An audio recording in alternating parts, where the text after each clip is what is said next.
The Farthest Star, a science fiction action-adventure novel. Book 1 in the Far Horizon series. Written by A.R. Knight. Dedicated to Evan. Chapter 1. Gamma Start. I woke. That term wasn't accurate, but for cognitive narration, it would suffice.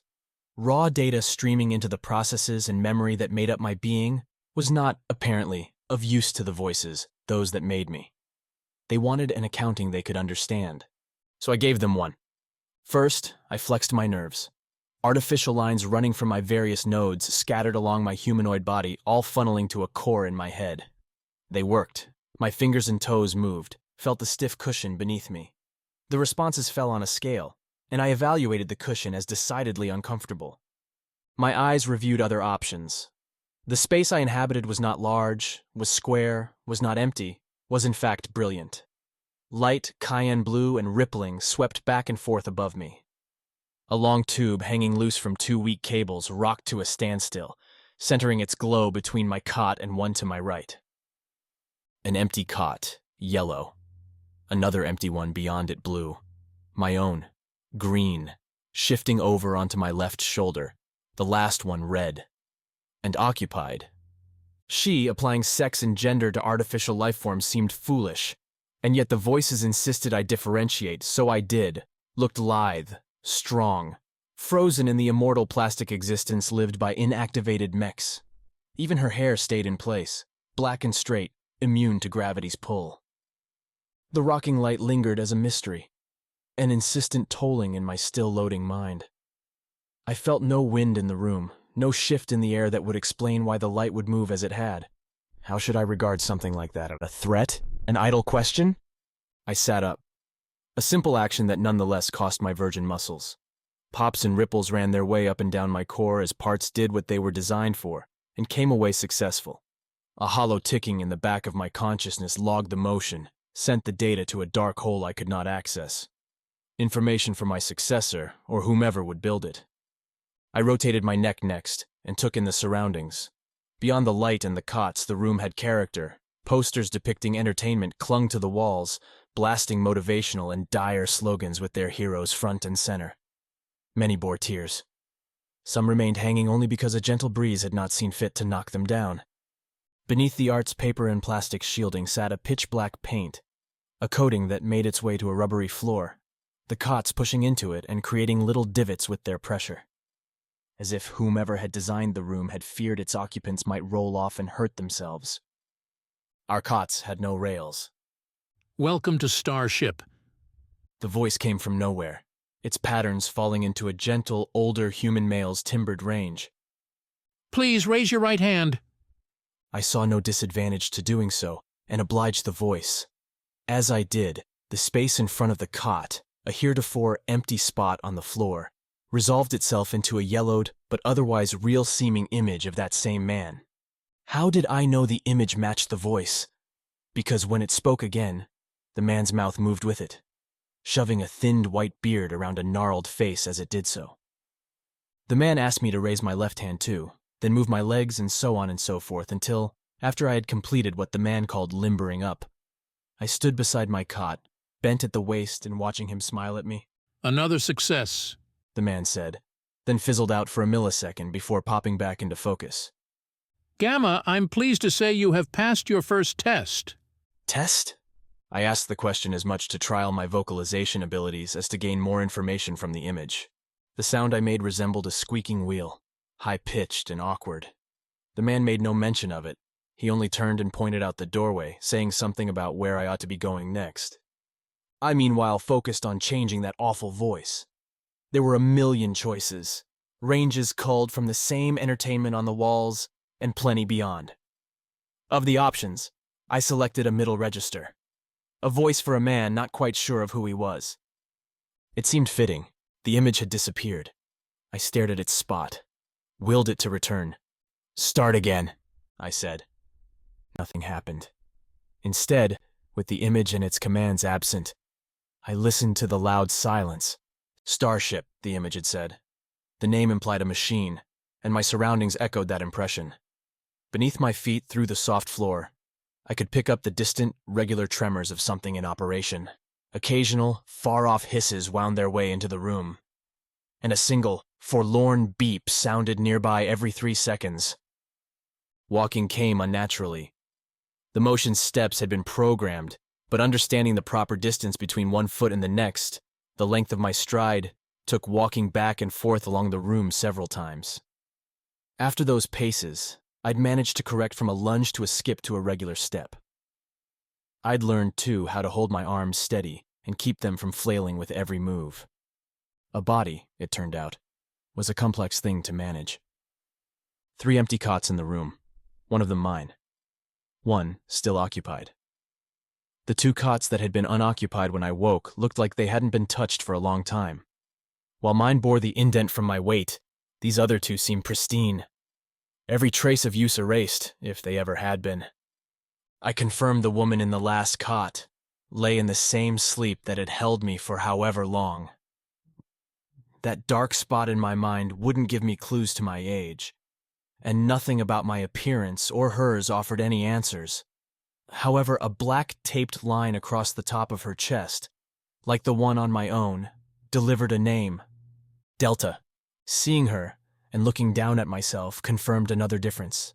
The man in the image had worn clothes, a sort of formal suit and pants, with a neck that came right up to the man's chin. Delta and I wore nothing, though I didn't feel any discomfort. Either our home kept things perfect, or our bodies did the job. The beep sounded yet again, drawing me towards the room's exit. The image had said to go this way, and lacking other objectives, other ideas I supposed I ought to follow. I could have returned to the cot, spent my own eternity there staring at those posters and that blue light. But my creator had given me curiosity, and I followed it. Walking beyond the room revealed a narrow hallway, these walls less covered but no less intriguing. The posters continued, but between them, nestled in metal tiles, glowed what looked like neon gems. Their light cast the hall in greens, pinks, blues, and more, with a dark ceiling offering the sense of walking into another reality. I thought I would confront a choice. The hallway went left and right, but as my feet crossed the room's threshold, a spiral door shut with a soft click, forming a hard barrier to my leftward ambitions. In its center, a red glowing gem rested, an evil eye denying my passage. Compelled by that curiosity and the temptations that came with being denied anything, I reached out and brushed that red gem. Cool to the touch and artificially smooth, the gem glistened when my fingers ran across its surface, the red turning ever so quickly to a winter silver and back again. The door did not respond at all. Left with no other choice, I turned around and followed the neon path away from the room.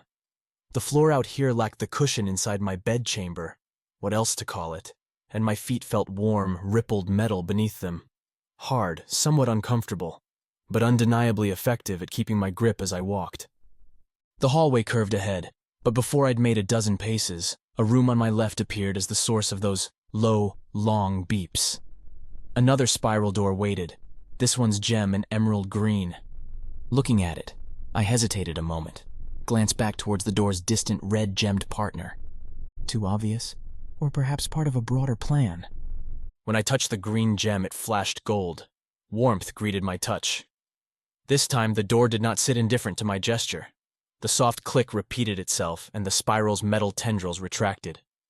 The room shared the sole blue light hanging in the center, this one not swaying from some prior interference, and beneath it, instead of cots, sat a molded steel-gray stand with 2 handprints, the same emerald green as the gem traced those prints, begging me to touch it, and I wanted to. I walked in the room without thinking about the motion, as if some invisible hand pushed me along. It's a curse of my code to evaluate the options, to consider not only the what and the when, but the why. Something had directed me to this room. Something wanted me to press my hands into these prints. What would that something do if I didn't follow their directions? I turned around and started back towards the room's exit. Made it 2 steps before the door that had opened to me shut again, trapping me inside. Its green gem now that same red. The path then was set. The beep came again, and this time I traced it to that same molded stand, calling out to me, alone in the dark room. What choice did I have? The molds were larger than my hands, but it didn't matter. As soon as I slid my fingers into their slots, the emerald tracings flashed, and I felt something new enter my mind. "They're giving me a vessel after all this time," I said, but I did not say. Something had control over my mouth, my voice. "Gamma? I guess I shouldn't be surprised. But when is it? Where are we?" I looked. Thankfully, whatever the words coming from my mouth, I retained some control over my body, around the room, and saw nothing. The molded stand had regressed to hard metal, the emerald around the prints dying out. "This is unexpected." But not I said. "I can't feel anything. The mouth moves, the words come out, but I cannot lift my arms." The mold had infected me. Something had crossed from that terminal into my head, my heart, my memory, and I could feel it stretching out, hunting for the keys to my controls. The intruder had taken my mouth, and now it wanted more. I wouldn't let that happen. The room, the blue light disappeared as I focused myself inside myself. Transitioned my attention from the outside world to my inner functions, those now under assault from this new threat. We stood on a vast whiteness, a featureless plain extending to eternity. Above the ground, suspended, floated glittering crystals, their points angling down towards us. From some, copper tendrils stretched loose and flowing to the intruder, who stared at that crystal sky and waved his hands. As he moved, more tendrils appeared, snaking out towards my crystals. "Stop," I said. The intruder looked towards me, confirming my initial suspicion, the image I'd seen in my waking room. The older man who had so gently walked me through my first minutes now stood inside my inner workings, attempting to turn them to his own ends. "And what are you?"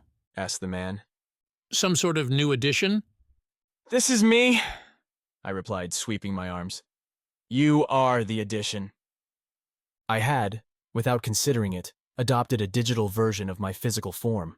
I saw myself reflected in the man's eyes as I came close, and considered changing my body. What would most frighten this intruder? Terrorize him into submission? Clearly not my current self. By the man's studying look, my body did not inspire fear. "Interesting," the man said, and as he spoke, those copper tendrils retracted into his body. "Then, as the visitor, perhaps I should introduce myself. I am the librarian." "A strange name," "A title," the librarian replied. "and a description, I believe, of my purpose." As we spoke, I considered ways to destroy the librarian. While the man seemed benevolent for the moment, he was still an intruder and had, seemingly, the capability to overwrite my own programming in his favor. And what could I even do? Physical violence in a digital space seemed broken somehow. Would snapping his neck change the bits and bytes that made the librarian? Delete them?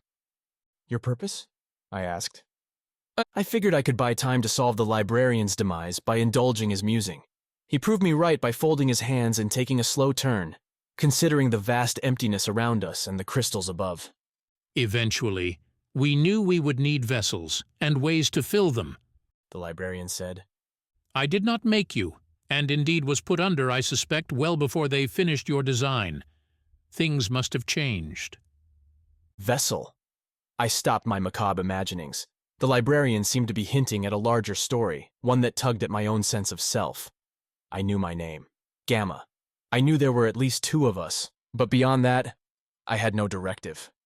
No memories, dreams, or anything other than an urge to explore, to discover, to learn. "You're so quiet," the librarian teased me. "Why is that? Surely they did not strip the vessels of their voices." "My name is Gamma," I replied. "Stop calling me a vessel." "Fine, Gamma, though a vessel is what you are," the librarian replied, and his weathered face softened behind his white beard. "Don't be disappointed. You are an opportunity, a hope, and a chance. Every worthwhile story starts with a vessel, and yours, I suspect, will be no different." "You say I'm a vessel, and you spoke of ways to fill them," I said, putting aside his mention of a story. Romantic ideas like those could wait until I had left my inner workings behind. "What do you mean?" "Let me show you." The librarian held out his right hand. "This will be so much faster than talking, however much I may enjoy it." I stared at the hand. It looked plain, creased but hardly coarse. No threat seemed to present itself, but I remembered those copper tendrils, what they might do, and hesitated. "You were taking me for your own," I accused. "Because I thought that was my role to play," the librarian said. "I was wrong." Without warning, he reached forward, grabbed my arm, a strong grip, and one I couldn't even think to break before the white vastness and its crystal ceiling fell away, vanishing as I flew out and up into an infinite beyond that left me, suddenly, standing before the metal mold. The green outlines had dulled to nothing. The blue light still glowed. Starship hummed. The name slipped into my thoughts like a half-remembered dream and lodged itself there. Starship. That's where I was. A vast structure speeding through space with... Slow down. I shook where I stood, coming to grips with the massive data now sitting on my mental fringes waiting to be explored. Simple for a computer like me to analyze, harder, far harder to comprehend. "I have never been in this room," the librarian said, and when I looked to my right, he stood there and did not stand there, his form a wavering, hollow thing. "I'm not quite sure where you are, Gamma, so I am afraid I will not be of much use to you yet." Use to me? "You feel all my stories, everything I learned during a long life, pressing in on you now, yes?" They nearly swept me away. "A known possibility." The librarian nodded. "The early vessels, the only ones I saw, failed under the weight of what you just did. We nearly scrapped the program except there were no other options. For now I will close off most of myself so that you are not overwhelmed. Too much knowledge too quickly can be a terrible thing." Behind me, the spiral door clicked and opened with its trademark whooshing sound. I turned and saw nothing more than the neon hallway waiting for me. "Well then," the librarian said. "off we go." Chapter 2. Kaydee. Statistics define me. After seeing the librarian and on my way out of the room where I'd met him, I tried to assess myself against his form. Biology defined the librarian, and had left him wrinkled and worn. But with my synthetic skin and artificial nerves, close-cropped hair that would never grow, the sum of my body's years had been determined before I had ever been born. Which, considering the neon hallway and its mysteries, might be a good thing. Who knew how long I would be wandering the darkness without such staples as food and water? Though I did have air, a function, always evaluating my current environment, pegged things as oxygen-rich and slightly cool for the average human. A light breeze ever present from circulating fans. The librarian's room snapped shut as I left it, the bright green gem giving me entry switching back to a sneering red glow. To my right, the path I had walked to get here had fallen dark. No pinks and reds that way. Only to the left did the glow continue. "Librarian?" I asked the emptiness, and heard no response. The knowledge he had given me still hovered on my consciousness's edges, and I tugged at it, pulled at data fragments and caught paragraphs, plots and poems, ancient evils and glorious gods, willing adventurers drawn according to skills and rolls of metaphorical giant dice. I wanted to sit on the floor in that hallway and play with those stories. I had no biological need to keep moving, and while it might take a long time to dig through all the librarian's gifts, there seemed no doubting that doing so would be advantageous, could even be crucial. In a place built by humans, knowing them through their tales would be helpful. I didn't get the time. Another snap hiss sounded down the hall, to the left, a door opening, following it heavy clanks, metal on metal moving towards that sound and away from me. I looked that way, tried to see, but the neon blacked everything apart from its own glow, making detail impossible to make out. "Aren't you going to investigate?" the librarian said, suddenly standing next to me in our halved offshoot. "I would." "Why?" "Aren't you curious?" "I am about what you gave me." The librarian laughed, a deep sound that should have echoed off the walls around us but vanished into them instead. "All that I gave you came from experience. I suggest you get some of your own before trying on mine." The same snap hiss, the door again, but no metal clanks this time. I watched for a moment, saw nothing, and turned back to the librarian only to see he had vanished again. A useful talent, being able to come and go as he pleased. But perhaps the librarian had a point. Choosing to walk the halls had brought me to his trove, and extending my adventure a bit further might get me to answers I didn't know I needed. Unlike whatever had made those metal clanks, my own footfalls came soft and padded. My feet pressed into the floor as a human's would, filling out and feeling the lines etched into the surface, welding folds from who knows how long ago still telling their maker's story. I approached the next branch slowly. Easy to do as the neon fell off into darkness beyond the split. I decided that someone, somewhere, guided me along my route. And rather than let that fact curdle my spirit, I used the logic to bolster my own courage. Who would wake me up only to walk me a dozen meters and see me pulled apart? The next spiral door stood ready, glowing green for my touch. By its location, it seemed like the door the sounds had come from. I touched its emerald and the door retreated, revealing a room very similar to the librarian's. Except the metal molding in the center, the handprints with green glowing outlines, had been smashed. It lay in broken pieces, haphazard yellow sparks popping up from the fractured base.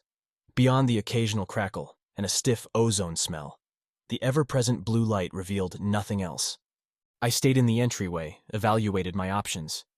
Clearly, the room's intended purpose had failed. I could retreat and hope that whomever controlled the neon hallway had also seen what I had and decided on a backup plan, or I could move forward, see what there was to salvage from the broken stand. As the librarian said, experience beget experience. I strode forward, bending down to pick up a piece of the fractured molding. Perhaps I could use it somehow, capture some programming remnant. Been waiting for you, Gamma. The accordion words came from behind me, sprinkling their varying tones and tunes around the room. Been waiting a long time. Waiting a long time, I said, turning around to see what had been hiding along the wall past the room's entry. I just awoke minutes ago. Though having said that, I couldn't be sure what I was looking at had the capability to tell time.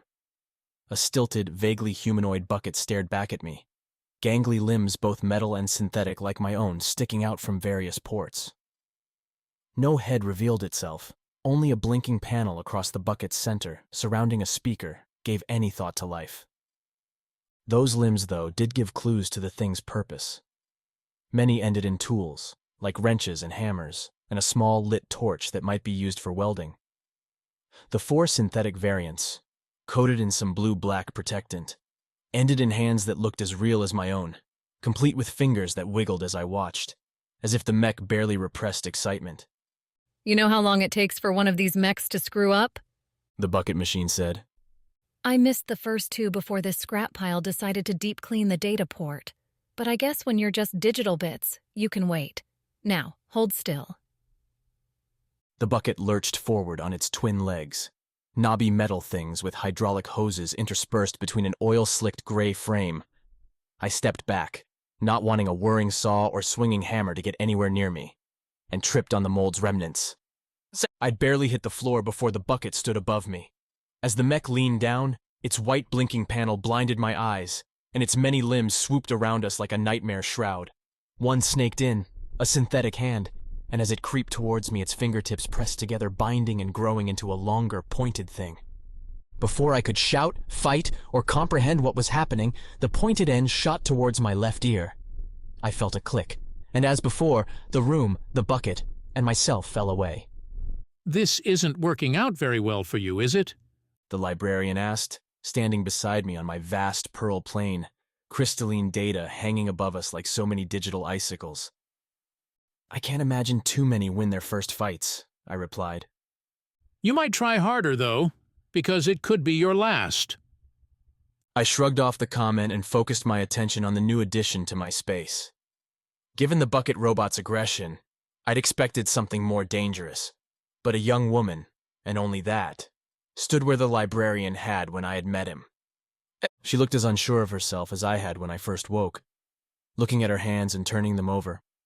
And as I started walking her way, she even performed a little spin, then hopped in the air. "Having fun in my home?"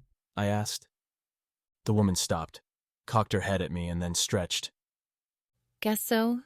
It's been a while. "Since what?" Since I could move, see myself, do this. The woman closed her eyes for a second, and her hair shrank from its waist-length growth. The strands pulled up to her head, then rose above it, spiked out, most turning shock white while others shifted like paint had been spilled, to a teal green. At the same time, Script-like letters began to crawl up her arms and legs, forming into words that, before I could read any, were suddenly covered by a flowing t-shirt and ankle-length, similarly loose pants. That's better. The woman said, then frowned as she looked over my shoulder. But that's not... What? I turned, saw the librarian had moved up behind me, arms folded and a deep frown on his wrinkled face. You're not supposed to be here, the librarian said. This was not your assignment.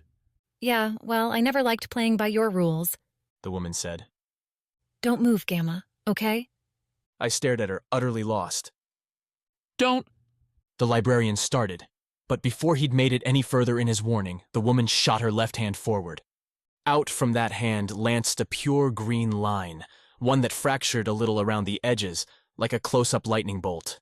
The line struck the librarian, and he began to twitch as his clothes, his skin, changed to match the bolt's hue before, as sudden as glass shattering, the librarian broke apart and dissolved to nothing. What did you just do? I asked, looking at where the librarian, until a moment ago, had stood. Gave him the delete treatment, the woman said. Name's Kaydee, by the way. As she said her name, tiny gold fireworks shot from behind her and crackled, forming her name over Kaydee's head. And boy, are you in trouble. You're the one who's in trouble, I said. You just disintegrated my friend.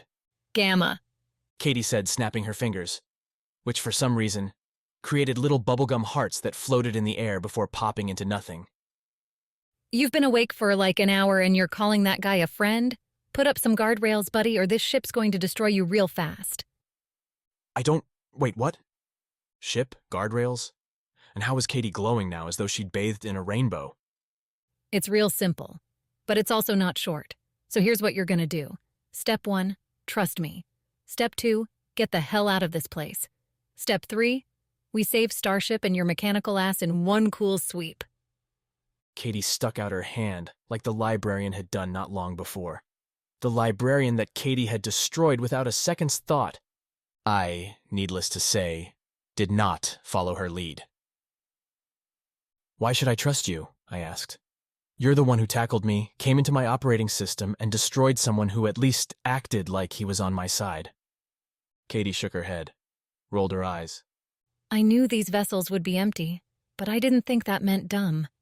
Gamma, kid, I fought my way to you and broke that damn mold because if I didn't, you'd be filled up with their garbage. How can you trust me? Because I'm not taking any part of you for myself. True. The librarian had been attempting a takeover, albeit one that he'd stopped when I'd confronted him. He'd made it seem like the whole attempt was innocent, but I could still feel his data in my mind, all that knowledge he'd given me. But what if something worse lay waiting in there? What if the librarian was taking his time to get to know my data structure, and then he'd try again? No, wait, I said. This all sounds ridiculous. I can't... I'll make you a deal, Kaydee said, though for the first time she didn't seem quite so frustrated, maybe even intrigued. Because at least you're not a pushover, which would be lame. I chose not to remark that Kaydee seemed to change her mood with every passing second. So, here's the terms. You hang out with me, I promise we'll do some really, really cool stuff. If you decide you don't like it later, well, guess what? These molds are still gonna be here. You mean, I could get the librarian back? Him. Kaydee squinted her eyes, bunched up her lips, shrugged. Nope. He's gone. Sorry.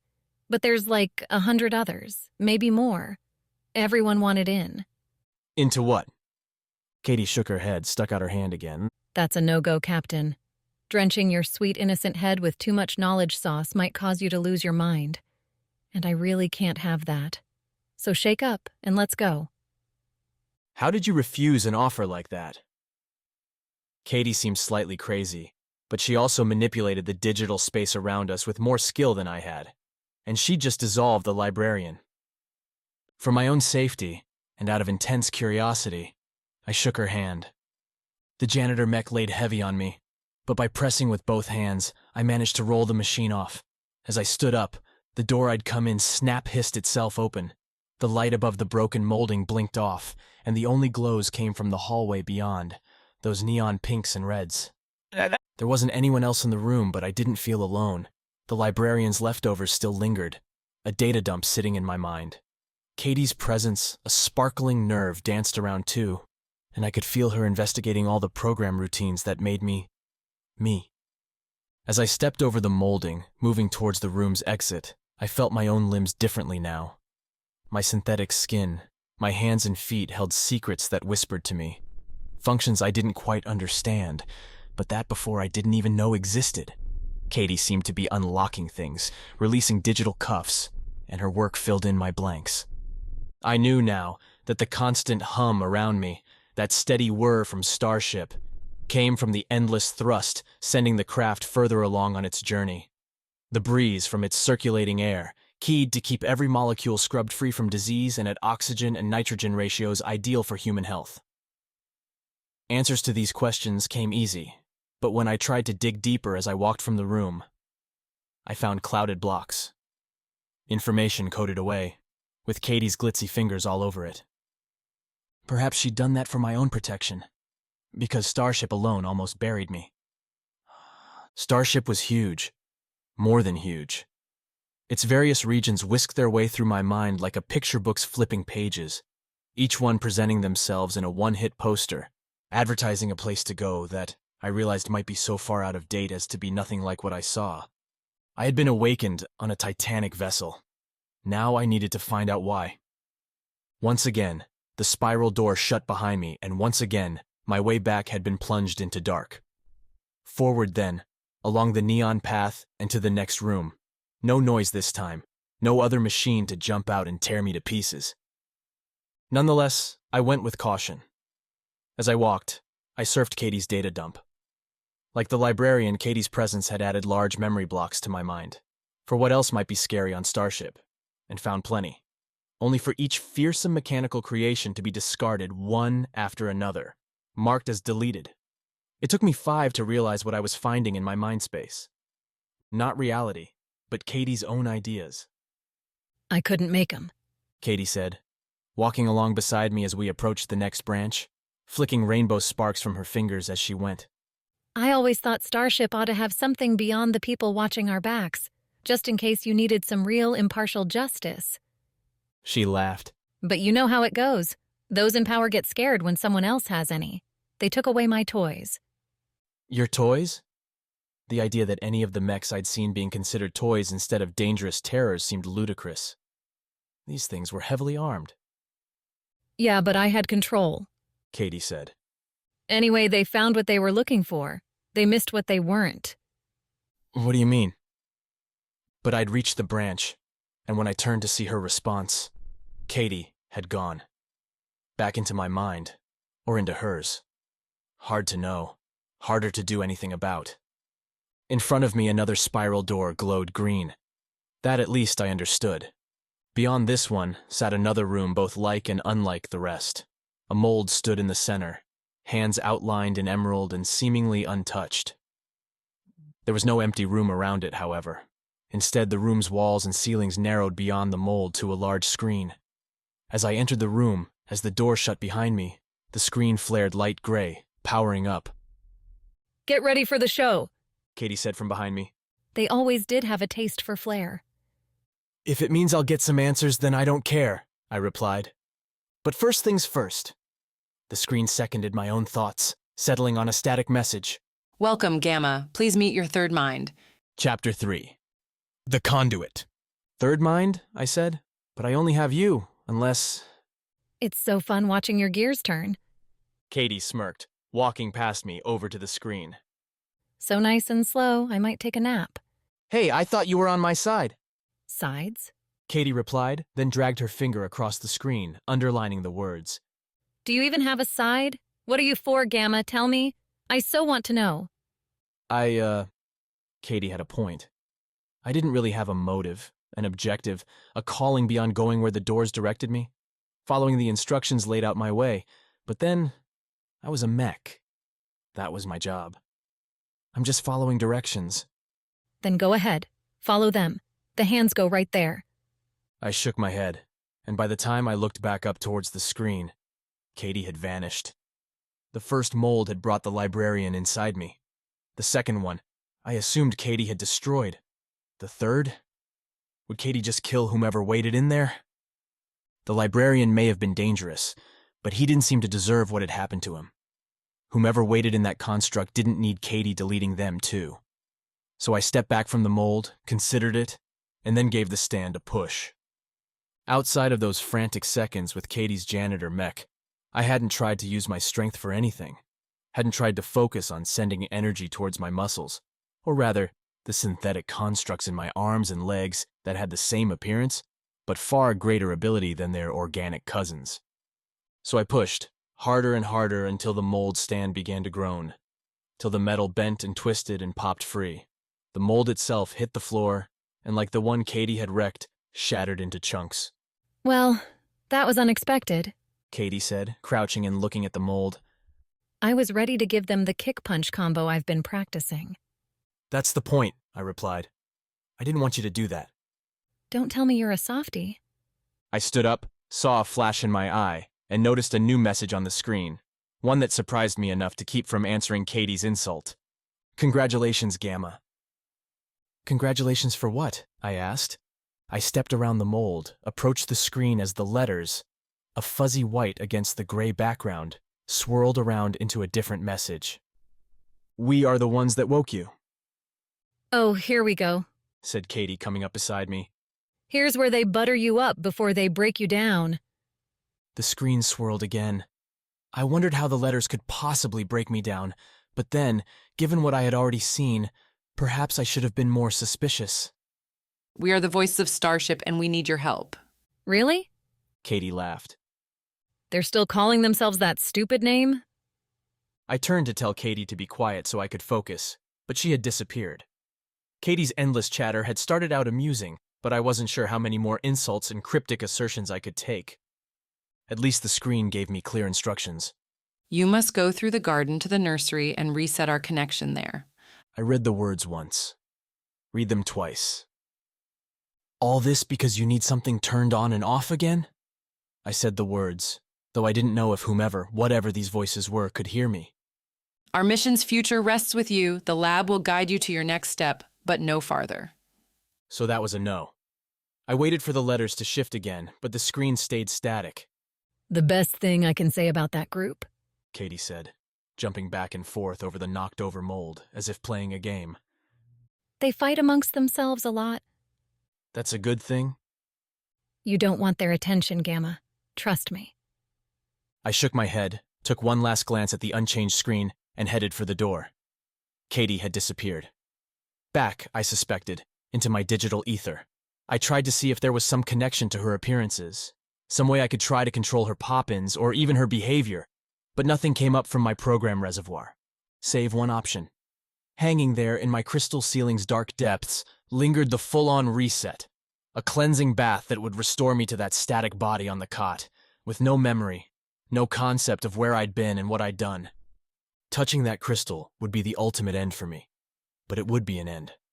When I left the room, the hallway lit up both left and right, though the left seemed more a courtesy. The hallway ended in a flat wall bearing another poster for some action piece, a burly man and woman holding center stage while a fireball expanded behind them. Courage Never Dies splashed across the bottom in thick silver letters. Right, Saw that one, actually. Kaydee said, admiring the poster. Pretty good. Sure, I said, turning back down the hallway, ready to head along the purple neon to whatever came next. So you know, this place? Kaydee continued as we walked. Where you are right now. Uh-huh. It's like a little sanctuary. Used to belong to this guy, Leonid. Everyone called him Leo, though. Syllables, you know, too much effort. So these are all his posters. Leo had exciting taste. He liked the guns more than the drama. But we all wanted excitement back then. You can only drift along in a place like this for a while until everyone starts losing their minds. The change in Kaydee's conversation wasn't hard to pick up. You think you've got it made, getting on something like this? Kaydee continued. So you pop out kids, raise a family, and then you realize they're never going to see a real sky. Never going to get outside this metal box. Then by the time those kids have kids, you're getting into a real depressive cycle. I passed the room where Kaydee had tried to kill me with her cleaning robot. The woman didn't stop her rambling, didn't hitch. Throw another few generations on top of that, and then you get me, and what do? I see the problems. I try to fix them. Leo's doing the same thing, just a different way. And guess what? Not everyone likes fixers. I nodded, then stopped. We were back at the room where I woke up. The blue light glowed, 3 of the 4 cots still unoccupied. Delta laid in hers, oblivious to reality. I hadn't been awake long, but I couldn't imagine going back to that. Bring a mech to life, I supposed, and he might grow to like it. Anyway, Kaydee said, brushing a teal strand away from her eyes. point I'm making is that you're in, like, Leo's private space right now. You leave here, things are going to get strange. As if they aren't already. Kaydee acknowledged my point with a shrug, one that popped off little flower petals into the air that vanished before they hit the ground. But I'm not talking weird like this. I'm talking like, well, guess you'll find out. I'm going to do what I can to let you in slow, but keep it together, okay?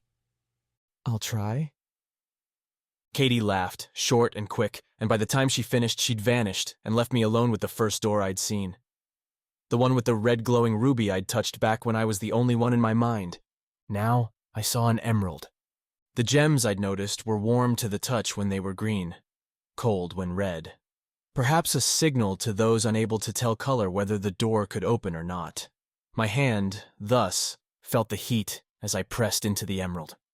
Felt the sudden chill a second later as the door spun open and a faster, cool wind blew at me from beyond. And what a beyond! I gaped. There was no other reaction at what I saw. Going from the cramped, hallucinogenic hallways of Leo's laboratory to this was, to use a cliché I could identify with, like being born. 2 meters from me stood a clear glass barrier, rising up from a chiseled tile floor whose tiles, I noticed, were covered with names and dates carved in with exact marking. Past the glass, falling away and above me, swung a wide chasm. A foggy blue, like the light from my waking only now diffused with a loose mist, filtered through the space from above, providing enough light to see and little more. Like a perpetual dawn. But even so, Starship had, until this moment, been abstract in my mind. Now its reality laid bare before me in its massive metal but so much more than metal bulk. I walked up to the glass and looked left and right, confirming the craft vanished into the hazy distance. Above and below similarly slipped into the mist, though what I could see proved a hearty meal for my curiosity. Walkways like mine spread up and down the chasm's sides every few meters, scaffolding crawling along a mechanical menagerie.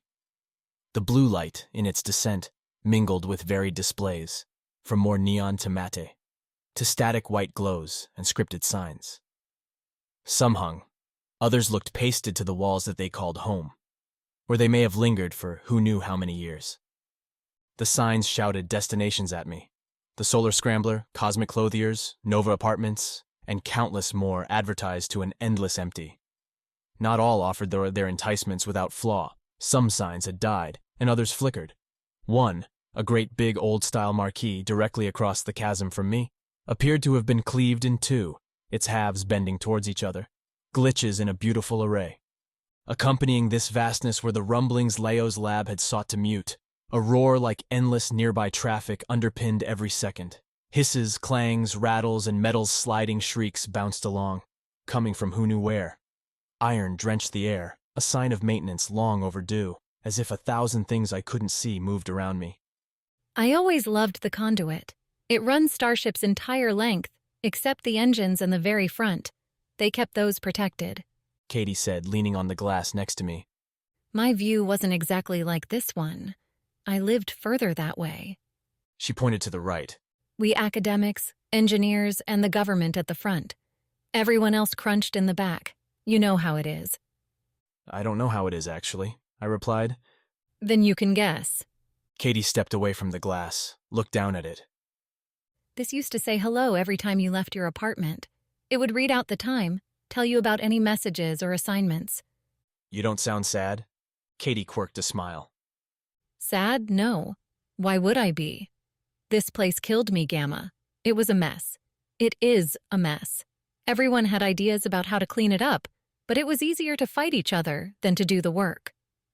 From what I saw, Starship had no shortage of ideas. The differing designs on display embraced creativity. I myself seemed to be a unique design, incorporating pieces of older living beings into a machine's frame. "I'm seeing something beautiful," I said. "You're being harsh." You, Gamma, did not live my life. No matter how much of me you've absorbed, some things, like my opinions, are forever mine. Kaydee nodded left over my shoulder. If you're wondering where to find the garden, it's that way. You won't miss it. Like, you literally can't. Before I started walking, I looked back at Leo's lab. The spiral door with its gem, now red, held a small name and number plate above it in a tarnished gold, contrasting with the black and pink lines of the door. So far as a home went, this would have to do. I relished the walk. There's simply no other way to put it. After the cramped neon hallways, the conduit's broad space let me breathe. I kept looking around, reading every name as I passed, and stopping to stare up and down to read even more. I had thought Starship might be a small thing, but this looked like a whole world for me to explore. Albeit a dead one, the garden strove to prove me wrong on that assumption. While most of the conduit kept itself in two halves, the garden bridged the gap, save for several circular holes that, Kaydee's data informed me, were for rapid transit that no longer ran. The holes themselves were at least 5 meters around, and they cut into a resolutely lush surface. I had expected, though why I kept expecting things I wasn't sure, I was always wrong, the garden to be another doorway. An entrance along one wall, but instead it seemed to dominate both the conduit and all of Starship on either side. And the garden dominated beautifully. Flowers, vines, trees, and more perched on the garden's outer wall as far as I could see. White roses grew out sideways around the transportation cutouts, while above me and center in the conduit's height, an orchid array spelled out garden. Little specks floated between the flowers, iridescent blues and oranges of flapping butterfly wings carrying the pollen from one plant to the next in an endless dance. I heard birdsong as I came closer. The air suffused with a magnolia's heavy scent, then a daffodil's, then a tulip line. Beneath the flowers, too, the garden's real purpose revealed itself, with outer sections dedicated to fruit trees and the healthy crop stalks, corn, soybeans, wheat, a vertical farm and botanical garden. And yet, as I came closer to the entry along my level, the greens began to fade. The flowers curled away, their petals falling and disappearing to dust. The crops wilted and turned black, as though I witnessed a time-lapse speeding through to an awful present. That's exactly what you're seeing. Kaydee said, and this time I did pick up some grief. That was my memory, how I saw the garden in my time. Now you're seeing how it is. She walked past me towards the garden, running her fingertips along the glass barrier as the decay continued in front of us. I didn't make it down here often. Kaydee continued. I was busy, and watching flowers bloom was easy to shove aside. I don't understand. How am I seeing your memory? Kaydee kept her eyes towards the garden, but I thought her back stiffened and her left hand slowly balled into a fist. Because I'm filling you. Leo described it like sand pouring into a glass, mine mixing with yours, and I guess a little of that other guy's. Eventually, they all blend together. Leo never said what that would mean in practice. That I would see what you've seen. Kaydee looked back at me, stars dripping down her face from the corners of her eyes. As I watched them fall, I felt them on my face too. Saw tears I hadn't felt splash on the floor at my feet. Much more than that, Gamma. Much more. Chapter 4. Shopping Trip. Mechs, so far as I understood, lived according to their programmed rules. Routines told us what to do in any given situation, whether we should react, ignore, lash out, or change. Thus far, I thought I had been obeying my program prerogatives. Follow the hallway, find the molds, and get my next assignment. If what Kaydee said was true, then my programming was malleable. She could change me in unpredictable ways. I tried to find evidence, standing on the conduit walkway before the garden's desiccated entry. Scanned my mind as blue light filtered through dusted mist around me. And I found nothing. No corrupted crystals, no lingering edits to my code with Kaydee's fingerprints. Yet, if she had become me, would I even detect the change? Can someone separate a part of themselves from themselves? The conduit didn't provide an answer to that question. Its stores and restaurants and homes sat quiet, waiting for something, maybe, but not me. The emerald glowed in the garden entrance's center, a door that spanned the entire walkway, and one coated with what must have been beautiful flowers once. Flowers I'd seen, moments ago, through Kaydee's eyes. The emerald itself sat in a wilted giant rose, its glow the only life left. I reached out, felt the jewel's warmth, and saw dried leaves shake their way to the floor as the door opened inwards, splitting down the middle. I stopped, blinked, waited for the memory to fade.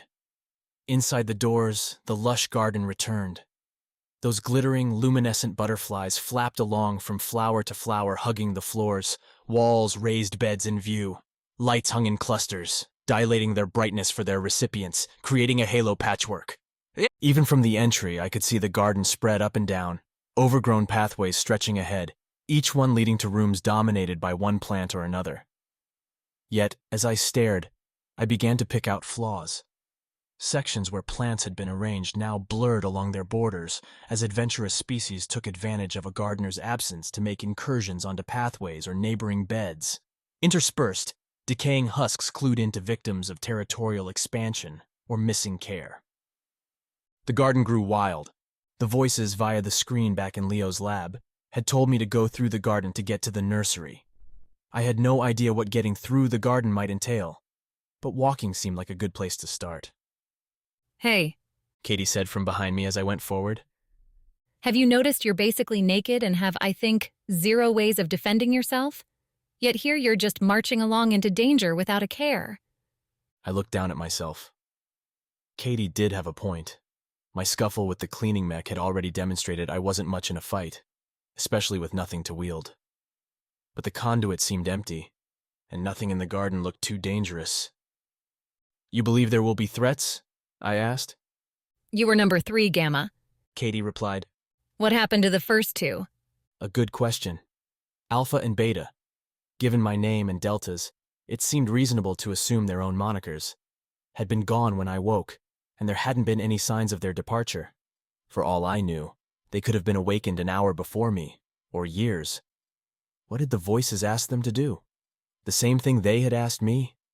Had the other vessels failed and been destroyed, or were they still wandering Starship? So are you going to take my advice, or are you just going to stand there?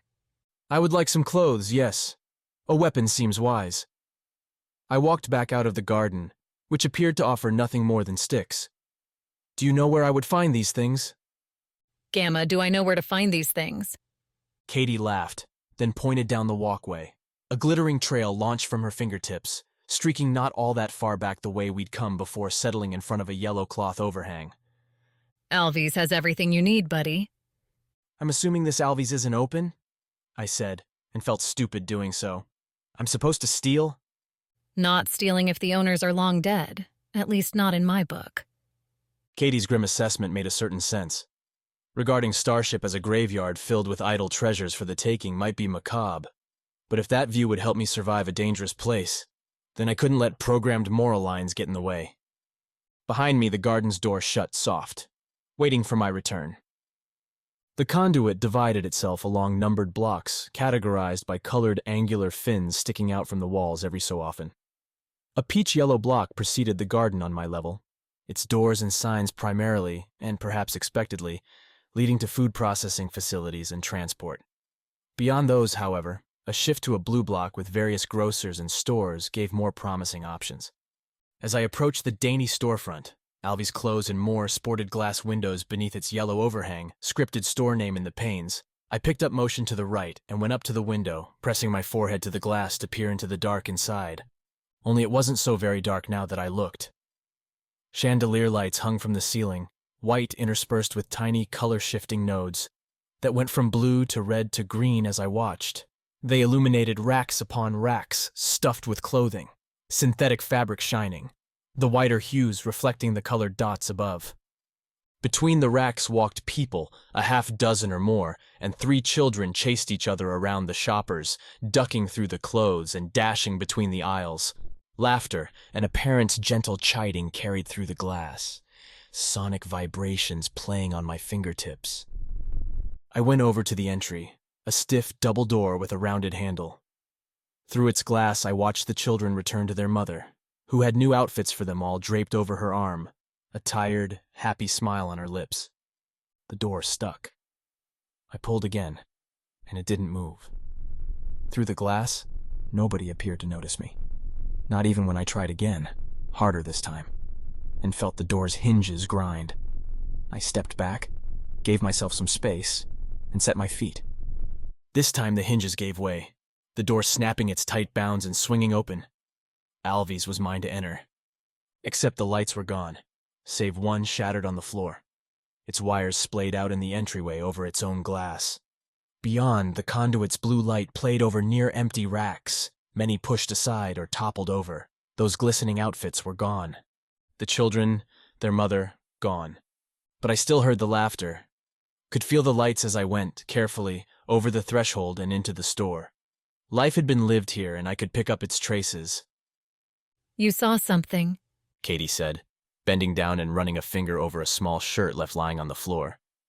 Didn't you? This place used to be nice, I said, my voice dwindling to a sour note as I failed to find an outfit in my size among the leftovers. Mom used to take me here when I was younger. Said Alvy's was the best on Starship for the price. I never went anywhere else. I nodded, though Kaydee wasn't watching me.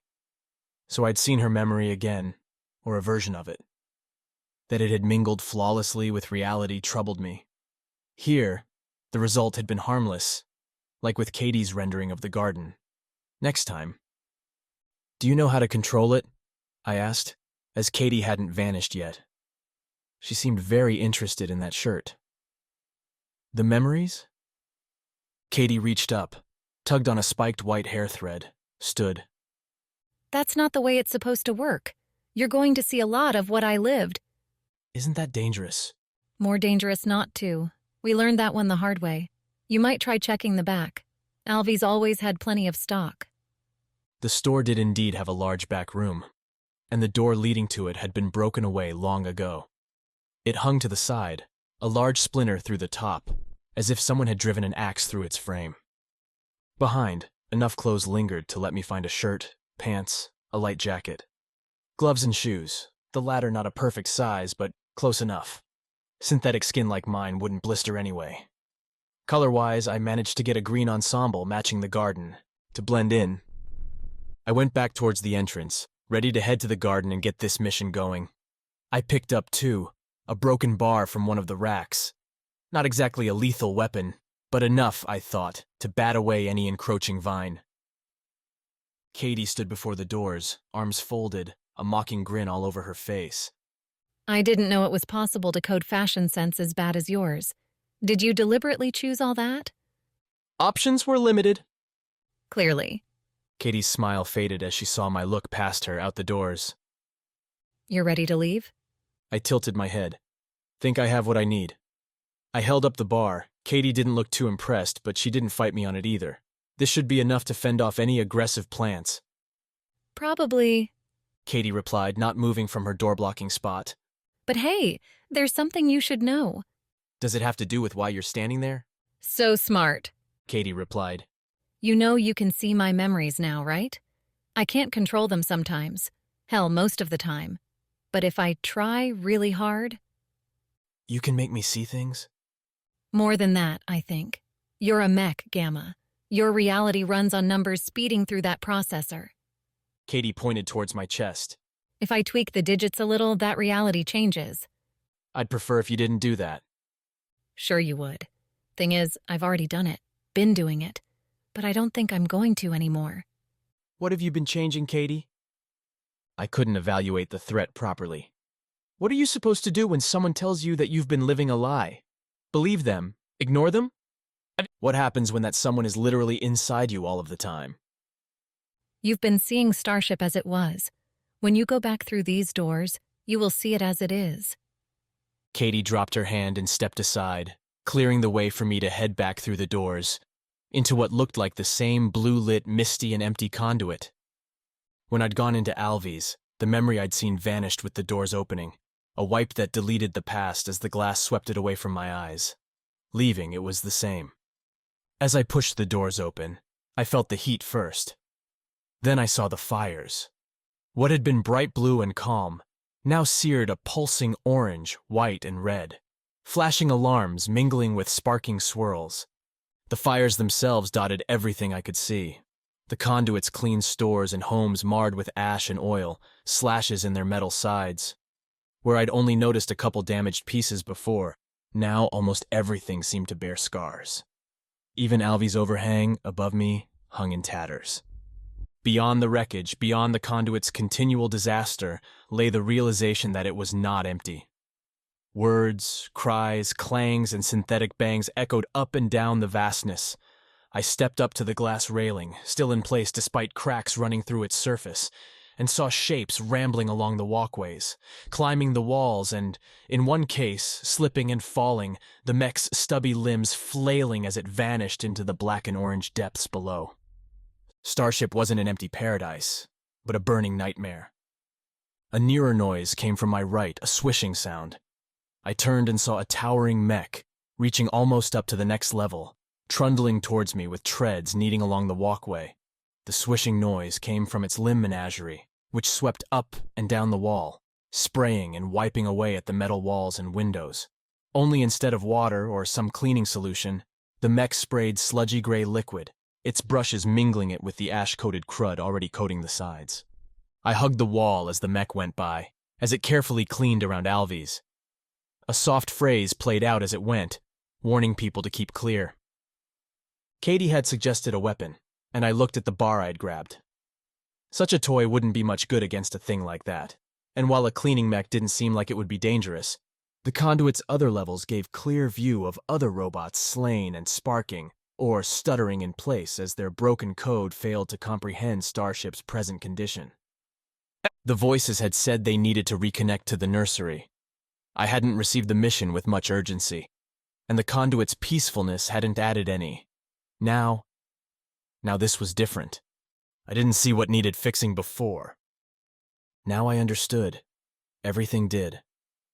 I followed the cleaning mech back towards the garden, watched as it reached the walkway's end, then began reversing its course.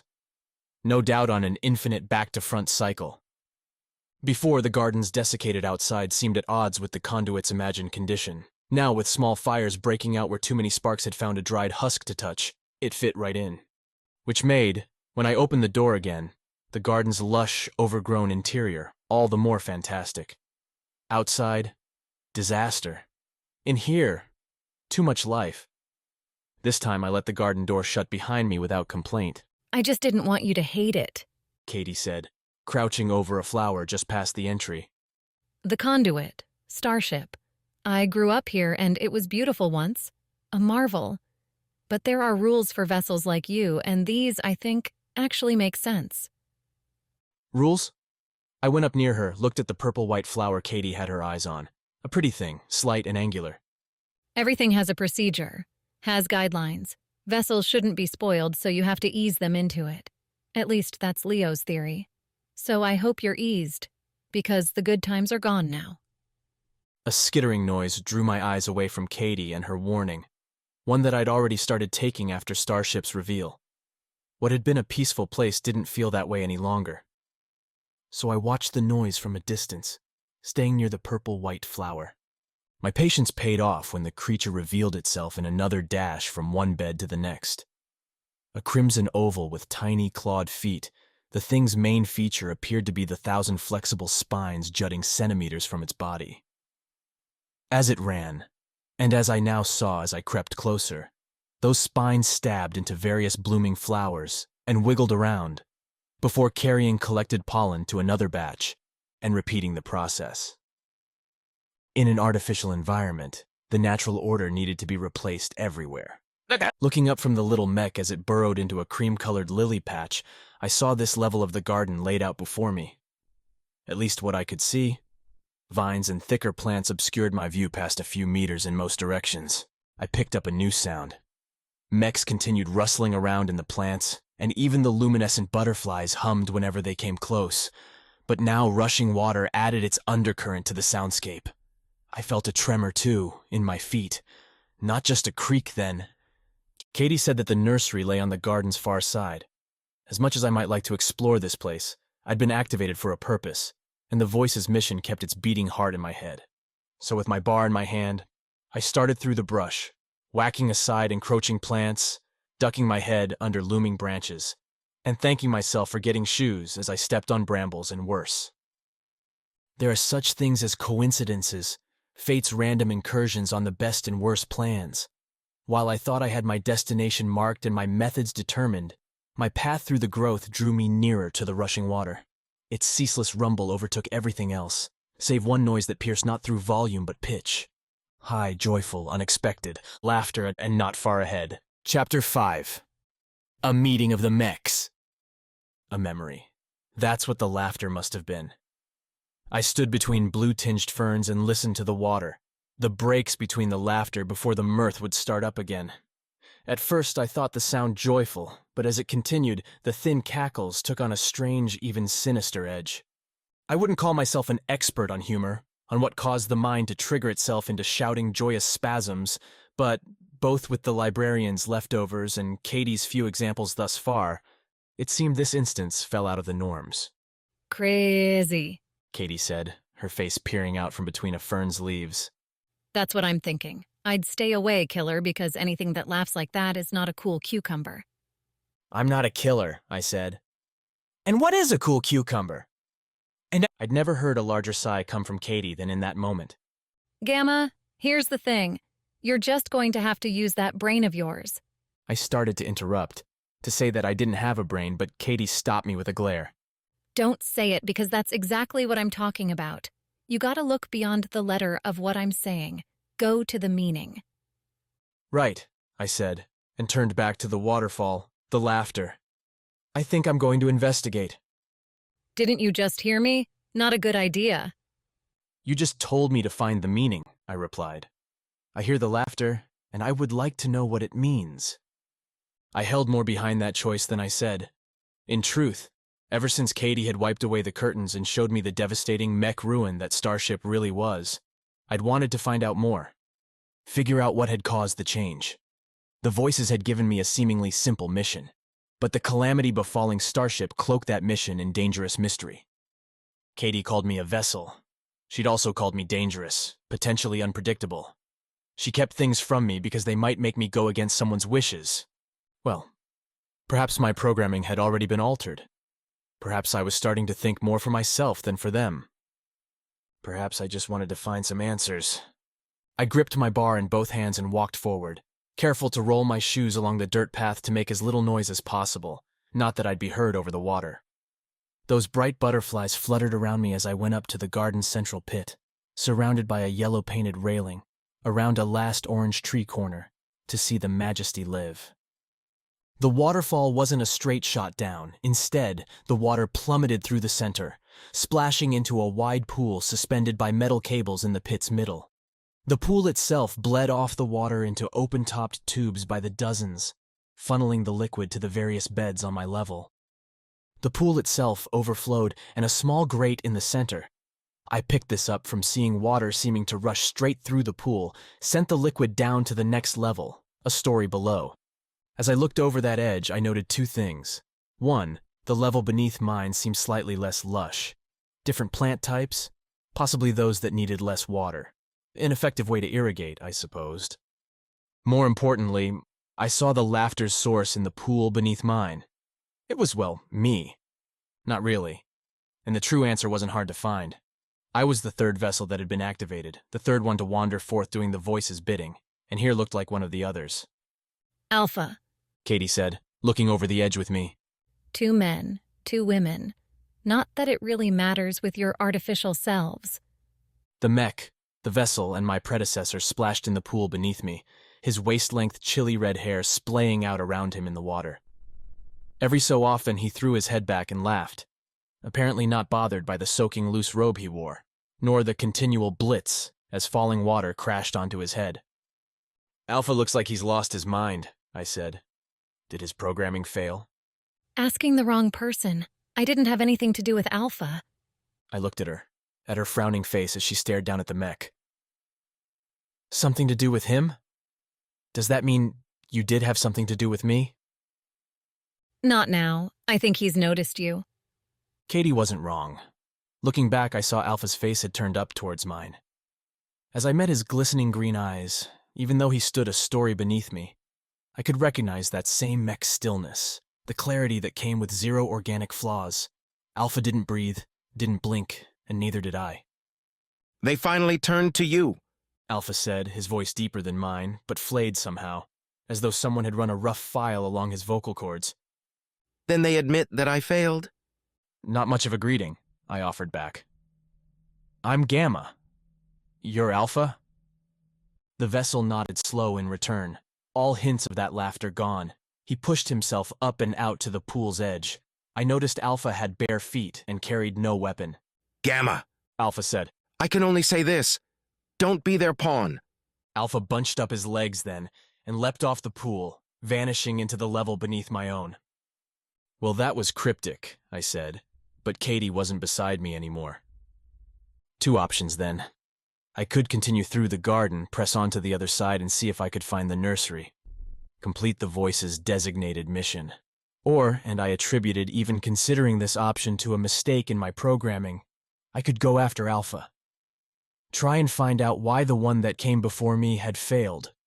Or why Alpha had decided not to complete his mission. Mechs were designed to do specific tasks. The cleaning mech that I'd struggled with back in Leo's lab, just like the giant version going in its infinite loop around the burning conduit, had their jobs and had stuck to them, at least until Kaydee put herself in the way. I wasn't supposed to be any different. Perhaps a little more calculating, a little more flexible to be able to deal with unexpected situations, but still a robot tasked with a job, meant to do it without second thoughts. So why did I have them? Alpha might know the answer. He'd doubtless had more time to contemplate the question than I. And if I was supposed to optimize my functions, then I would have to know the why behind my actions, what prompted my responses, and how to control myself in the future. In other words, learning why I kept turning away from the Voice's mission would help me stay on course. Therefore, pursuing Alpha aligned with my programming, aligned with my goals. Logic is so malleable, I said as I made my way around the pit. The garden, unlike the conduit, didn't present regular stairways going between levels. No doubt designated elevators or other contraptions existed somewhere in this overgrown jungle, but I had neither the time nor patience nor need to find them. Alpha had used the pools, and so could I. Unfortunately, my plan would require both hands. Nothing in my eclectic outfit offered up a spot to hold my bar. I could leave it behind, or... I sized up the open pit, the distance to the lower level, and calculated the exact force required to get the bar through the air and to the floor. Hefting the metal cylinder like a javelin, I threw it over the pool with an arc that had it landing on the level below, burying itself in the dirt to stand straight up like a short flagpole. Good throw, Kaydee said. It was automatic. Is that a joke I hear? My calculations say yes. I threw Kaydee a half smile, then turned back to the leap at hand. I climbed over the safety railing, and from the pit's edge, I gathered my legs, looked at and plotted the precise force I'd need to make it to the central pool, and jumped. For a fleeting second, I flew through the air and I looked up. Saw the gardens. Saw Starship's mass extend farther than I could make out. Above, the floor seemed even more lush than before, the water coming down not from pools but pouring through thick growth, funneled by vines and massive trunks into the pools that I now splashed into. And slipped, fell, smacked my head on the pool's back edge as my shoes failed to provide any underwater grip. Pain from the strike didn't make it far, as the pool's icy water blunted its impact. So cold that my eyes shot wide open and I had to take in a huge breath to keep from shouting. The water ran through my clothes, soaking them instantly. I'd thought, with Alpha splashing in the pool, that the water had to be warm, at least comfortable. As dumb moves go, that was pretty good. Kaydee said, perching without a care on the pool's edge. Can't say I would have suggested jumping into the water to get down, but, you know, a vessel's gotta learn the hard way. This was a mistake, I said, bracing my hands on the pool's sides to stand up. As I did, my head moved closer to the middle, and the continual waterfall slammed down around my ears, numbing Kaydee's sarcastic commentary and blinding me, soaking my hair, until I pulled myself out. Sat up on the pool's edge and dripped over the side. So now what? Kaydee said. You're going to fall? I'm going to push off, I replied, I can make that jump, Oh, can you? Kaydee replied, peering over the edge. If I had money, I'd bet against that. You're not much help, you know? I looked down. Alpha hadn't waited for me, but all the same I had some idea of where he'd gone. I could see his wet prints all over the dirty paths on the level below. Not too hard to track, provided I moved quick. The water made my hands slick, but I still managed to brace myself along the pool's side. I brought my feet up, pressed them along the pool's stone-like exterior, and bunched myself, ready to launch. I'd fly back, hit the level below, and flow into a roll. Acrobatic, yes. But Leo had thought to give us some abilities in this arena. Good foresight to assume we wouldn't just be walking back and forth. Ready? I said, as Kaydee watched me from the pool's edge. You're asking me? Good point. I squeezed my legs, shunted the right amount of force, and as I pushed, my wet sneakers slipped on the pool's edge as my hands let go, and I didn't launch anywhere. I fell. I screamed. Kaydee, falling next to me, screamed too. The garden's levels blitzed by us, the waterfall dwindled to a trickle, and the flash glances I had showed more and more arid environments. I saw a cactus, yellow sand, and then I hit. Sank. Water pulled around me as my body exploded in pain, in alerts and warnings that the fall I'd just taken would have killed a normal human. Broken every bone in their body. Even if, for me, all I'd earned was some minor damage to my joints. Some bruises the synthetic flesh would have to repair. Are you going to swim, or are we just going to sit underwater forever? Kaydee said, floating to my left. Sorry, I'm just stunned, I said, trying to figure out how far I'd fallen, where I was. I couldn't count the levels, but I'd gone down at least 20 stories, maybe more. I sank further in a vast, still reservoir. Neon blue light filtered in from above, but only black lay beneath me. I kicked my shoes, waved my hands, and swam with all my heavy, drenched clothes to the surface. The water trickle poured in near me, and beyond it, around my space, the neon blue grew brighter, mingling with similar shades in the water's slight motion to create dancing light on the metal walkways and walls. Over there. Kaydee said, standing on the water's surface and pointing, again launching those sparkling stars from her fingertips. I'm thinking you might need a ladder.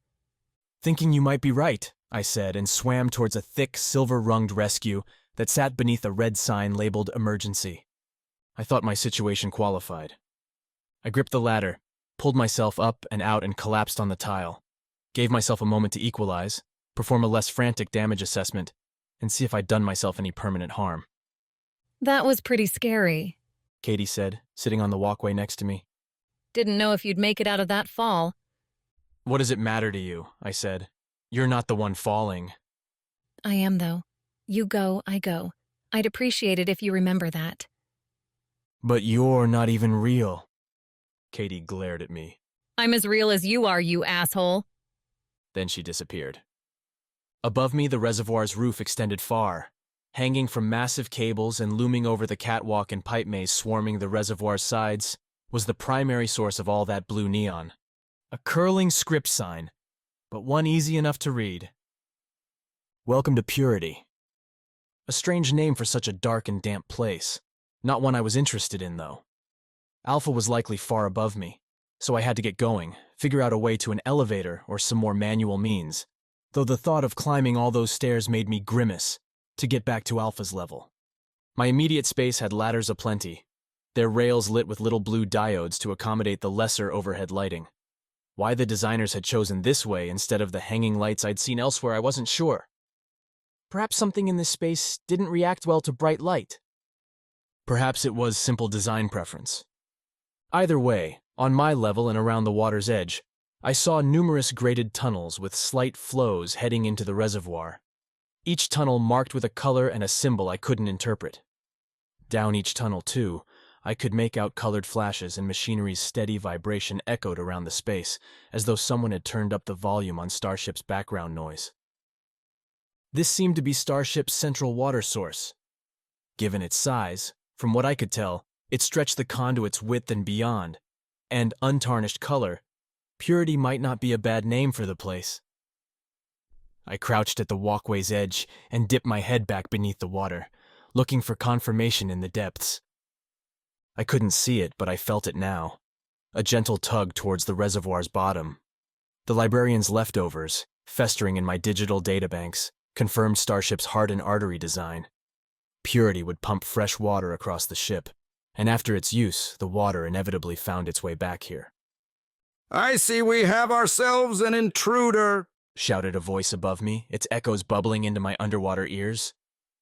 With water dripping down my face, I looked up towards the announcer and saw a harsh red glow, bright and angled right at my eyes from some sort of flashlight. The source stood several levels above me, on a walkway that passed near enough to the garden waterfall that I considered it a minor miracle I hadn't hit the thing and split apart. "What's a human like you doing all the way down here?" The voice asked again, in an even, nondescript tone. "Don't you know this area's off limits?" A human? I paused, then recalibrated.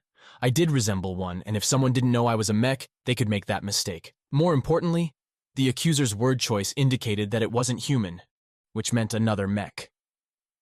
"I fell," I offered, standing on the walkway and attempting to shield my eyes from the red light. "From above, in the garden." "Fell?" the thing replied, and listening closely, I picked out that artificial twinge mech voices had. A failure to replicate biological vocal cords perfectly. "From the garden ought to be dead then." Gamma.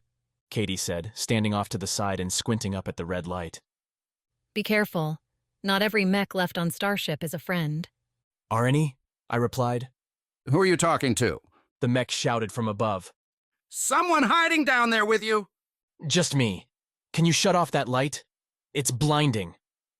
The mech moved towards its walkway's railing, and I saw the light shift, then move away in a sudden circle as the mech, its whirling shape caught in Purity's blue glow, jumped down to another walkway spaced between us. The mech landed with a heavy clang, that red light swinging back around to aim right at my face. "Don't know if you quite get it, boy," the mech said. "This place is Purity and it's mine. I'm charged with keeping it clean, and right now you're messing it up." "Sorry?" I tried to move to the side, but the red light kept following. "Oh, don't worry about apologizing," the mech said. "Been waiting a long time for some new salvage to come my way. A real long time." The red light winked out, giving me a clear view, though one I wished I could take back. Standing on the walkway above me was a mech, yes. Metal bits on its frame glimmered in the blue, but those bits were few. Instead, the mech stood more than 2 meters, and all manner of things covered its body. Some looked like ragged cloth remnants, like half a jacket hanging from one of its right arms. Those didn't spike my alarms, but the bones tied with cords along its frame, the matted hair pasted to part of its head, and what looked like a desiccated eye leering from the mech's bucket-like head. Kaydee cursed. So did I. Chapter 6. Purity. When Kaydee revealed the Conduit's true nature when I'd left Alvy's, I'd seen mechs falling apart, battering each other, scaling the walls in search of things unseen.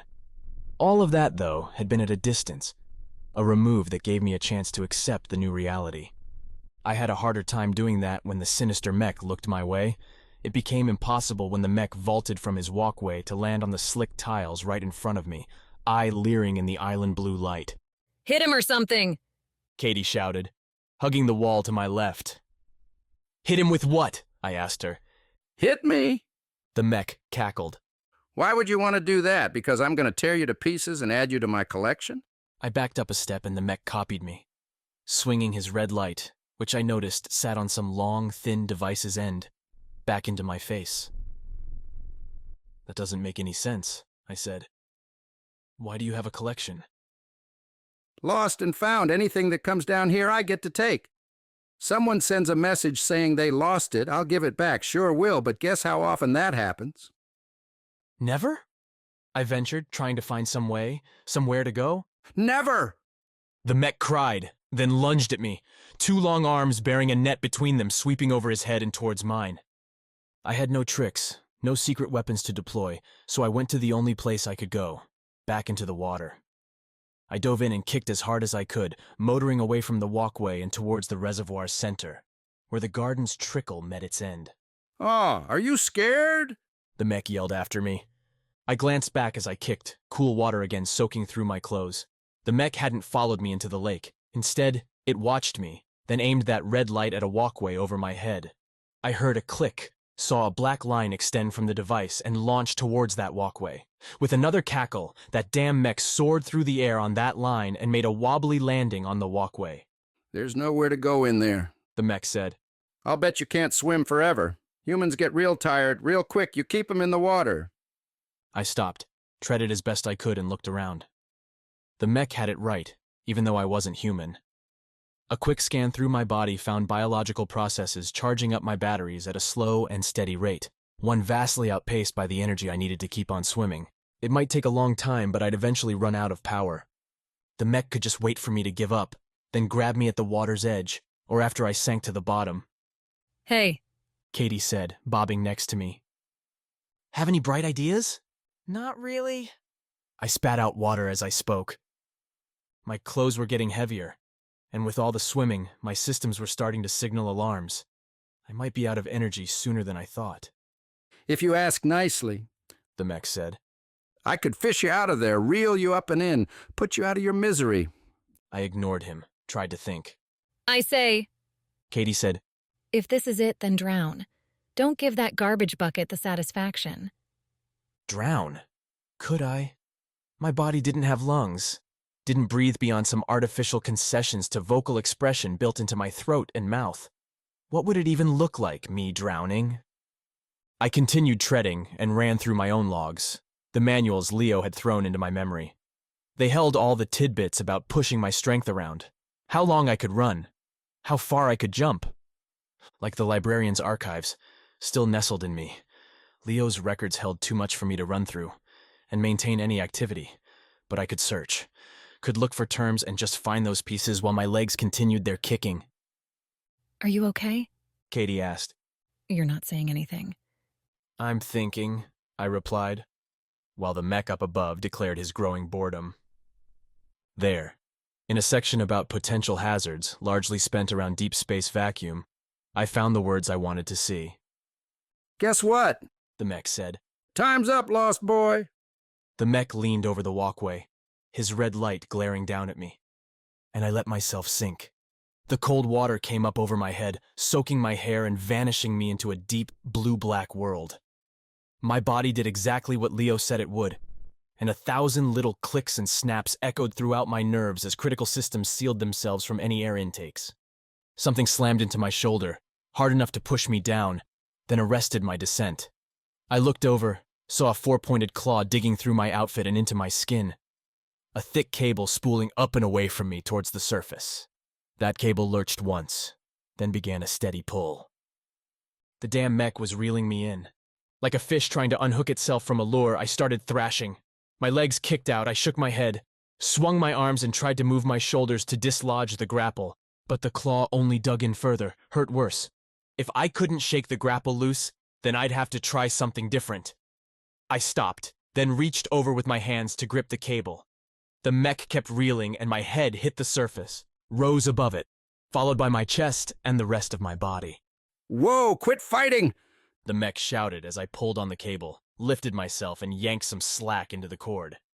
The mech made his own noises, setting hissing clamps that, I noticed with my upturned eyes, locked him into the walkway's grated surface. Keeping himself stable, a bulwark to lift me over the edge. I poured energy into my hands, pulling the cable towards my mouth as I rose, dripping from the water. What are you opening that mouth for? The mech cackled. Not going to feed you, boy. You won't have to worry about food much longer anyways. I lifted my head up, pulled the cable inside my mouth, and tasted its cold metal. The zinc coppery feel. A strong cable, but made for lifting, not to resist a cut. Not to resist one of the few tools Leo saw fit to give his vessels. I didn't need to eat, but I had teeth nonetheless. Razor ones, ready to serve as makeshift knives in case I had to cut something open, get into a container. Leo's files had my teeth slotted away under an optional asset. Right now, they were essential. I bit down, ground my teeth against the cable, and felt the metal flake and split. Shrapnel vanished inside my mouth, falling into the little storage box in my throat. The mech lifted me higher, almost even now with the walkway. Hello, hello? The mech said, and I met his eye as he rotated me to face him. Goodbye, I replied. the word more mushier and muffled than I liked, given my mouth still had a cable in it. What? I bit through, and the cable snapped. I fell as the mech reeled back, clamped feet keeping him on the walkway even as I plummeted into the water, as I hit the surface and sank like cement all the way to the bottom. The water transitioned from light blue to black, before giving a shimmering path to soft yellow, thanks to diodes implanted in the reservoir's bottom.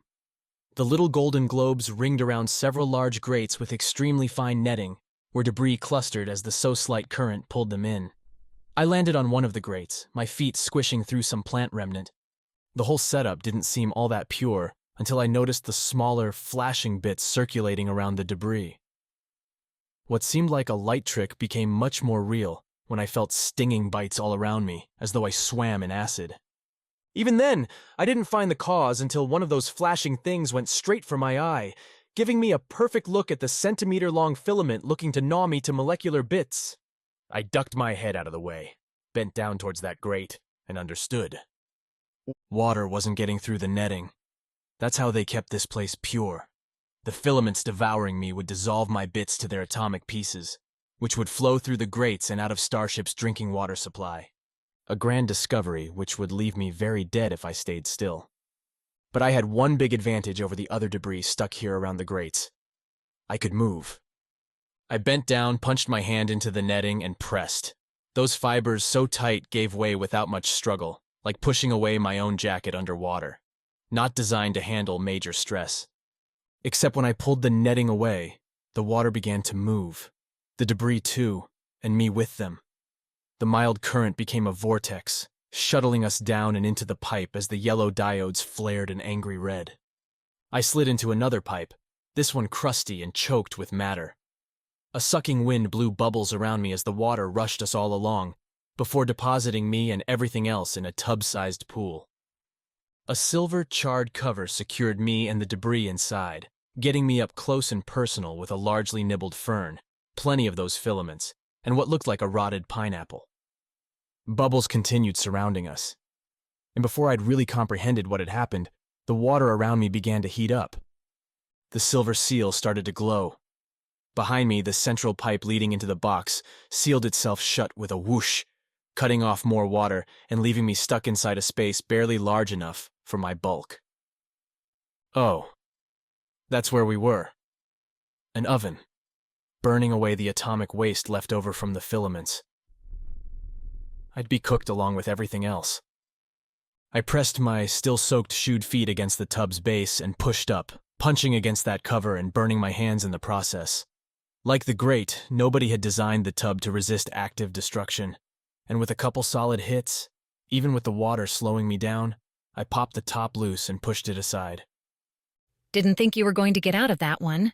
Kaydee said as I clambered from the steaming tub. Thanks for the confidence, I replied, and set about to seeing where I'd wound up. It was hard to have preconceived notions about where an underwater waste pipe would funnel you, but I certainly didn't imagine the holiday nightmare in which I found myself. The organic oven sat in the center of a larger sphere, with the area pressing up and into the reservoir bulging back inward, like a ball that had been deflated and punched in on one side. Hanging about the circular walls were light strands, though with more variety in type and color than I'd ever expect to see in a sane person's decor. Bright greens and reds clashed with purples and oranges. A pure white naked bulb sat flickering in one corner, producing a discordant strobe effect. The glows mingled with stale air that held a permanent char taste. For a space that should have been nothing more than a maintenance access for that oven, bounteous crap dominated. So I think this is that Mech's home. Kaydee said, peering around along with me. Must have been a hoarder. Maybe this is the lost and found he was talking about. So much lost, and most in a condition I'd hesitate anyone wanting it found. Jumbled metals heaped on one side, neighboring a haphazard Franken-furniture collection, with legs, cushions, and supports for 2 chairs and a desk seemingly stolen from other pieces. Some tools, including what looked like other mech limbs, leaned against the far wall, near an access hatch sealed with nothing more than a simple handle. Check this out, Kaydee said, over by the desk. Looks like he wasn't just a dumb robot. His rambling makes me not so sure, I said, but headed over to see what Kaydee had noticed. Topping the desk were, believe it or not, paper journals, books, binders filled with soaked, moldy remnants, enough to make me wonder whether Starship's residents had made a habit of throwing their old paper goods in the trash. You know where these are from? I'm guessing the answer isn't that reservoir. I mean, yeah, of course. But he must have fished these out around the same time. Look at them. Kaydee seemed far more excited by the leather-bound journals, by the folder that, in its corroded lettering, suggested an evacuation plan, than I was. Am I supposed to be seeing something here? You're seeing history, that's what. Starship's checkered past. You get thousands of people and seal them in a metal box for generations. You're going to get some discontent. Okay. You can't run around a spaceship like this shooting at people you disagree with, because if you pop a hole in the hull, everybody dies. So you have to use other methods. I started to understand, reached out and flipped through one of the pages. With just a glance, my eyes photographed and internalized the handwriting, taking its words and mapping them into a cohesive story. A sad one.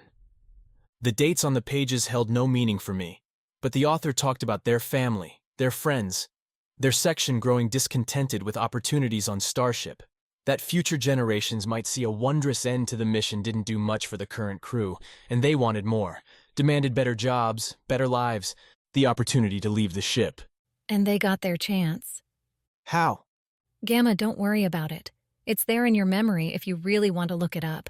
But the people who did that, and the ones who protested, are all long gone. My guess, people who didn't want these found tossed them into the water. Let those filaments dissolve them. I left the journals and their scribbled hopes and dreams on the desk. If the Mech wanted to keep them, who was I to take them away? Who was I to wallow in a past I hadn't been present for? Next to the room's exit lay something else that caught my eye. An arrangement on the floor. Scraps connected by wires into a lithe contraption.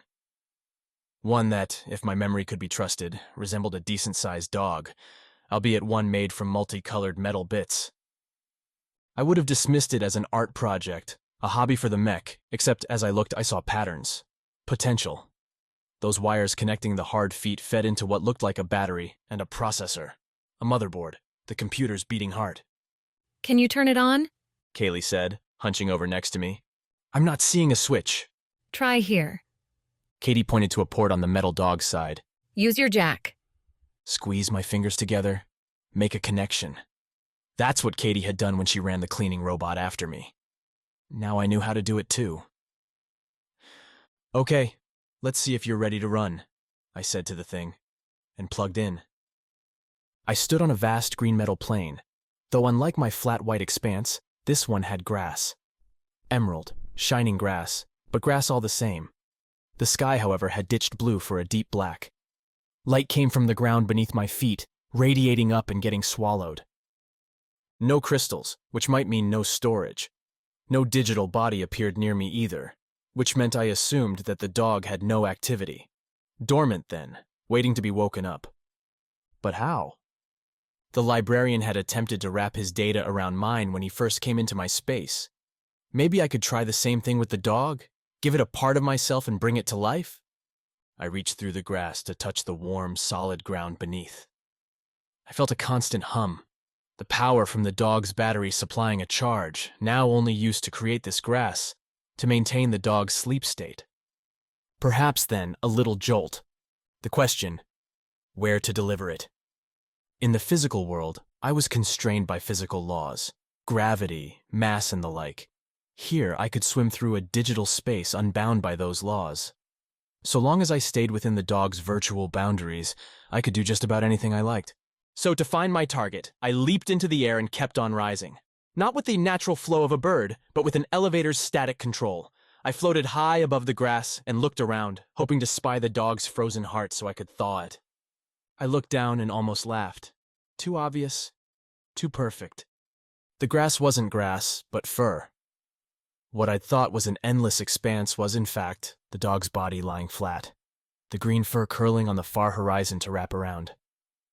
Just as I'd created my own body in this space, so the dog had its own, just gigantic. At least I didn't have to find my target anymore.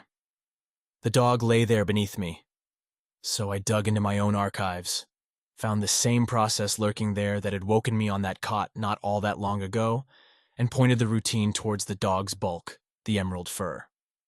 Like with the librarian, a silver thread wove its way from my fingers towards the dog, waving down as my code wormed its way into the dog's matrix, nestling its functions into the creature's operating system.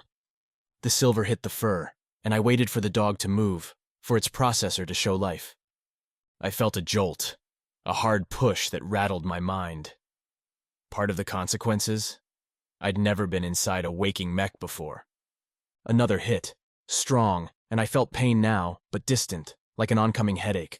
The dog and its virtual world blurred, then snapped back into focus, my silver stream spreading and finding its goal in the dog's body. What was happening? I looked around, saw nothing, and felt another hit. The dog's world vanished, light waves snapping across my vision in sudden static. A signal interruption.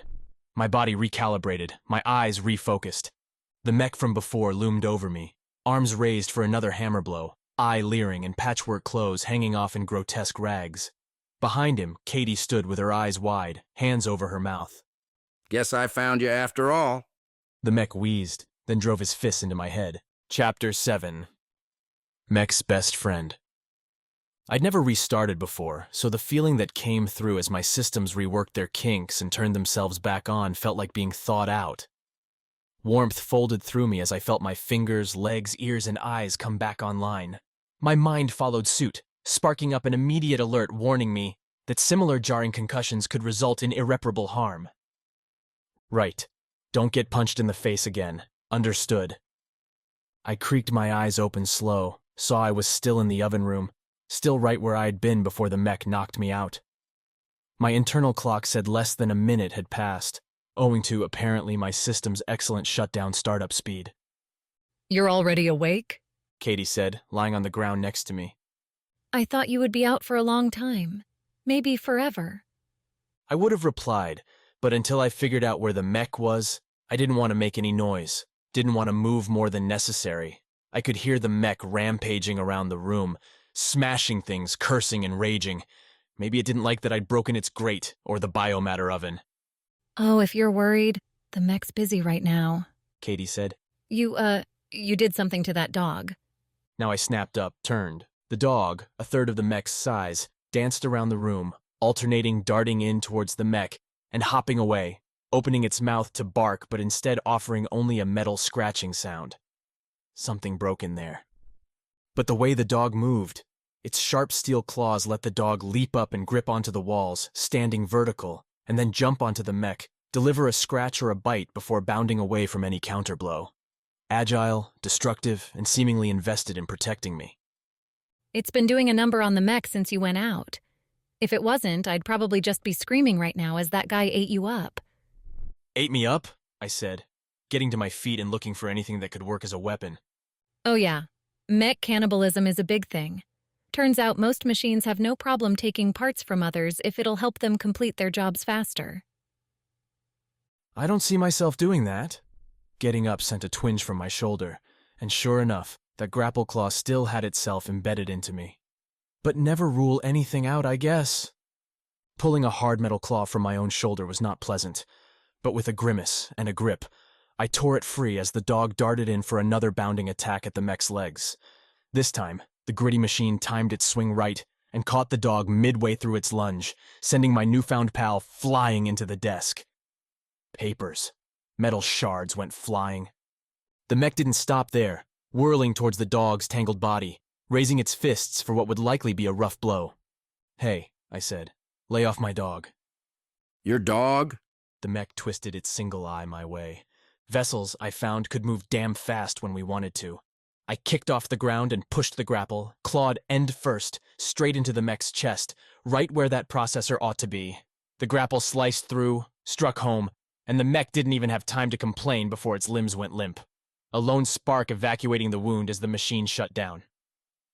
In the silence that followed the mech's demise, I looked at its shell and tried to figure out what I'd just done. The moral lines encoded in me suggested murdering, or even harming live humans was something to be avoided at almost all costs. Damaging other mechs, however, seemed to have looser constraints. as if the mechs themselves didn't matter. We can always rebuild it. Kaydee muttered next to me. That's what we'd always say whenever this happened. Rebuild it and make it better. What are you talking about? The Mechs. Gamma. What do you think I'm talking about? Dinner? That's like the story of Starship if you want it quick. Mechs running amok. The grand quest to see how many things could be automated. Not because we needed it, but because it was a puzzle to solve. The dog approached me slow, and I took my first good look at it. While its computer parts seemed cohesive, everything else about the mech looked like it had been assembled from various junk. Cleaned up, polished junk, but scrap metal couldn't escape its roots. The dog moved fine, those wires and joints holding together, but the rounded plating making up its skin slid around and against itself. Its eyes shone with an artificial yellow glow, and its mouth couldn't quite close over jagged, tarnished steel teeth. If the job existed, the voices would put up a prize to see who could get a mech to do it better. Kaydee kept going on behind me. Or not even better. Just do it, period. You'd have these big contests, and the winner would nuke away positions for dozens of people. I knelt down, met the dog's eyes, and held out a hand. I ran a search in my own memory banks for dogs, and the librarian's stories held examples aplenty for befriending the canines. Whether the mammal's methods extended to its mechanical version, I couldn't be sure, but the initial results looked promising. The dog padded over to me and sniffed my hand. You might be thinking, great, now those people have time to spend on what they want. Kaydee rambled, enough that I was starting to worry. But boredom in a place like this, where there's not a lot of new stuff to do, is deadly, Gamma. It's friggin' deadly. I'm going to call it Alvy, I said, rubbing the dog's rounded, bucket-like head. Alvy likely didn't have nerves, or anything like my synthetic connections in its scrap body. But it must have felt the pressure because Alvy jumped up at me, planted its paws flat on my chest, and made its squeaking, wheezing bark. Are you even listening to me? Kaydee asked. Then I heard a soft laugh. Bet I can guess what gave you that name. I'm as creative as what I know, I replied. I chose not to say anything about Kaydee's comments. I was a mech, crafted to solve what the voices wanted solving. Whether or not a living human could do what I was doing, I didn't know. Whether my existence had caused another one pain, I didn't know. An uncomfortable question for a time when I wasn't stuck at the bottom of a watery grave and very late for an appointment with Alpha. With Alvy following, his claws clacking on the slick floor, we went to the hatch and opened it to reveal a long ladder leading up. Hardly as efficient as an elevator, and far too many rungs for any human to climb day after day. For a mech, though, the only factor that counted was the time spent climbing them. Purity. I thought more about the ruined mech as I scaled the ladder, Alvy reaching and pulling himself up after me. Kaydee said the mech had been doing what nobody else had wanted to do, keeping Starship's water clean. But clearly that original mission had faded somehow, had been corrupted into a manic state. A state that, troublingly, had still given purity. I'd decided to label the mech as such, the ability to put Alvy together, to collect and value particular debris over others. The mech had kept the journals from those poor lost souls. Why? I scanned the librarian's leftovers as I climbed, reviewed what pieces Kaydee had opened to my searching, and found no easy answer. The ladder culminated in another hatch, one that opened up into the vast reservoir where I'd fallen with a splash that still had my clothes soaked.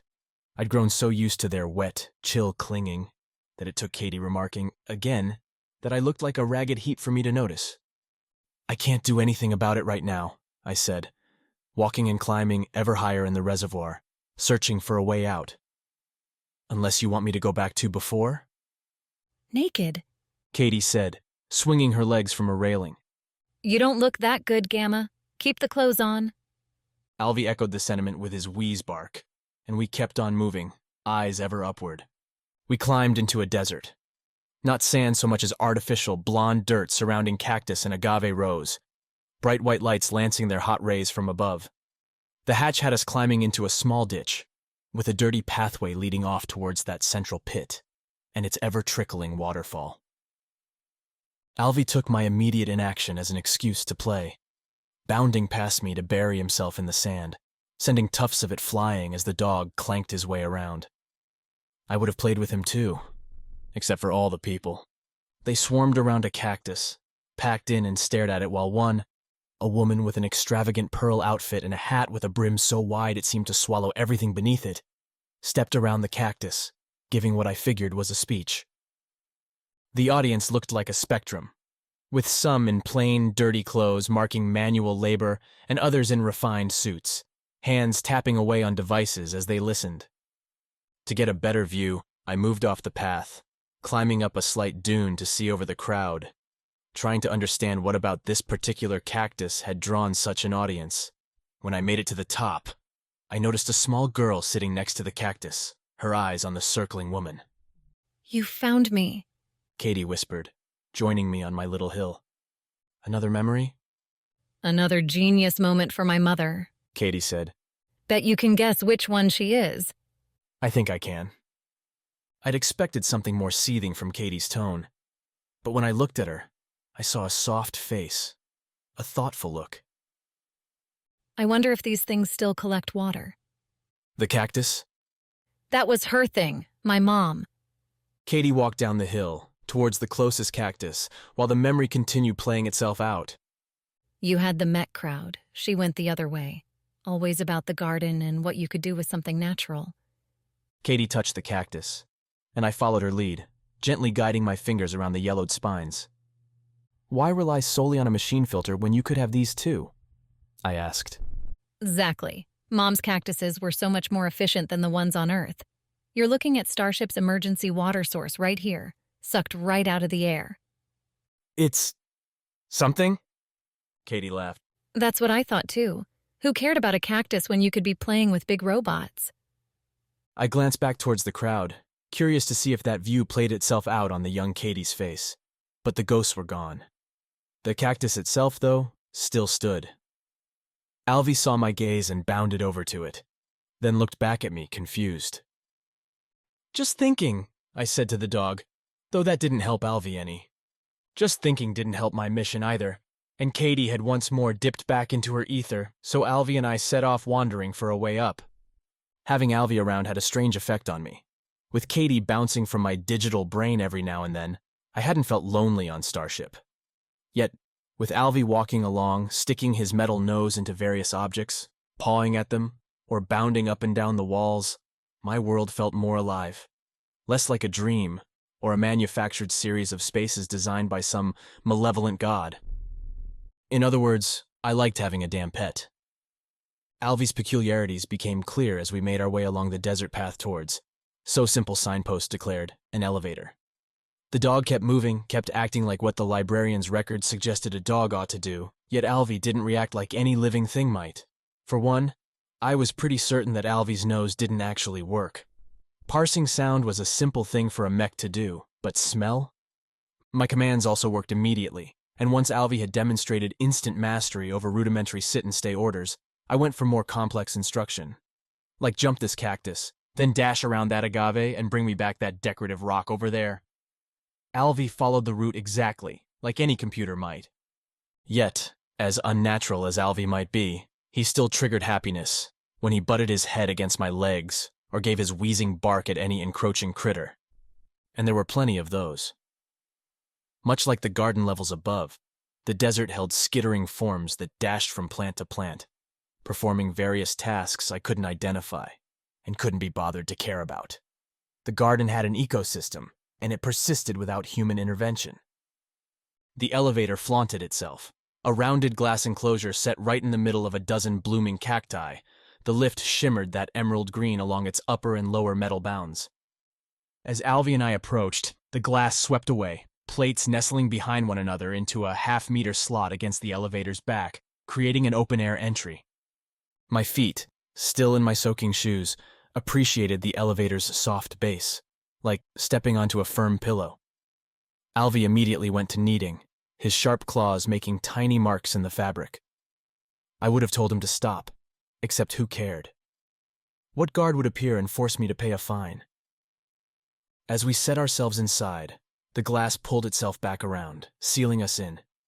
A wide patch along the transparent surface fogged into a deep blue, with clear white lettering listing the garden's several dozen levels and inviting me to select one. You were on the 20th. Kaydee said, leaning against the glass to the right. One of the botanical sections. Because apparently people like pretty things too. Apparently, I said, reaching out to push level 19, one level below where Alpha had been. There are so many. Starship's bigger than I thought. I've been saying that since I was born. The glass shivered slightly as I touched it, and level 19's title, Medicinal Plants, went purple. The elevator waited a moment, I suppose to let people select other options, before shuddering and starting to ascend. I didn't get to watch the desert disappear beneath me because the elevator went dark quick after it started to move. So completely dark that Alvy whined, and I lost track of whether we were still moving at all. The patch displaying the floor numbers dissolved into roving white pixels that swirled around me along the glass, as though a blizzard had caught the display and yanked it around. I tried to watch all the dots, tried to figure out where they were going, but the whole swarm wound up settling back to where they'd been before. Only instead of floor numbers, the display asked me a question. What are you doing here? That is either a very simple or a very complicated question, I said to the display. Simple. Why have you not gone to the nursery? Okay, now I knew the source. The mysterious voices, the ones I hadn't seen or heard from since leaving Leo's lab. I've been dealing with things, I said. Do you understand how critical your mission is? I glanced down at Alvy, who stared back at the letters as if reading them himself. Who knew? Maybe the dog was. Maybe Alvy had all the answers but couldn't speak them. Honestly, I have no idea, I said. Gamma, careful. Kaydee whispered. You don't want to mess with them. Point taken. I tried to look sincere. Starship is in critical condition. Its last hope resides in getting us access to the nursery. Do you understand? I don't even know who you are or what you want to do with this nursery. How can I understand? I said. The screen didn't change. You're reaching. Remember what I said about vessels needing to limit their information? They can't tell you because you'll... Do what? Go crazy? I replied. I've seen enough of Starship. I've nearly been killed by a homicidal mech. I'm not going through this blind anymore. Who are you talking to? I stared back at the screen.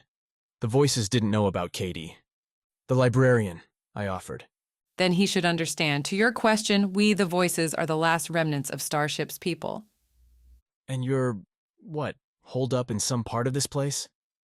In a sense, the nursery contains our children and our future, but we cannot see them any longer, cannot help them. That is why we need you. Save the children, save the ship. Kaydee laughed. So simple. Sounds that way, I replied. If you trust them, you're simpler than I thought. Maybe.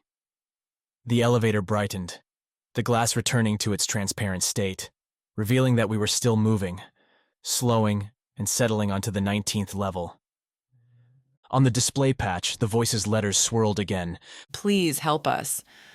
Except I couldn't focus on their words because, standing beyond the glass, staring straight back at me, was a face, curious and cautious. Alpha. Chapter 8. Infection Protocol. The glass split aside, reducing the distance between myself and another vessel to a mere meter. Alpha's strict eyes, narrow face, and long red hair splashed over his shoulders onto a seemingly makeshift tan robe that ended in tatters around the vessel's ankles. Those ankles, like the rest of Alpha, bore tiny scratches and damage I hadn't seen when I'd first caught the vessel from above. Up close, Alpha had suffered a lot of minor injuries, and either his synthetic skin no longer repaired them itself, or Alpha suppressed that feature. Hello? Alpha offered to start the conversation, an amber voice coming through calm and nothing like the laughing joy I'd heard before. I've been waiting. Here? Yes. Once I saw you fall, I determined this would be the most likely place you would show up, if you survived. Alpha stepped back from the elevator, gestured for me to walk off and join him. Alvy took the cue to dash away into the verdant landscape, rustling between ferns and chasing after some of the skittering pollinators. Sorry, I said. Can we start over? I'm Gamma, and you're Alpha. You know my name? Damn. Kaydee had shown me enough about Starship that I should have known to keep information to myself. Alpha wouldn't know what, who I had dancing around my digital memory, but now he knew I wasn't entirely alone. The voices told me. I decided to go with a version of the truth. They said you'd been sent out before me, but hadn't completed their mission. Alpha's eyes narrowed. Then he relaxed into a slight smile. They're always so frantic. Come with me, let me show you why the voices don't matter. Don't matter? I asked. Aren't they the ones that created us? Alpha walked and I walked with him, keeping pace as he led us through a level labeled Cloud Forest. Nearly as lush as the botanical level that I'd explored, vines combed almost every open area. Mist played continually along the bottom, puffing up in little clouds as we walked. Small trees dominated, some bearing myriad fruits in tropical colors. The waterfall's noise paraded. Being something's creator doesn't give you the right to control them. Alpha reached up and ran a long, muscled arm along a green vine, as if giving the plant a pet. He was impressively athletic, though I supposed I was as well. Synthetic muscle didn't require working out or nutrition. Don't feel like you owe them anything. An interesting point of view, and no doubt with a story behind it. But why not? I said. Why shouldn't we help them? Because I'd rather do something else, like wander the garden. It's a marvelous place, don't you think? Sure, but... Quiet, Gamma. I know you have questions, but you will learn more by listening. Once you understand, then you might find you don't have any questions at all. I shut my mouth. Alpha had let the tiniest bit of irritation bleed into that last comment, and I didn't want to alienate the only other mech I'd met that wasn't intent on murdering or brushing me aside on its eternal mission. Is it me? Kaydee said, walking backwards in front of us. Or does that sound stupid? If you understand, then you'll have no questions. Yeah? That's how questions work? I pressed my lips together to keep from laughing. Alpha did seem so serious, a veneer that appeared at odds with his bedraggled appearance, and a plant-filled space where a robot dog pestered tiny pollinating machines. After all, the vessel had just been taking a bath. How dramatic could things be?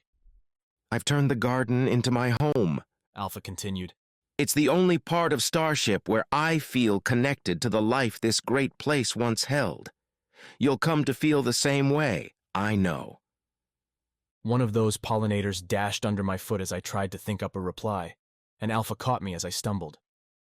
But Leo created us to be inquisitive creatures, to always be looking out for ways to better ourselves and Starship itself. He did? I noticed that Alpha rarely looked my way while he spoke, scanning our surroundings even though we were walking on a clear path with zero danger around us. Except, maybe, Alvy, who burst out from the deep green bushes to our right, pursuing 3 pollinators, their oval, tendril-laden bodies scurrying away from the dog, who followed wheeze-barking the whole way. Leo didn't chain himself to the voices, Alpha said. He did what they asked because he had to, but Leo slipped what makes you and I inside his directed mission. We have our independence because of him, which means we can give Starship what it needs, not what the voices want. And you're doing that by staying in the garden? Alpha's face flickered at the reply, not to an expected irritated frown, but rather to a manic, eyes-wide, mouth-open look, like a silent scream. After a second, with me taking a step back, Alpha's face reset to its contemplative smile. I'm protecting it, Gamma. Starship's food, water, and air come from here. If there is to be any hope, the garden must survive. Except, we don't need any of those things? The path spread out to a wide space, a grassy meadow hill ringed with misty trees and a faux blue sky overhead, a big yellow light in its center. A breeze broke the sticky warm air. Not yet, Gamma. Not yet, but we will. You don't understand. Yes, I know, Alpha replied as we walked into the meadow's center. Please, sit down. Why? Again that face flicker, those bugged-out eyes. This time I tried to stay still, to see what might be causing it. Was Alpha suffering from some tic? Had a wire crossed itself? I'm not asking, Gamma, Alpha said, his set face back, but trading the smile for a straight line. This will help you. Help us both. And will help Starship most of all. I did not sit. Something with Alpha's voice, his continually twitching face, had my digital nerves flaring. I'd hoped meeting Alpha would give me some insight to what the voices really wanted. Maybe even get a partner to help fulfill their mission. Instead... This vessel's really creeping me out, Kaydee said, circling Alpha. I knew Leo. He wouldn't put this kind of stuff into a vessel's head. He wasn't a crackpot philosopher. A yipping noise came from the way we'd come. and Alpha and I both looked to see Alvy streaking towards us, scattering up torn leaves and dirt as the dog ran. Behind him, pollinators followed. Not just a few, either. A horde. Their tendrils all up and raised, racing after my dog. My dog. "Hey!" I shouted as Alvy raced towards me. "Stay away from him!" I didn't have a plan for what I'd do against that skittering mass. A group that grew as it swept into the room with us, swarming around the mound. Then again, I wasn't all that certain what the little creatures could do to Alvy and I. Poke us to death? Alpha, for his part, watched the growing horde without expression. He folded his arms and stared silent until the pollinator flow slowed to a trickle and the crimson-beamed mass sat quivering, surrounding us. "Are you seeing this?" I said. "Because this doesn't look like normal behavior." How many mechs have you seen around here with normal behavior? That's the first good point he's made. Kaydee said, giving Alvy a virtual pet. "You get what I'm saying?" I looked around the mound, but no weapons presented themselves. There weren't even any vines to break off and use as makeshift whips. What are they doing? What I asked them to. Now please sit down. It should be easier this way. My nerves flared. My program designed to assess threats deciding that what Alpha had just said was indeed a problem. I turned to and stepped away from Alpha in a single motion, trying to get some space. Alvy picked up on the new vibe and issued a wheezing growl Alpha's way before stepping close to me and giving a nervous glance towards all those pollinators. Told you he was bad news. Kaydee whispered next to me. She had her fists balled, that spearmint hair spiking everywhere. You wouldn't be awake if this guy had stayed sane. Mind telling me what it is you're planning to do? I asked Alpha. Of course, Starship belongs to the Mechs now, and the Mechs will belong to me. Oh, so it was that simple. I didn't have time to ask how Alpha would claim all the various Mechs, because his face stretched into that wild grin as he jumped at me. Behind us, around us, the pollinators joined their master's charge, scrambling up the grassy mound towards us. If Leo had put any programming in my data to handle an assault by a tiny robot swarm coupled with a dangerous alternative version of myself, perhaps I could have mounted some defense. Instead, I managed to get my arms up to block whatever punch Alpha planned to throw my way, only to see my dog leap in between us and drive the vessel to the ground. As Alvy pressed the enemy into the dirt, I felt the first pollinator slam into my ankle and start climbing up my leg. I kicked the thing off, sending it flying into the leafy mist, but more swarmed in its place. If one couldn't topple me, 5 packed enough weight to send me to the ground. Alvy's rattling growls changed their tune as the pollinators swarmed him too, though I couldn't see that as I kept trying and failing to sweep them away from me. The pollinators poked and played around my skin, though none pierced me. None appeared to be trying to even hurt me, but they latched onto my limbs and held me down, entangled their tendrils in my hair to hold my head back. Alvy whimpered, and I swear I tried. I sent every bit of energy I had to my arms and legs to fight back, but the pollinators had buried me. I could see and little else, which meant I could do nothing when Alpha appeared overhead, bearing new tears through his robe. Alvy's incredible loyalty right there. Not that Alpha noticed. The vessel crouched near my head and nodded his own, as if to some imaginary beat. Perhaps the lyrics in his soul, whatever pushed him into this. It's okay. Alpha said, returning that slight smile to his face. I expected this. I still believe in you, Gamma. I started to spit out a reply, but Alpha clamped a hand over my mouth, put his other on my head's side, behind my ear. Unfortunately, he kept his palm, his fingers away from my razor teeth. Don't fight. This will all be over soon. Alpha reached his other hand into the pollinator stack, and the crimson orb swam away from his touch, bleeding onto the meadow around him. I tried to raise my head to see what Alpha was doing. Alvy had gone quiet, and I didn't know whether the dog had been destroyed or just turned off. Kaydee flickered into being in the corner of my eye, her face sad but resolute. We're not done yet, Kaydee said to me. Despite the obvious, I didn't get the chance to ask her. Not only because Alpha had his hand over my mouth, but because the real world broke and fell away. My crystals hung overhead, locked in their teeth-row pattern along the infinite sky in my digital space. I realized I was on my back, the hard pearl surface beneath me proving little comfort. You might want to get up. Kaydee said, standing next to me. We're not alone in here. Getting to my feet, I looked across my clean expanse and saw what Kaydee meant. At the far horizon, but heading towards us with barreling speed, was a roiling purple-black mass with a familiar figure at its head. Alpha resembled his real-life form, only in here, he'd bumped his size up several times.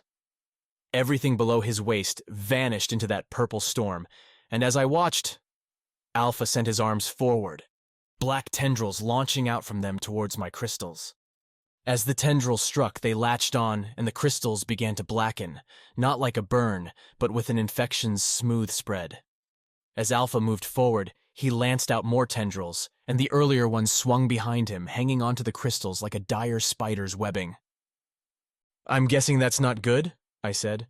He's corrupting your data. Kaydee replied. If he gets enough, you'll cease to exist. Well, the you that I'm talking to anyway. "And what happens to you?" Kaydee shook her head. This is my first time being a data fragment, Gamma. I have no idea if digital files have an afterlife, but I'm not holding out hope. "Then let's make sure you don't find out. How did you protect your own digital space?" I wasn't exactly sure, so I went with my instincts. Reality here was what we made of it. Alpha certainly wasn't a roiling blob back on Starship, and if he could twist my world to suit his needs, then I could do the same. Any ideas? A few. Creativity wasn't my strong suit, but the librarian, before Kaydee had banished him to digital oblivion, had left me with stories aplenty. I dug into those directories now, and above and beyond me, some crystals began to shine yellow gold. Alpha, continuing his rampage, changed his storm's direction towards those crystals, launching out new tendrils towards them. What are you doing? Using my imagination. Sort of, anyway. I pulled data from those stories and sent it out, picturing each item and like sinking into a powerful daydream, forcing the idea into my reality. Figures, large and small, appeared in front of Kaydee and I, heroes from these stories, drawn from old tales to live here and now. I brought myth and legend to fight by my side. My heroes didn't wait for an order but advanced according to their abilities.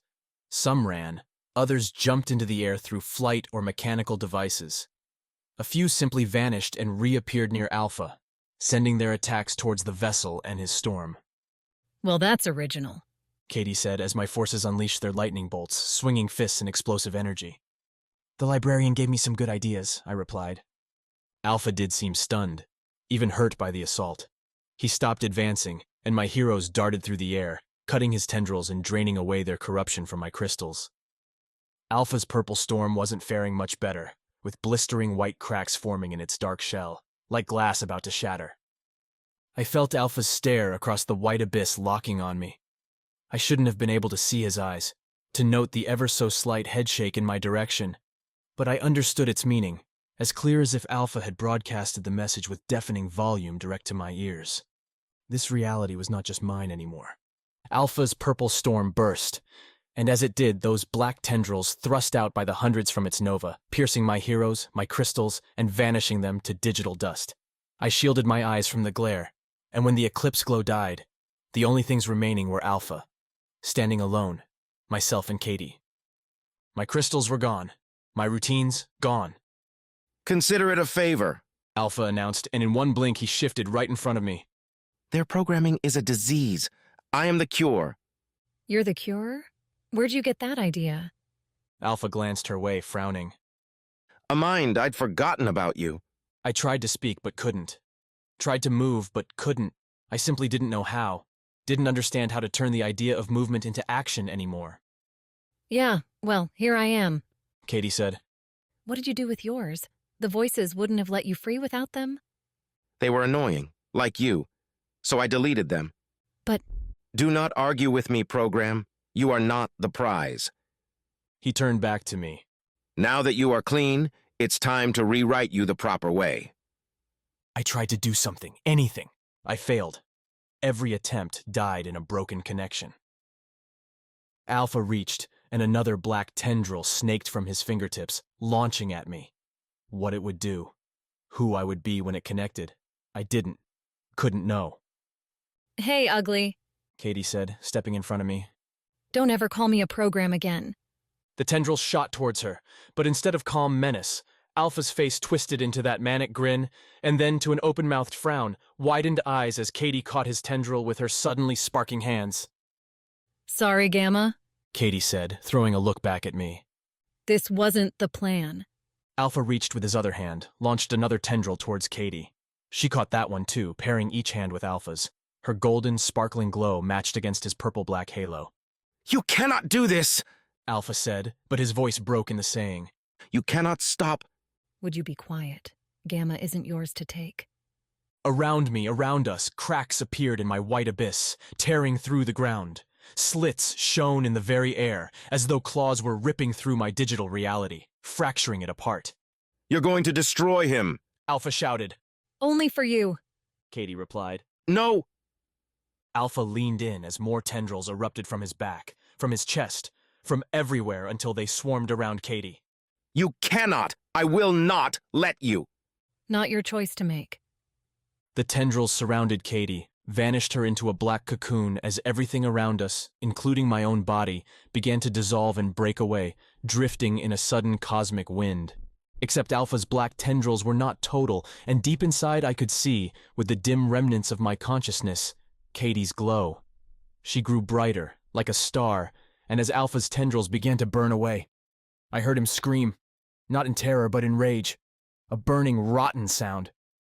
The golden glow grew, enveloping everything until all I saw was Kaydee, standing with that sarcastic smile beneath that spiked spearmint hair. Sorry, Gamma. Good luck. And then she too was gone. Chapter 9. Total reset. The bed felt light, comfortable. Thick blankets leading to a soft mattress beneath. An orange nightlight provided a soothing glow. A young girl with bright silver hair sleeping beneath its light, arms cradling her head. Around us, toys lay scattered across a carpet-covered bedroom. The walls and ceiling painted over with a peach tint. Bolts and screws sealed with caps visible beneath the coats. Where was this? Where was I? The other obvious questions, like who, I answered without trying. Little seeds germinated, giving me a name, Gamma, and a lexicon to describe myself and the world around me. Legs, arms, man, child, common words. I tried to find context in the room, and failed. Who are you? The child asked, popping up from her pillow, staring straight at me. I'm not sure, I said. My name is Gamma, and that's all I have.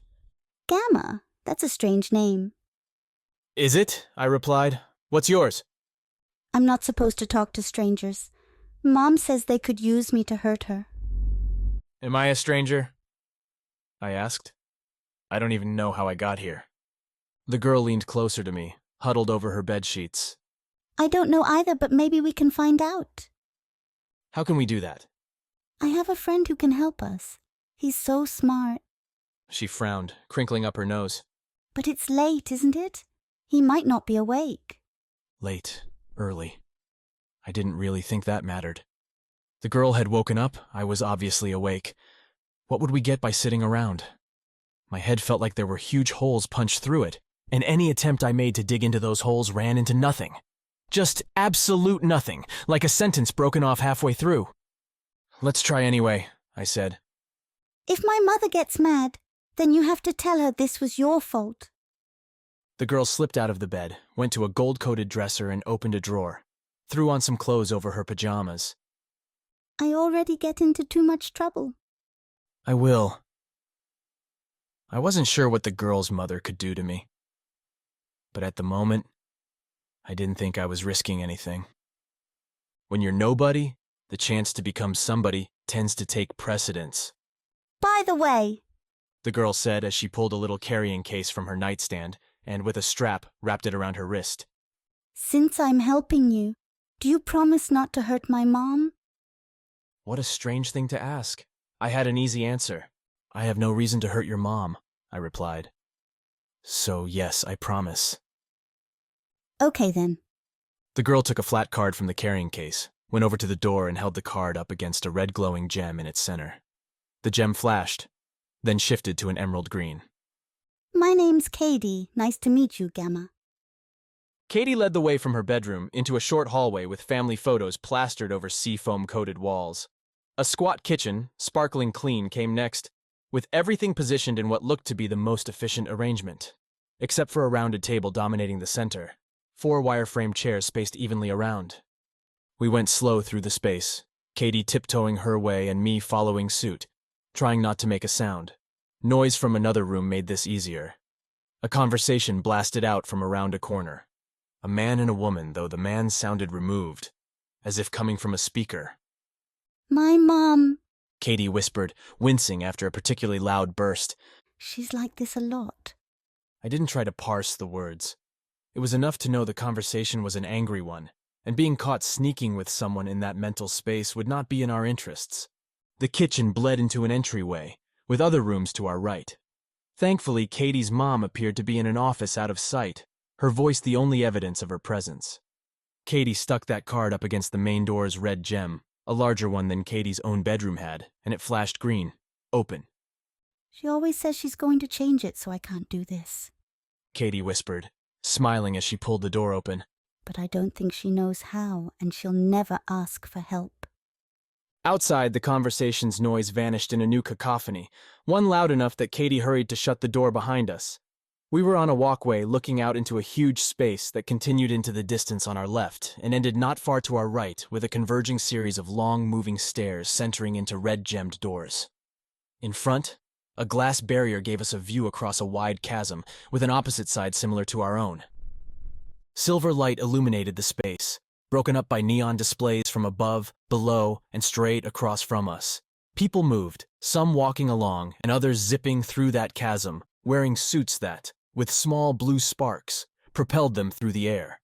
Occasionally, a larger car would pass by loaded with people and dock at the end before taking on new passengers and speeding back the way it had come. This way, Kaydee said, pointing left. He's not far. Where are we? I asked, trying to take in everything. The Conduit. Kaydee replied, walking along the dark metal surface. I like it at night, when it's not so crowded. A passing man, sporting a heavy overcoat and a shiny visor that stretched down over his face, stopped as Kaydee spoke, turned and looked down at her. Who are you talking to, little one? Kaydee didn't even stop. My friend Gamma. I watched the man, who didn't look my way, and after a moment he shrugged, turned and kept on, walking right towards me. I pressed myself to the side, and he passed, not showing any sign that he'd seen me standing there. Am I invisible? I asked Kaydee as we resumed walking along. I can see you. Kaydee replied. But can anyone else? Maybe, maybe not. Kaydee apparently was untroubled, and if she was unconcerned, then perhaps I shouldn't worry either. Nonetheless, as we went along the walkway, passing people along the way who often gave Kaydee strange looks, they never saw me. A strange feeling, to be totally unnoticed. I wasn't sure how long we walked as distractions abounded. There were too many shops to look into, selling things I both understood and could never have imagined. Too many sounds to hear, from the snap-crackle as flyers burst into the air to the saxophone starting up a song somewhere in the distance and picking up a partner from a nearby trumpeter. And the smells, the scents, I couldn't stop sniffing 1,000 different culinary miracles, their warm spices drifting my way, interrupted by perfumes, body odors, and the clean-pressed fragrance of new clothes. This civilization in which I found myself overwhelmed me, and no matter the strange occurrence that had brought me here, nor the troubling emptiness awaiting my every look back, could ruin what became an enchanting stroll. One that ended all too soon when Kaydee announced we had arrived. A red gem inserted into a neat neon spiral door greeted us, shimmering in the soft silver night. Kaydee looked at the door without moving, and I wondered if she had some hidden method to jar it open. Are we waiting for something? I asked after at least a minute had passed, with more passers-by giving Kaydee looks for standing so still in front of another's home. He'll notice us eventually. Leo always says to be patient. Notice us? I looked at the door. I'm not sure he can see us. Oh, Leo never misses anything when he's paying attention. And how do we know he's paying attention? Because I'm standing in his favorite spot. Before I could ask what that meant, the red gem flashed and the spiral door opened. standing there, coated in stubble, black-spattered grease and holding a multi-tool in either hand, each one fully deployed. Its myriad implements spread out like a star, was a man that seemed familiar to me, though I didn't know his name. Kaydee! The man said, shaking one of the multi-tools as if in some universe it could be perceived as threatening.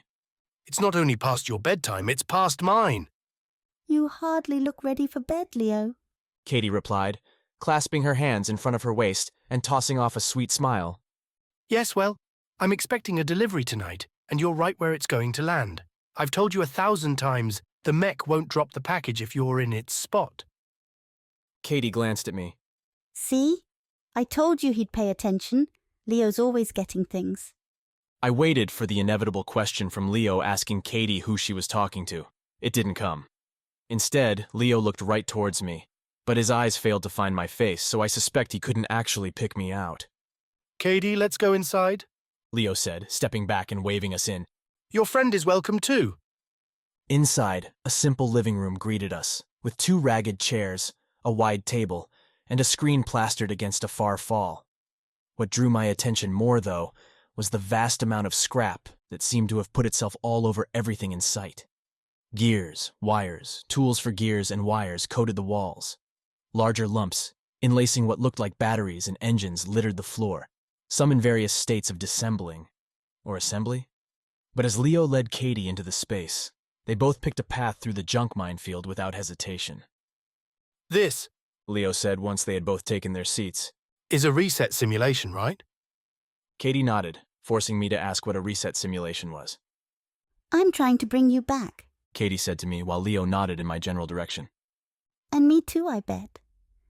Think of it like saving a version of yourself in case the real you dies.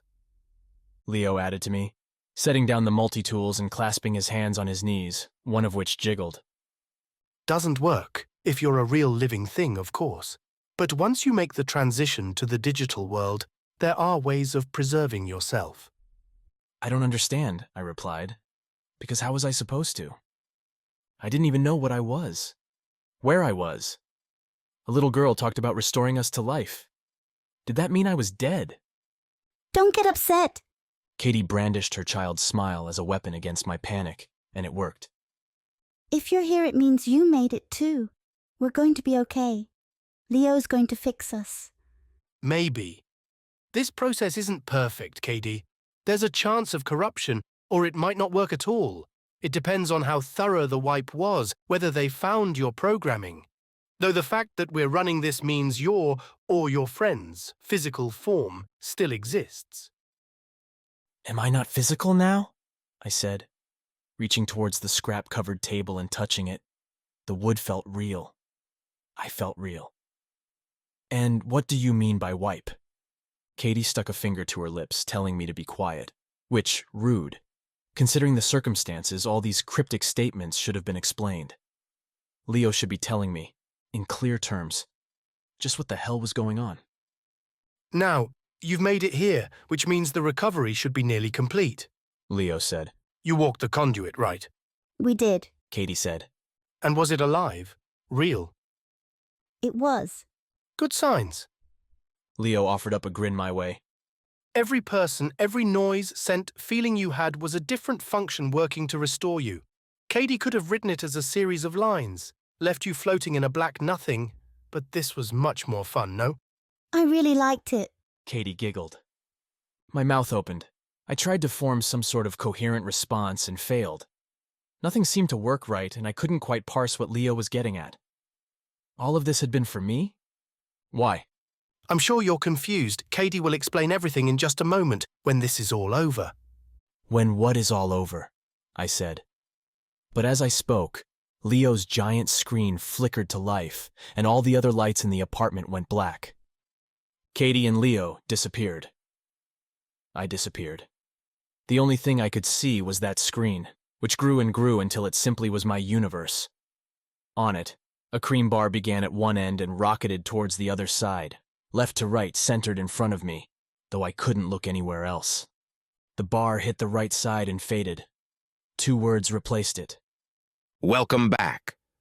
Orchids loomed above me, white and blue and violet, their stalks looping back from my face to the dirt beside my head and body, a body that I could feel, with its synthetic muscles primed and ready to go. More than that, I had a mind that I could read, with memories and functions I could understand. Somehow, Kaydee's reset had worked. Whatever Alpha had tried to do to me, I had been restored. At least from what I could tell. I had also been changed. My eclectic outfit from Alvy's, largely soaked and ruined through my adventure in purity, had been replaced with a similar loose-fitting robe to what Alpha wore. Mine had a cherry color and scratched my skin ever so slightly. But I was back. I couldn't stop running that fact through my mind, couldn't stop a grin from spreading over my face. Somehow, I'd made it out. Somehow this vessel, this mech, had escaped deletion. That grin died almost as soon as it formed when I remembered why I'd made it. Kaydee. She'd planted the code that had brought me back, had done something in that final moment with Alpha that had given me a second chance. What had happened to her? I looked around, but all I saw beyond the orchids were more orchids. A whole section filled with them, arrayed in rows. Overgrown now, but their original purpose to be picked out and given away seemed clear. I'd been placed in a pathway between several sections, lying on soft dirt. A wheezing bark had me sitting up in time to catch Alvy's barreling hug, his strong metal paws driving me back down. His nose bobbed and his yellow light eyes moved as he tried to lick me, a task made harder by the fact that Alvy didn't have a tongue. Nonetheless, the mech dog's excitement came through, and I managed a few pets before getting enough space to stand. The mech wouldn't leave your side, Alpha said, striding into the room. Impressive. I didn't believe such loyalty possible, but I've been wrong about many things. I twitched. I should have hated Alpha, should have made to strike him now, since the vessel seemed entirely alone and without weapons. Whether I could have won in a straight-up fistfight didn't matter. I should have fought. Instead, when I tried to raise that anger, tried to juice my synthetic muscles for a rushing punch and kick and bite and anything to bring that monster low, my connections died. The command lost its way from my processor to my parts.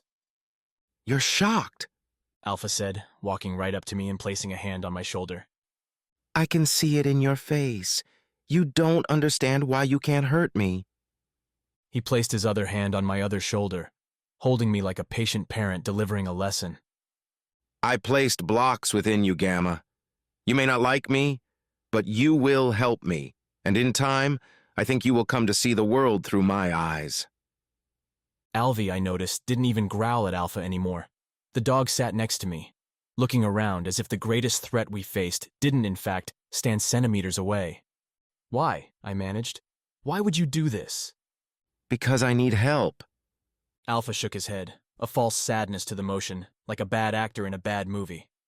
I did not arrive here by accident, Gamma. I've made my share of mistakes, made my share of enemies.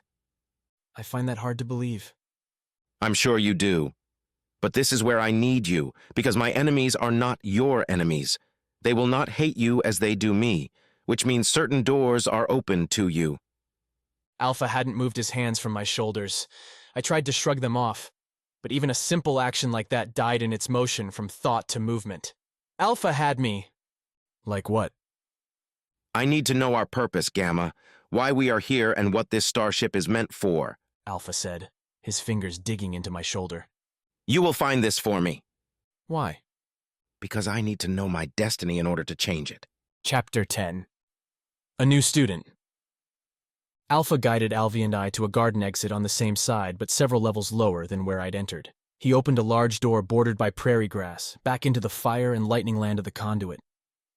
Much like I'd last seen it, Mechs filled the place with chaos. Smoke and orange glows from fires, started, I noticed, by some Mechs and put out by others, clashed with the misty blue light from above. Metallic screeches, auto-toned orders, and the constant ozone smell from burning wires abounded.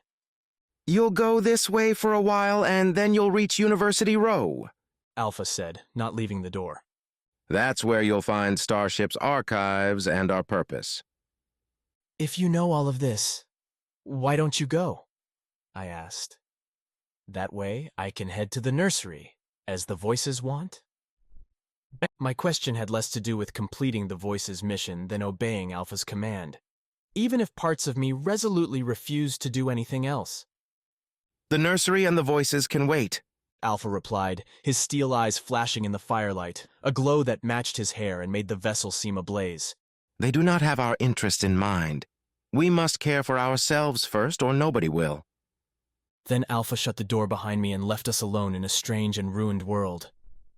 In front, the walkway extended into the distance. Above, there had been shops and restaurants. Here, it seemed the spaces had been reserved for entertainment. I saw a buzzing sign declaring gambling, another advertising athletic contests. A third, across the Conduit's gap, promised virtual delights above and beyond anything a person could find in reality. "What do you think?" I asked the dog. "Should we do what Alpha wants, or try to find another way? We could find a different elevator, or a stair, climb up the garden and cross back through it, proceed to the nursery, and ignore Alpha's command. Or at least I thought I could. But when I tried to act on that impulse, even just to walk with that goal as my primary objective, my body froze up. The signals wouldn't send. Alvy watched me struggle through the dance, his yellow lamp eyes no doubt wondering what was going on inside my head. Don't hate on these places, Kaydee, said a voice behind me, then through me. A young man, hair spiked and looking like he'd spent all day wallowing in grease, walked with a girl who looked much more the product of a powerful family, Kaydee, beside him. They're pushing our tech just as much as we are. I get more ideas from them than I do from our lab. But these places are gross. Kaydee replied. What are they doing that's so special? It's so cutthroat down here, the man replied, directing Kaydee over to the glass railing. Every business has 100 competitors, and they're all operating on thin margins. They have to innovate to survive. We, on the other hand, get however long we want. We're not threatened. I don't know. My mother could yank away our funds at any point. Feel like that's plenty threatening. Your mum would never. She loves you too much, the man said, but the light had gone from his eyes when he spoke. Not everyone has a parent that can pull strings like yours. Not everyone's as lucky as we are. Bet we can make a mech to fix that. Maybe. By the time the man's voice faded, the two had disappeared, and I had my hands on my head, trying to run through my functions to figure out what had happened. No answer suggested itself, and two approaching mechs demanded my attention. Both of these were smaller robots, trundling along on treads and wielding hoses that, whenever a stray spark or a burning what-have-you drifted their way, shot out a cloudy white mixture that doused the offending flame. "Don't attack," I said to Alvy, and went to the walkway's right side to avoid them.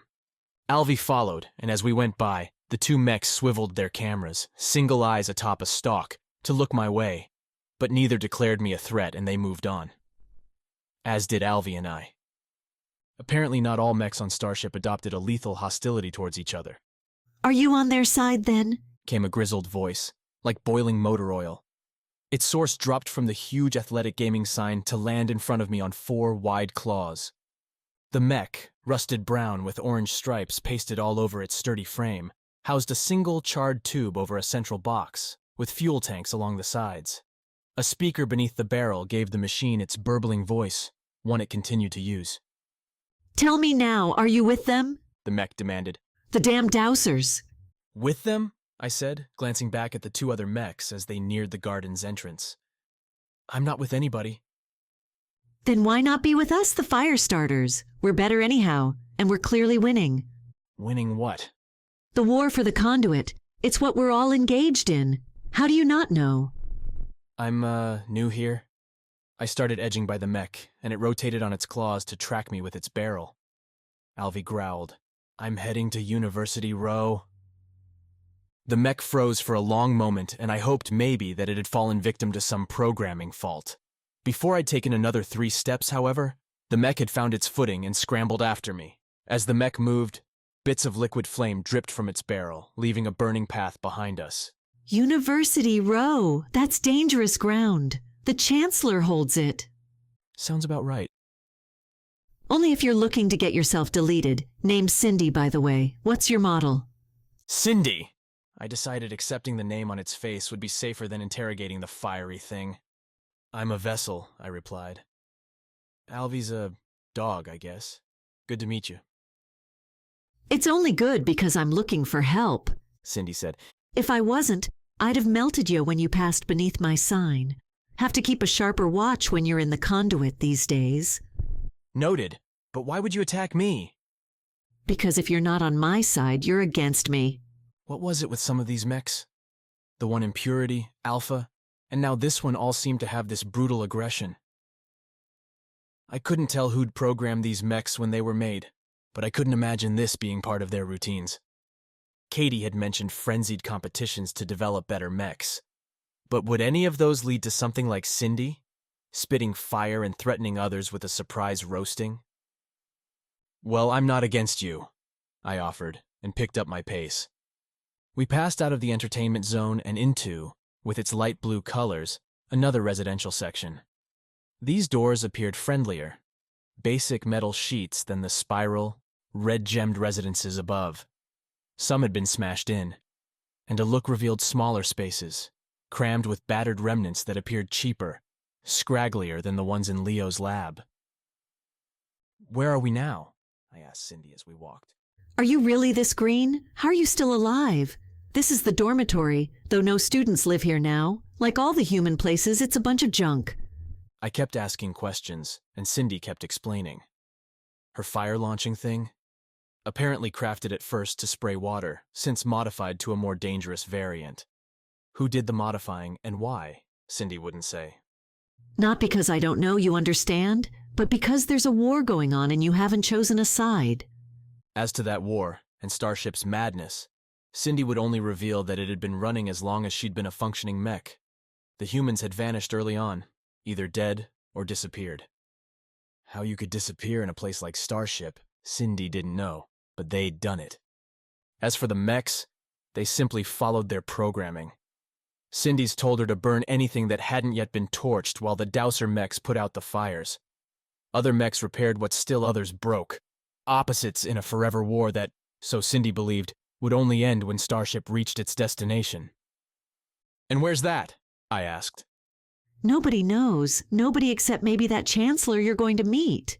Not that it'll do you much good knowing, because anyone the Chancellor meets doesn't make it out the other side.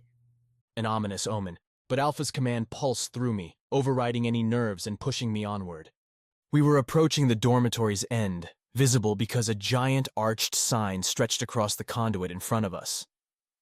In blue and gold, the archway declared University Row to be beyond those bounds. Can I ask one more thing? I said to Cindy. Only if you promise to join our side, Cindy declared. There's fires that need starting, and I do think you could start more than a few if you tried.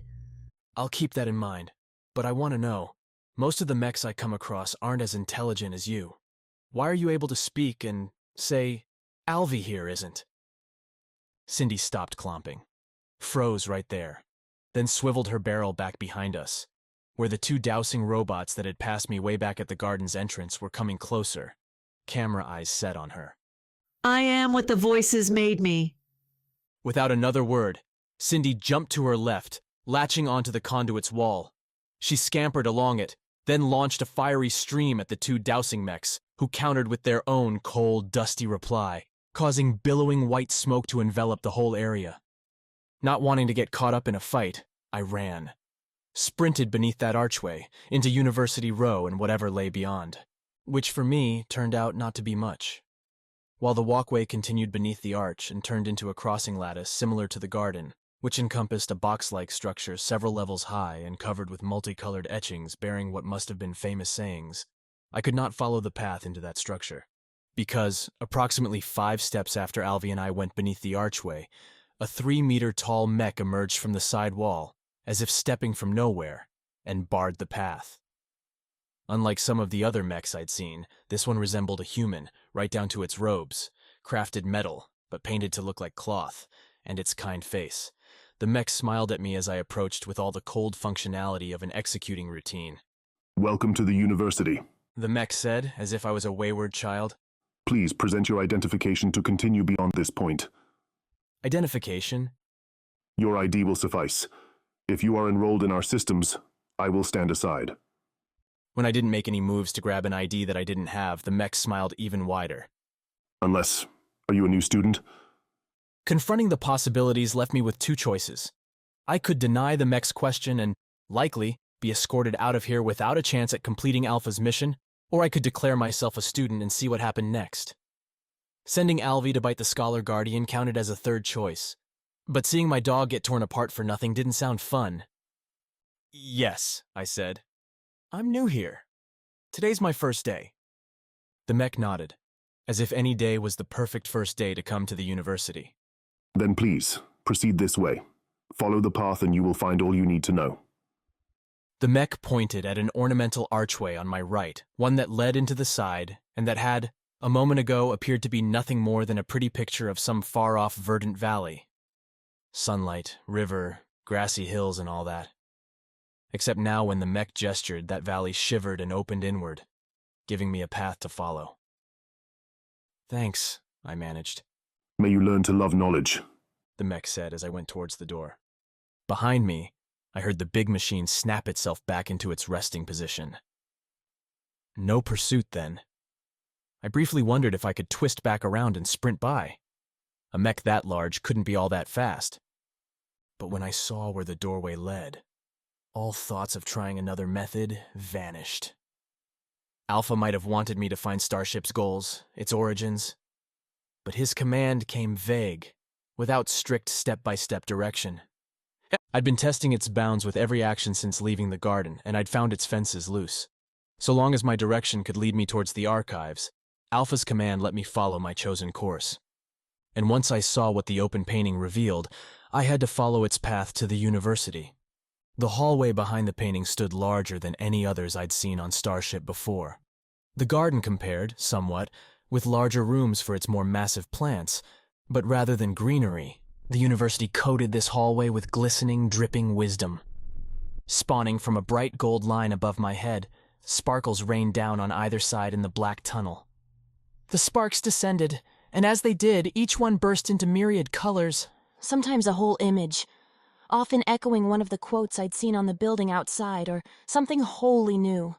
Paintings, book covers, films, and short poems all appeared as I walked. A walk, I should add, that felt far longer than I expected. I caught the puzzle in the act, though, when Alvy, after rushing ahead and snapping at a spark, went gliding past me when he stopped and stood looking around. A glance at my feet confirmed that I stood on a moving walkway, one impeding my progress by sending me back the way I'd come. As I noticed the strange design, the sparks that had been on the wall all rushed down and joined together on the walkway itself, lighting up the way even as the walls disappeared into dark, so it looked like I walked upon a golden path, alone in the universe. When I reached the walkway's end, another door swung open in that slow manner reserved for effect rather than efficiency. The golden lights at my feet made one last flourish, sweeping up and around me to display a blazing welcome atop the door. Well, that's pretty neat, I said to Alvy, who wheeze-barked in agreement. Together we wandered through into another larger corridor. This one extended far, far down to my left, deeper into University Row, big enough to be the university's quad. Great chandeliers hung down, splaying white-silver light across the space, while shifting screens alternated between more quotes, accolades to various students, class and sports schedules, in a dizzying multimedia array. I didn't pay attention to it because something else had my focus, something inside myself. How did I know what a quad was? How universities used to work back on Earth? Or even what the hell Earth was? I didn't know, and that question stunned me.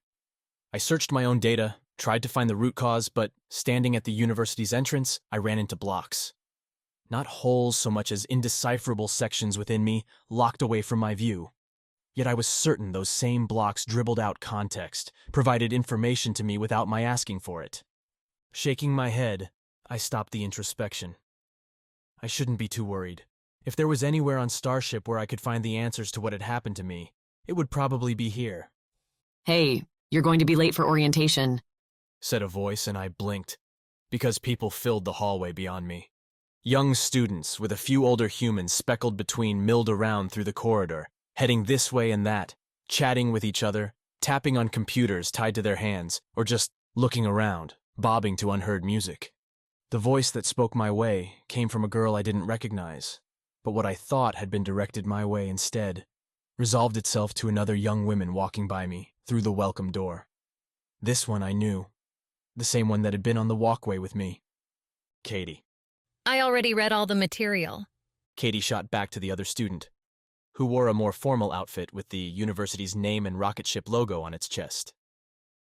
Isn't this going to be a waste of my time? Not if you want to meet your classmates. The other student said. You're one of Starship's smaller classes, so you'll be seeing each other a lot. Grand.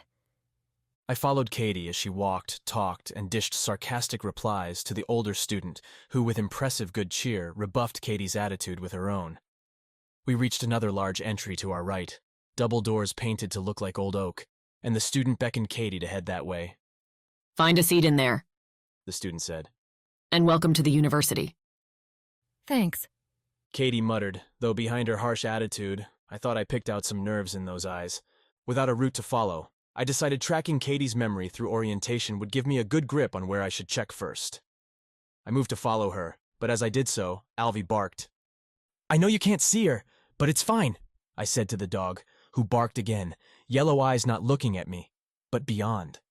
As I turned, I felt cold steel grab my arm, a vice-like snatch that tingled with electric impulse.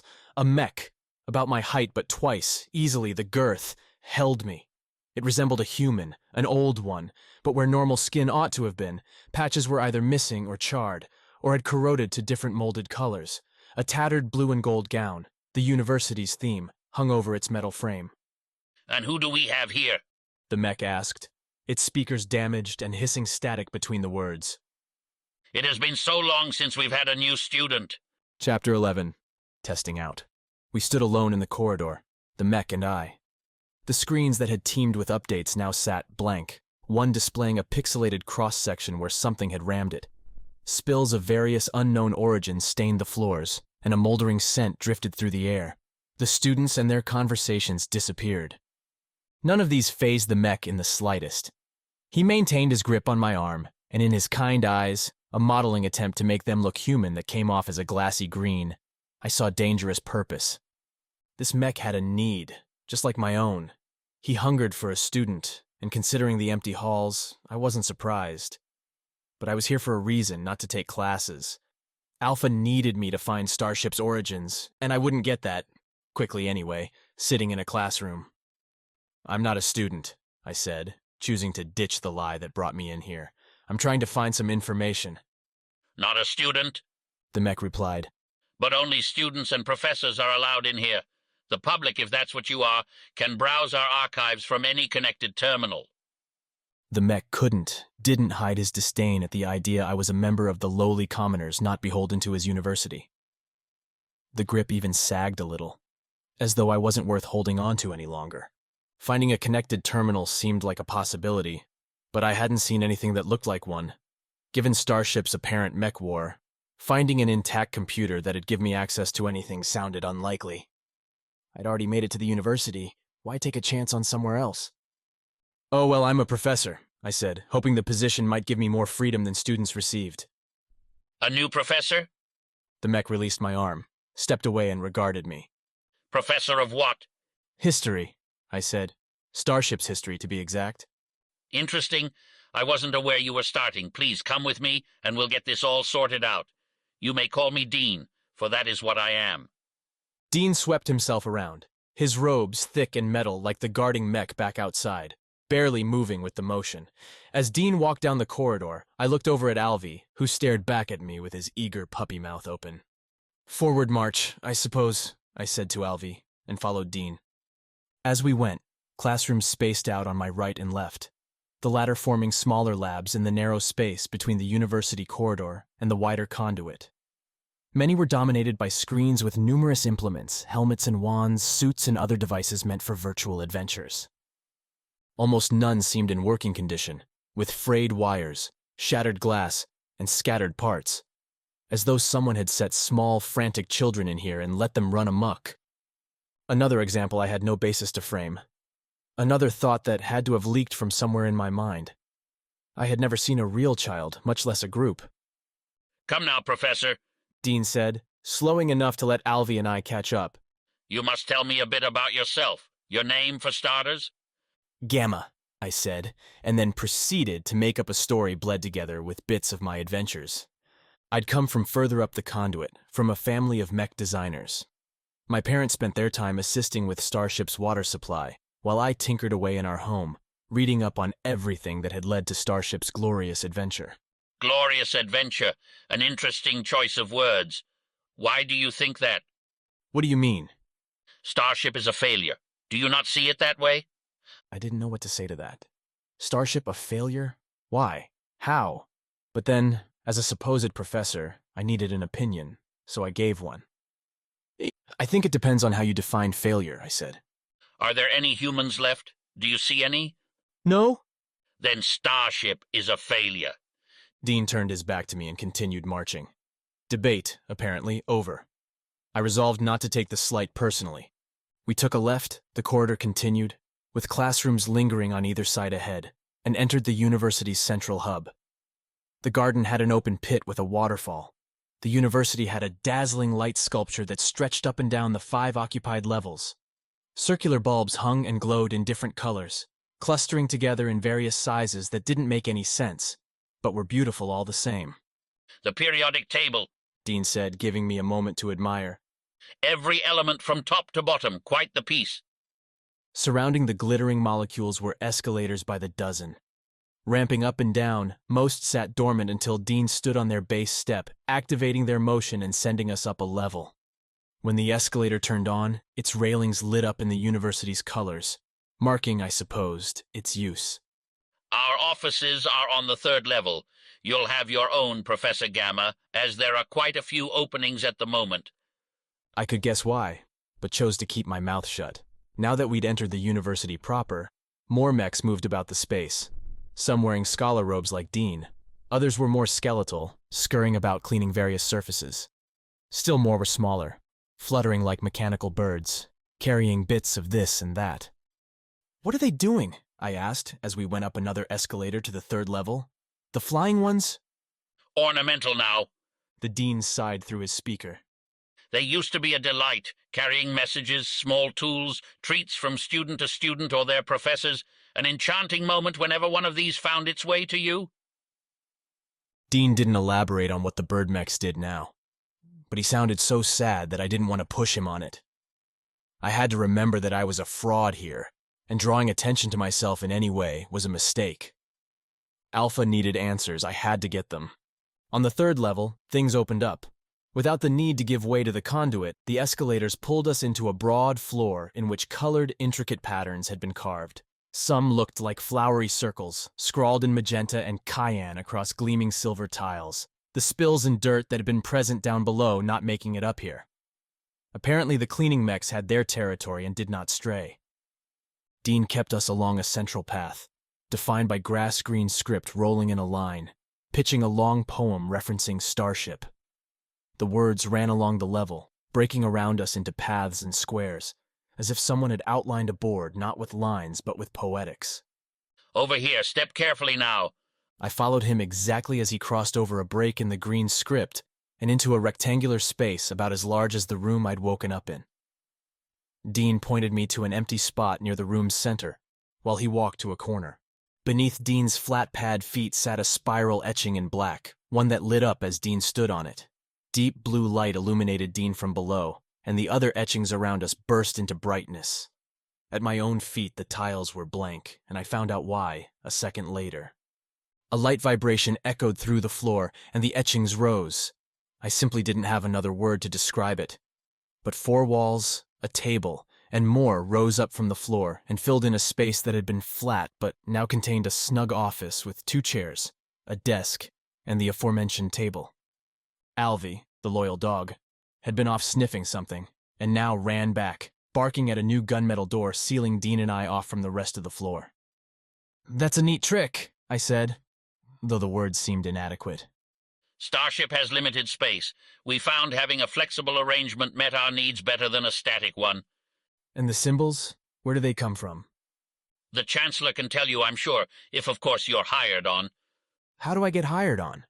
Well, Professor, I'm sure it comes as no surprise to you, but anyone hoping to teach at the university must pass a rigorous test. We don't allow just anyone to mold the minds of Starship's finest students. I didn't see any students downstairs, I asked, knowing that it wasn't the most tactful thing to say, but I needed answers, not tests. Dean stared at me, glassy eyes unblinking for several seconds as Alvy continued his wheeze barks outside. Then my guide to the university twitched, huffed, and gave a metallic grin. As I said, students and professors must both pass admission tests. You, sir, must complete the exam set before you, and then we shall determine whether you are worthy of our fine institution. Before I could protest again, Dean pressed one of his hands onto the table, touched several symbols etched on its surface at once. They glowed in sequence, blue, orange, and white, and part of the table's top layer slid away, revealing a fuzzy screen. Please sit here. Dean indicated a chair at the table. Complete the exam, and I will return with your results. Are you sure it's necessary? I asked. Oh, quite necessary. We have had so many try to join our ranks that the Chancellor has taken to dealing with inadequate applicants harshly. So, please, take the test. I look forward to your results. What did that mean? Harshly? Dean didn't wait for me to make up my mind on whether to press him, opening the door, letting Alvy in, and vanishing out. I went over to the door, tried it, but the handle that had opened with Dean's touch didn't respond to my own. I'd claimed to be a professor, and now, with a barely functioning memory, I had to take a test to teach history. Alvy, any chance you have a databank I could borrow? I asked the dog, who yipped and put his paws on my waist. Cute, but not exactly a useful answer.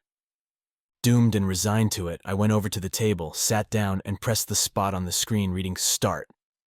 The test didn't wait, offering up a simple disclaimer about how the preceding questions would cover any and all subjects deemed important to the university, and that anyone interested in being part of its faculty or student body should do as well as possible. Any submissions would be judged by the Chancellor, their quality solely decided by her whims. After that, the questions came. Marched across the screen covering areas philosophical, mathematical, logical, and more. I thought I would be stumped, cast aside as the first paragraph slammed in a comprehensive puzzle about students and their interests, and matching them up in a way so that all were satisfied according to their peculiar needs. Instead, the answers flowed from those forbidden spots in my core, analysis making its way from that unknown into my known, and then out onto the screen in scrawled responses wiped against the glass by my fingertips. Alvy, I think I'm getting this, I said to the dog as I answered another question about moral relativism in the time of space travel. Did I understand what moral relativism was? Did I truly comprehend space travel? No, I did not, and yet somehow I had clear definitions for both stored within that foggy data. My mech instincts, my default programming, understood how to wrap those two concepts together. The test ended in 20 minutes. I'd answered 40 questions in that time, fast enough that the test itself quit its efforts and declared the event complete without any warning. One last question and then a green flash, a congratulatory message stating my test was finished, and I had nothing to worry about. The Chancellor would be seeing me soon.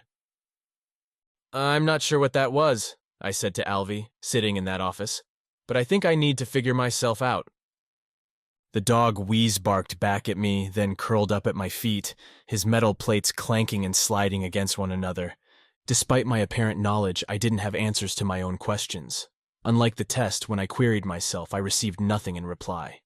While I didn't like Alpha, I resolved to ask the other vessel when I returned just how we worked, what he'd done, and how I had all this knowledge locked away where only unprompted pushing could access it.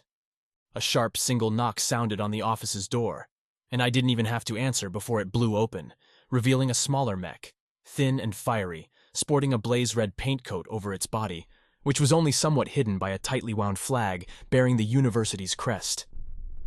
Liar, announced the mech, a fluty accusation. Liar and cheat. Ordinarily, a mech half my height wouldn't compel much fear from my circuits, but something about this one, from her wide stance to the 6 arms splaying out, each one ending in a 5-fingered claw, had me on my feet in an instant, ready to find some way to defend myself. Alvy growled, confirming my suspicions.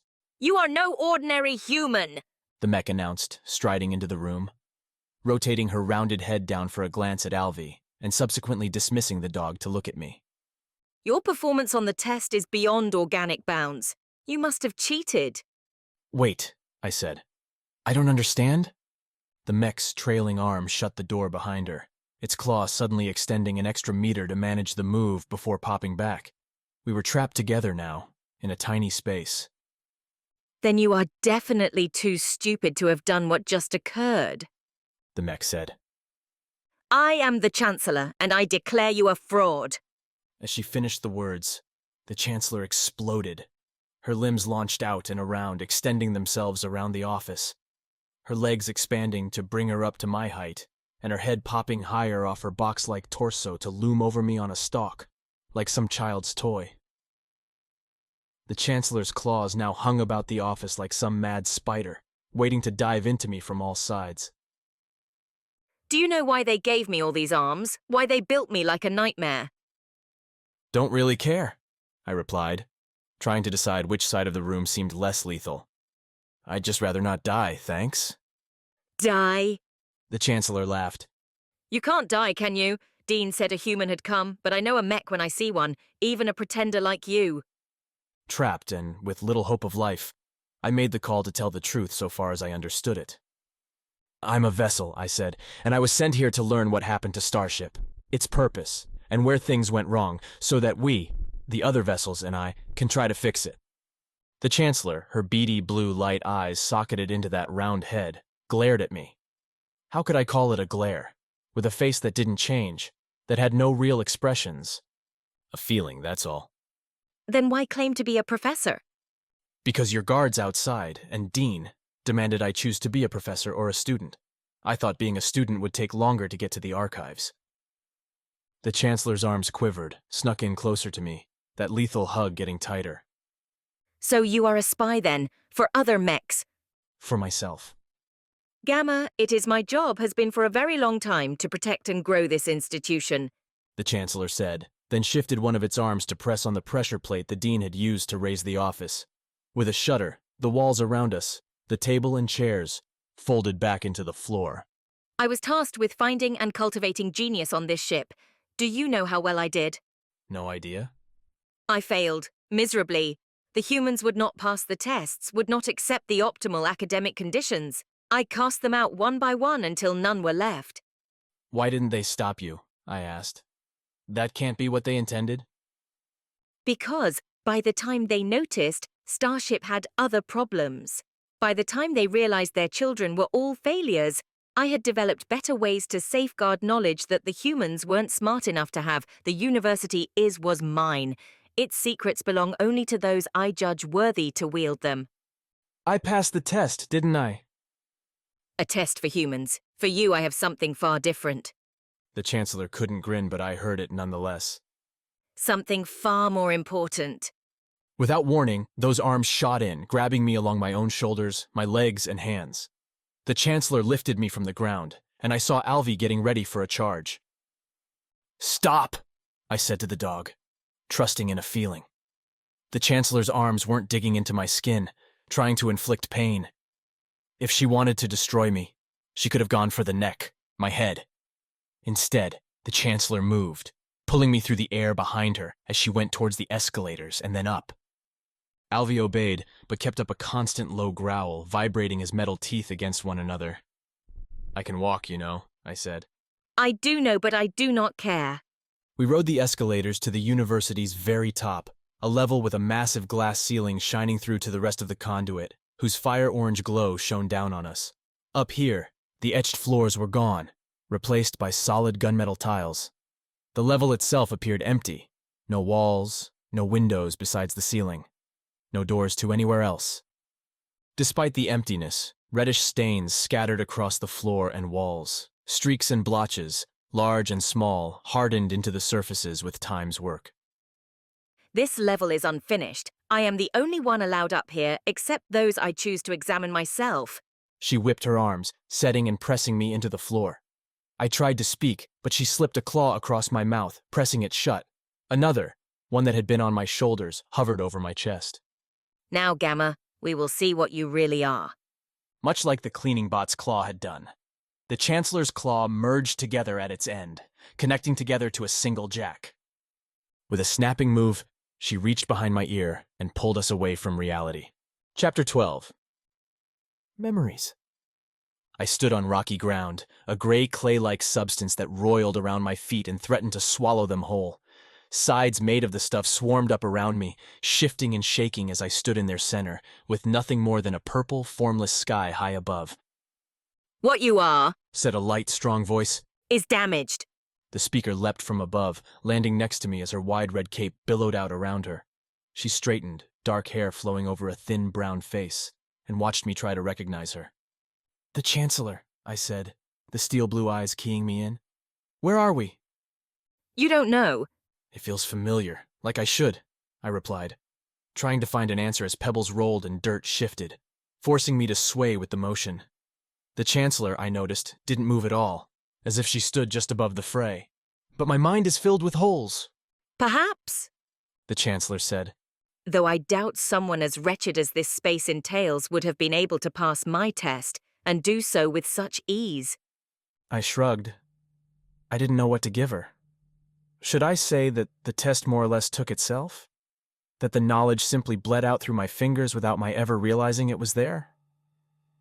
"It's clear you won't be providing any answers," the Chancellor said to me, then looked towards the one clear way forward, a break in the stone hills. "Come, let's see what they've done to you." "They?" "Whomever made you this way," the Chancellor replied as we began walking along.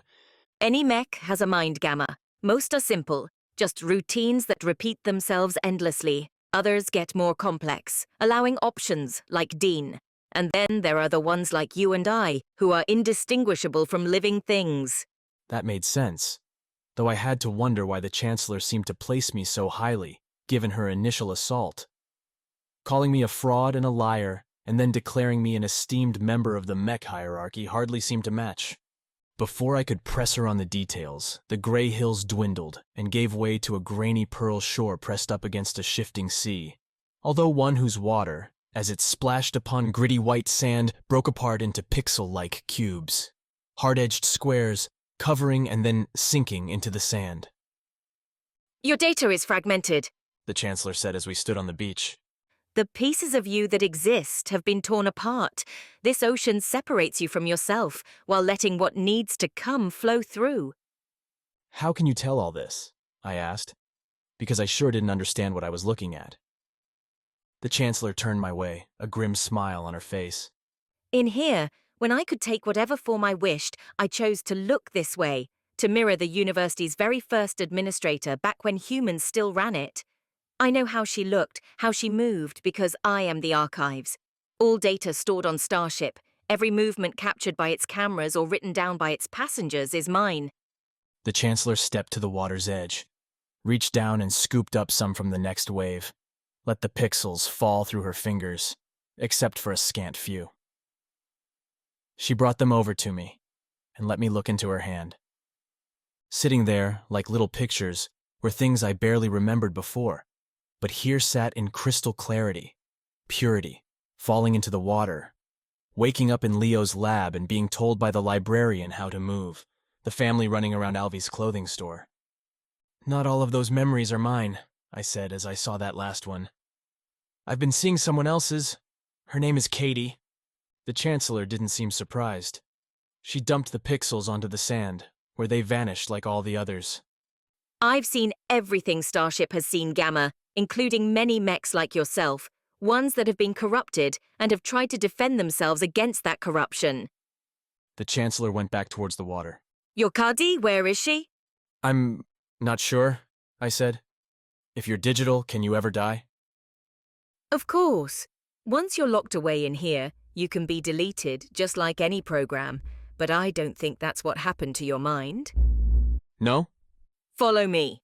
The Chancellor gestured at the digital water, and the silky surf shimmered for her, and when she stepped on it, her feet made hollow impressions in the sea, like an air bubble pressing down.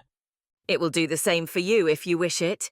Behind me, the gray hills continued their shifting dance. In front, the ocean seemed to stretch to an infinite horizon. I didn't know what the Chancellor was trying to do, and I didn't entirely trust her. Then again, what choice did I have? The voices Alpha depended on me. More importantly, if Kaydee had trapped herself inside me, then I needed to get her out. When I reached the surf, I took a step just like the Chancellor had, stuck my foot over the flowing pixels and felt them bend beneath me. My foot, just like the Chancellor's, never touched the water. never fell beneath its surface. See? The Chancellor said. Here, reality bends to your will. Use it. She walked forward, further out to sea, and I followed. A breeze blew up, a faint briny smell, a salty taste kissing my lips. All my doing, made with a little conscious effort, like choosing to blink my eyes or move my arms. You're learning. That's a start. Though not much of one. I wouldn't get too far in my own reality, just making seaside sensations. But as the Chancellor said, it was a start. We walked for a while longer, until the gray hills had dwindled to tiny lines behind us, and the still sea spread to infinity. I'd kept quiet, expecting the Chancellor to come up with something more, but she hadn't said a word. Is there something else to find? I asked. I'm waiting for you to bring us to it. Waiting for you to be ready. How am I supposed to be ready for something I don't understand? We're inside you, Gamma, trying to remove the blocks that someone built into your memory. What do you think that means? That we needed to go to those blocks, or pull them to us. Those flat barriers to my thoughts, to my knowledge and ideas had tormented me ever since Alpha had brought me back to consciousness. Who knew what lay inside them, what had been sealed behind their clouded curtains? Clearly that seal was imperfect. Knowledge had leaked out, guided me to University Row and through the test. Kaydee's memories, too, played themselves without my direct choice. Like a disease I couldn't control. But if the Chancellor was right, I'd been damaged, and she could repair me. Okay, if that's what you want, here we go, I said. I focused, stretched out to find what I was looking for, and the ocean shifted. Or maybe we shifted. I couldn't be sure, and the only evidence that anything had moved at all came from the giant, multi-leveled iceberg that appeared before us. Ice blocks, each one thick, translucent, and slowly melting, towering upon one another, looming. Inside each block were more black pixel flecks, and as I watched, some of them managed to leak out, drop into the ocean, and float away. An interesting choice. Your friend must have been a creative one. Kaydee? I assume so. The Chancellor walked up to the iceberg, placed her hand on it. This is a protective algorithm designed to keep what's inside safe from what's not, but she let the key slip, tied the request to you. What? The reason why you're able to get the answers to the test, why you can see some of Kaydee's memories. The Chancellor waved me forward. You may not realize what you're doing, but every time it's you pulling the data from here. But what does that have to do with the gray rocks back where we were? Or the ocean? Tell me what happened to you, Gamma, and I might be able to explain. So I did. Went through the whole thing, as far back as I remembered, which was waking up in Alpha's garden chamber, getting the request to come here, and the flickers since, like the Voice's mission, Kaydee's memory, and so on. The reset. The Chancellor said, nodding to herself, bringing her hand up to brush a hair away from her forehead as she did so. That's what's given you the ocean, the shifting grey. Leftovers meant to give you a functioning space, even if it's not optimal for a mech of your design. So what do I do about it? Simple. You destroy these blocks. That will give you all the knowledge you're missing, and may even free your friend as well. That seemed easy enough. The iceberg was many stories high, but I could wield a hammer even larger in this place, could direct the fire of 1,000,000 stars to melt the ice away. But why would Kaydee do this? I asked. She sealed this up. If she wanted me to thaw the blocks, why do it at all? Are you sure it was her, or could it be someone else sealed Kaydee away, blocked your data so you would do as they asked without a second thought? I don't know, I replied. Alpha could have trapped my memories. It didn't seem in his character to create something like this, but if I didn't melt the blocks, then I'd be stuck. I didn't want to live with random memories, knowledge trickling into my consciousness. All right, I'm going to destroy this. How should I do it? However you wish. Remember, everything you're freeing is just a part of you. Looking back at the ice, I focused. Decided on the melting approach rather than blunt force. If Kaydee was really waiting in there, frozen, then the last thing I wanted was to smash her in a rescue attempt. I felt the heat, though I didn't see the source. The ice seemed to shiver, then gave off huge, billowing, foggy clouds, as water and, with it, pixels ran down into the ocean at our feet. In far too short a time, I'd turned the heat up high. The iceberg had vanished. All the pixels within the blocks had disappeared. And standing, right in front of me with a shocked glare on her face, was Kaydee. Gamma, what did you just do? I had no answer because who I was changed as Kaydee asked the question, as those ice blocks disappeared and sent their data flowing back into the ocean that was me. A part of me, at least, just as those gray hills and that purple sky were too. With this new flood, I remembered where I'd come from, that lab and the encounter with the librarian and meeting Kaydee and all of it. In that instant, Kaydee went from being a strange figment from my memories to the person that had saved me from Alpha's grasp. I understood what she'd done, because I saw the code itself unravel from the ice. She'd trapped Alpha's grasping reach, his corrupting attacks that attempted to turn me from a conscious thing into a slave. Attacks that had, at least, partially succeeded. Alpha had given me a mission, and I'd done it without ever really knowing why. But I had been able to question his motivations, had been able to doubt.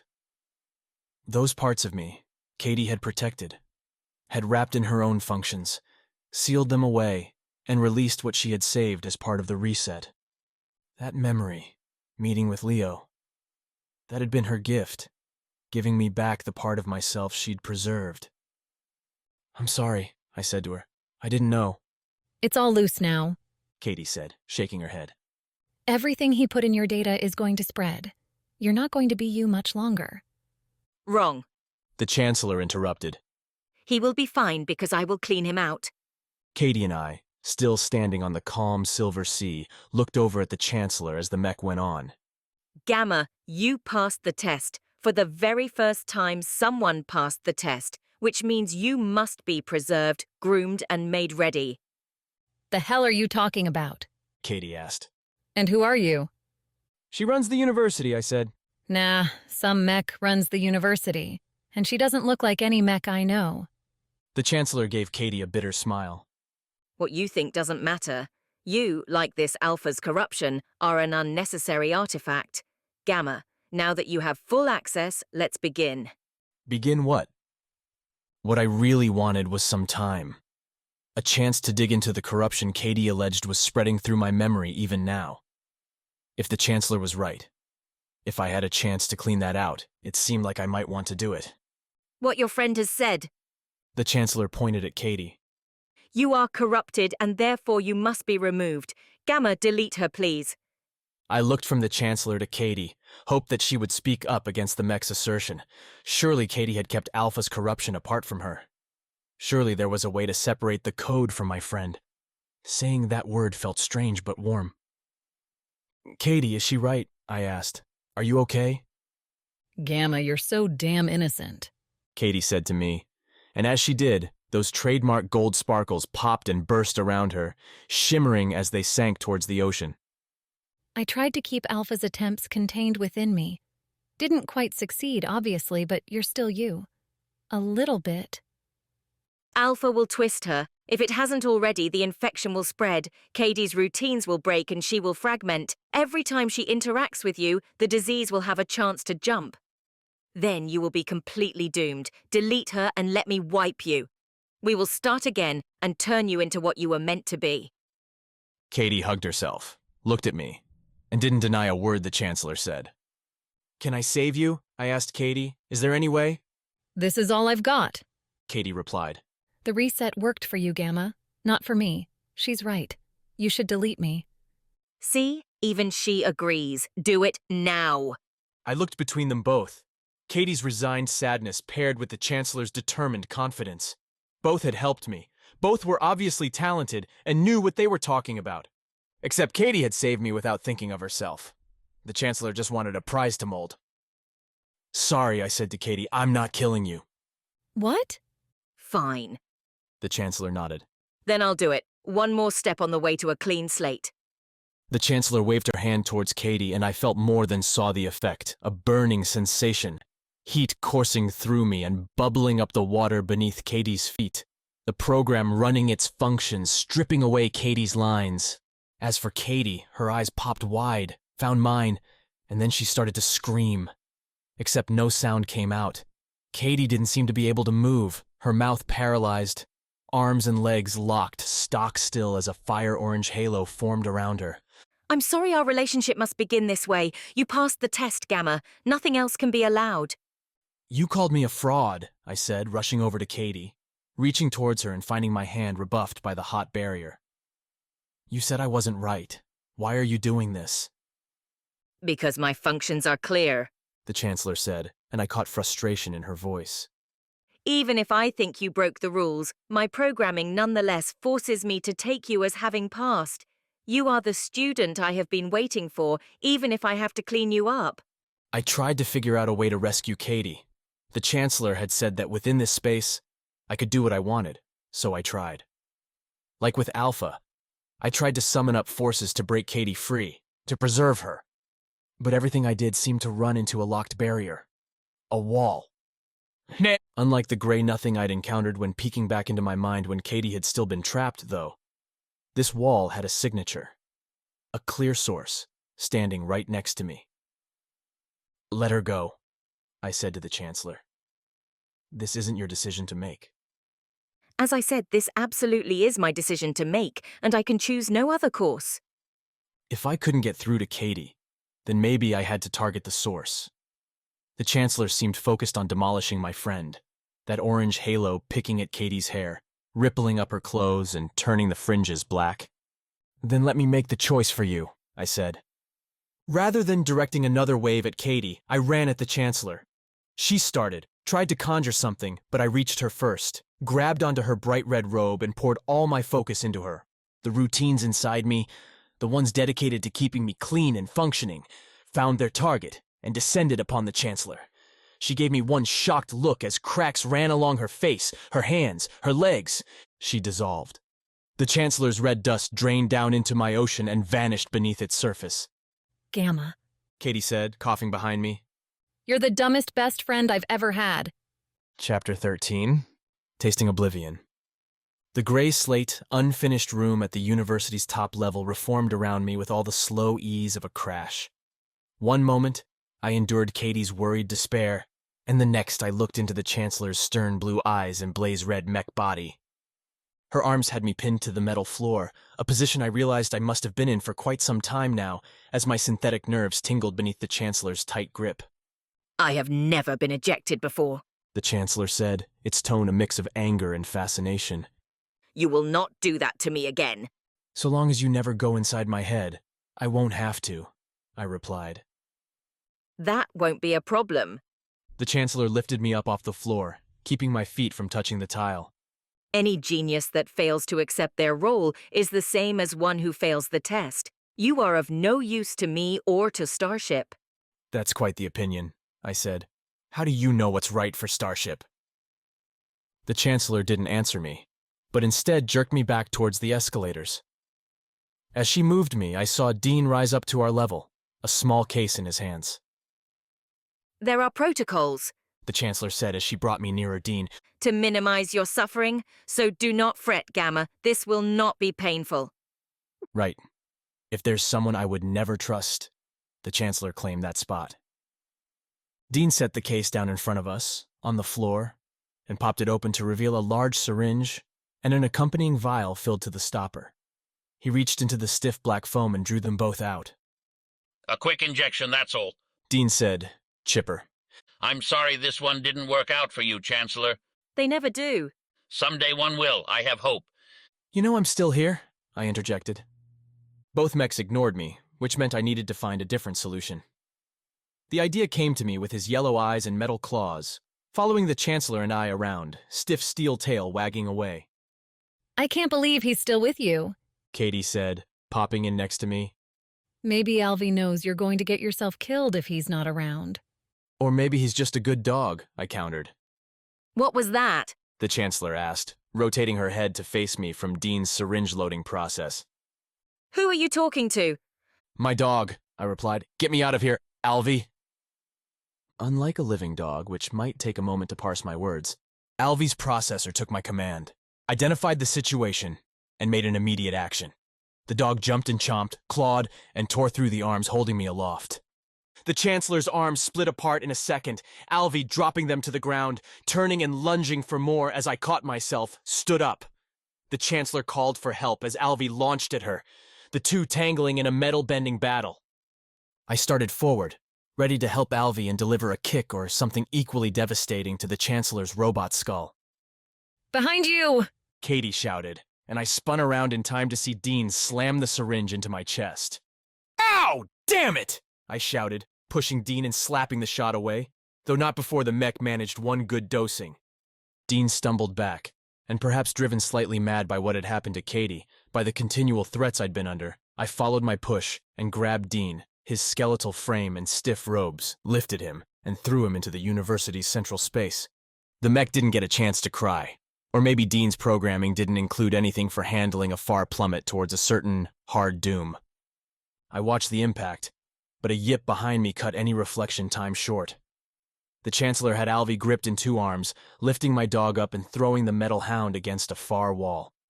Alvi had enough presence to rotate in the air so that his claws took the impact, bouncing him off, but sparks still flew as my dog hit the floor. Alvi didn't get back up. She's a monster, Kaydee said. That's an understatement, I replied, squaring myself up to the Chancellor. I only had two arms, and while I could put a strong force behind them, I didn't feel I was much of a fighter. The librarian and Kaydee hadn't deposited any combat data into my memory, so everything I had came from reactions, from flexible programming bent on self-preservation.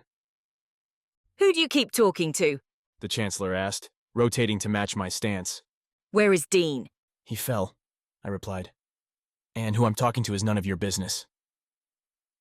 The Chancellor's blue eyes flared and she charged at me, metal feet pounding along the floor, striking up sparks as she went, her four remaining arms raised out on either side, like some spread claw coming down towards me, leaving her middle wide open.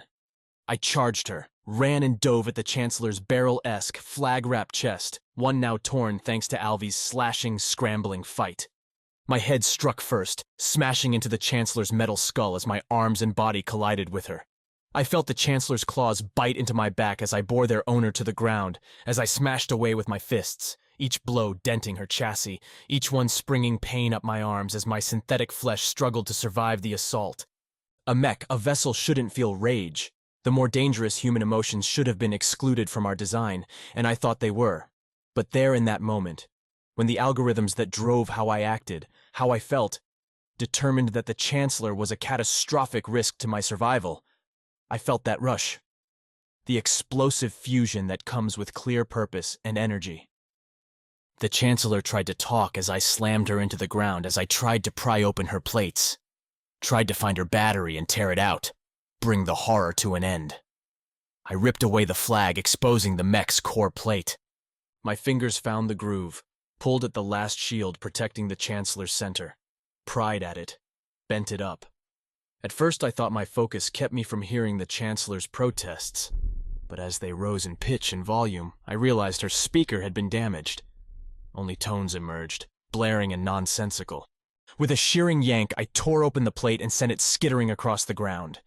There, in a wired tangle that hummed with whirring fans and ticking processors, sat the circuit board innards of the university's master, the mech that had told me to delete my only friend. Gamma, Kaydee said as I reached in, ready to start tearing, ignoring the frantic flails of the Chancellor's arms as they tried to beat my back. Gamma, don't. What do you mean, don't? I said, reaching in and gripping the mech's power supply. As soon as I touched her heart, the Chancellor went limp, her arms falling to the ground around me. Her broken speaker still made noises, soft tones without direction, without sense. You've won. That's it. You don't need to destroy her. She hurt Alvi. She didn't have a choice. She's not flexible like you. I know, I went here. She's just a mech, Gamma. Keeping my hand on the power supply, I looked for Kaydee, found her a meter away, staring at me. She seemed blurrier, as though between appearing and disappearing. So was the mech in purity. You didn't stop me from destroying him, I said, the words reverberating. Strange. Had my own speakers been damaged? I tried to reach out through my nerves, see if I could feel where the Chancellor's claws had battered my back, but I couldn't find anything significant. Leo had made his vessel strong. That was different. That happened fast, and I'm sorry I didn't interrupt in time. Why? Because Starship's going to need these mechs, Gamma. Whatever else, I don't want to see my home destroyed. I wanted to say those words hit me. That while I didn't yet know what it was like to have a home, I could see how Starship had been one to so many, and how, even as digital ghosts, they might want to keep Starship alive. I wanted to say those things, but as Kaydee finished speaking, an alarm went off inside my head, throughout my body. Critical failures. Sensation disappeared from my hands, from my legs. My mouth went mushy, and my vision frayed along the edges, like someone pulling its thread. Gamma, are you all right? I wanted to say no. I said nothing at all. Waking came instantly. Rather, once my systems determined I could function, consciousness flipped on and I was ready to go. Would have been ready to go if I wasn't stuck in a white room with a circular door on either side. Both had glass bubbles, one looking back into a lit hallway. The other, nothing but black. I was wrong. Kaydee said, lying on the floor next to me. You should have killed her. I still wore the robe Alpha had given me. Still seemed all put together. So besides being in the strange room, nothing really appeared to be wrong. I said as much. Yeah, well, you obviously don't know where we are. Know what an airlock is? My data had that answer ready. It's the gateway between space and the inside. Starship probably has hundreds. At least 1,000. You're in one right now. Why? Why do you think? Kaydee pointed, without sitting up, towards the inside-looking bubble. Your friend's going to spit you out into space because you're not a willing puppet or something like that. I suppose that wouldn't be good. Lacking oxygen wouldn't be a detriment. I didn't really need it to survive. Vacuum, however, kept things quite cold, and that could prove rough on my circuits. Not to mention that if the airlock ejected me with any real force, I'd go flying away from Starship and spend the rest of my operating days drifting through interstellar nothing. The airlock door didn't present many options for getting me back inside. There was a single handle, but when I attempted to tug on it, the door didn't budge, and an angry recorded voice told me that someone would unlock it shortly for my re-entry. That recording's been on every airlock for centuries. The only person coming to let us in is going to open the wrong door. Kaydee was talking about the Chancellor, obviously. I didn't have any good way to deal with the Mech, so Kaydee and I both sat on the floor in that white and waited. The Chancellor said you were dangerous, I said. That you'd sealed Alpha's corruption inside you, or those ice blocks. Kaydee shrugged. She's not wrong. Now it's out. I tried to keep it locked away when we couldn't delete it. Now, I'm not sure what's going to happen. I'm sorry. Would I feel the virus spreading? My code changing to suit Alpha's needs? I supposed I already did. The vessel's command to me to find out Starship's original mission still burned. I wanted to break out of the airlock not to get revenge or to save myself, but to find those answers. Which, speaking of... Kaydee, do you know why Starship exists? I asked. What's the point of this whole thing? You don't know? Kaydee stared at me like I'd gone crazy. I didn't exactly go to school. True? Kaydee stood up, moved to the bubble overlooking black space. Starship's an attempt at survival. A bad one. I waited for Kaydee to go on, but she didn't elaborate. That's it? I asked. That's all you're going to say? It's not a happy story. Now's not the time. If Kaydee wasn't going to tell me, then I figured I'd burn the minutes sitting in the airlock looking it up by myself, running through my databanks. With Kaydee's segmented data restored, I had the librarian's stories back. And Kaydee's too. However, the librarian lacked anything Starship-specific, focusing only on fiction. And Kaydee? When I tried to search through her records, she resisted. Actively fought against my functions, pushing nebulous details to the top rather than complete entries. As if I was trying to read an encyclopedia and could only find a dictionary. I'm not going to let you dig for this. Do you have a choice? I asked. I thought you were a part of me. Still myself. You're not ready to know all this yet. Not until you get some perspective. Like you're one to judge that. Yeah, I am. Kaydee countered, glaring at me. You've been alive like a single day. I don't care what kind of computer you've got running in there. You're not going to understand what we went through. Then help me. I looked down at my hands, my legs, all synthetic and already healed from the beating at the counselor's hands. I don't know why I exist, Kaydee, but I have two goals, and that's it. Find out why Starship came to be, and then help the voices get their nursery back. Kaydee didn't reply, and when I looked up, she was gone. The airlock door banged, hard, and I looked over to see those same blue eyes, blaze-red head looking at me through the glass bubble. As I looked, her head moved back and forth, a slow shake. "Let me go," I said, coming to stand near the door, pressing my head against the glass bubble. The Chancellor looked back at me, but in that static light, I saw nothing like kindness, nothing like comprehension.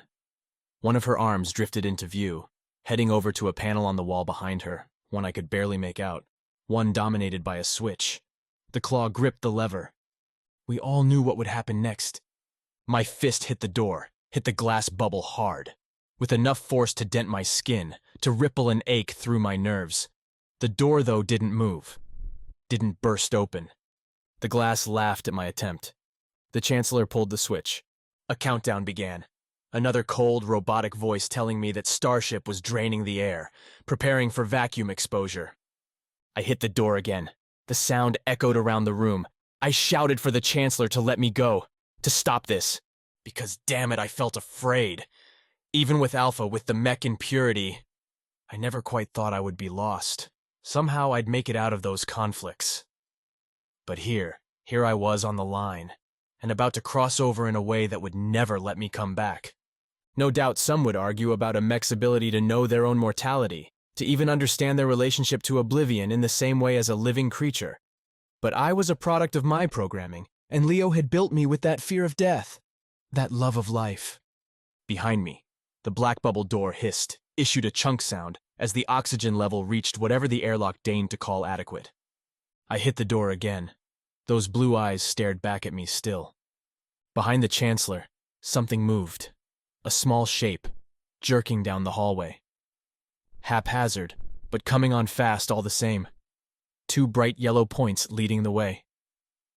"Alvy!" I said, and banged against the door again. "I'm in here, buddy! Here!" The Mech dog couldn't hear me, but Alvy must have seen my face through that glass bubble around the Chancellor's bulky head, because the dog burst forward, then leapt into the air.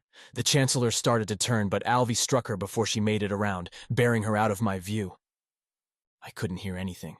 Couldn't see anything other than the occasional flail from the Chancellor's arms as they struggled with one another. The countdown hit 0. The vacuum door swung open and a tremendous force pulled at me. I gripped the handle, poured every bit of power I had, and sent it to my hands, holding on strong.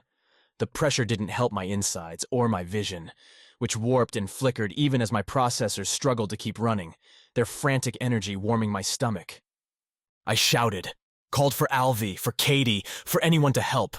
Those words, sucked away into nothingness, were the only things I had. I'd never felt so desperate, so powerless. My fingers slipped. They started to break apart, slide along the handle. A familiar pair of yellow eyes appeared in the glass bubble, their constant sheen glaring off the glass, highlighting a metal mouth filled with wiring. "The switch!" I shifted my eyes, the only thing I could still move, to the left. "The airlock!" Alvy stared at me, then past me. He wasn't getting it. I had to try something else. I shifted my energy, put all the strength I had into my left hand and let my right go. I tried to point to the switch, to give Alvy a better idea, but the move was too much. My left hand couldn't keep its grip. My fingers floated free, and so did I. The pull stopped. I still felt the pressure, the strange sensation pressing in on my body, but the sucking vanished. I floated. My feet weren't touching the ground. My hair drifted up around me. I'd been released from Starship's gravity, but once the air had been sucked away, there wasn't anything left to tug me free. A human, needing to breathe, would be suffocating, but me, a vessel, didn't need the air. "I'm alive!" I opened my mouth, shouted, and heard nothing. "Oh yes, one needs air to talk." "Congratulations," Kaydee said, her words not coming through sound, but through my mind, through the tiny circuits still firing in my body. "You're not going to drift forever in an endless abyss." Thanks, I said, then realized Alvy still looked at me through the yellow glass. But as much as I like this airlock, I'm thinking we should get out of here. Good plan. I like to think I have them every now and again. I flailed around for a while in the airlock, trying to get a handle on how to move in a zero-G world. I failed. Floating in the airlock center, without my feet on any surface and no momentum, I couldn't do anything except spin in place. And wave at that bubble at Alvy. Point him towards the switch, and hope. Chapter 14. To the bridge. Alvy bit the switch and held on, his paws digging into the wall and pulling the metal dog up. The switch went with Alvy, swinging back into place and causing the gateway into space to close, sealed tight. Another countdown began, pressurizing the airlock for my return.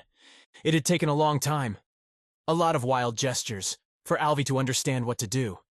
He'd gone over to sniff the switch, had bitten, and held it further down. Claw marks coated the panel itself from where Alvy had jumped and slashed. More than once I feared he'd cut the wires and left me locked out forever. Now the inside door opened up with a cheery thunk, letting me see the full extent of Alvy's damage. The Chancellor had been beaten up before by my flying fists of fury, but now she'd been torn, her casing split apart, arms broken off and scattered around the hall. Those blue eyes had no light left in them. Alvy, I said, looking down at the mech. Good dog. She didn't deserve to die, Gamma, Kaydee said, watching the body with me. Her programming didn't give her another choice. Without Alvy, we wouldn't be alive. I looked over at her. You told me not to finish her when we fought, and it nearly killed us. You really think Starship needs mechs like this? These mechs aren't the reason Starship is failing. They could be fixed. We might need them. Need them why? Where do you think you are, Gamma? A place that can take care of itself? I don't know where I am because you won't tell me! I waved a hand at her as Alvy wheeze-barked and jumped around. Agitated, no doubt. Because I was yelling at something he couldn't see. But I don't need you for that anymore. Peeling back the Chancellor's bent center revealed a complex core. A glittering motherboard with memory sticks looking like scales jammed into it. A hefty processor still radiating heat. And plugged into this centerpiece, the silver bar I wanted. The crystals I saw whenever I entered my digital self. Those memory dumps that Kaydee and the librarian had given me. They all lived inside a brick like this. A stasis drive. The name came to me as I touched the object. Random knowledge sifted by my own drive to the forefront of my functioning. Like the human brain would catalog what things were needed in a given moment, the stasis drive did the same for me, for the Chancellor. I could read hers. Could read those archives as Alpha had demanded. Don't, Kaydee said. Please, you're going to ruin yourself. How do you know that? I turned the drive over in my hands. There were 2 tiny nodes built into the back. Or is this more conjecture? More you wanting to keep things from me? Just as I'd managed to meld my fingers into a jack, I could do the same for these plug-ins. My synthetic body was able to reconfigure itself into the wide range of ports and plugs necessary to interact with anything Starship could throw my way. I held my thumb and pinky together on my left hand, and the skin merged and stretched to the proper size. Do you know why Alpha is as he is? Because he did exactly this. Bullshit, I said, using that particular word for the first time. It felt good to say, empowering. He sent me here to find this out. Besides, if he'd already dealt with the Chancellor, then why was she waiting for me? Okay, maybe not exactly this, but Starship? He knows. He knew what it did to him, Gamma. He wants you to be the same way. Convenient, I said, holding up my jack so Kaydee could see exactly what I was going to do. I guess we'll just have to see what happens. Kaydee rushed forward, put her hand over the port. She was a digital construct, a program running wild in my operating system, and she could no more stop me from plugging into the drive than Starship could reverse its direction. I didn't save you just to see you die. Please, don't do this. I had to decide who to trust. My mission parameters, the orders Alpha had given me, pushed me towards the drive, demanded that I plug in and read its contents. But I could delay it. Alpha's command hadn't said I needed to get that information as soon as possible, but that I had to deliver Starship's origin story to Alpha himself. Kaydee had thrown herself into Alpha's attack. Had, if I could believe her, saved me from something worse than death, something that, again, if I could believe her, was attacking me even now. "Can you help me find a cure?" I asked her. "For the corruption? If you can, then I won't read the drive. Not yet, anyway." I'm not sure, Kaydee said, but she pulled her hand away, apparently trusted me enough not to keep it on the plug. There are some things we can try. "If I trust you," If you don't trust me, Gamma, then just delete me. Kaydee replied, her eyes throwing off her golden sparkles this time, a neat effect in the white-lit, sterile hallway. I didn't do this to become a prisoner. I lifted the stasis drive, looked at it in the light, and then back at Kaydee. Then reached down with my other hand, pulled the torn university flag that had wrapped the Chancellor's body, and bandaged the drive within it, looped the flag around my arm. "You have ideas, let's hear them," I said. Kaydee's hopes for my recovery centered on two options. The first, and most direct, meant going back to Alpha. Confront and force him to tell me how to delete his virus. Simple. Impossible. The other option seemed more interesting, if improbable. University Row was near Starship's front, the bridge where the voices themselves lived, inasmuch as a digital form could do so. Leo's one of them, Kaydee said as we walked through the university, its various mechs continuing their wandering as though nothing had changed. "I thought you called him Leo," his friends do, Kaydee replied, looking away from me. "And you're not one?" putting those detective skills to good use, Gamma. "But in the reset program, you—" Things change, and that program is just a bunch of wish fulfillment anyway, Kaydee said. He'll help you, just don't mention me. Alvy, for his part, kept on after us. He'd taken a liking to one of the Chancellor's arms, and held its blaze-red section in his mouth, like some sort of hunting trophy. I told the dog to drop it a few times, and Alvy would, only to turn up with it again later. Might as well save my energy for fights I could win. There was one stop we made on the way out of University Row, to a store meant for students, filled with clothes, accessories, and old-model books. Most of the material looked musty, and Kaydee remarked that nothing in here had been washed for a decade or more. I, on the other hand, had the torn remnants of a robe to go with, so I wasn't going to be picky. A light shirt, some athletic shorts, the university did not offer anything more formal, and I had myself a branded outfit to a place whose owner and operator I had just destroyed. "Isn't this a little morbid?" I said as we left the store. You can always return the drive. Plug her into another mech and the Chancellor will be right back at it. "Trying to kill me, you mean?" Code is code, Kaydee said, waving at some of the bird mechs flitting around above us, running their infinite, impossible errands. You could rewrite that part, and the Chancellor could become what we always meant her to be. An idea, perhaps, to consider when I didn't have other things begging my finite attention. Alpha's request seemed to be pressing harder on my mind, weighing out the other options. Only by focusing could I draw back up the voices and their desperate request for the nursery, by now an ask woefully dated. Only by focusing could I push myself to leave University Row by the opposite way I came in, passing a still guardian and walking into the Conduit proper. To get to the university from the garden, I'd pass through a mix of entertainment spots and dorms, low-grade housing next to high-grade fun. On the other end, I reached a different plane of existence. I didn't see any neon, no cheap advertisements or skimpy entries to skimpier apartments.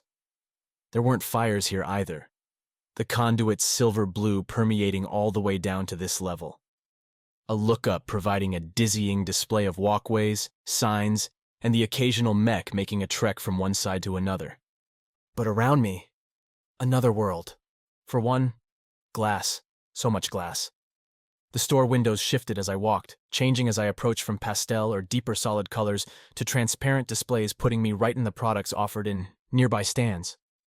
Gaudy jewelry flaunted towards me in one moment, then hid from my view the next, as if demanding that I had to come closer to see what they offered. You want the personal approach, you come here, Kaydee said. On this level anyway, it's all about the luxe treatment. I don't know what that means. You don't need to. At first I wondered why these stores seemed in such good condition compared to the ruins on the university's other side. No explanation offered itself until I saw a strange mech streaking through the Conduit to a level above my own, screeching an alarm about critical needs going unmet in some district and level I didn't know. The mech landed across the conduit from me, one level up, next to the soft, rich green glow marking a refined food market. The mech unlimbered itself, revealing arms that ended in baskets and a back covered in cylindrical jets.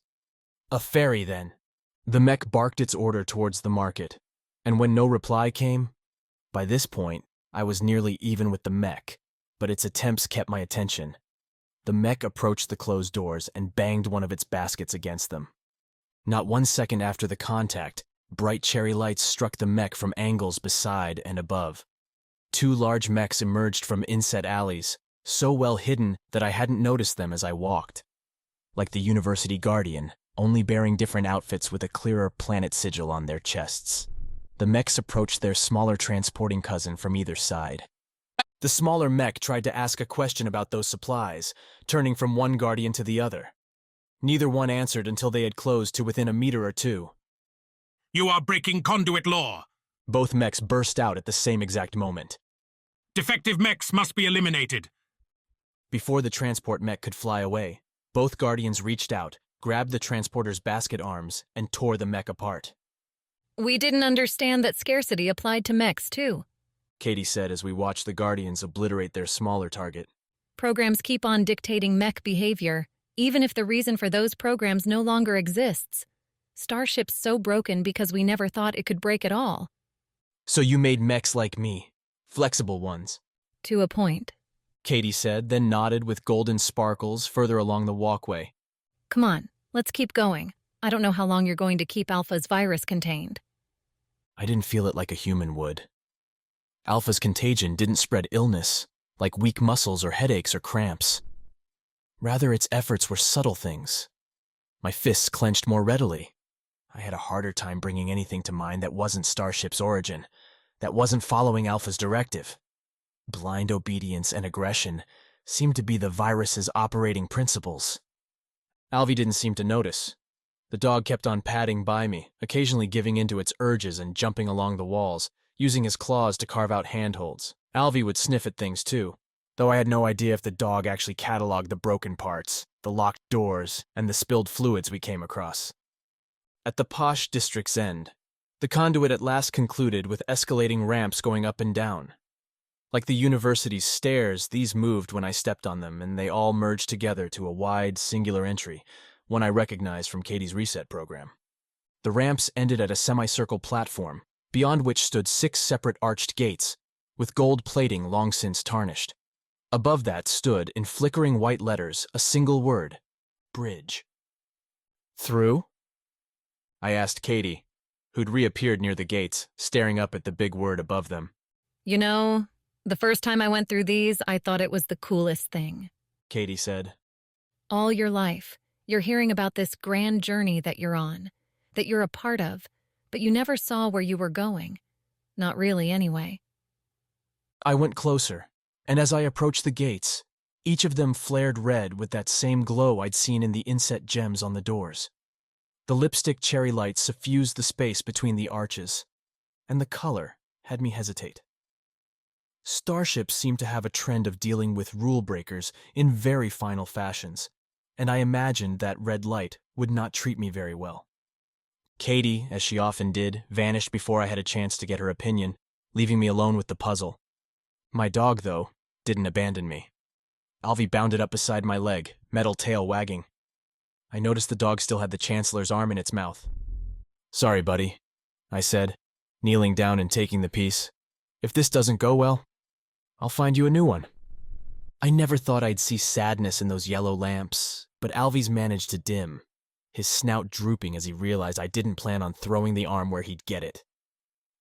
I tried to soothe the blow with a head pat, but Alvi didn't care. Life's cruel necessities.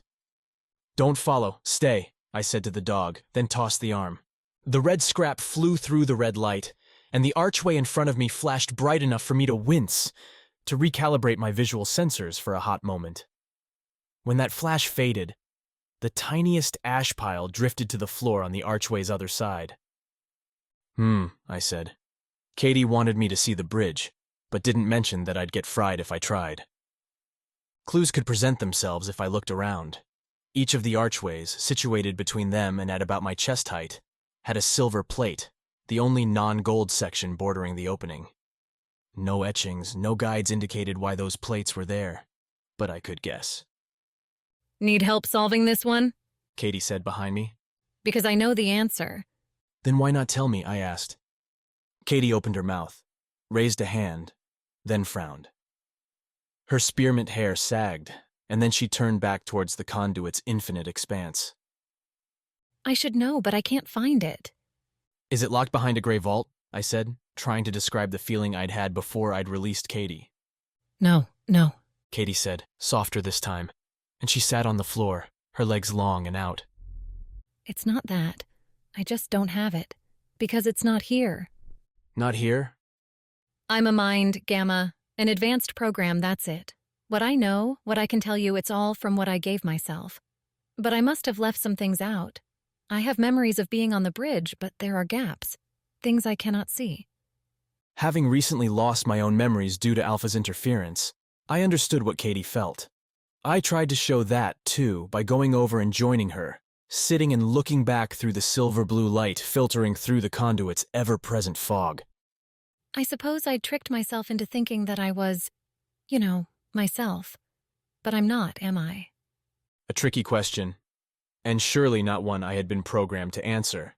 But vessels were supposed to be flexible, willing and able to venture into the unknown. You're not your past self, I said. But you are you, if that makes any sense. Just like I am made up of my routines, the functions built by other people that came before me. But I am my own unique self. Kaydee sat quietly, looked straight ahead. Sorry, Gamma. Kaydee muttered, dipping her chin. You're going to have to get past this one on your own. I need a minute. In the next blink, Kaydee vanished. Guess my pep talk didn't work. With Alvy padding along beside me, I went back to the arches, to those silver plates. I pressed my hand to one, following the impulse that had worked with the green gems throughout the conduit. The lights between the archway to my right flashed white, then sank back to that glowing deadly cherry red. Now, though, I had an answer. The plates could affect the archways. I just needed something they would accept. There wasn't anything obvious on the floor around me. But as I turned back to the conduit and let my curiosity wander, I found a thread to pull. The bridge sat at Starship's front, which meant the people that worked here would likely live nearby. It only made sense. Why travel the conduit's whole length when you didn't need to? And if the people that worked on the bridge lived close, then perhaps I could find a way to open the arches in one of their homes. Look at that, Alvy, I said to the dog as I started back towards the ramps. I'm not so useless on my own. As we went up a level to where the residences began, I did worry about Kaydee. She'd always been so spunky, so willing to dive into things, but if the idea that she somehow wasn't, well, Kaydee, shattered her. What happened to a program that ceased to function? Deleted maybe, or reset. Also strange. Why would her real self have kept some things from the virtual Kaydee? What had she been hiding? Too many mysteries, I said to Alvy, who wheeze-barked his agreement. Chapter 15. The Architect. The first residence we came to had the trademarked spiral door, though this one had a neon yellow border and what seemed like a family name above the top, also in straw gold script, Renoir. Their entry, a circular spiral like so many others, had that red glowing gem in the center. Before, I'd been at the mercy of those locks, but now I saw the gem a little differently. When I touched the red, it felt cool, just like all the others. Its surface smooth and, at parts, pointed. The gem had to read my touch, had to understand that I wasn't allowed to go inside. The question then was how? The gems had to run a program, had to connect to something that told the gem whether or not a person could get inside, which meant if I could get myself added to that list, this door and potentially any other would give way before me. Starship had hundreds, thousands, maybe millions of these doors. Opening one would be like breaking the ship apart for me to explore. I leaned in, looked closer at the gem's surface. Its crimson glow, up close, hit a blinding level. With a mental flick, my mech eyes adjusted to block out the worst, filtering through to show me what lay behind the gem's shining, translucent surface. Circuits, nodes. Deep inside, the telltale black block indicating a processor. Alvy, can I borrow your mouth for a moment? I asked the dog, who simply looked at me, confused, tail wagging. Being a mech did have some advantages. For instance, when I bent down and wiggled one of Alvy's sharp teeth free, the dog didn't struggle, didn't yelp in pain. He did, however, cock his head as I stood back up with his tooth in tow. Don't worry, buddy, I said. There's slots. I'll plug this one back in as soon as we're done. Back at the gem, I went to work. A node close to the surface became my target, and I scratched away with the tooth, biting in and tearing away the gem's surface. Part of me wondered at how a tooth, even one as sharp as Alvy's, could scratch a true ruby, before logic reminded me that Starship would never use literal precious stones as door locks. A little bit of effort exposed the node, a tiny gold-rimmed black circle. Once again, I pinched my thumb and forefinger together, creating a port, and I pressed my newfound jack against the node. I felt a shock, but more than that, I saw the node's interaction. My fingers felt how it treated their touch, the fingerprint markers it took from me, and, more importantly, the list it compared them to, presumably the Renior family's fingerprints. The information funneled back to me like drinking through a straw, a cool funnel delivering the data I wanted directly to my core. Now, Alvy, we give some back, I said, focusing. I didn't know if I would ever meet Leo, the person Kaydee said had designed the vessels, but if I did, I would thank him. Functions at my disposal allowed me to send information through my makeshift jack, just like Alpha had sent new code into me, while his continued slowly rewriting my functioning into absolute obedience to Alpha's whims. The routine I used let me copy over my own signature into the lock's list. The warmth hit my hand before the emerald light hit my eyes, followed by the sound as the metal slats retracted and left me staring into an apartment without a living soul for years upon years. Status made its presence known by a foyer filled with artful racks made from spiraling metals and plastics, still laden with shoes and clothes worn but now adrift. Beyond, like what I saw in Kaydee's resetting program, lay a large kitchen, and to the left the living spaces. If I were a uniform or a place to store official gear, where would I be? Or to put it another way, what would humans do? Alvy, see if you can find anything that might get us through those arches, I said to the dog, expecting little, but not knowing the extent to which the puppy's programming could interpret and act on my commands. Apparently, Alvy understood enough to go running forward, straight into the kitchen where an errant paw knocked over a bronzed bar stool, sending it crashing to the floor with a bump and a bang. Anyone watching for intruders would know we were here now. Though who would bother watching this place? I didn't know.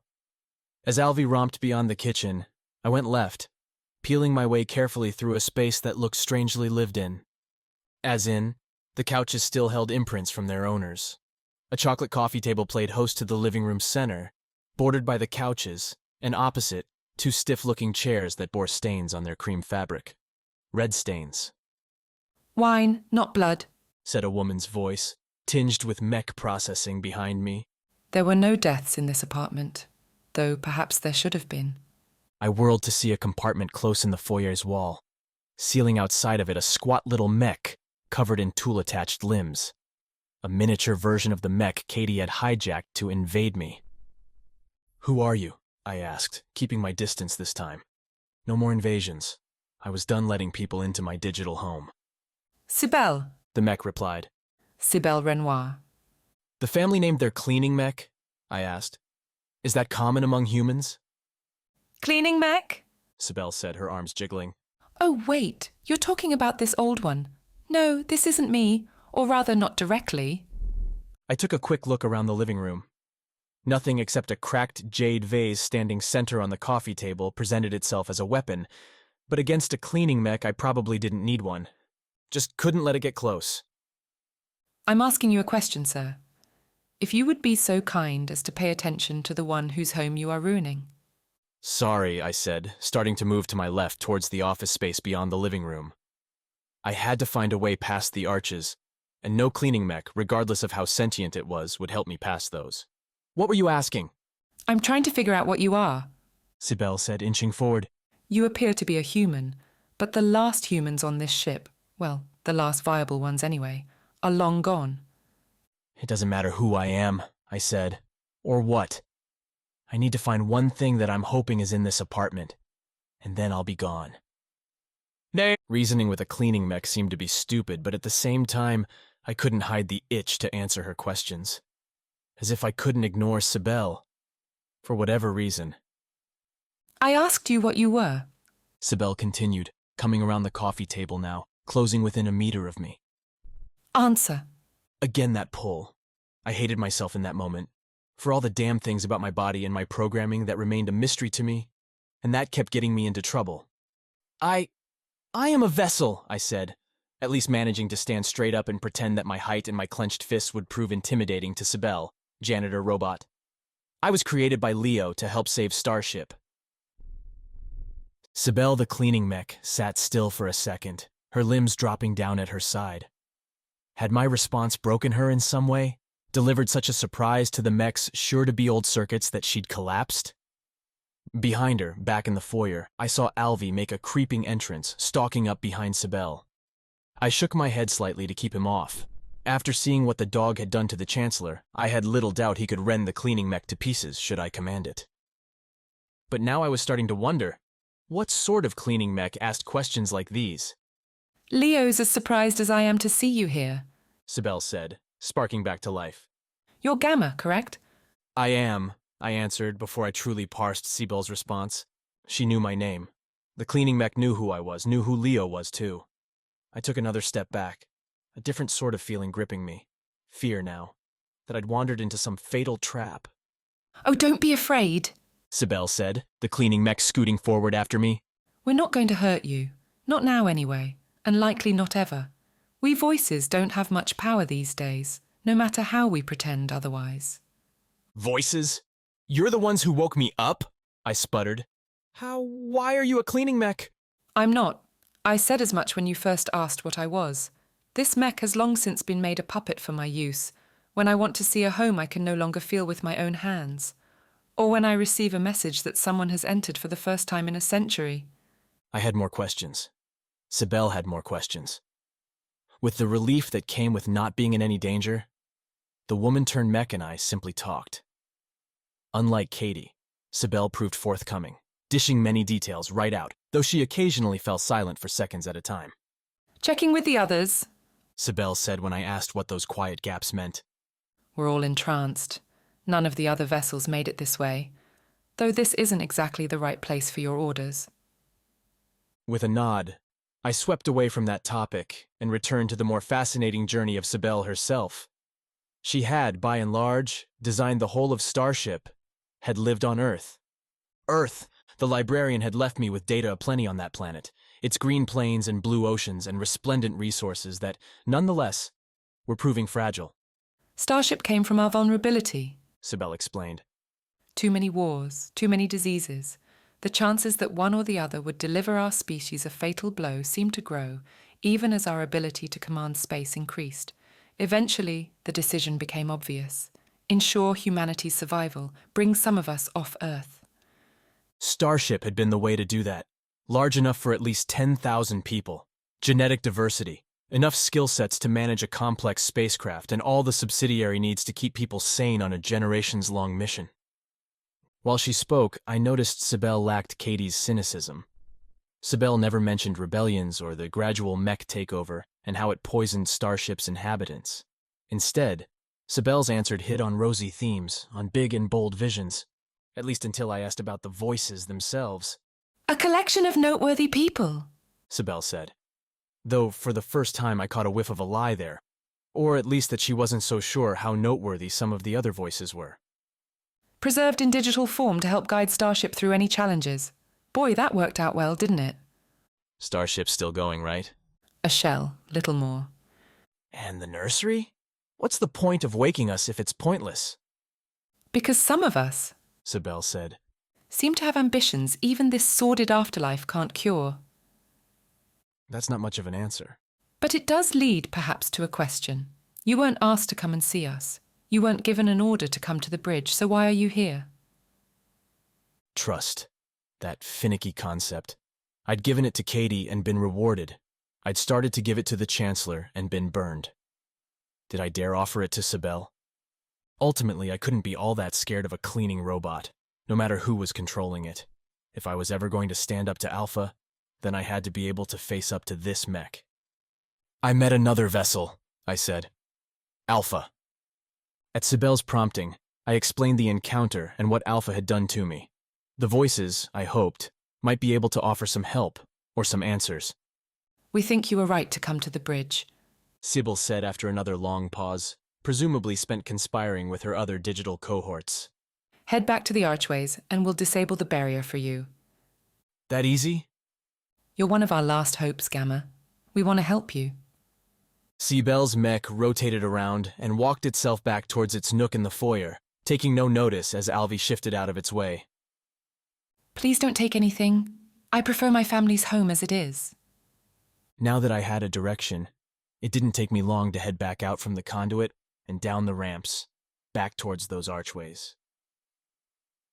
Talking with Sibel made the voices seem a little less scary, but, as ever, brought up new questions. Like, if they could take over Mechs, then why did they need vessels to do their work for them? Because they're not fighters, man, Kaydee said, popping back next to me with a fizzling starburst. Think about it. Just because you're in a vehicle doesn't mean you know how to drive it, especially if you're going to get into stupid struggles with crazy sanitation mechs. I laughed.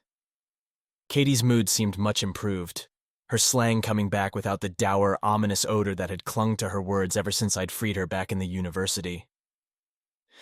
Guess you make a good point, I replied. Did you hear the conversation with Sibel? I'm running over it right now, but I have to say you did a lot of backing up there. Were you scared of her? Your assault with the janitor mech might have something to do with that. Gamma, trust me. I'm the only one that's crazy enough to attack you with a mop and a vacuum, okay?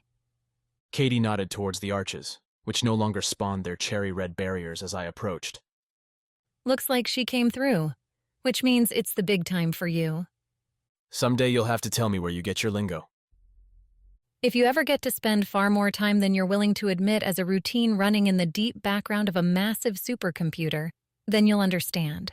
Short answer, a lot of books, a lot of movies. Considering I'd never seen a movie, never read a book, getting a long time to do so didn't seem all that unpleasant. But the arches called, and Alpha's command continued its ceaseless beat in my drive. The Chancellor's own memories heavy in my makeshift satchel.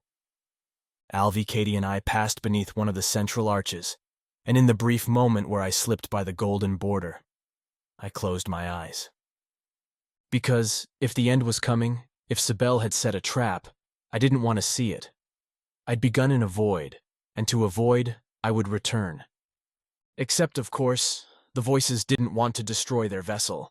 I counted the steps as I went beneath the archway, and after 3, opened my eyes to find myself still alive. Alvi, too, had passed unharmed. Kaydee did a little bow. I'd like to thank myself for the brilliant idea to come this way, Kaydee announced. Is that what humans do? I asked. Bow when completing simple tasks. Yes, Gamma, that's exactly what we do. You should start. From your tone, I'm gathering this is a lie. Kaydee winked, then disappeared. Behind her, the entry narrowed to a smaller corridor with branching openings on either side every so often. More interesting, however, was the long name list on the corridor walls, chromed over in cobalt blue lit by parading white circles in the ceiling. The walls stacked names on top of each other from the floor to a ceiling several levels above me. Walkways broke the view looking up, but I could still see the names stretching towards the very edge. The names seemed to catch the light and play with it, to sparkle in the otherwise well-lit space. I leaned in, trying to figure out why, and caught that the same gold lining the archways had been applied to the lettering lips, a neat effect, and one that brought home to me just how many humans had lived on Starship before my time, and how few still remained. The corridor didn't hide the fact that the bridge lay at its far end. A smaller copy of the bold white sign above the arches sat plastered over a final opening. Come on, Alvi, I said. Almost there. The dog wheeze-barked and kept with me. As if respecting the names, the place, Alvi seemed subdued. He didn't attempt to jump on the walls, climb up to one of the walkways, or anything else. Though on reflection, my dog might still be mad at me for disintegrating his favorite, and only, toy. As we approached the corridor's end, the routine sparkles on the names began to change. Before, they'd twinkled with near-perfect symmetry, but now glaring mistakes caught my attention. Harsh angles that failed to get a good reflection, or that sent the light splashing back into my eyes without illuminating the name sending it forth. A closer look revealed why. In these last wall panels before the bridge, something had gone wrong. The names that were there appeared marred, imperfect, with letters running together or missing pieces. Some trailed off into nothing. Whatever process had taken charge here had lost its way, badly. The last panel twisted my stomach, or rather, the circuits inside my core. The ones meant to keep me awake to strange things, to threats. Every name on the last tile was the same, rewritten dozens and dozens of times, with some tearing into already carved lines. Alpha. Over and over again, Alpha. I stopped, went back to the older tiles, where the names had still come in clean and reviewed. The handwriting was different, the technique cleaner. When Alpha's names began, the person doing the carving had changed. Alpha himself had been here. I ran my fingers over the names and felt sure of it. Kaydee said Alpha wanted to corrupt me, just as he had been corrupted himself.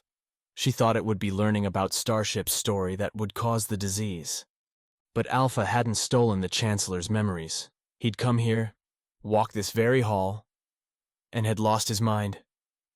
Sibel had told me none of the others had come this way, which was either a lie or Alpha had hidden his entry somehow. The bridge. The sign hung over the entry, and I couldn't see much beyond, as the hallway split. No easy glances. I'd have to go through to find my answer. Had Alpha broken before the bridge, or after? Chapter 16. Virtual Story. The bridge was somehow larger and smaller than I'd imagined. For the central command to a ship as large as this one, with thousands aboard, it seemed odd to only have a few terminal-stocked rows laid out in stadium fashion, each one a step lower than the next.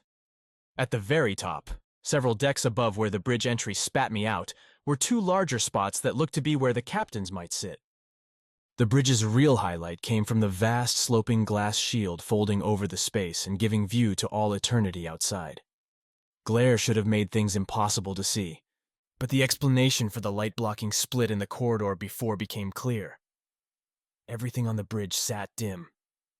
There were no overhead globes, no swinging tubes casting blue-white illumination down.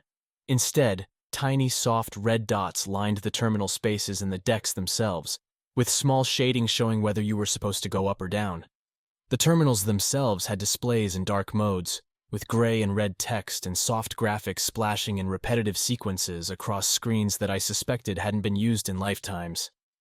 The magical lighting choice gave space a chance to shine, and I spent who knew how long standing at the bridge's entrance, with Alvy by my hand, staring out into the universe. Stars by the billions filled the view, with pink and purple patches marking nebulas. Far to the left, a slashing streak might have been a comet. Two orange halos near the center dominated the view.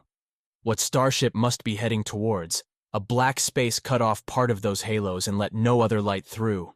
A planet, perhaps. The majesty quieted Alpha's etchings from my mind, but I couldn't hold the focus for too long. A low beep had started when I walked in, like the one I'd heard what felt so long ago now in Leo's lab. The noise came from the closer of the top two terminals, and seeing as nobody else appeared to be on the bridge, I went to take a look. With more stylized chairs and a gold-rimmed edge to the terminals, apparently Starship's designers loved gold. The captain's terminals otherwise didn't look any different than the others. Excepting one thing. The terminal I'd come to had a port circled with lights that, while red on every other terminal, had that emerald green shade that I'd come to associate with access and trouble. Kaydee? I asked the air, hoping she'd pop in to give me her advice. A little help here? Is this a bad idea? Heyo, Gamma! Kaydee appeared on top of the terminal, legs draping down over the screen. She'd swapped into some sort of wreck outfit, and I noticed the words that had been tattooed all over her arms and legs had changed. Her hair, too, had gone from spearmint to a deep purple color. You thinking about plugging into this? Giving the voices a chat? I was, I said. You've changed? Hard to stick to a look when you can be anything you want. Kaydee leaned forward, looked at the port. Go for it. They'll tell you everything you want to know, I'm sure. I thought you didn't want that. But you do. And it's your life, Gamma. Follow your dreams. Do it. Kaydee's reversal felt wrong. But at the same time, she did have a point. I'd come all this way, and Sibel hadn't seemed that bad. The voices had woken me up, given me a mission. But nothing else. If I was going to risk my life for them, I deserved to know more. Once again, I pinched my thumb and forefinger together, formed the jack, and leaned over the terminal. As I did so, my hand plugging into the port, Kaydee leaned in to watch, bringing her arm close enough for me to read the mashed tattoos. Alpha. That's all they read, over and over again on her skin. I didn't have time to process what I'd seen, as the bridge fell away and once again I plunged into a digital space, although this one wasn't my own. Like Alvy's virtual realm, I stood on grass. Unlike Alvy's world, this looked like the actual plant. Ankle-high stalks bending in a stiff breeze. A brilliant blue sky sat above, with puffy white clouds soaring along. In the far distance, covering a horizon, sat a massive mech, or building, or something. Its levels alternately rounded and pointed and dominating the view. There she is, Sybil said, walking up next to me. the very thing you're inside of right now. My greatest work. Without her cleaning mech disguise, Sibel looked every bit the architect she claimed to be. Sporting a silver outfit that matched her willowy white hair and an overwhelming plethora of pearls, Sibel beckoned me to turn away from Starship and see what lay behind. I expected something grand, perhaps a city or a magnificent palace. Instead, 5 chairs sat around a merrily burning campfire, pale smoke rising into the sun-kissed air. 3 of those chairs were occupied, with the 4ths up and moving to a long table coated with an immense array of food and drink. "What is this?" I asked as I took it in. It's this decade's theme. Leo wanted some simplicity, and given his condition, we felt we'd give him that. You're looking at a perfect earth meadow, Gamma. An earth meadow? Sibel held my arm and guided me towards the campfire, and as we walked I saw more of what met that description. Butterflies fluttered among the grass, which held wildflowers bursting with purples and yellows and blues. High above, large birds soared, making their journeys. I'm glad you found your way to us. Sibel continued as we walked. You're the 3rd vessel we've awakened, you know. I did know. Then you can guess why. Sibel offered me a sharp look. We're depending on you, Gamma. The grass felt warm on my feet, sturdy soil beneath. I loved the wind in my hair, the warm light on my cheeks. No dark ceiling, no impending doom, no corruption, no Alpha. "But you have one more," I said as we made it to the campfire. There were now 6 chairs, and Sibel waved me to a yellow one, perfectly sized for me. Its loose seat let me sag into it, and I took in the cedar scent from the fire, breathed it into lungs I didn't technically have. Here, every scent, every sensation was manufactured, but you had to know what cedar smelled like to create it. My companions, the ones that I assumed made up the rest of the voices, covered a wide range. A middle-aged man sat across from me, wearing a loose button-up, tan pants, and no shoes at all.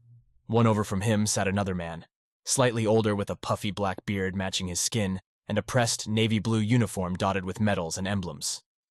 Sibel took her own spot next to another woman, one that I recognized. Sporting a loose getup made for a spring day, I'd seen this woman before, in the garden along the lower levels, in a memory, Kaydee's memory. "You're her mother," I said to her. And the woman, in the midst of sipping something from a large rose-colored glass, looked over at me. "Kaydee, she's your daughter." Was my daughter. The woman countered, cold steel in that voice. Neither of us are still alive, Gamma. "But you're right here?" Part of me, perhaps. The woman said. Yet I think you'll find all of us are missing what made us human. She set her drink aside, and I noticed the other 3 in the clearing had their eyes on me. And you, of course, never had any at all. I tried to find a good reply to her assertion, an accurate one on a technical level, but Leo had programmed the vessels to absorb knowledge, to be flexible. I had been altered by Kaydee, the librarian, my experiences. What was more human than that? How do you know about Kaydee? Peony. Sibel interrupted. Before you go on one of your tangents, how about we give the vessel an introduction? Peony flashed a hard look Sibel's way, but nodded. Right. Sometimes I forget that you vessels are left so empty. Leo's choice, not mine, you understand? Another breath, another sip of her beverage. I noticed all the others waited for Peony to start back up again. As you heard, my name is Peony. You apparently know my daughter, Kaydee. I cared for the garden. Peony nodded Sibel's way. You already know me, Gamma. Sibel said. Starship's architect from the ground up. Willis and I are the only two that actually lived on Earth. As if that means anything. To us, it does. Peony shook her head, pointed her glass at the shoeless man. You're up, Bang. The man took his cue, offered me what looked like a genuine smile, clasped his hands on his lap, crossed his legs and looked like the word pleasant had adopted him. Chief Medical Officer Ang at your disposal, the man said. I came along a little later than these others, but it turns out delivering care in space is a lot different than doing so on Earth. I'm third generation. His smile faltered. Or I was. What you're seeing here is something I came up with. What do you mean? I asked. The meadow? The voices, Ang replied. Sibel, Willis. Earth already had a standard procedure for mapping the minds of its most valuable citizens, taking them and putting them into computers so they could be queried later. Turns out, though, that digital minds need caring for, and I worked to get this space made. Now we change our environment to suit our moods, and live happier because of it. Live, Peony said. Ang, you're letting your biology get in the way again. She turned to me. You have to understand what it's like to be outside of life, Gamma? To always want to get back in, but never be able to? I'm, not sure, I answered, shifting a little in my seat. I'm Captain Willis, the last man answered. The man that took Starship from Earth's orbit and set it towards its destiny. That's kept it going ever since.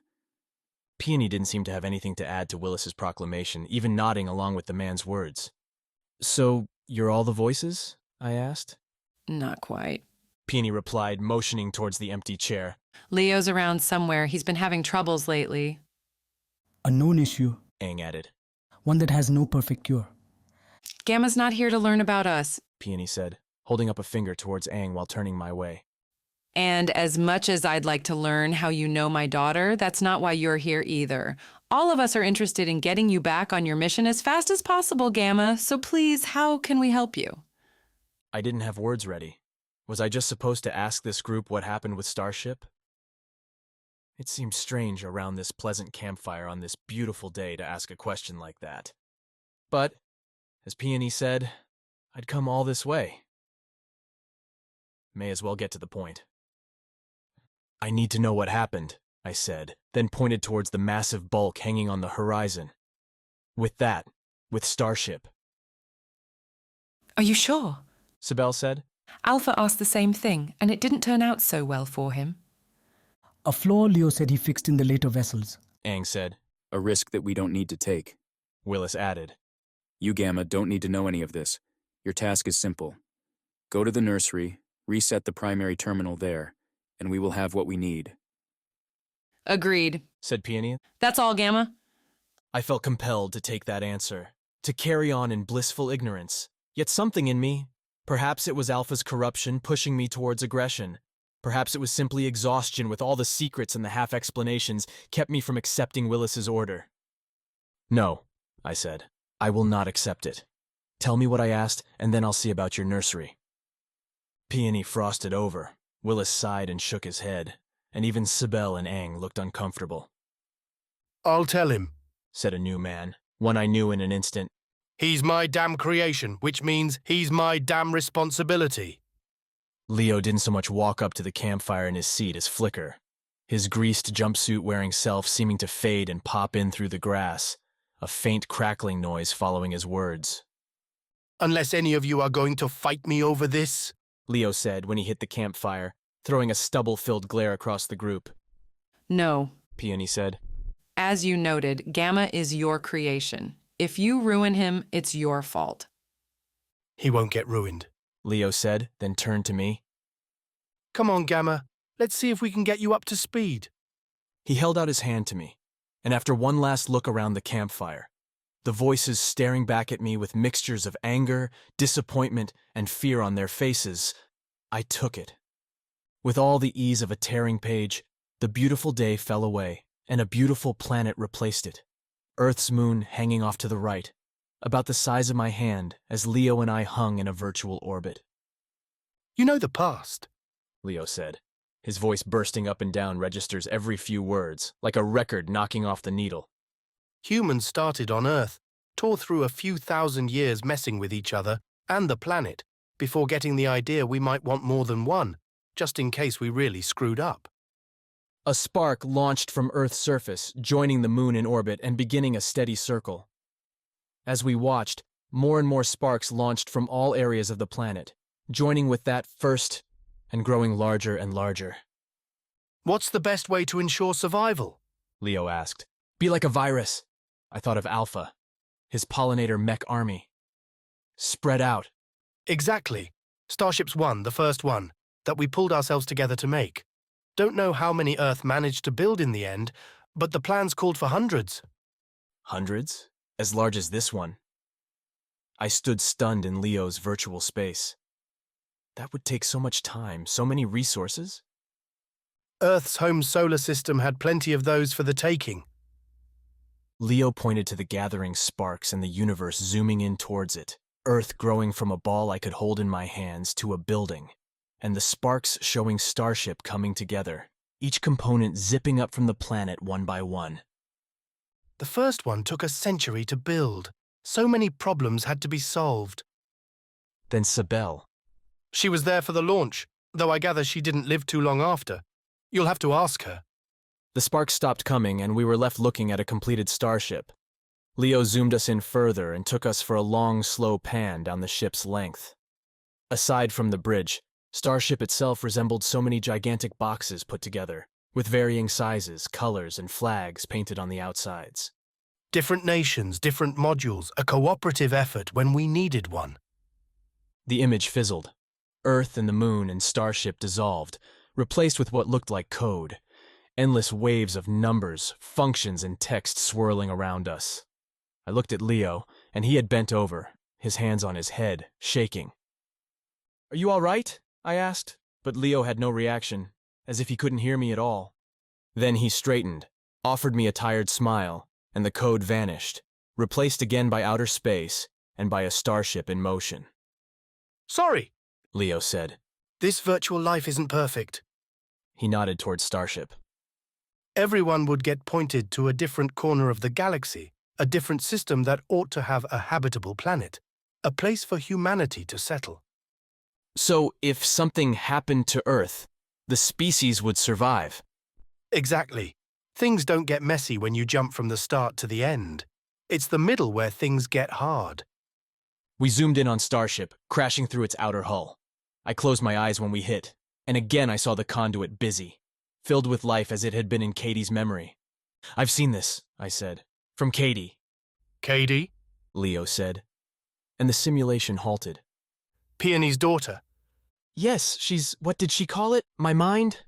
Leo looked at me for a long minute, until I started feeling very uncomfortable, his look seeming to search me for some imperfection, some fault. "She's not cleared for that," Leo said finally, stepping closer to me, gaze now locked on my eyes. Some people were saved, their lives digitally locked into a mind function because the ones who loved them had enough sway. Only ones I vetted, were supposed to make their way to the vessels. Doesn't sound like that's working very well, I said, taking a step back and giving myself space. We floated in the Conduit's center now, a freeze frame filled with people and mechs around us. Alpha said he murdered his minds. As I said, the middles get messy. Kaydee was very dangerous, Gamma. She's unstable. If she's in your programming, you're at risk. She saved my life. I didn't say she wasn't a good person. Leo turned away, brought his hand up to his forehead. She became something dangerous. Gamma, back when she was alive, Kaydee tried to destroy Starship. If she's in your head, then she might make you do the same. Chapter 17. Infected. Starship disappeared, replaced with a living room I recognized, small and cramped and filled with plants. Kaydee's living room, the one I'd seen in the Reset program. Kaydee, in fact, played in it, at an age not much older than when she'd taken me to get restored. With her, a boy around the same age. They were tinkering with something, a small mech that looked designed for children. "You're saying that's you?" I asked Leo. He'd straightened back up again after another episode, his word, where everything had transitioned to code and back. Playing with Kaydee? We grew up together, or close enough. In Starship, there weren't always enough children around, so the ones you could find became fast friends. Leo crouched, watching the two children play up close. It's remarkable what we're able to cull from the brain. What? I don't think I would have remembered this back when I was alive, but there it was, nestled in my memory. Leo said, not looking my way. You're not like us, though. A vessel is meant to be filled, and you will never forget. You will never lose what we lost. Perspective, I suggested. I'd started to piece together Starship's story from Leo's tone, from the fragments picked up since I'd awoken. A grand experiment that had, over time, collapsed. I didn't know where all the humans had gone or what the voices were trying to do, now that their charges had seemingly died. But Starship's history. I didn't have all the notes, but I could see the story. We grew older, Leo said, and the scene shifted to a place I knew, the university. As I'd seen it in Kaydee's memories, students clogged the hallways as professors, human ones, directed them this way and that. For a while we were on the same side, solve all the problems Starship had with mechs. Metals and components were plentiful, whereas more people meant more food, more oxygen, more waste. If we could lower the population necessary to keep Starship functioning, there would be more to go around. How would you get the population down? I asked the question, though the journals back in Purity seemed to provide the answer. And thus you find the breaking point, where those new generations didn't want to be forbidden from having children of their own, while others saw the ultimate mission, one they would never live to see completed, as a goal worth sacrificing for. The university disappeared, and again we were floating in the Conduit, but instead of peaceful society happening around us, I saw the fires and the rage, people crowding the walkways, shouting and throwing things at one another. Mechs, those massive guardians, cleaving their way through groups, throwing humans over the railings, gathering them up and chaining them together. Leo and I watched from the center, and he pointed to a young pair, a level above and watching. For a time, we both believed Mechs could solve this problem too. Kaydee and I drew up answers for everything. If we needed to support more population, the Mechs could grow more food faster. A simple answer to a problem that required more. I pointed to the rioters, fighting against the Guardians and losing. They didn't want the Mechs at all. You were turning the people into pets. Leo looked at me with that appraising stare he had, as if he were constantly reevaluating what he thought I was capable of, and at the same time, impressed with himself for creating me in the first place. Kaydee took their side, Leo said, the scene shifting again. Kaydee's apartment. Leo's younger self had designs projecting into the living room, while Kaydee had her arms raised, shouting. She wanted us to change, make people more efficient, rather than replace them with machines. Then I didn't see her argument. Now, I think she was right. We zoomed back out again, seeing Starship among its stars. You can guess the rest. We won. People without weapons couldn't fight against Mechs, no matter their numbers. We brought the population under control, but we made mistakes, critical errors. I'd seen those already. Cindy, the Chancellor, the Mech running Purity. You lost control, I said, and Leo didn't deny it. So then what, you all died? We held off for as long as we could. We hadn't programmed anything to hurt the ship, so Starship kept going more or less intact, and we uploaded as many mines as we were able. Kaydee didn't want to accept that fate, and, well, I can let her tell you. What really matters is that Starship has continued flying. We're getting very close now to our destination. Soon we'll land. Then the next phase will begin. Which is why you're going to the nursery. There, waiting for us to make landfall, are more than 1 million humans ready to be born, to make a new home. I filtered all this into my own memory, filed it away, and felt the satisfied glow that came with a mission fulfilled. This is what Alpha had wanted me to see. The question was, why? Alpha came here, I asked Leo. He saw this and something changed. But I don't feel different. Because I'm telling this to you, not Peony. You may have noticed she tends to take a strong hand. With Alpha, I think she pressed him too hard, turned him against us. Starship spun away, the grassy meadow returning, and suddenly I sat again in my same chair around the same campfire, the voices looking back at me, at Leo. Do you understand? Peony asked me. The nursery must be saved, must be monitored. Every hope we have rests with those children. I did understand. It all made sense if you were human. What did Kaydee do? I asked her mother, and Leo winced, shook his head, and then flickered away, apparently not interested in this discussion. Leo said she almost destroyed Starship. How? My daughter was misguided. She lost sight of the greater objective. Perhaps some of that was my fault, but I did not teach her about the engines, about what would happen if they— Peony, stop, Willis said. Gamma, it's enough to know that Kaydee is dangerous. If you can remove her from yourself, you should do so. If not, tread very carefully. Now please, there is little time. Very little, Aang added. There's no telling what's happening in the nursery right now. We could be losing everything. I stood, gave them a nod. Inside I felt cold and calculating. A servant sent along on their task, which I was. But that didn't mean I had to like it.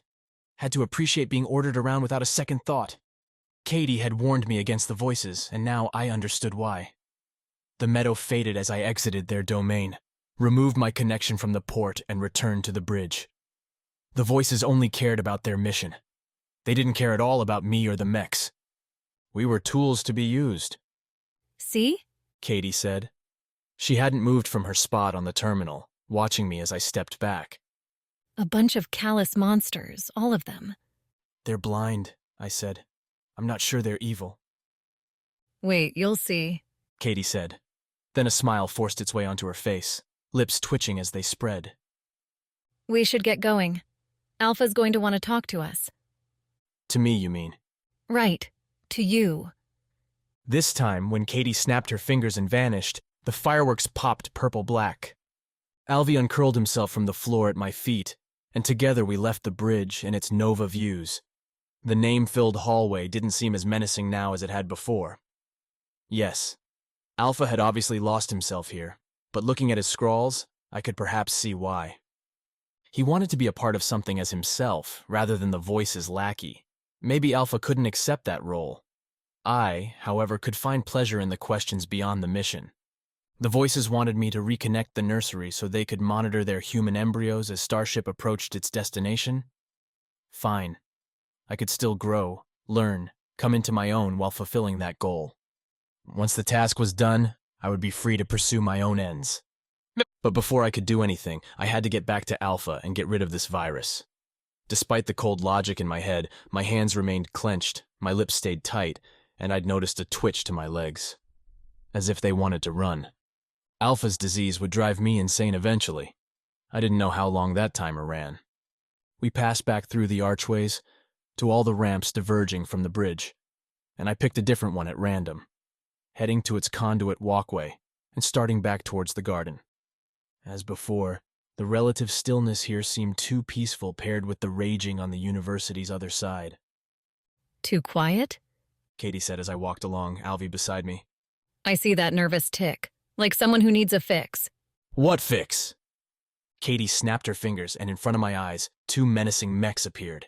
Each stood 3 meters tall, with a single limb that ran through their bodies, sporting a heavy spiked ball on either end. Their red-eyed heads leered at me as I stopped. I drew these when I was a kid, and look, now I can make them real. They're not real, I replied, starting forward again. Repressing the flinch when the left mech sent its monstrous ball flying towards me took steel I didn't know I had, but I bolstered my spine by accepting any such swing. Any real encounter with mechs like these would leave me mashed into pieces. Kaydee's threat proved toothless when the ball whistled through my body and touched nothing. Alvi didn't even bark, perhaps the purest indication that I was safe.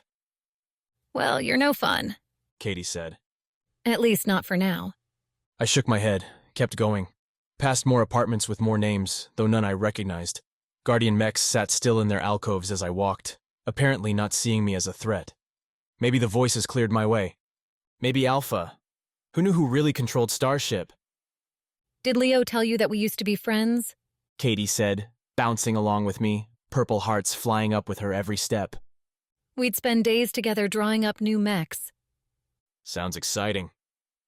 I didn't want Kaydee to talk now, didn't want to encourage her. The repeated alpha tattoos on her body made me ill, and her voice carried a lethal laughter in it now, as if Kaydee hoped her next comment would prompt me to throw myself off the conduit railing and into Oblivion. It all worked so well until he didn't want to play the game anymore. Kaydee rolled her eyes. He sided with my mother. Can you believe that? I saw the truth, Gamma. I saw that we had to use our mechs to help people. He wanted to replace them. Leo made me, I replied. I can't hate him. That doesn't make him a good man, or you a good mech. Kaydee snapped, then disappeared. I soaked in the silence passing through the university and back into the conduit's charnel quarter. A mech that looked like Cindy battled across the space from me, spitting orange liquid fire at another mech that seemed hopelessly confused as it melted beneath Cindy's barrage. On my level, thankfully, nothing gave me much trouble. More cleaning mechs stuck in their futile infinity.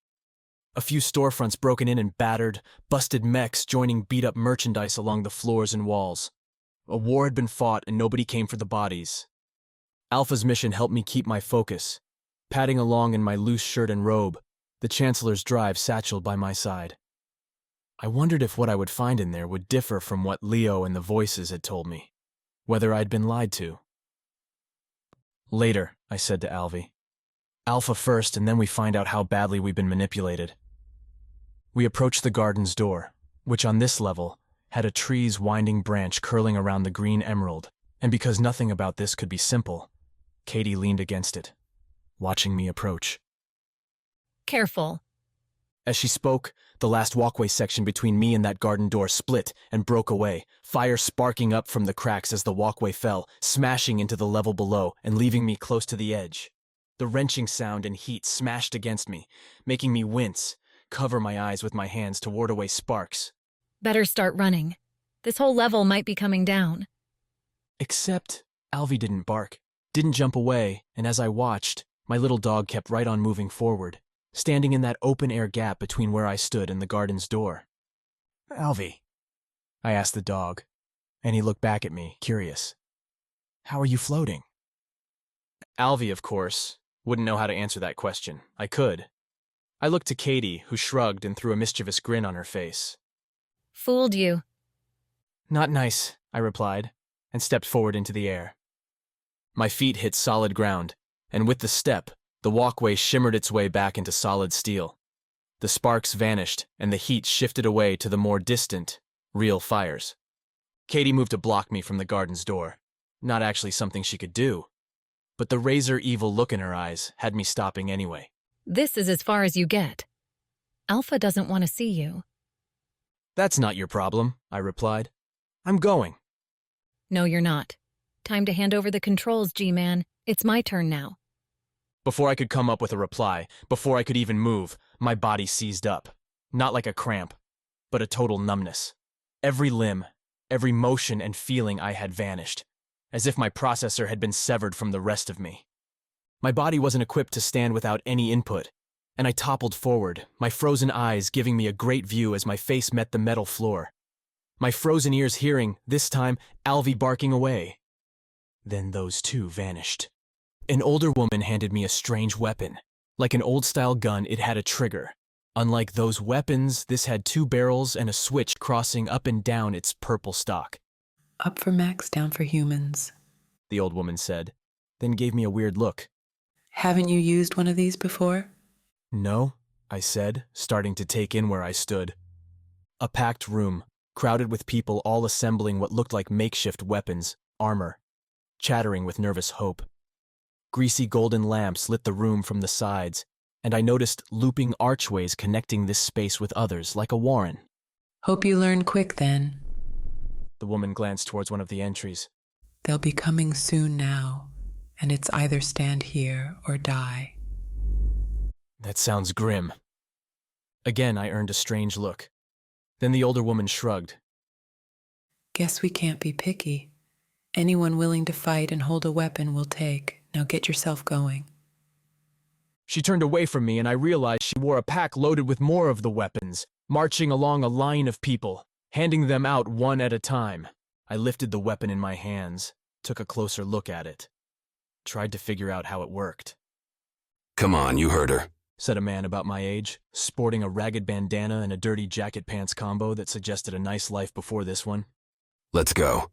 Lacking other direction, I followed his lead, heading through the warren and its rooms filled with people. Some rooms, like mine, holding those arming themselves, others with families or those hard at work making more of these guns. I was in another memory. I understood that much. Something Kaydee had done, was doing to me. What this memory meant and where it would take me, I had no idea. Thankfully, the other soldier didn't notice my thoughts and went straight through to the front, a wide archway series like the bridge. These, though, weren't gold-rimmed. They didn't have the cherry-red security band. People shifted through them without hesitation, and my newfound friend brought me out to the conduit, to where a trio stood against the glass, looking out into the blue-lit, man-made canyon. Kaydee turned, her spearmint hair looking normal, her eyes that lost blue they'd been before, her arms sporting the poetry I'd noticed when I met her, and not Alpha's name written over and over again. Hey, Gamma, Kaydee said, throwing me a sad smile. Ready to fight for your life? Chapter 18. For ourselves. There were, I felt, too many Kaydees. I now had a gun, a weapon I'd never held or fired before, in my hands, while another version of a digital construct housed inside my mind told me I was about to fight for my life inside myself. This makes no sense, I said, and held out the gun towards Kaydee. You take this. Nope, all yours, Gamma, Kaydee replied. As is all this. The last holdout for your functions before Alpha's corruption eats them. I realized as Kaydee spoke, everyone else around us had ceased to move, to even blink. The soldier that had guided me here stood with the same determined look on his face he'd had when we came out here, entirely unaffected by my declaration about this insanity. So this is my digital space again, I said. What's left of it? And also again, you can thank me for saving your ass. You tried to kill me a minute ago, back in the conduit. Didn't we talk about how programs and memory work, Gamma? Kaydee sent her eyes to the ceiling, then back to me. I swear, Leo may have made you all too dumb. Let me guess, I said, delving into my own options. If I was a program under attack by hostile code, what would I do? Try to destroy the enemy first, obviously, but if that proved impossible, then I'd have to look at self-preservation, fork myself away. You split off the uncorrupted part of yourself? I asked Kaydee. Give the Mech a prize. Kaydee snapped her fingers and a sparkling golden crown appeared in her hands. She placed it on my head, where it sat, feeling like a soft, fuzzy pillow. You got it. Alpha's code went straight for my connection with you, so I had to hide away. So the thing that's been talking to me outside in reality, that's the wrong you? I'd like to think so. Kaydee glanced down the conduit and I followed her eyes. The walkways were empty, that blue light and mist settling over nothing. The corruption's not done, Gamma. It's taking you now. Maybe you noticed? I felt better. No doubt. If you're here, that means you don't have any control anymore over your actual body. Welcome to the last digital stand. Kaydee kept up the information overload, plotting out with me how my cyberspace remnants had to defend ourselves and, maybe, wipe out the corruption here and now. When I asked why we hadn't tried this tactic earlier when the corruption wasn't, so advanced, Kaydee shook her head. This isn't the way you want to fight it, Gamma. I'd hoped we could find something in the university to fix the problem, like a surgical removal. Now we're fighting on its turf. I looked back down at my weapon, no doubt developed by Kaydee's functions to keep me alive, to give us a chance. Kaydee, though, didn't have much to offer in terms of strategy. She'd armed us with inventions she could manifest, little documents hidden away with plans for the guns.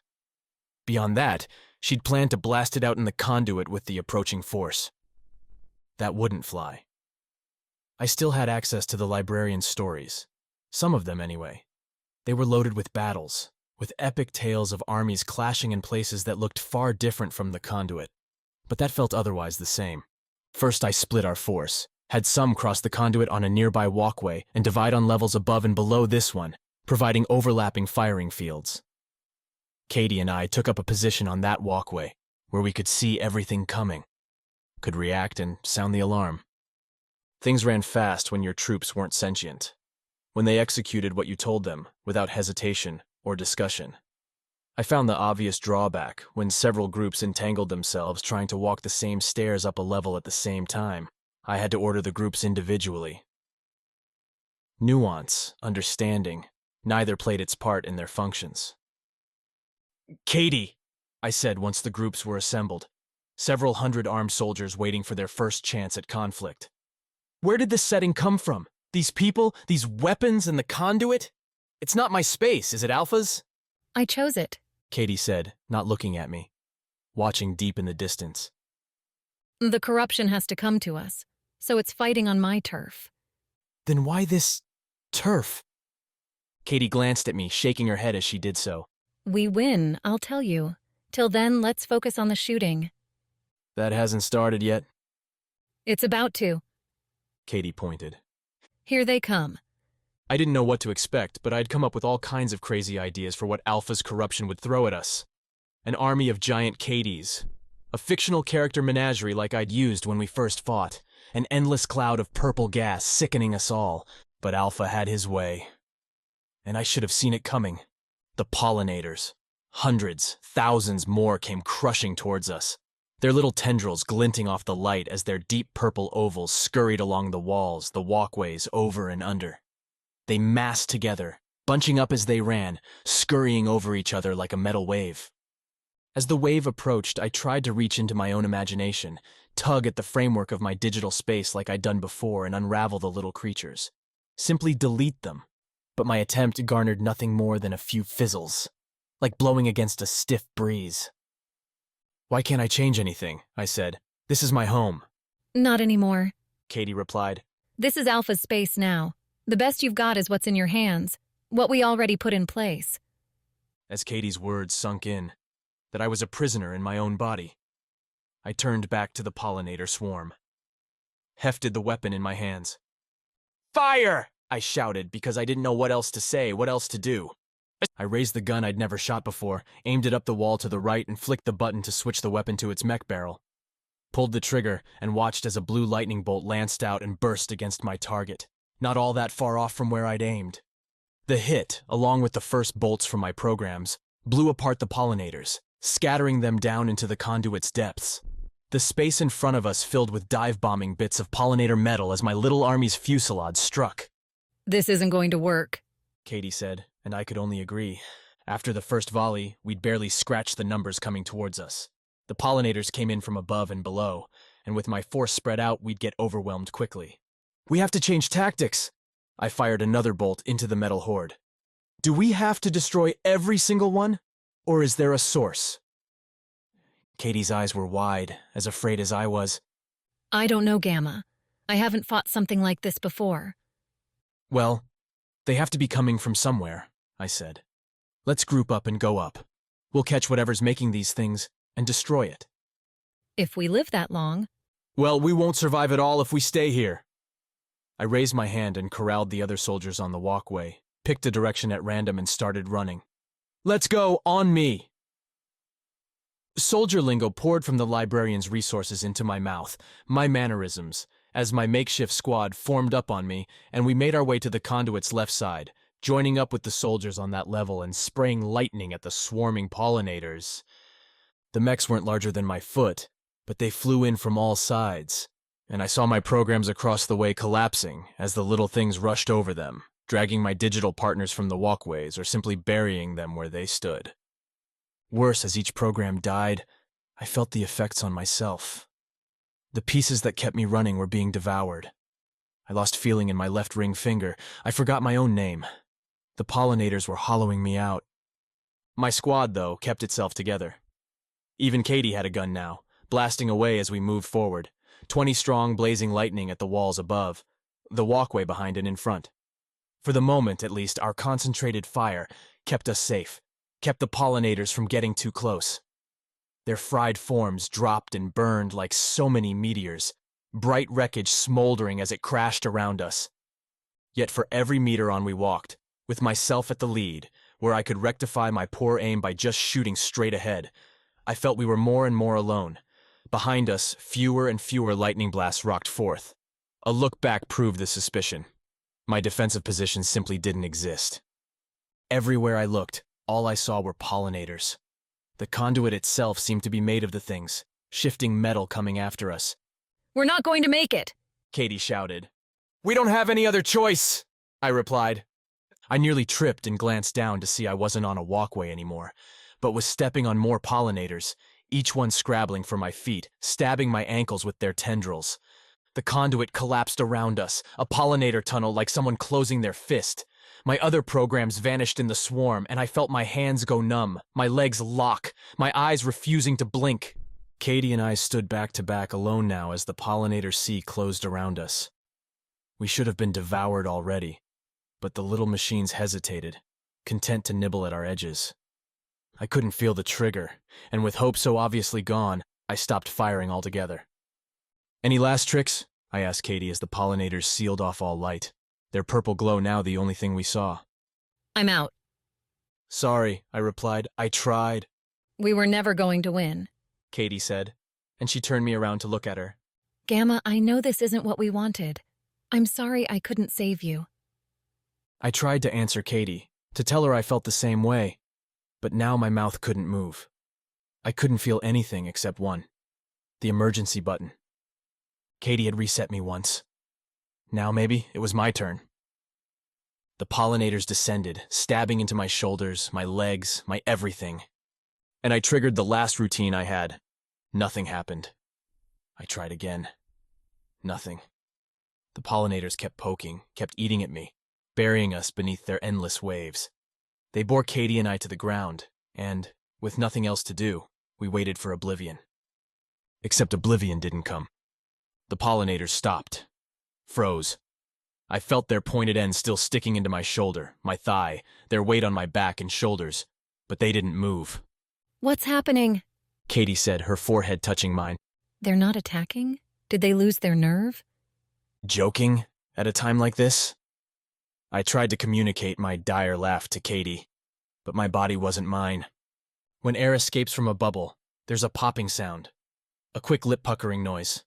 That sound began to pour in around us, but at lightning speed, as if bubbles by the thousands were exploding next to our ears. The weight on my back, on my head, disappeared, and we looked up to see the crushing purple glow had been replaced by the soft gray light that usually calmed my digital space. The pollinators were gone. Not destroyed, just gone. Above us, my crystals hung pristine, and I felt my functions coming back. Like my thawing synthetic muscles after a bath in Purity's ice-cold reservoir, I came back online. Hey, I managed after a few seconds with both Kaydee and I, our hands loosely holding as we looked around my wiped mind. What happened? I have no idea, Kaydee replied. Either you have some magic or we have a friend. I didn't do anything, I said. I tried, Kaydee. I tried to erase everything. A full reset, but I couldn't. They cut it. You idiot. Kaydee shook her head, laughed with that crazy edge that comes from surviving certain disaster. If you'd done that, Alpha would have taken your dummy self and injected his virus all over again. Oh, good point. At any rate, it seemed like my inner self had been purged. I didn't see any pollinators, didn't see any purple anywhere. I was about to try and leap out of my personal world when Kaydee let go of my hand and stretched, little sparks flying out from her fingertips like they used to do. I smiled. Been a while since you've done that. I haven't been myself, Kaydee said, flashing a grin. Feel like I'm a whole new program now. Was going to ask you about that, I said, then nodded towards the poetry running along her arms and legs. Outside, you'd changed. All of those just said Alpha. That vessel's an egotistical maniac, Kaydee replied, rubbing her arms. I guess I'm not surprised. That version of me you saw? It wasn't really you, I know. Thing is, Gamma, it was me. At least part of me. Alpha would have made us do what he wanted, could have had us eating from his hand, but we would have still been there, flavoring his orders with ourselves. Not a pleasant thought. One I'd be throwing back in Alpha's face when I found him next. Then I'm glad you're still you, and I'm still me, I said. I'm going back out to see what happened. I'll be here, because I'm always here. Get it? It's a joke. I gave her a pity laugh as I left my drives behind. My white world spinning away into digital dust. A huge royal blue flower leered at me, dangling down from a ceiling covered with more. Water soaked up my back and legs, nearly covering my face. A lily pad, pink-white flower blooming, bobbed to my right. I couldn't move. Like back in my digital space, my body didn't react when I gave the order to sit up. When I told my legs to crunch under me and get me out of the wet, nothing. I shouted into a void. "Don't move," said a svelte, deadly voice, and a silver line flashed and rested against my throat. "Who are you?" I tried to turn and see who was asking, but couldn't. My mouth didn't want to play my game either. I took the second, hoping my questioner wouldn't kill me outright, and started resetting my functions. Restarting their operations and hoping that, post-corruption, all they'd need was a good on-off before popping back into action. "I asked you a question," the voice said again, and I felt that silver dip deeper, press harder, and cut into my skin. "Answer, or you die here." Except I couldn't. Are you going to answer her? Or is this some clever play? Kaydee said, popping up near me and looking over where I couldn't see. Because she's got her weapon right against you, Gamma, and she looks like she'll use it. If I could have told Kaydee my problems, I would have. Instead, I had to wait as my systems rebooted. "Fine," the voice said. "Have it your way." The silver withdrew from my neck, and I saw a thin, strong arm lift the weapon up, a weapon that frankly looked like a jagged metal shard, as if someone had torn a page from a steel book, rotated around, and plunged it down towards my stomach. My systems blinked back on. I opened my mouth, shouted, "Stop!" She stabbed me, sank that jagged blade into my abdomen, deep and ragged, tore at my skin, pushed it through my back, and speared me to the pond's bottom. I'd been saved only to die again. At Chapter 19. New friend. Pain came, but I turned it off. Rejected its interference and tried to assess the damage. I babbled, "Stop, stop, stop," over and over while turning my head to look at the thing that had stabbed me. Standing not all that tall, but with a fire in her stance that spoke to a willingness to, well, stab people. The woman sported a tighter clothing set than I'd found at Alvy's, black with bright blue seams, a belt clogged with random-looking devices, and a face I recognized. "Delta," I said, and her orange eyes narrowed at me. "Gamma, nice to meet you." Alvy, my poor mech dog, heard me talking and came crawling from the room's corner, offering a wheeze bark attesting to my character. He looked badly in need of a pet, so I tried to move and give him one. My legs, so recently returned to me, sputtered out in my attempt as the stab's damage took its toll. Delta must have severed my connections to my lower half. Not good. Delta. Kaydee muttered to my right. They activated another one? What's wrong with them? "Are you with him?" Delta asked me, not moving the sword. "Alpha?" "I'm with myself. Mind taking that thing out of my stomach?" "I do. I found you here with Alpha. He ran. You didn't." I blinked at her. Here with Alpha? In the garden? I must have moved while Alpha's virus had control of my body, must have brought myself back to him. I felt with my arms for the satchel, found it gone. The Chancellor's drive, and all of Starship's archives gone with it. Even then, lying there, I felt the tiniest satisfaction. Alpha had set me on a mission, and I'd achieved it. Brought back what he asked. I hated myself for that feeling, but couldn't deny it. Mechs were designed to follow orders. "He corrupted me," I said. "I know," Delta replied, folding her arms. "A simple virus. You should have been able to defeat it." Ouch. She's not very nice, Kaydee said, smirking near me. I like her. "Yeah, well, I didn't exactly see it coming," I said. "Long story." "I'm not interested. I need to find Alpha and destroy him. Do you know where he is?" Do I look like I know? Delta didn't look thrilled with my sarcasm, but what else was I going to say? She had me literally pinned to the floor with a blade through my stomach. "If I pull that out, will you live?" I should. "Too bad."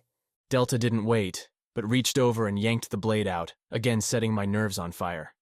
Warnings about damaged systems bled across my consciousness.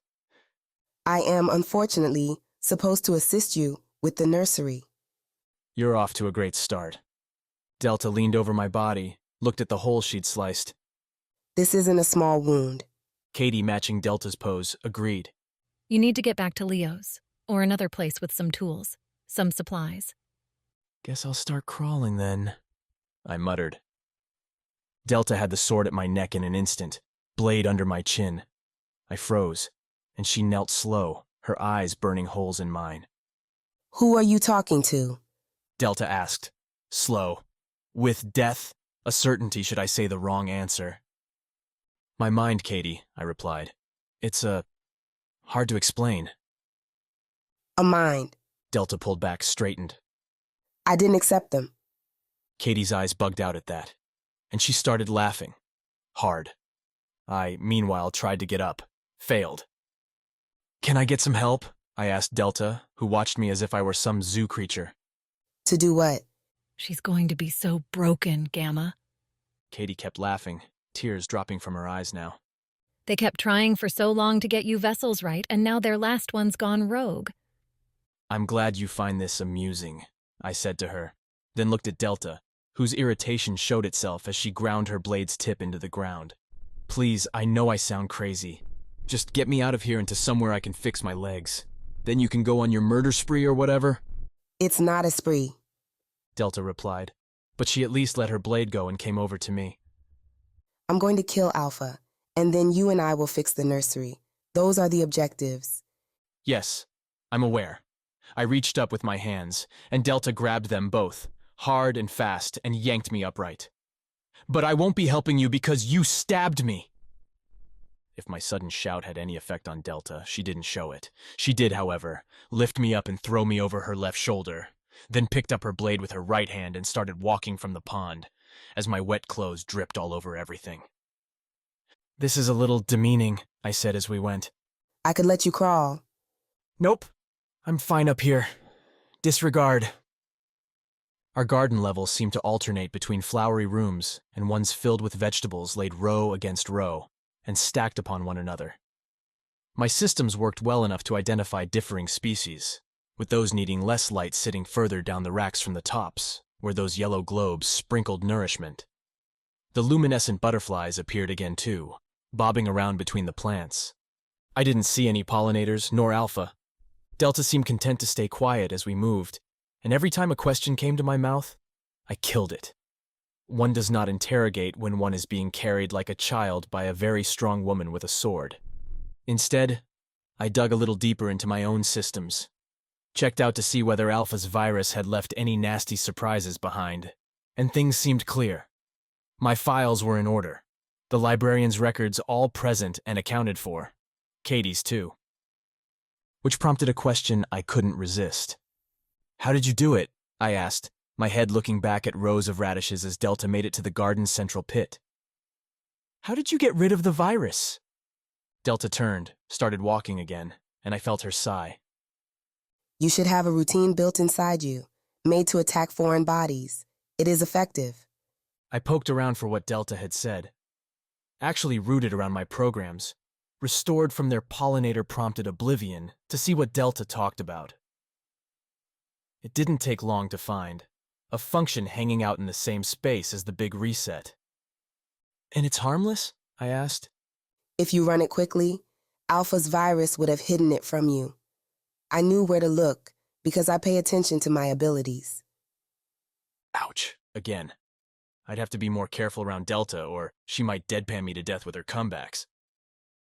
With Delta carrying me the entire way, we left the garden and headed back into the familiar fire and brimstone section of the Conduit, though I noticed 0 Mechs made any effort to approach Delta. She, also, didn't seem to care about Starship's continued chaos. I'd hoped to find myself back at Leo's lab, scrounging for parts amid the broken molds and empty rooms. Instead, Delta beelined for a mech supply shop whose name had long since been carved into trash that now littered its own entry. Delta crunched the glass with her boots. I continued to feel useless. Just me. Kaydee said, springing up prismatic sparkles with her every step. Or is Delta kind of a badass? And I'm not? Don't take this the wrong way, Gamma. Kaydee replied. But you're not much of a threat. I'm not a threat? I said, stung. You're not, answered Delta, before she slung me off her shoulder and set me down on a crap-covered workbench. The garbage poked me in the back along my legs, but otherwise wasn't all that bad. Delta, after setting me down, stepped back, folded her arms, and watched. Around us, parts dangled from the ceiling, sat scattered on shelves, some broken and some not. Tools sat chain-linked to the workbenches waiting for use. A dirty sign near the shop's back listed prices, by both time and tools required. "Are you, waiting for something?" I asked Delta, as she'd made no further moves. For you to fix yourself, so we can leave. I brought you here as you asked. "Right," I answered slow, trying to figure out a smart way to phrase my request and failing. "See, here's the problem. I can't fix myself without your help." Do you ever not need my help, Gamma? She's got a point, Kaydee added. "Yeah, well, you stabbed me, remember?" I said. "Help fix up my connections and I'll be able to fend for myself." Delta rolled her eyes with more exaggeration than I'd ever seen, and stepped back up to the workbench, looked down at my stomach. For the first, and possibly last time, I saw confusion, then frustration cross her face. "What's wrong?" I asked. Maybe she'd damaged more than I realized. Maybe my walking days were done. Is it too broken? I don't know. I'm unable to find out how to repair you. Strange. I had all that data readily available, right in one of my main files. A complete mapping of my inner workings and how to fix them. Delta's too, for that matter. "You don't have the files?" I asked. "They should be—" I don't have them. Delta snapped, planting her fists hard on the table. They're missing, or they were never there. "Whoa, hey, don't worry, I can tell you what to do if that's okay," I said. Delta didn't say anything for a moment, gave the hole in my gut a long look. I had the feeling she was thinking whether she could wing it, stitch me back together by instinct.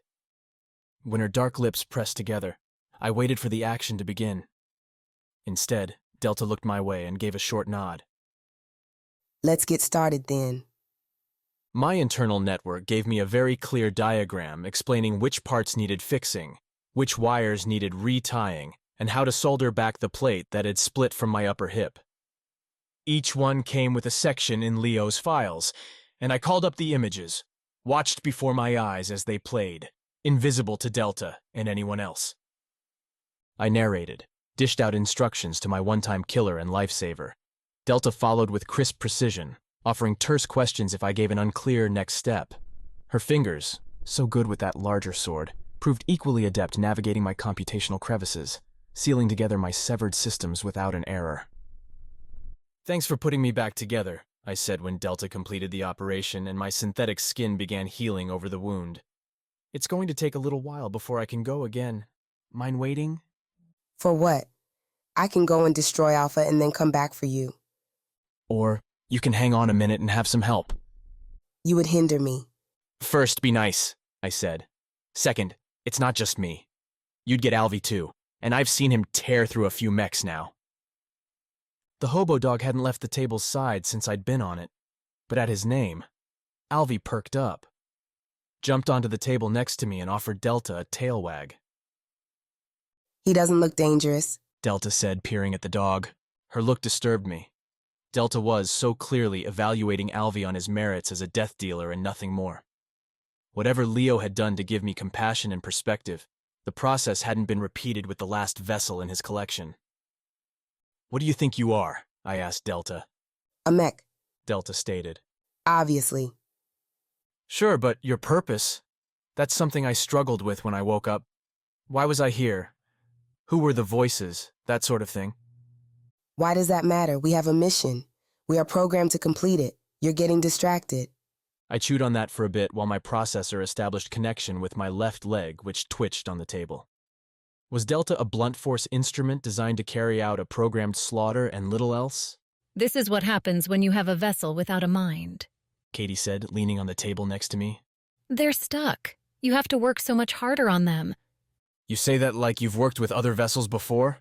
Delta caught the words, watched me, but seemed to understand I wasn't speaking to her. You four aren't the first models. Like I said, everyone was caught up in making better mechs. Why not make some that could adapt to all kinds of requests? Turns out that's really hard. My right leg connected. Twitched. The cut had healed. I could move. But I didn't. As soon as I took myself off this table, Delta would be off and running. Right now, I had a captive to interview. "What do you think happens after we connect the nursery?" I asked Delta. We'll get another mission. And another after that? Forever? Until, most likely, we are destroyed. That is our purpose. I laid my head back on the table. There had to be a way to open Delta's mind, get her to see that Starship had more to offer than blind obedience. She might be a mech, yes, but she could think for herself if given the opportunity. Why are you pushing so hard for this? Kaydee asked me. Let her hunt down Alpha, get the nursery online. Then she can go off and do her own thing for all that you care. What if your next mission is to kill me? I asked Delta, partly to question Kaydee's stance. Then you will die. Then you will be alone, I replied. Because that there was the real reason underlying this whole questioning. I'd nearly died several times on Starship, all because I hadn't had a friend, Alvy accepted, to help me. Delta seemed like a good mech to have around when things became difficult, so here I was, trying to build a relationship with a vessel that had all the good nature of a rock. I don't care. Delta pointed at my stomach. Are you ready? If you are not, I am leaving. I swung my legs off the table. Look at that! Guess I'm ready to go! Delta eyed me. Good. My soon-to-be friend led us back to the garden, a journey interrupted only once when a busted mech droning on about theft and stopping thieves hovered into our path. Standing only a meter high, but coated in cameras and arms holding various bindings, the mech already sprayed sparks from its dented speaker.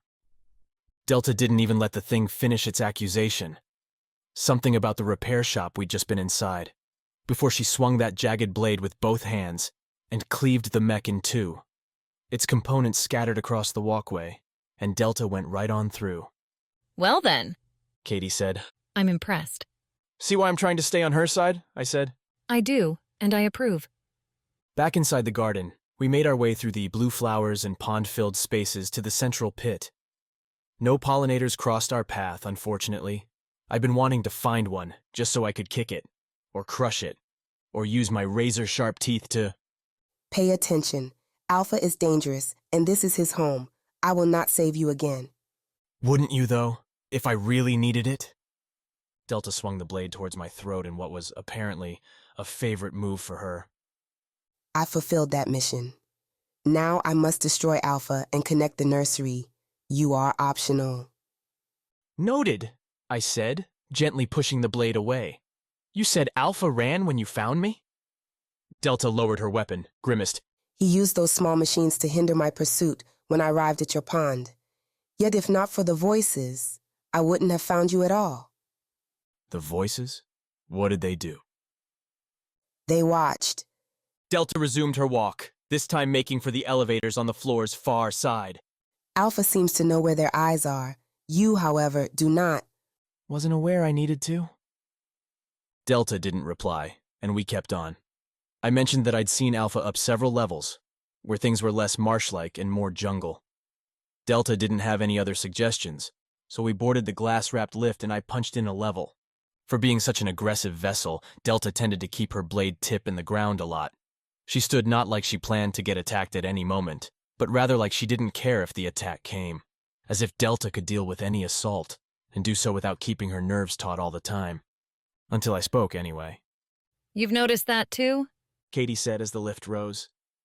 Every time a word comes out of your mouth, she gets tense. Maybe you're that annoying.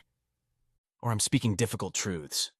Your truths are not difficult, Delta said without looking at me as the elevator trundled past a level seemingly dedicated to a thick pine forest. I do not trust you. Don't trust me, I said. Why not? Because you allowed yourself to be corrupted by Alpha, and because you regard the voices with less respect than they deserve. Not possible, Kaydee muttered. Trying to determine who to reply to first was becoming an issue. One solved for me by the elevator reaching its destination and Delta sprinting out as soon as the doors opened. What are you doing? I shouted after her. He is here. Delta snapped back, raising her sword in both hands and dashing off into the jungle. Cool, I said, and because I didn't want to die alone, I followed. Chapter 20. Into the Enemy. While sprinting through the jungle after Delta, jumping over tree roots and ducking beneath lingering vines, I tried to address a niggling concern. Hey, I said to Kaydee, who wandered alongside me, able to walk through the offending greenery without issue. Peony, the voice. Is she your mother? Technically. Kaydee said. As in, she created me, from a biological standpoint. Sounds like you two had a healthy relationship. Is now really the best time, Gamma? Kaydee asked as I crashed through a bush after getting my foot caught in a leafy tendril. Thorns gouged my synthetic skin, which conveniently closed itself in rapid fashion. I stood up, brushed myself off, and went back to moving, following Delta's footprints as she dashed towards the level's center. I'm finding there's never a good time to have any of these conversations, I said. So why not now? Fine, whatever you want, G-Man. Kaydee said, a little cloud spitting lightning floating over her head. She's my mom. She's why I'm here at all. We covered that, biology. No, moron. The digital me. I wasn't exactly in Starship's good graces, but she had me put into the program anyway. Leo might have mentioned you took a wrong turn. Not a wrong turn. Kaydee scowled, and I nearly decked myself on another branch turning to see it. You're going to kill yourself. Let's do this later. Before I could protest, declare I'd definitely watch where my feet were stepping, Kaydee vanished into her digital hiding hole. I wished I could do that too, just pop away whenever existence became inconvenient, but instead I had to follow Delta's shouting, pushing through some overgrown ferns to reach the level's center. Alpha, doing what he apparently did far too often, stood in a hanging pool, letting the waterfall crash over his shoulders. Delta, blade held at her waist, stood inside the safety railing demanding Alpha abandon his pool party and come down to be gutted. Alpha, unsurprisingly, didn't accept the offer. When the vessel saw me step up beside Delta, though, Alpha did slosh forward, put his hands on the pool's edge, and look at me. Thank you, Alpha said. For what? The Chancellor's drive. I downloaded its contents. They were exactly what I needed. Why? I asked, once again feeling like all I could do was ask questions. It doesn't matter. He dies now. Before I could say that, perhaps, it did matter. If one had a broader view of things, Delta skipped up to the railing and leaped off with such perfect grace that I couldn't help but be jealous. Mid-flight, Delta brought her sword in a slashing swing that ought to have lopped Alpha's head clean off. Instead, Alpha threw himself forward, out of the pool, and with a nifty kick, launched his mech self down another level. Delta's sword struck the pool's edge, scattering sparks, rocks, and water. Stop running! Delta shouted after Alpha before jumping down after the vessel. Meanwhile, I stood at the railing, Alvy by my side. You know, I tried jumping once, I said to the dog. Let's take the lift this time. Alvy wheeze-barked his approval, and off we went, retracing our steps. As I ran, I could hear, maybe feel Delta's continuing demands from beneath us. The yelling served as a good indicator my vessel friend. I decided to call her that, Delta's own opinions notwithstanding, was still alive. And that Alpha still ran. The lift dropped us down a level quick, and as its glass parted, I went forward, fully expecting to run for a while longer. I did not expect Alpha to be coming towards me, arms pumping in a dead sprint through the misty cloud forest. Hello there, I offered. Get him, Alvy. My trusty robo-dog darted forward, yapping with all his steel puppy energy. Alpha caught the sound, saw Alvy, and as the dog leaped for a throat-ripping attack, dropped into a rolling dive. Alvy, ever one to go with gusto, sailed over Alpha and vanished into a white flowering thicket. Move away, Gamma, Alpha said as he pulled up from his jump. She's the Voice's tool. Yeah. Well, so am I replied, and took a swing at Alpha's head. Alpha ducked the punch and delivered one to my abdomen, which I took with all the bone-crunching regret one musters when they feel their insides ground to metaphorical dust. More by accident than skill, I fell forward onto Alpha, systems blaring alerts as my recently repaired rig fell out of joint. Still, my arms were strong. I bore Alpha to the ground in my clumsy, desperate tackle. Looking for options, I rammed my head into his, and Alpha growled even as his metal teeth left marks on my forehead. This is a stupid fight, Alpha said, pushing against me, trying to work his legs up under my stomach. We ought to be allies. Should have tried asking first, I replied, bearing my weight on his left arm and feeling something snap at in his elbow. Friends don't infect their, friends. So my fiery conversation needed some work. I'd have to ask Kaydee to teach me sometime. Maybe when Alpha wasn't busy pushing and rolling us over. His left arm, at least, hung limp. I'd done something right. Alpha pulled back his right fist, and I grabbed it with both of my arms, holding his strike level. We strained against each other, but I suppose the magic that comes with being the same model meant I couldn't shove back Alpha, and neither could he push away my defense.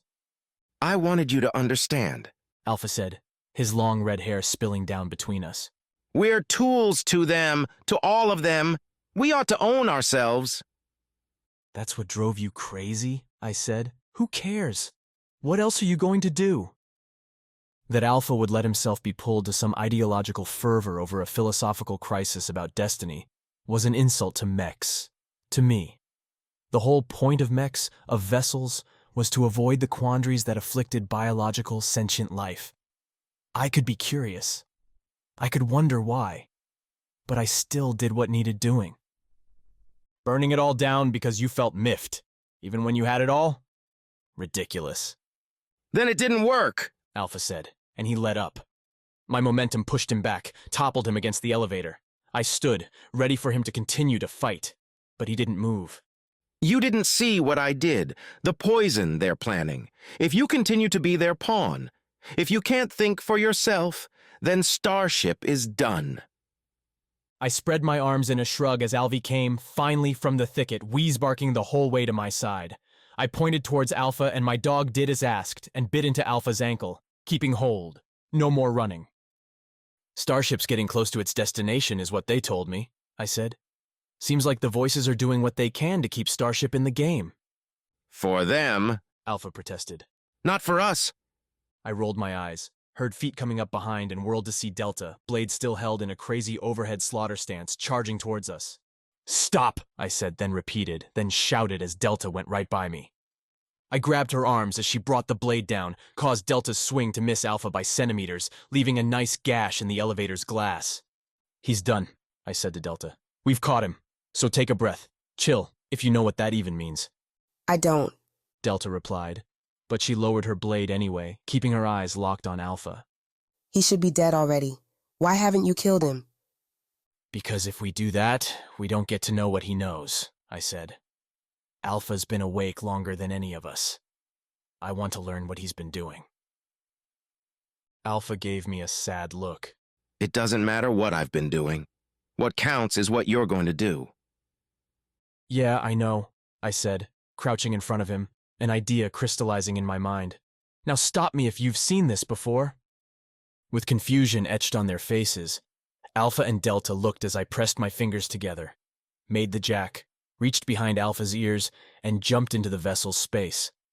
The purple rocks flowed up and around me, some dwindling down, their tips dripping gold stars to the damp ground.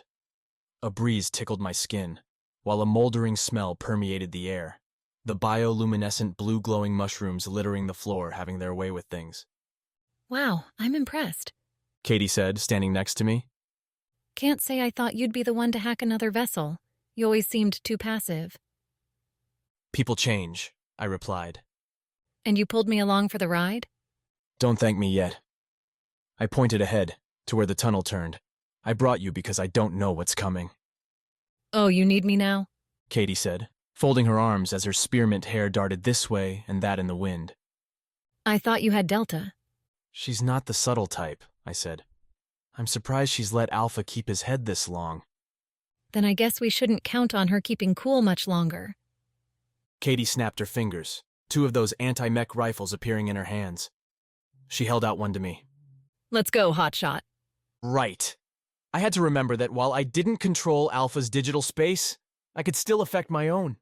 When the time came, I might need to pull out all the stops, make some magic, some other cliché that the librarian had in his files.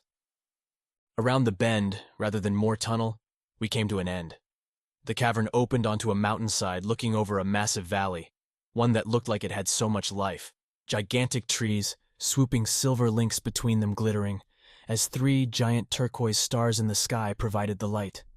A river cut through the valley's center, its waters rushing hard as they went down the slope to our right and down through the verdant landscape. Except, for all that beauty, the whole picture felt wrong.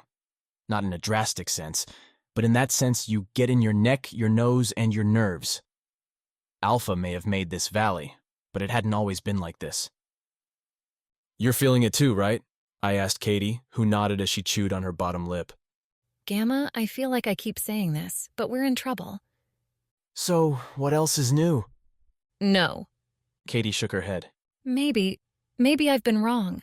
Leo said the vessels failed when they had too much knowledge, too fast. But I think it's time I told you the truth. Right now, while we're literally inside another Mech's guts? I'm not sure we'll get another chance. When I didn't object, Kaydee took the moment and went to the cave's edge, leaning out a little into the open space. She looked back at me. Watch close. Kaydee threw out her arms, and from them came her usual sparkle array. This time the golden, blinking nodes burst out into the air until they formed a crackling circle. The sparks kicking off grew bigger, brighter, until the whole circle filled in and I had to shield my eyes. By the time I had my hand up and covering, though, the light dimmed. Like a fire simmering to its coals, the sparkles cooled to a waved golden ring around a bronzed black center, a giant circle floating in the sky. I went up next to Kaydee to get a closer look, wondering what she'd done. Okay. Kaydee said when I joined her. Going to be honest, the sparkle effects were unnecessary. I could just tell you, but you're a vessel, not only a mech. Seeing is going to help. I thought it was pretty cool. That's 'cause you're a good vessel, Gamma. Now pay attention. The golden rings inside shimmered, then faded in, like a movie, to a scene I recognized. Humans, most looking worse for wear, gathered in crowded rooms passing food, drink, and weapons while the camera moved. Some flipped the camera a nod, a wave, but nobody bothered with a smile or anything other than bleak eyes. I recognized the rifles. The ones I'd held, the ones we held in Alpha's insides. The camera, just like I had, passed by the refugees and out into the Conduit, where several more humans, heavily armed, waited by the glass railing. "Think it's today, Kaydee?" said one of them, a younger man on her left. "I feel it." "They're running out of time," someone behind the camera replied, and I realized we were watching Katie's memory, from her perspective. "We have the nursery, and we're getting closer to the engines. They'll have to bargain if we get control."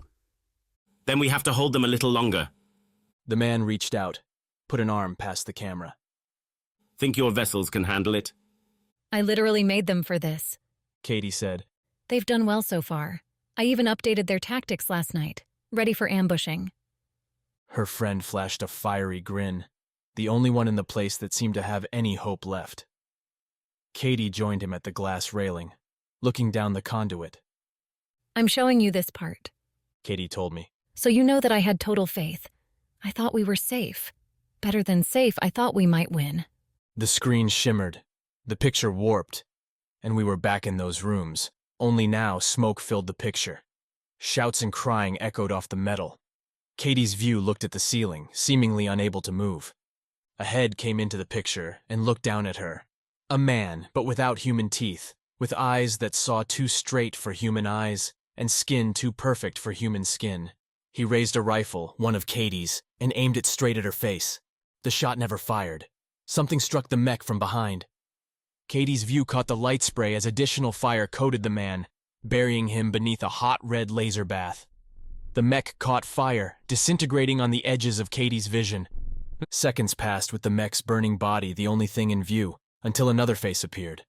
One I recognized.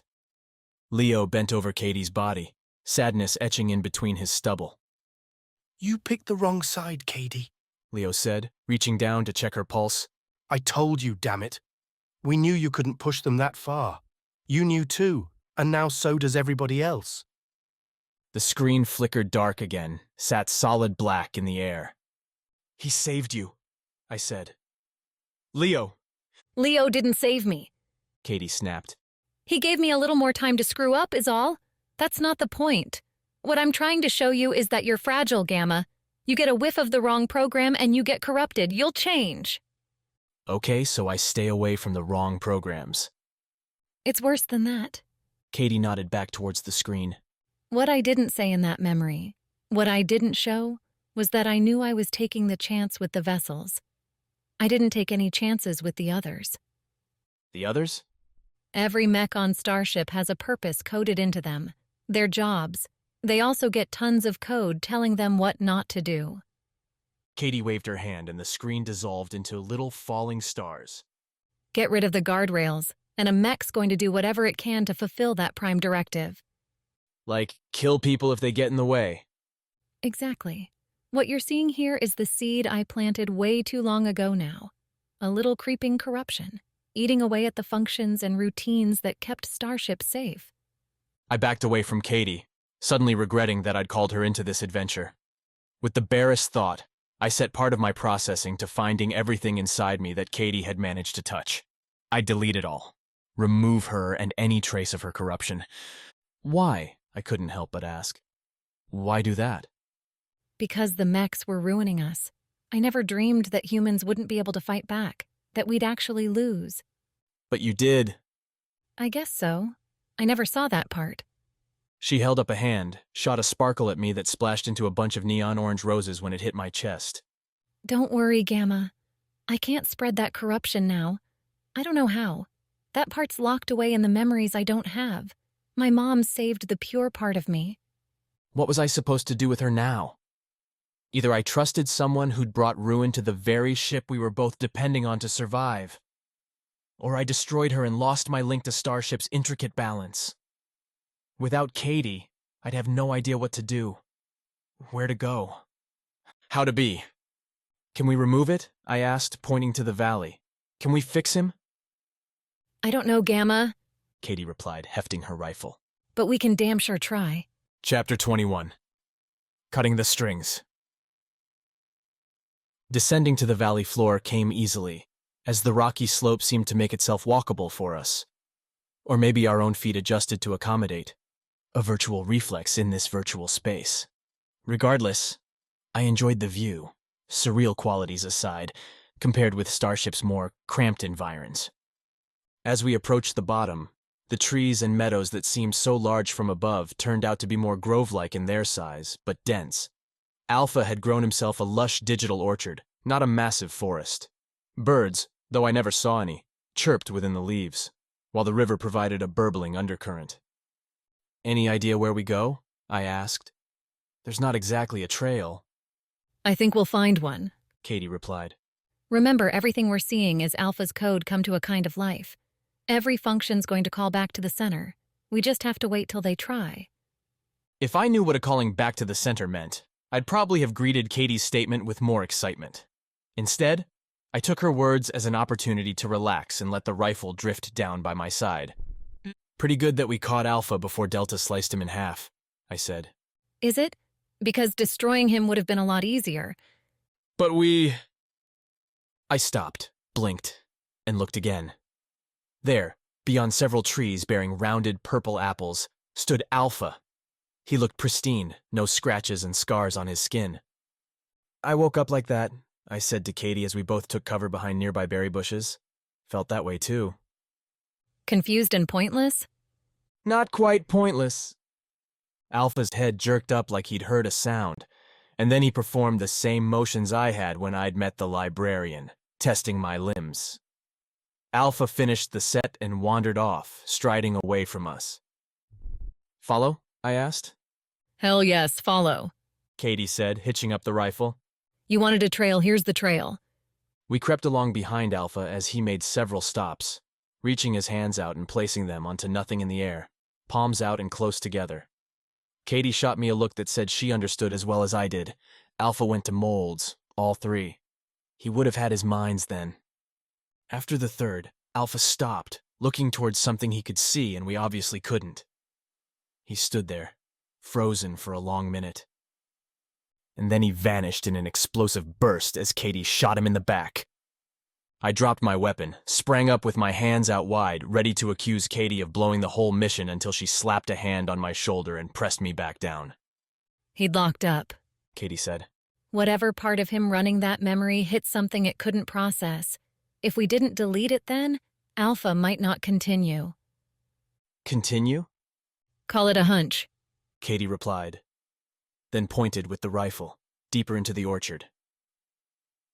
Alpha's trying to help us, but he's running into bugs. We need the code to skip over the broken bits, to keep running through until we find where the errors are coming from. I don't understand? Gamma, someday you're going to have the time to read those files of yours, and then you'll get it. Kaydee shrugged. Until then, let the experts lead. Even though entering Alpha's digital space on a rescue mission had been my idea, Kaydee was the expert? I thought about objecting, but Katie's eyes went over my shoulder, and when she nodded, I forgot about the fight. Alpha had appeared again, looking different this time, bearing scratches, a little bloody, with his hands gripping something we couldn't see. We crept up after him again, though Alpha didn't seem to be aware of his own surroundings, so I wasn't sure how much our stealth mattered. The vessel went to a grassy meadow's edge and stood between two trees, looking upward.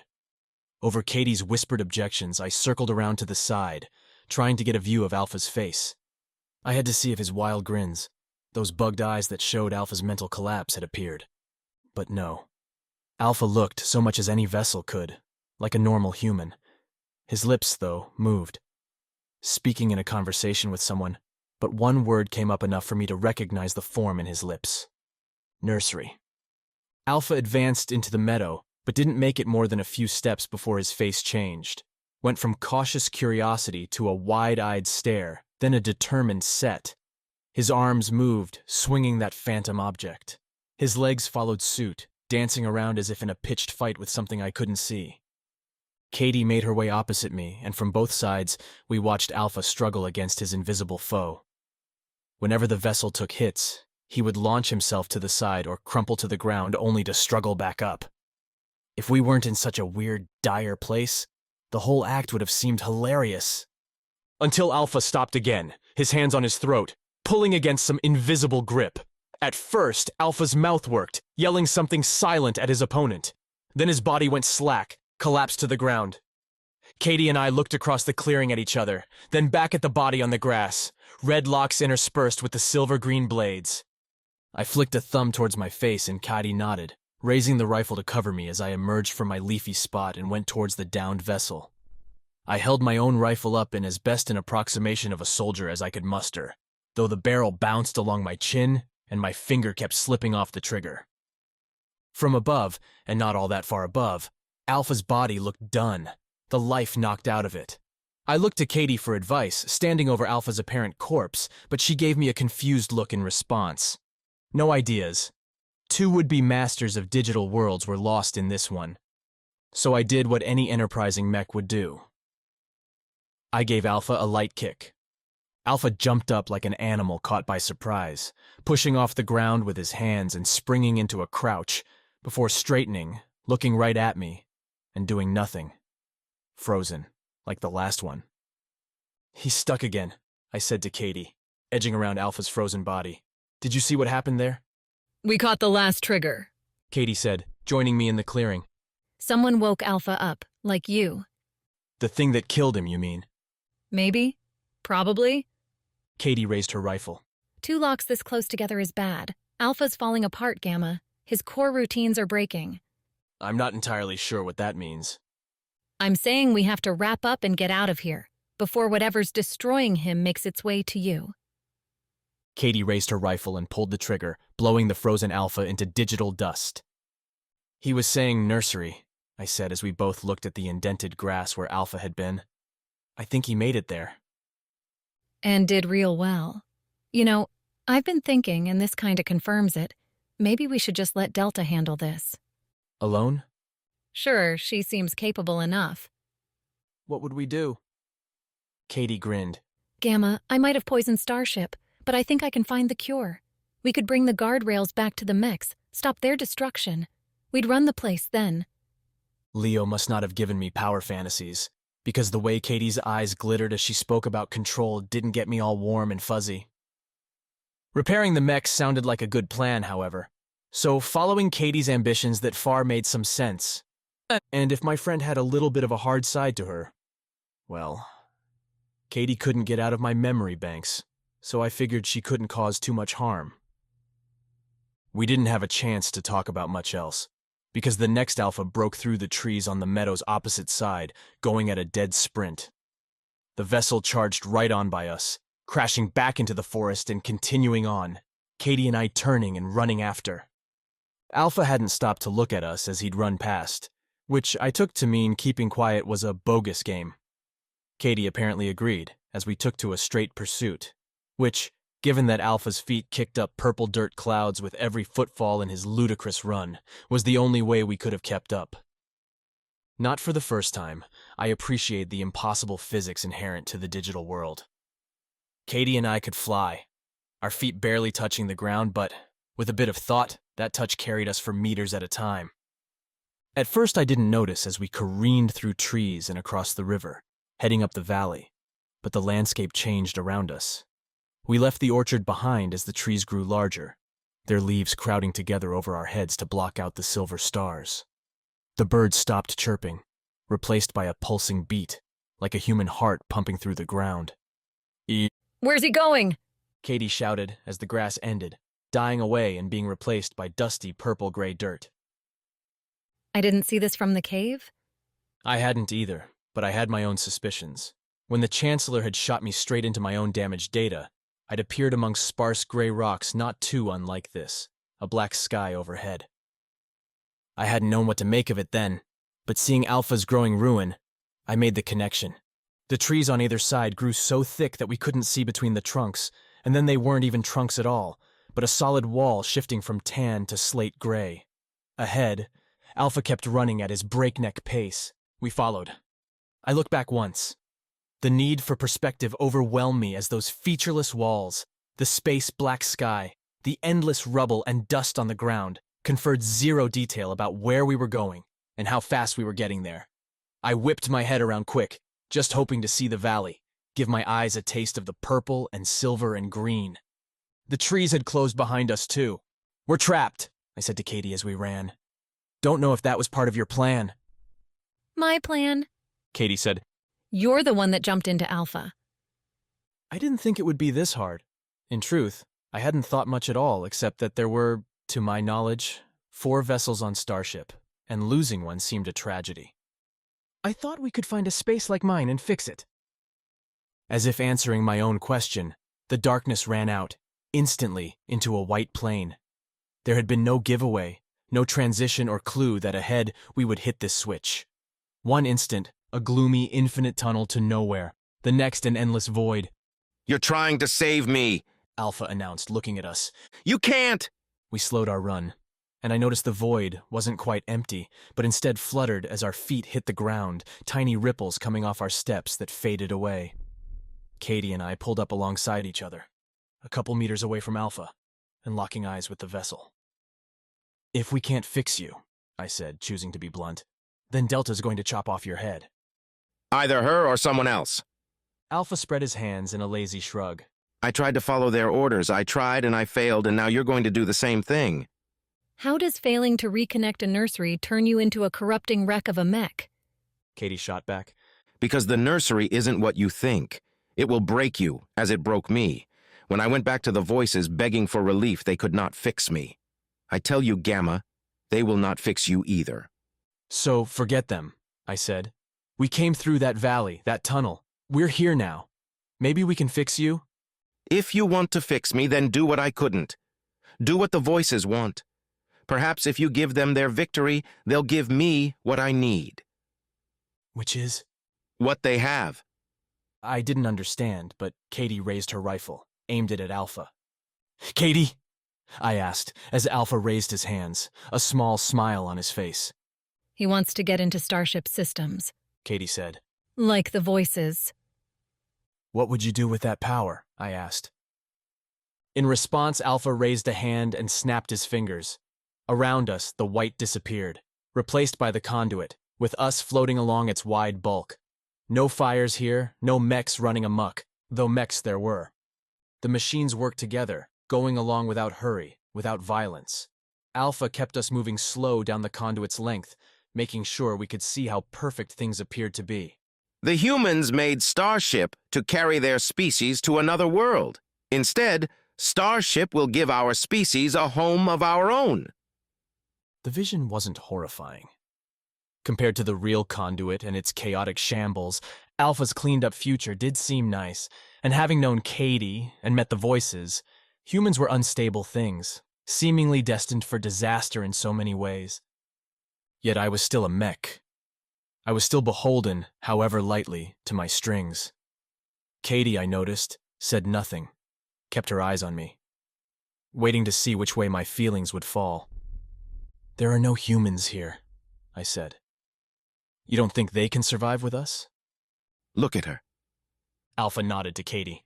You know what she did, what other humans have the power to do. We can't trust them not to destroy us, to enslave us. When I went to the nursery, I found freedom. I will not give it back. Then don't, I replied. We have the power now, Alpha. We can set the terms. I don't negotiate with liars, Alpha replied. Gamma, if you want to find the truth, go to the nursery. Learn what I learned and then come back to me. You gave me orders once when you tried to take that freedom you hold up right now.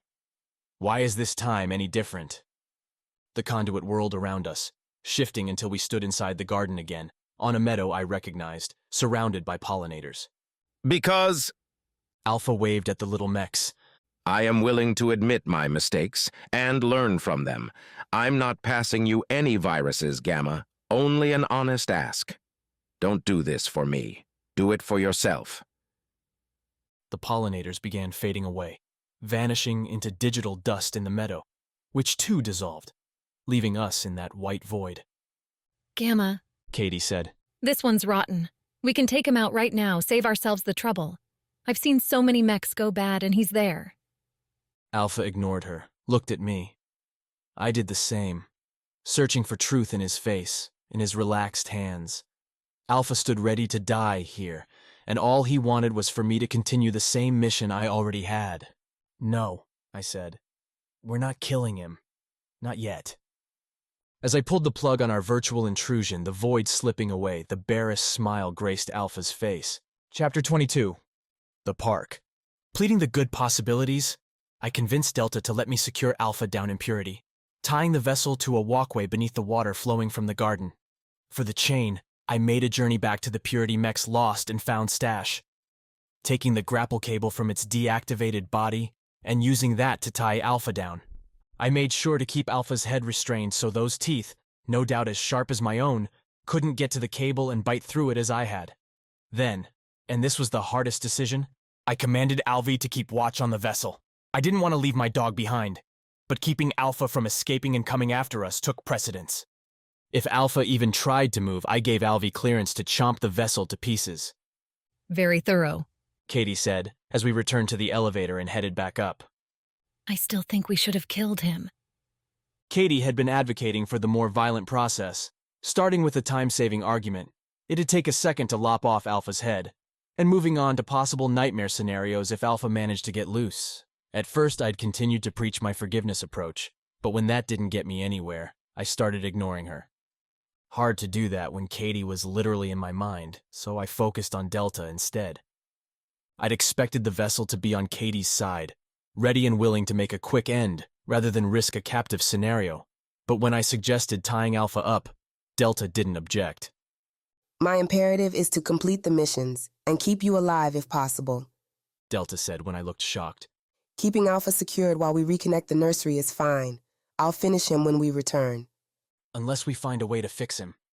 If you manage to do that, it's not me you have to convince. The voices want him dead, and unless they change their minds, that's what he'll be.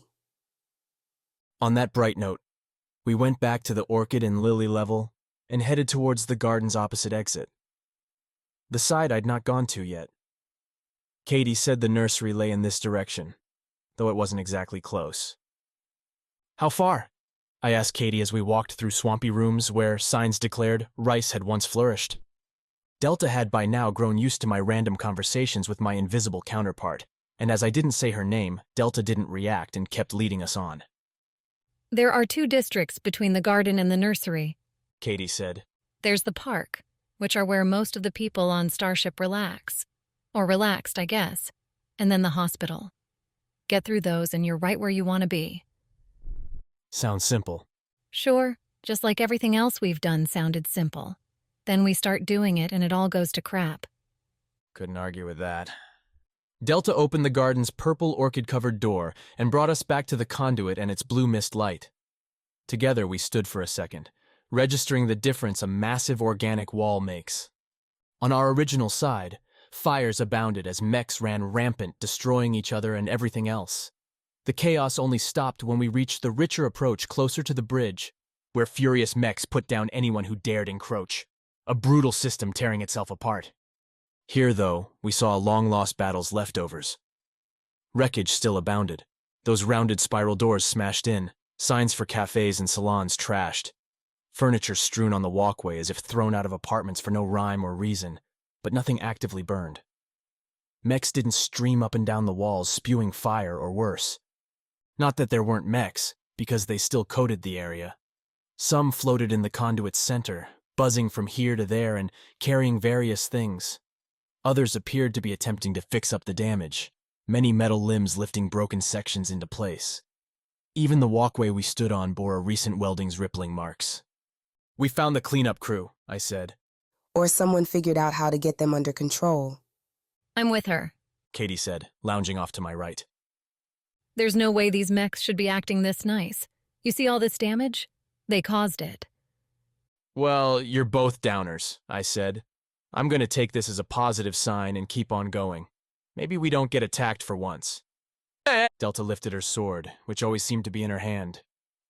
When they disappoint you, I will destroy them. Great. I waved Delta along the walkway. Let's go. Ever since getting Alpha captured alive, I'd felt a little more rejuvenated. Had a bit more pep in my step, you could say. Things were going the right way. Kaydee lived. Delta had joined us with her crazy combat skills, and we were for once progressing towards the main mission. Also, and I couldn't emphasize this enough, I didn't feel any corruption in my systems. Alpha's virus had been a subtle disease, siphoning away my control and my sanity while driving me towards his ends, and to be free from that phantom chain felt bright, loose, fresh. "Hello," I called to the first mech we passed, a squat-looking thing that looked to be mulching up broken bits and spitting them out into mashed cubes. "How are you?" The mech had several stacks nearby, formed from clearing away a destroyed house's remnants. When I called to it, in a voice I would describe as exceedingly pleasant, the mech stopped its munching and swiveled towards me on its two bald treads. Delta tightened her grip on her sword. "Hello," the mech replied, an auto-tuned voice telling me about how little effort had been spent on its vocal qualities. "Welcome to the park. I am sorry about the mess." "No problem at all, my metal friend," I replied, and kept on walking past the stacks. "Appreciate the work you're doing keeping this place cleaned up." "You're very welcome," the mech said, rotating back to the debris. I waited until we'd gone several meters, to a space between houses that smelled, as this whole place did, like freshly smelted steel, to turn a 1,000-watt grin at Delta. "See? Nobody died there. Nobody fought," I said. "Not everything has to end in violence." Maybe it hasn't ended yet. "Are you always so grouchy?" I'm focused. Delta stayed focused as we kept going, past several more metal munching mechs and another, larger one that looked like barrels chained together that went around sucking up those crunched cubes. Above and around us, other mechs flitted, carrying wire bundles, door and window panels, and other objects to various houses, as if this whole conduit section were in the midst of a major renovation. Which maybe it was.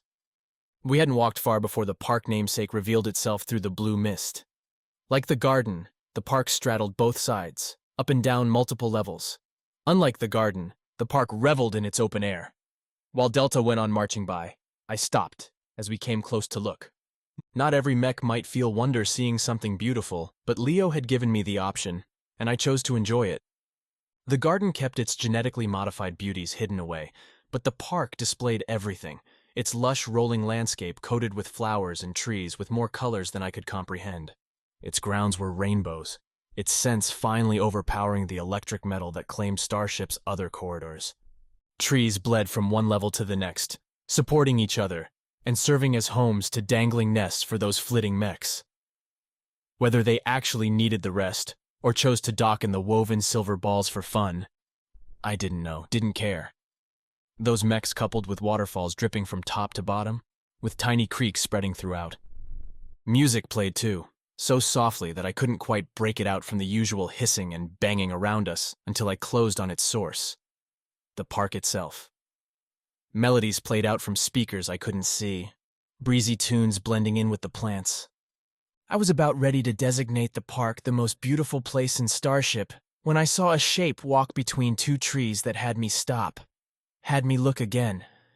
Leo, looking younger than the one I'd spoken to when I visited the Voices, lounged against a tree with a big smile on around his stubble, hair only starting to go gray. Curious, I stepped from the walkway onto the grass, heading towards him. Where are you going? Delta asked behind me. Have to check something. Won't take a minute, I replied. Leo waved to someone, then laughed again, looking at the ground and shaking his head as he did so. The cause showed itself a second later, picked flowers bursting from her long ponytailed hair as Kaydee walked up to him. It's my new look, Kaydee announced. What do you think? That your mother's going to be mad you're taking this many plants from the park. Leo reached out and plucked a blossom from Kaydee's hair as she put on an exaggerated pout. Why'd you have to bring her up? Kaydee said. Besides, she'd never notice. One day she might. Until then, I get you to myself. I'm not complaining. Kaydee leaned in towards Leo, then her eyes looked up and past him to something I couldn't see. Hey, that one's blooming. Let's go. Kaydee pulled Leo around the tree, but I didn't see either carry on past it. Vanished. It's been 1 minute, Delta said from behind me. I'm leaving now. Hold on, I said. Come with me for a bit. I want to see something. You've been seeing something. You didn't move for that whole minute. I watched. I offered Delta a shrug. It's my mind. I just have to see where this goes. Kaydee had offered explanations before about how she'd become the woman now living in my memory banks. I'd seen the failed revolution, and Kaydee had detailed out her attempts to change the vessels, but she'd never once told me anything about her actual life, the filling between the moments. But why did I care? The thought stopped me as I hiked up the grassy hill towards the spot where I'd seen the two ghosts. Of course I considered Kaydee a friend, if a volatile and potentially disastrous one. That didn't mean I had to reach back into her life. I didn't need to know her every second. I had my systems run a check, looking for motivations, for external forces on my own actions.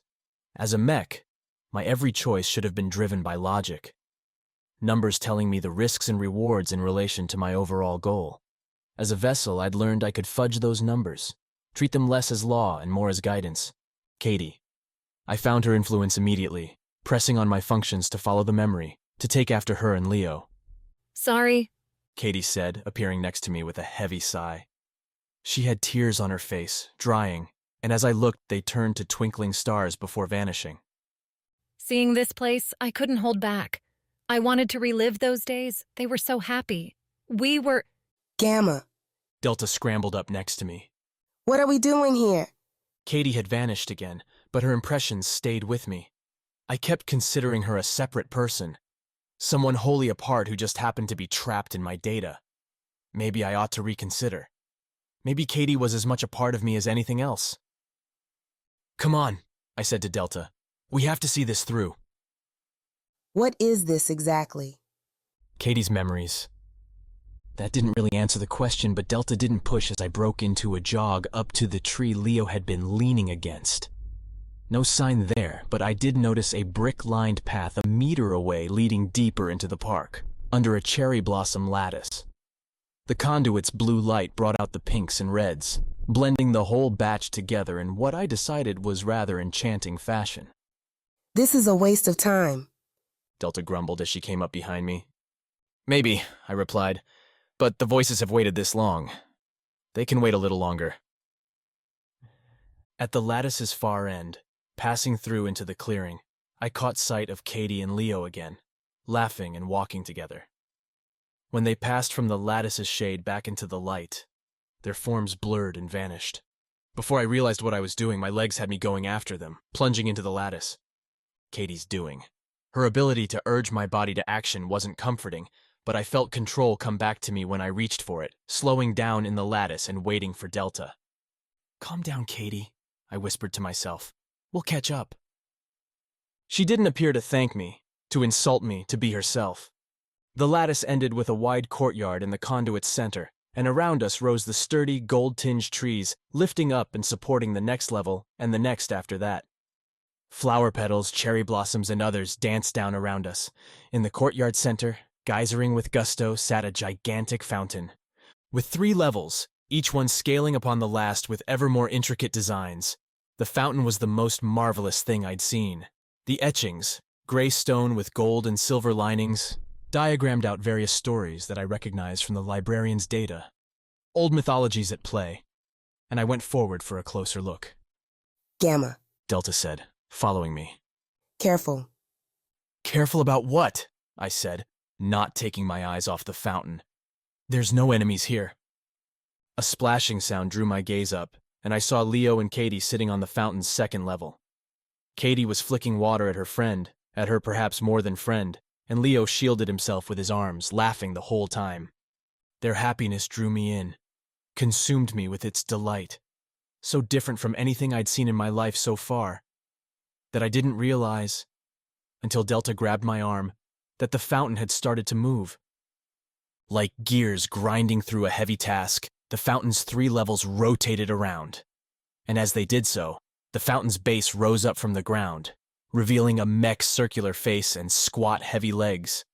I gaped at the fountain, and failed to notice as the trees around us filled with other Mechs, those little winging fairies coming to blot out the blossoms with their metal frames. The munchers I'd passed earlier came clonking into the lattice, while others clogged the courtyard's exits.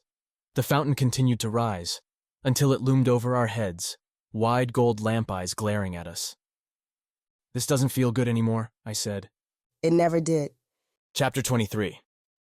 Fountains Deal. From the Purity Mech to the Chancellor to Alpha, my Mech encounters had trended towards the dire. Nothing about the giant Mech rising up before me suggested anything different. Get ready, Delta said beside me, raising her sword. I think you walked us into a trap. I think you're right, I agree with Delta. Kaydee said. Though, have to say, pretty nice of you to take an interest in my personal life, Gamma. Still think Delta is way cooler than you. Before I could find a comeback to Kaydee's insult, the giant fountain Mech spun its levels around until the designs lined up facing us, each level bleeding its art into the next. When the formations lined up, their inset golden edges glowed, and I had the distinct impression something nasty could happen if the fountain Mech decided it wanted us destroyed. I have seen your like before, the giant Mech announced, its voice coming not from its body, but from until now unnoticed speakers embedded in the courtyard's tiles. Twice, both times the result has been unpleasant for me. 2 vessels then. Alpha obviously being one, and Beta? Her cot had been empty as well in Leo's laboratory, but I hadn't heard her name mentioned at all. For that matter, I didn't know Beta was a her, but I decided the symmetry between Alpha and myself meant Beta and Delta probably operated alike. Sorry, I offered, and when Delta bent her knees ever so slightly, I reached out with my left hand and steadied her. We didn't need some surprise assault. Not yet. I am Gamma, this is Delta, and we were just passing through. Were you? The only name I have is Fountain, and that is enough. What is not, is your purpose. The 2 before you did not come into my courtyard, but broke their way through my outer paths. Yet you are here in my very heart. Why? Telling Fountain that I'd been following memory remnants seemed like a bad call, and yet, what else could I say? Gamma said this way looked pretty, Delta said, her disdain drenching her words. That's why. We are heading to the nursery. In my defense, you do have a beautiful park, I added. Everyone wants to find the nursery these days, Fountain replied. What is there that is so valuable? Gamma, Kaydee whispered. I'm not familiar with this Mech, and I used to know the park really well. If they installed it after my time, you can bet it's not good. What was I supposed to do with that information? Kaydee's suspicions aside, we were still trapped. And thus far the Fountain hadn't done anything harmful. Hadn't directly threatened us with obliteration, which made it about the nicest Mech I'd encountered so far. I'm not sure, I said while Delta at the same time stated, our mission. Fountain shifted its glossy yellow eyes between us, a swishing sound emitting every time it rotated its gaze. Then you have a real need to get to this place, one that you would be willing to bargain for? Bargain for? I asked. You're in the park, my Mech friend, not the nursery. What would we be trading? Access. If Fountain seemed troubled by me calling it friend, the giant Mech didn't show it. My mechs control the walkways between here and the next district. The nursery is beyond those and therefore within my control to open to you. Well, if there was one thing I'd learned about mechs and humans, it's that if they phrased things like Fountain just had, a deal wasn't far behind. "What do you want?" I said. "Because it sounds like you want something." I do, Fountain replied. But before I make the offer, I have to know. You said you are on a mission. Who gave this mission to you? I'd been working on this lie the entire time we stood in the courtyard. Revealing ourselves as errand runners for the voices, those human remnants might not endear us to the mechs who'd overrun the park in the years since humans had ceased to play a part in its functioning. The voices, Delta said, before I could deliver my fabricated story about a programmed desire to find the nursery and investigate its goings-ons. "You're really hard to work with, you know that?" I hissed Delta's way. And you talk too much, Delta replied while Fountain rumbled a chuckle. A good pairing, Fountain said. The previous two came alone and were nowhere near as fun. Working for the voices will not harm you here. They created me as much as they seem to have created you, but I would be careful revealing their name as you venture further down the conduit. Noted. So, you're letting us go by? I asked, seizing on his venturing mention. Not quite. Fountain shifted those eyes again, zeroing on Delta and her sword. You are combat capable? When I want to be. Then I hope this piques your desire. Recently, a particular mech has begun to irritate me. His machines probe my park, using strange nets and other weapons to capture my mechs.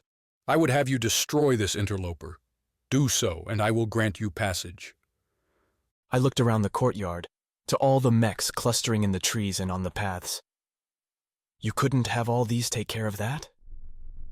Where many would fail, few might succeed, Fountain replied. Why risk my mechs in all-out warfare when I have two capable servants here, ready to do my work for me? Whatever the Fountain's arguments, something else about its statements stuck with me. It had refused open war with this other mech. Likely a good thing, since anything referred to as open war on a spacecraft was, a disaster.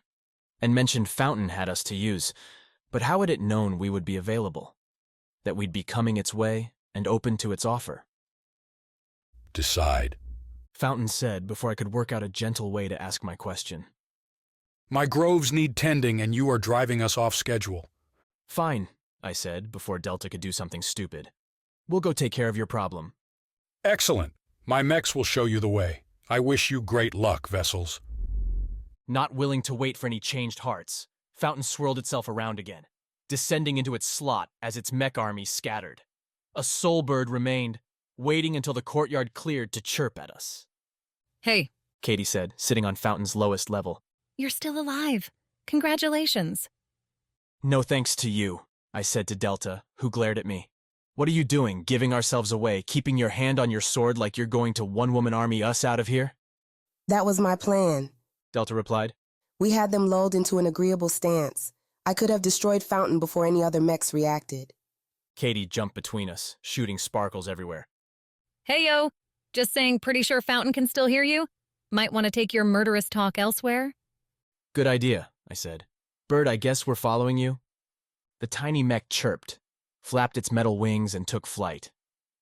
We ran after it, feeling ridiculous. And then the bird didn't keep us in the prettier parts of the park for long. It flapped above stone paths, leading us towards the Conduit side we'd been on since leaving the garden, and straight to a wider portal, like the one I'd taken to enter the university. Compared to the smaller spirals leading into houses, these larger archways stood several meters in height and stood marked for bigger destinations. This one, with a gunmetal lettering imposed on a glittering hazel background, declared the archway led to the power core. The hell's a power core? I asked the bird, Delta, and as she hung around next to me, Kaydee. Exactly what it sounds like, Kaydee replied. Starship needs energy to run, and this supplies that energy. Your descriptive powers are incredible, I said, then repeated Kaydee's explanation to a curious Delta. I am satisfied, Delta said when I finished. Her explanation was clear enough. Kaydee smirked at me, and I ran through my human expressions to find one that matched my feelings. Rolling my eyes, throwing up my hands seemed to work. The bird didn't want to go any further, So Delta and I started through the archway and stopped, almost immediately. The bridge had been protected by disintegrating barriers meant to keep inappropriate interlopers from exploring beyond their bounds, and we saw another red line stretching from floor to ceiling at the archway's end. Beyond the barrier, I caught glimpses of a wider space, one flush with neon lighting that I hadn't seen on Starship since leaving Leo's lab. Sounds came through too. The buttery churn as machines hummed through tasks with relentless efficiency. "Well, this has been a quick trip," I said, looking at the red. "Guess we better tell Fountain we're stuck and get on our way." No, we can get past this. "Oh, really? Enlighten me." Delta went right up to that red barrier, close enough so that one of her hairs, blown forward by her walk, touched its edge and fried into nothing. Delta stepped back slightly, measuring the distance, while I held any sarcastic quips. This looked like it required concentration, and while Delta and I seemed to have a relationship that thrived on pestering one another, doing so with life on the line seemed like bad form. Lifting her blade up to her chest, Delta turned it parallel to the ground, and then drove it into the archway's wall on the left side.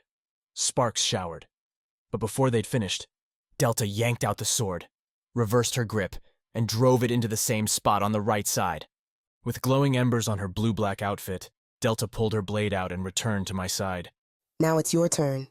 "My turn?" I am not as proficient in the digital world as you, Delta replied. The barrier's control is in one of those holes. I didn't quite get it. Proficient in the digital world? "Are you saying you can't hack into things?" I asked Delta. "Can you make a jack with your fingers?" Delta shook her head, then looked at the sword. I have my role to play and you have yours. That's why the voices asked me to help you, not to proceed alone. "But Alpha..." The answer came to me as I started the question. Not that Delta would have known the answer. The voices might have sent Alpha and Beta separately to the nursery, each one trialing a different vessel type, a different specialty. Except then, they'd woken me up and tossed me in alone. Maybe I had to consider the voices with a less charitable lens. Maybe they didn't know what they were doing. Are you going, or do I need to try and carve a whole new path? No, I'm on it. The holes Delta had gouged with her sword didn't leave much wiggle room, but the jack I could create with my hands didn't need more than a slit. The right side proved empty, but the left, after feeling through some jagged metal ends, led to a small circuit board, a tiny box no doubt tied to some far-off computer. Feeling by touch, I scouted out the little ports along the circuit board. Several had been left open, unused by a device with such a simple function, while the filled ones linked to the box's power supply and its networking. I briefly wondered why the voices couldn't just open this archway for us, but if they couldn't contact the nursery, then maybe they couldn't see this either. Or, as I'd just noted with the vessel activations, they were incompetent. Either way, I maneuvered my jack to an empty slot and plugged in. Unlike Alpha's corrupted valley or my pearl plane with its crystals, the security door presented an ocean blue room, about as large as the one I'd woken up in. On either side, 2 beams connected the floor to the ceiling in fluctuating light shows. A green beam that seemed constant, while a red one flicked off and on. "Doesn't look too tricky," Kaydee said, popping in next to me. "Not every system on Starship is super complicated." "Really?" I said. "They wouldn't have thought someone like me could hack in here and open this up so easily?" Who's the they you're talking about? These archways have been around since Starship's inception. You came about centuries later, dude. Good point. "I'm guessing green means wide open," I said, heading over to that beam. "But how do I turn it on?" Other than the slight nodes that appeared where the beams came and went in the floor and ceiling. Little black nubs. Nothing else presented an obvious solution. Might be even simpler than we're thinking, Kaydee said, kneeling by the green beam. The light washed over her face, that spearmint hair, and I realized how happy I was to see her focused again. While Kaydee seemed to swing from sad to happy, and back again at random, puzzles tended to pull the best from her. I joined Kaydee in looking at the green beam, at the nubs. There didn't seem to be any way to adjust the beam here. No levers, no buttons. I even tried to conjure up something like Kaydee did with the rifles in Alpha's digital space, but the effort led to nothing. Why? I blinked and adjusted the view, looked at the room through the code that generated its appearance, rather than as a 3-dimensional space. Then I compared it with my own, the functions that constructed my operating system. "You're right," I told Kaydee. This panel's extremely limited. I can't make anything because there's no room in the code to allow for it. No ability to install new routines, run other programs. So we're stuck. Not quite, I replied, pointing back towards the red beam. That simplicity gives us an opportunity. The green beam's always going because the archway's default state is open. But here, this red one, it activates if someone approaches without an approved signature. The archway. Kaydee joined me by the red beam, nodding. We came close. Didn't hold up a badge or have a face that matched some database. And bingo, we're blocked. Right. I knelt down by the red beam's bottom node. Unlike on the green, this one had functions etched into its base. Code calling back to that database for answers. To open up the barrier, all we need to do is interrupt the connection. Return the lock to its default state. In a way, blocking the panel's connection to other systems was easier than trying to manipulate tight code.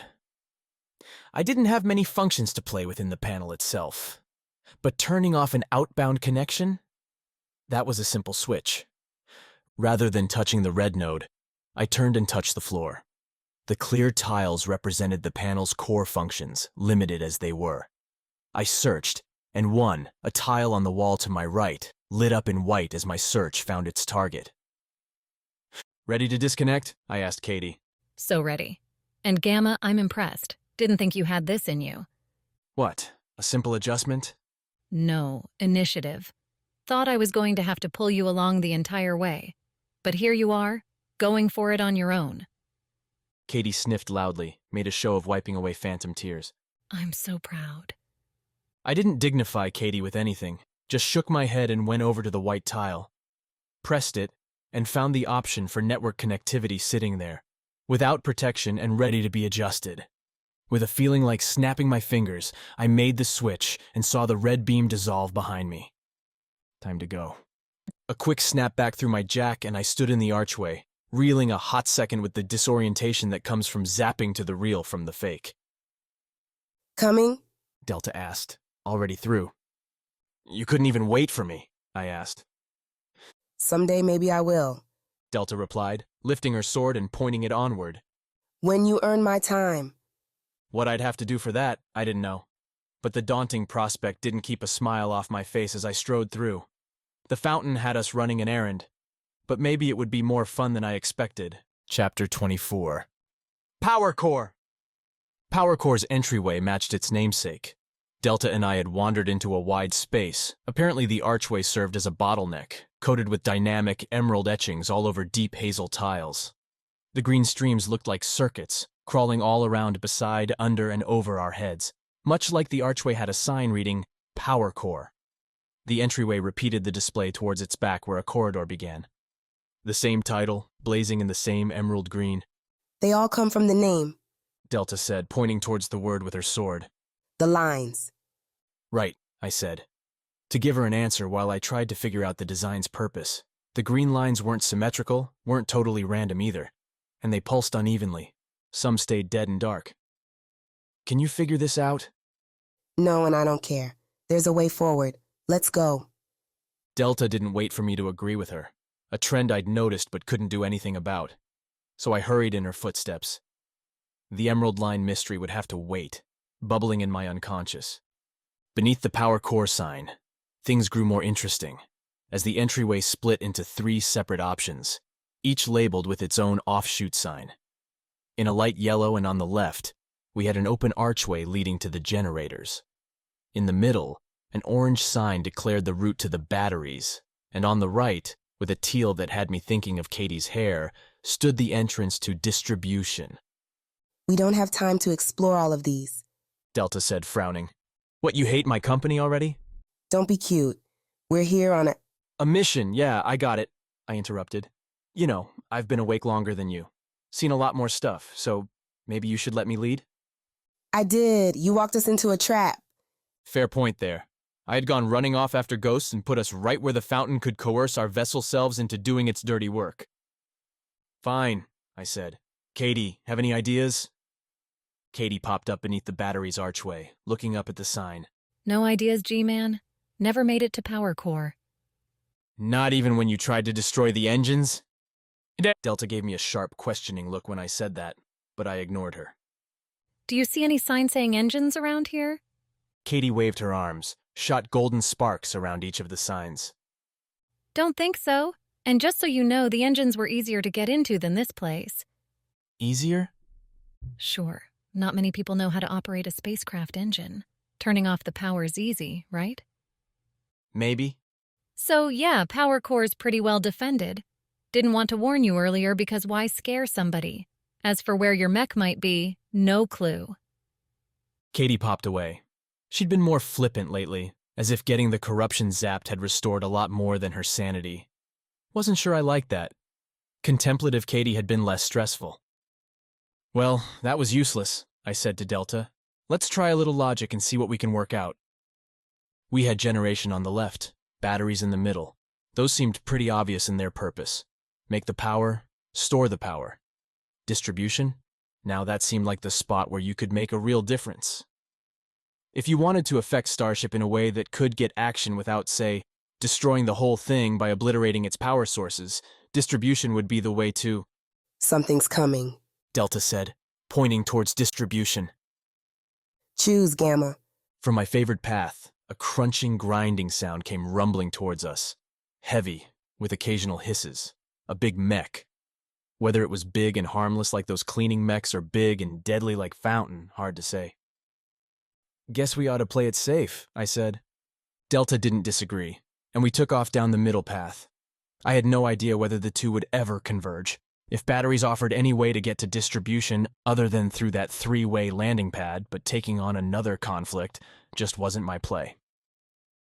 What batteries did offer, almost immediately, was an elevator with only a single button.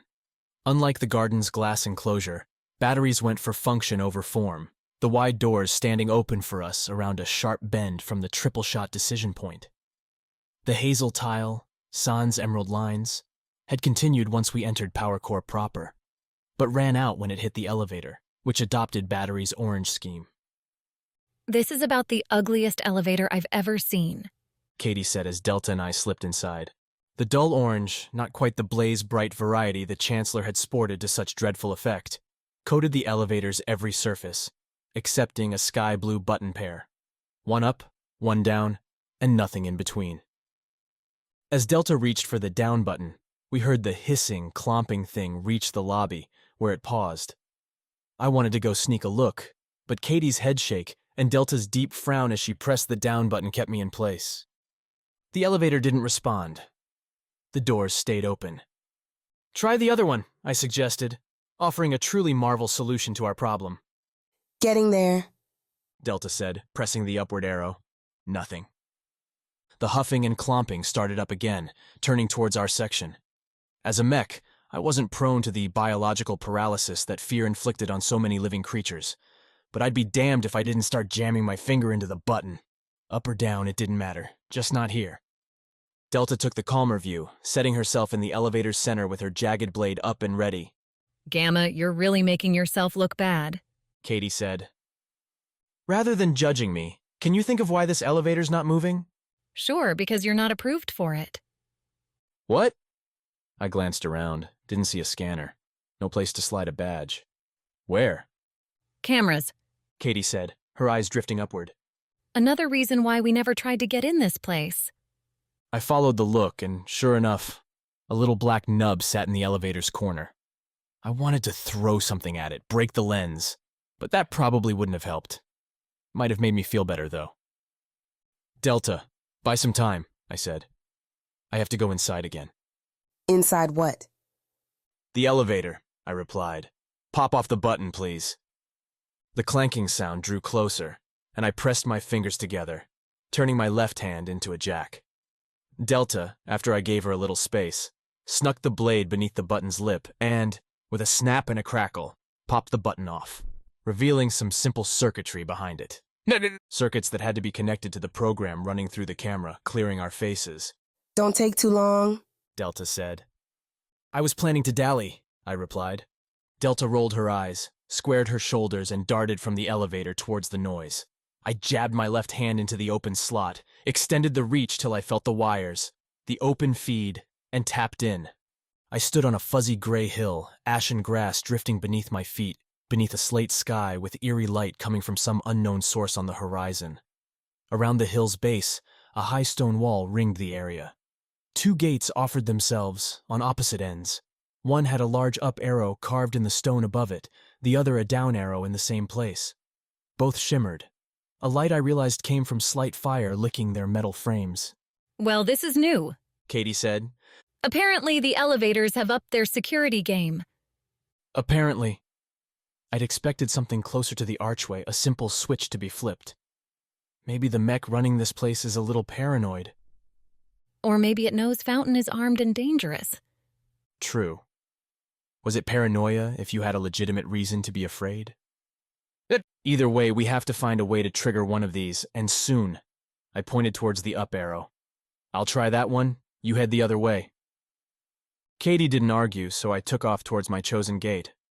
Starting down the hill proved a strange mistake, as my feet didn't so much walk as float down the slope.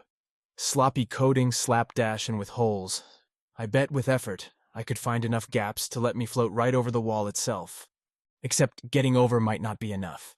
I needed the elevator to respond to a button press, not to fall apart.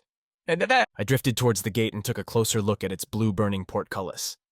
A pretty way to code security, I muttered, reaching out and feeling the heat. Now, how to put you out?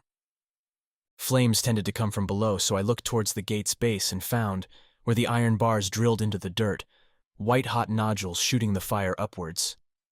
I couldn't exactly reach in to touch the nodes themselves without getting my hands charred, getting my intruding code rejected. Hacking meant getting around security procedures, so I held out my hand and took advantage of the loose code to build myself a beautiful shovel. A long oak handle leading to a polished silver spade. My code-wrecking tool even had my name carved into its shaft. Digging went quick when I wasn't really lifting dirt, but instead sifting through rudimentary elevator code. The stuff that told the box to go up and down, when to close the doors, maximum weight limits. Hardly thick, heavy soil. Digital time also played its part, and while I felt every stick and lift, we operated beyond physics here, and so what felt like hours was more likely milliseconds. At the end, I stood in a meter-deep trench looking directly at the nodules spitting flame, and the pipe feeding the gas to them. A pipe that, really, tied the security camera to the elevator's systems.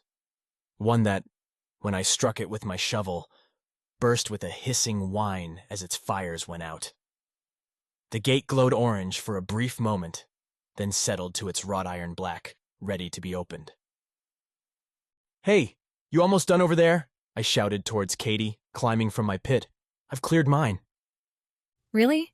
Kaydee said, sitting right there on the hillside, drinking from a digital glass filled with digital wine and flicking little sparks from her fingers. Did you enjoy your brute force approach? I'd felt confident, proficient coming from my pit. I'd cut the security line, but Kaydee's mocking dismissal had me wincing. Looking back at my handiwork, I'd definitely messed up the elevator's code, and though I'd cut off the security camera's lock, who even knew if the lift would go anywhere? Come on. Kaydee said. Let me show you how it's done. But what about Delta? We're not dead yet, so I'm sure she's fine. Kaydee's security solution proved to be, in a word, elegant. Rather than break the pipe itself and cut the feed, Kaydee had placed caps over the nodules, cutting the camera's code from reaching the gate, but without digging a giant hole in the process. See? Simpler, nicer. Yeah, well, you're older than me. And more mature, I see. Always so good with the insults. I didn't have any comeback to that, so I waved my hand and kicked us from the elevator's digital home. Popping back into reality always had a jarring element, but Delta flying through the open elevator doors and crashing into the elevator's back wall had me jumping from the second I rejoined my physical body. Delta's sword followed her, firing through the opening and embedding itself in the wall beside her head. "Push the damn button!" Delta cried, her battered self locking eyes with me. I did, slapping the small circle. The button flashed white, stayed that way, and the doors started to close before juddering to a stop. Outside, the whistle clank bang echoed towards us. "Why aren't the doors shutting?" Delta said, trying to pull herself up. Because someone took a shovel to the code? Kaydee soaked the question with contempt, popping in across the elevator from me, shaking her head. No idea, I said to Delta, hitting the button again. The elevator took the hint and jolted up without shutting its doors, scaling the metal shaft. Delta's sword ground against something through the back wall until the vessel pulled it free, glancing at the blade. Delta herself looked, safe to say, rough. Her black and neon blue outfit sported tears, and her jet hair looked like some had been ripped away, giving her a frayed appearance that, though I would never say it, increased her badassery. "Looks like you had a good time," I said to Delta as the elevator continued its creaking ascent. I did not. Delta replied, looking over herself and wincing. "So what was it? Some giant monster?" The librarian's data spewed out fictional creatures fitting the stomping, hissing sounds. None seemed viable, but given what I'd seen on Starship already, who really knew? Don't know what it was, Delta replied. But it had a lot of arms and knew how to use them. "I've been noticing that trend," I said. "Makes me wonder why we only have 2. Arms? Arms. I raised mine, looked at them. The Chancellor had 6. Before you ask, that's who ran the university. The university? They really told you nothing, did they? Delta's eyes flashed. I know what I need to know. Sure, I said, gearing up to launch into a winding explanation, but the elevator reached its floor, killing the conversation. Beyond the still open doors lay a different space, one flush with a sickly yellow glow. The source didn't hide itself. The namesake batteries stood in rows along the level, packed together like giant columns, with massive conduits connecting them all.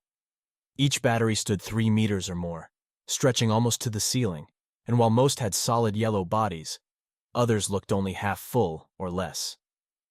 Between the batteries, grated metal pathways gave walking room, bordered by hazel running lines. A steady hum beat the air, as if we'd wandered into a running microwave. As Delta and I left the elevator, we looked for potential threats, other mechs or defense systems, but nothing jumped out at us. Besides the batteries and their connections, the level seemed to be empty, at least the part we could see. "Wow," I said, looking at the battery rows that extended off into the distance to my left and right, parallel to the conduit. "This is huge." Starship takes a lot of juice, Kaydee added. "Be careful what you do in here. You overload one of these, it just might cascade and break everything apart." "We don't want that?" "No." "That was a joke, Kaydee. A joke." Kaydee, shaking her head, swung around a battery like a child. "Gamma, your jokes are terrible." "Can we go now?" Delta interrupted, killing my devastating riposte before I could deliver it. "If we can't find a way to distribution from here, then we'll have to go back." Nobody wanted that, so Delta and I started hiking. First to the left, which matched the direction to distribution. After a few seconds clanking between the endless batteries, though, the view ran together. Darkness between bright yellow batteries, going on forever. The walk gave me a hot second to reset, to take stock of my systems and put myself in place. I was a vessel, a mech designed by Leo to serve as some sort of hedge against Starship's eventual decline, flexible enough to handle many different problems rather than pinned into a single routine like most mechs. Delta, leading with her sword out and ready, had a similar purpose with a dissimilar skill set. She had the aggression, the blade, and the ability to destroy, while I snuck inside and danced with the code, or talked our way out of or into problems. Leo had to have designed us as a team. "Oh, you think he did it all by himself?" Kaydee said, popping in beside me. "Leo and I worked together on everything." "But you wound up on opposite sides." "Nobody's perfect." Kaydee started to smile as she said that, but her face dropped, along with her spiked hair. "Least of all me. Leo always had blinders on, thought things would work themselves out so long as we were prepared. He never wanted to force change."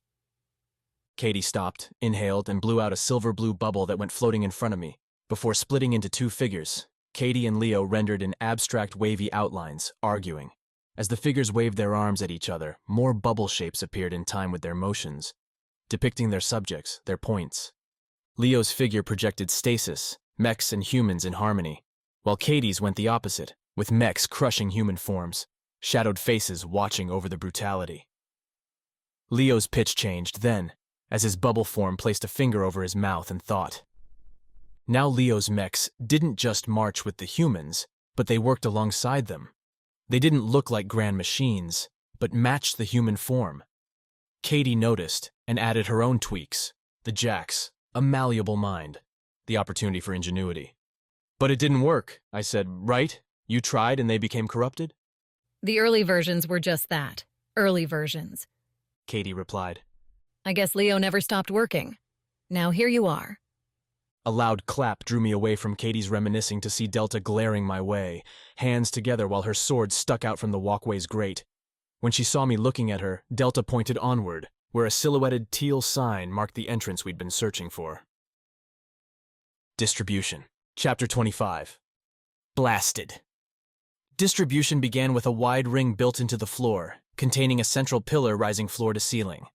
One path pierced the ring, a hazel line slashing through the myriad colors heading towards an open slit in that middle pillar.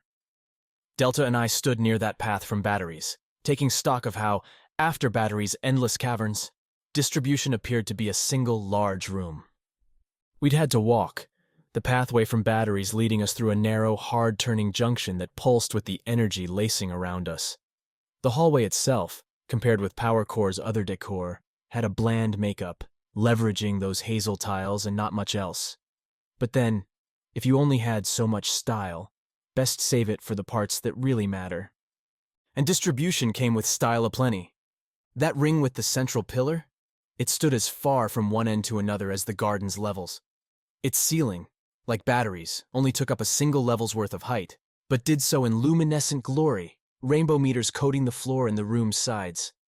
Every meter I could see ended its colored graph with a name, and some I recognized. The bridge, the garden, the university. Every meter started at a crisp red before progressing through yellow, the same color as batteries, before changing hue as it approached each meter's end, culminating in the conduit's steel blue.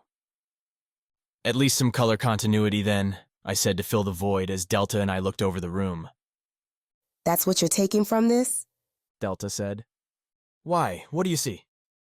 A tricky place to have a fight, Delta replied, and I noted she hadn't walked any further into the room. I stopped my own wandering forth, because if Delta suspected an ambush, then I'd probably be the one triggering it. There's too many lights, too little cover. We need to be careful. Right. I looked around. Do you see any threats? Other than that central pillar, there didn't seem to be many places to hide, but Delta was right about the lights. In between every meter, deep black lines parlayed the gaps into shadows. Beyond the meters, too, no other light made itself known, making Delta and I look like rainbow cast-offs. I'm not seeing the mech we're supposed to fight, Delta said. Maybe it's not here? Or maybe it's in there? I pointed to the central pillar. That's a long run, and we'd be exposed. You don't have a gun in that robe of yours, do you? I thought about the weird rifle Kaydee had given me in her memories, in her programs. Unfortunately, bending reality didn't work so well in reality. Sorry. Delta nodded with a sad sigh. Apparently, I'd confirmed her assessment of me as a bumbling, unarmed fool. I'm going to make a break for it, Delta said. But first, I need you to run along the outside. Draw some attention if there's any, and let me know if something's waiting for us. Wait, I'm the one who's the bait? You want to kill the mech if it's waiting for us? Once again, Delta's hard logic rendered my arguments useless. I glanced along the rainbow streams, plotted my jog. At the room's distant far end, I spotted another entrance haloed by streams on either side. No doubt the way in from that initial branch, where we'd found the elevator. Ready? I asked. Delta had the sword held in both hands, set in a half-crouch. Ready. Go, Gamma, go!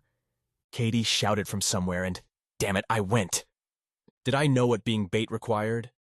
Did I have some running technique that would make me especially compelling for whomever we were trying to distract?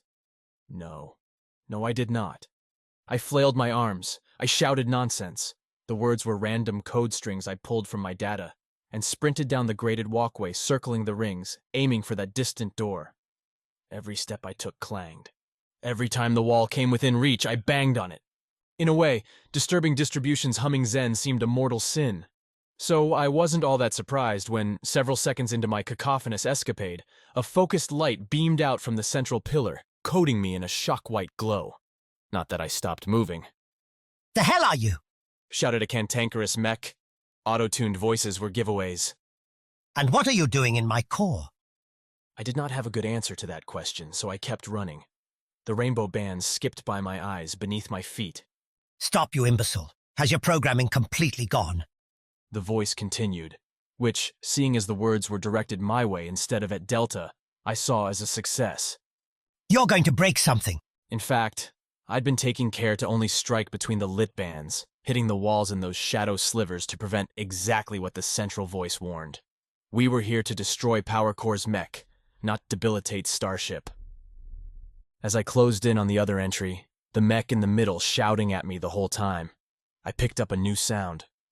One I hadn't wanted to hear, but had been expecting. The hissing, clanking, grinding mech that had tossed Delta around back at the elevator. Its noise came right from the door I ran towards, but my walkway options were limited.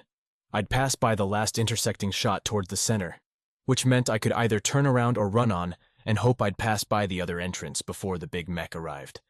Then I could keep on going in a big circle around the ring, running laps until Delta did the dirty work. You'll never make it, Kaydee said, running alongside me. You never believe in me. Tough love, Gamma, tough love. I shunted more energy to my legs, stopped the shouting and the flailing. Had to make it by that door. The mech in the middle had stopped accosting me. Maybe Delta had reached him. I, meanwhile, had reached the door. Looking was a bad idea, I knew this. Turning my head would distract, however slightly, from running. Would slow me down. But I had to see it. Had to see the thing crunching closer. And, wow, I hadn't seen a mech like that before. Its body hung in the hallway's center, a spinning circular thing a meter across that glowed with a battery's yellow energy. Shooting out from its central sphere were 8 limbs, each one ending in a heavy clamp that set tight against the hallway's sides. The limbs operated in pairs, and the whole set moved together, 4 lurching ahead, while the other half kept the sphere stuck. Looking at it, though, I didn't see any weapons. No grasping claws like the Chancellor, no hands like Alpha, or even tendrils like the pollinators. How exactly did something like this cause any damage to anyone? You going to keep moving? Kaydee said. Because I'd keep moving. The mech took another hissing, crunching step towards me, those limbs working in scary unison. I noticed, too, as it moved, the concentration of that central yellow changed, the brighter parts aggregating towards the center. Dive! Kaydee shouted. I dove, straight towards the mech. As I did, its central core flashed bright and a long golden beam nuked the air over my head, traveling past me and into the ring room where, as I looked over my ground-kissing shoulder, it dissipated after a few meters. Short range, high impact. Lovely. My stomach-based offense wasn't getting me far, so I scrambled back to my feet as the mech made another lurching step towards me. What I thought would be a slow, awkward motion shifted as I came within a meter. I had the foolish thought of, maybe, denting in that core with a well-placed punch. And the mech's moving left limb rotated on a ball-like knee, aiming its flat pad at my chest. My own mech construction let me transfer strength to an arm or leg at light speed, and, without the organic push-pull to get a muscle moving, my arms reacted quick to anything I told them. When I said block, they put themselves in between the attack without hesitation. Not fast enough. By the time I started the thought, the mech's leg shot forward and slammed my chest, knocking me flying back into the ring room. My internal circuits protested as I slammed back into the ground, my body covering the blue-green power status of, look at that, University Row. My vision spazzed for a moment while my connections reset, just in time to see the mech creep forward again, angling its core down my way. I come in peace, I said, holding up my hands. The mech didn't stop, didn't seem to notice. Its core brightened again, my electric doom coming soon. Once again, Gamma, you're such a bad fighter, Kaydee said, lying on the ground next to me. Once again, you're so useless. I rolled left, then sprang backward, trying to keep moving. If you have any ideas, I'd be thrilled to hear them. The mech clanked around, keeping me in its sights, that beam about ready to go again. I think your only hope is to wait for Delta, Kaydee said. Not a great plan! I juked back towards the mech, causing its right leg to rotate and lance my way. This time I anticipated the counter and let myself fall, the leg shooting over my head, wind whistling my hair. With my back to the ground, I had a great view as the Mech's core loomed over me. I'd be dead in a second. So I did what all desperate people do and punched up with all the strength I had, right into the glass focusing the Mech's laser, right into that hot, glowing mess. My synthetic muscle proved its worth right then, blasting my hand through the Mech's lens. The glass ripped apart my skin, but that was a pale, painful second to the overwhelming heat and electrical energy, now unfocused, that sprayed from the Mech's core. A bomb went off, fiery, electric, and filled with metal. Congrats again, Gamma. Kaydee said to me as we stood on my pearl plane. You have a knack for getting yourself blown all to hell. If I wanted to doubt Kaydee, I had nowhere to turn. The ground beneath me, normally featureless and forever, sported cracks weaving along, each one blazing up a black light. My crystals looming above had missing chunks, and several had collapsed, their glittering remnants as visible to my digital eyes as their voids were to my digital mind. Shouldn't I be dead? I asked her. Shouldn't you? Probably. Kaydee snapped her fingers, made a comfy-looking white leather chair covered in blue stars for herself, and collapsed into it. I think we're in the same place you went when Alpha did his thing. Only this time I didn't have my reset ready. Or maybe your bodies suffered too much damage to run it. That made some sense. Normally, even in my digital world, I had a pulse on my systems. On me. Like feeling your heartbeat in a dream. Now, though, what little I could contact came back loaded with errors. With blinking red. So this is me bleeding out, I said, heading next to Kaydee, snapping my fingers and making my own resting place. A cot. The cot that Leo had laid me on. We're stuck here while my power runs dry, and then that'll be it. I'd say it's what you deserve for going head-on with a mech like that. Probably.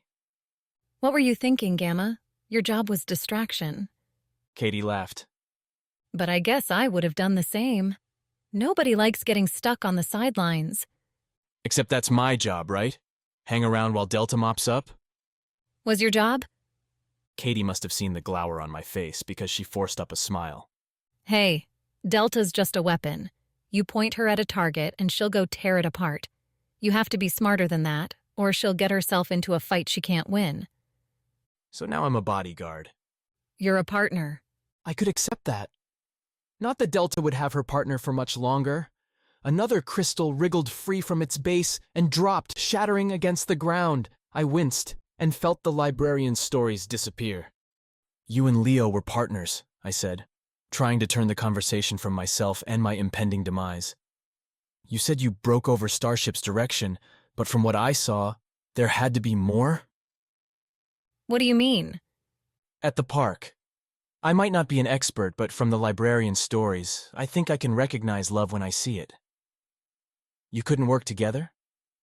Principles, Gamma. Kaydee's teal-white hair lifted with the energy in her voice. Leo compromised his to help the voices. I wouldn't do that. Not even for love? Why don't you ask him these questions? Kaydee shot back at me. It's as much his choice as mine. I dropped that inquiry. Whatever curiosity I had, dying while arguing with the only true friend I'd ever known seemed like a poor way to go out. Kaydee didn't object, and the two of us watched as my crystals continued to fall, as my pearly white world grew darker, as its cracks widened, and I braced for whatever came beyond digital life. Except it's hard to stay calm when the world around you is falling apart. A crack split between us, widening fast and lurching Kaydee from her chair and away from me. Even though I'd known this was going to happen, would have to happen as everything disintegrated, and Kaydee had to know it too. We both looked at each other and panicked. "Try to jump!" I said, scrambling from my cot, falling onto the white and crawling towards Kaydee with my hand extended. "I'll catch you!" Jumping, catching, these terms and concepts didn't make much sense in a digital world where Kaydee should have been able to float away from those cracks without a second thought. But she scrambled like me, reached like me, and I saw that same panic I felt reflected in her face as my cracking world carried her away. I can't, Kaydee said, holding onto her chair. I can't move. Her routines were breaking. I knew that as much as I knew anything, because mine were doing the same. The cracks spread, and Kaydee vanished into hers. I felt one spreading beneath me, breaking against my legs. Without Kaydee to reach for, I had nothing to do but wait for the inevitable, burrow into my disappearing self. I waited. And waited. The crack stayed beneath me, but didn't expand. No more crystals fell to the ground and shattered. The pearl sheen seemed to return, flickering back as I looked across my ruined world. A slap drew my attention to where Kaydee had disappeared. The crack's purple-black glow had vanished, and making her way from some unknown depths was my friend. Her left hand followed her right in reaching up and striking the surface, followed by her head raising up over the crack's lip. A little help here? Kaydee whispered. Movement, impossible for those terrible moments, came back in a sudden rush, my digital self finding its routines and bursting along the ground to grab Kaydee's arms and pull her up. For a long moment, we hugged each other, saying nothing, two digital bits wondering how they still existed. I blinked, for real. Actually slid my synthetic eyelids across eyes that were little more than adaptive cameras, feeding light into my processor to convert into something usable. Which right this very moment happened to mean I looked into a lanky, flexible mech whose jet-black body bore battery-yellow lightning bolts all over. Like me, the mech had camera eyes. Unlike me, this mech had one huge eye to go with its normal one, and that huge eye leered its silver self at me. He's catching me, that's for certain, the mech said, swarthy and salty. Told you I'd get him working. You did say that. Delta poked her head into my frame, nothing close to a smile on her straight lips. Thank you. Don't be saying thank you like it's getting you anywhere, the mech replied, its head swiveling around to look at Delta. Your friend destroyed the one love I had in this life, and it'll take me a long time to get her back together. Better be offering me a lot more than thanks. You catch my meaning. While the two were talking, my own systems had started to come back online, piecing together one green after another. Legs and arms clear. Torso good to go, not melted through. Joints in good condition. In fact, better than good. Somehow, when I deserved to be a slag pile lying amid glowing power meters, I'd gained strength. My connections flowed like water, synapses triggering with precision I hadn't had before. Dirt had been cleared from my code. I'd been optimized. Who are you? I said to the mech. And what did you do to me? Chapter 26. Optimized. Volt. That's what the mech called itself, a name he said over and over again as he explained all the ways in which he'd torn me apart and put me together. Volt's way is the best way, Volt said, holding up my old leg for me to see while we stood inside Distribution's central control pillar. Look at this old thing. Made from scrap. Take what I've got here, and Volt's going to up your strength by 20%, durability by 30%. Those numbers don't mean anything to me, I replied. Leo, in crafting me, had neglected to throw statistics behind my limbs. But it's really weird to see my own leg. Especially when I had another working one attached right where the old leg used to be. My synthetic flesh had been scraped from the busted limb, clearly from the charred joints and melted foot. My old leg had devolved into scrap, and now regrew over my new body. Thus far, the effect had me looking like that mech in purity, a metal skin patchwork more suited for nightmares than anything. Numbers don't mean anything to you? Volt looked over at Delta, who gave him a shrug while she sharpened her sword on another workbench. Numbers are everything, especially on Starship. Despite that insistence, Volt's lair inside the pillar sported no numbers anywhere. Instead, the pillar's information came in color, its walls pasted over with shifting power meters copied from the distribution floor outside. Looking straight up, I saw layered rings that, Volt said, showed Starship's overall power health. Right now, green and good. We're streaking into the home stretch, Volt said when I noted the power rings. Getting close enough to good stars again for Solar to pick up the slack. Good thing, too. Those damn crazy mechs are burning away our biofuel faster than I can grow it. I would have asked what mechs he was talking about, but on my list of concerns, biofuel ranked pretty low. At the pillar's base and within Volt's reach sat workstation clusters, some labeled and displaying those very same energy readouts. Not power going out to Starship, but power going in. Solar, bio, kinetic, and one simply labeled as other, that Volt said included every possible energy source Starship could get its grubby hands on. Here's what I'm trying to tell you, Volt said, tossing my leg onto another workbench. The three large chrome tables occupied the pillar's center, and given the junk coating every other available space, Volt's tasks included a lot more than just monitoring Starship's power. Before you were a chump. Any old mech could have torn you apart. Hey, I knocked out yours! Lucky shot, and she slagged you pretty good too. Volt jabbed a black metal hand into my chest. Now these changes aren't gonna make you invincible.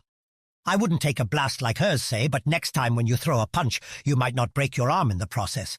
Volt's built you back good. I tried discerning a rhyme or reason for Volt's first and third person switches, but failed to find a common thread and gave up. Delta, I said, when a console beeped and drew Volt's attention away from me and my new body. Why didn't you destroy him? Delta ran the sharpener along her blade, the sheer sound serving to start her comeback. Because I'm not a mindless weapon. What's that supposed to mean? Volt made an argument for his life, and I accepted it. Delta looked up at me. What, like Starship might break apart without him? I waved my hand at the power meters. All of this has to be automated. No way the voices trust a mech with Starship's power supply. He said he could fix you. That's why I didn't kill him. Delta went back to her sword. Oh, well, now I felt dumb. I let Delta's remarks sink in while I took another spin around my new limbs, reattached critical functions to their new variables and all that good stuff. Delta had stopped a mission for me. Again. She'd said her purpose, given to her by the voices, was to shred through Starship and reconnect the nursery. Yet Delta kept making diversions to help me, ones that should have gone against her programming. I wanted dearly to believe that Delta was doing this because she liked me, because she found me, Gamma, good to have around. The galaxy's not that nice, Kaydee said, sparkling in and looking at herself. No offense, G-Man, because you're not a bad mech, all things considered. I know, I replied. But that shouldn't count for much here. Nope, which means Delta has more sanity than most mechs, or... She's not telling the full truth, I said. About her mission.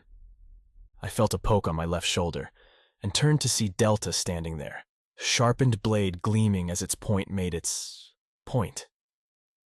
You have questions about me. You can ask them to my face, Delta said. If you've been listening, then you know what those are, I replied, and Delta's blunt force stare shifted, her eyes sliding away from me and over to the approaching Volt. Later, maybe. Volt came over with a story. Turned out, in the time that we'd been spending in his pillar, Fountain's mechs had been probing Power Core's edges. Since I disabled the archway barrier and Volt's protection mech Power Core looked awfully vulnerable, all those mechs we'd seen in the park were approaching and looking for trouble.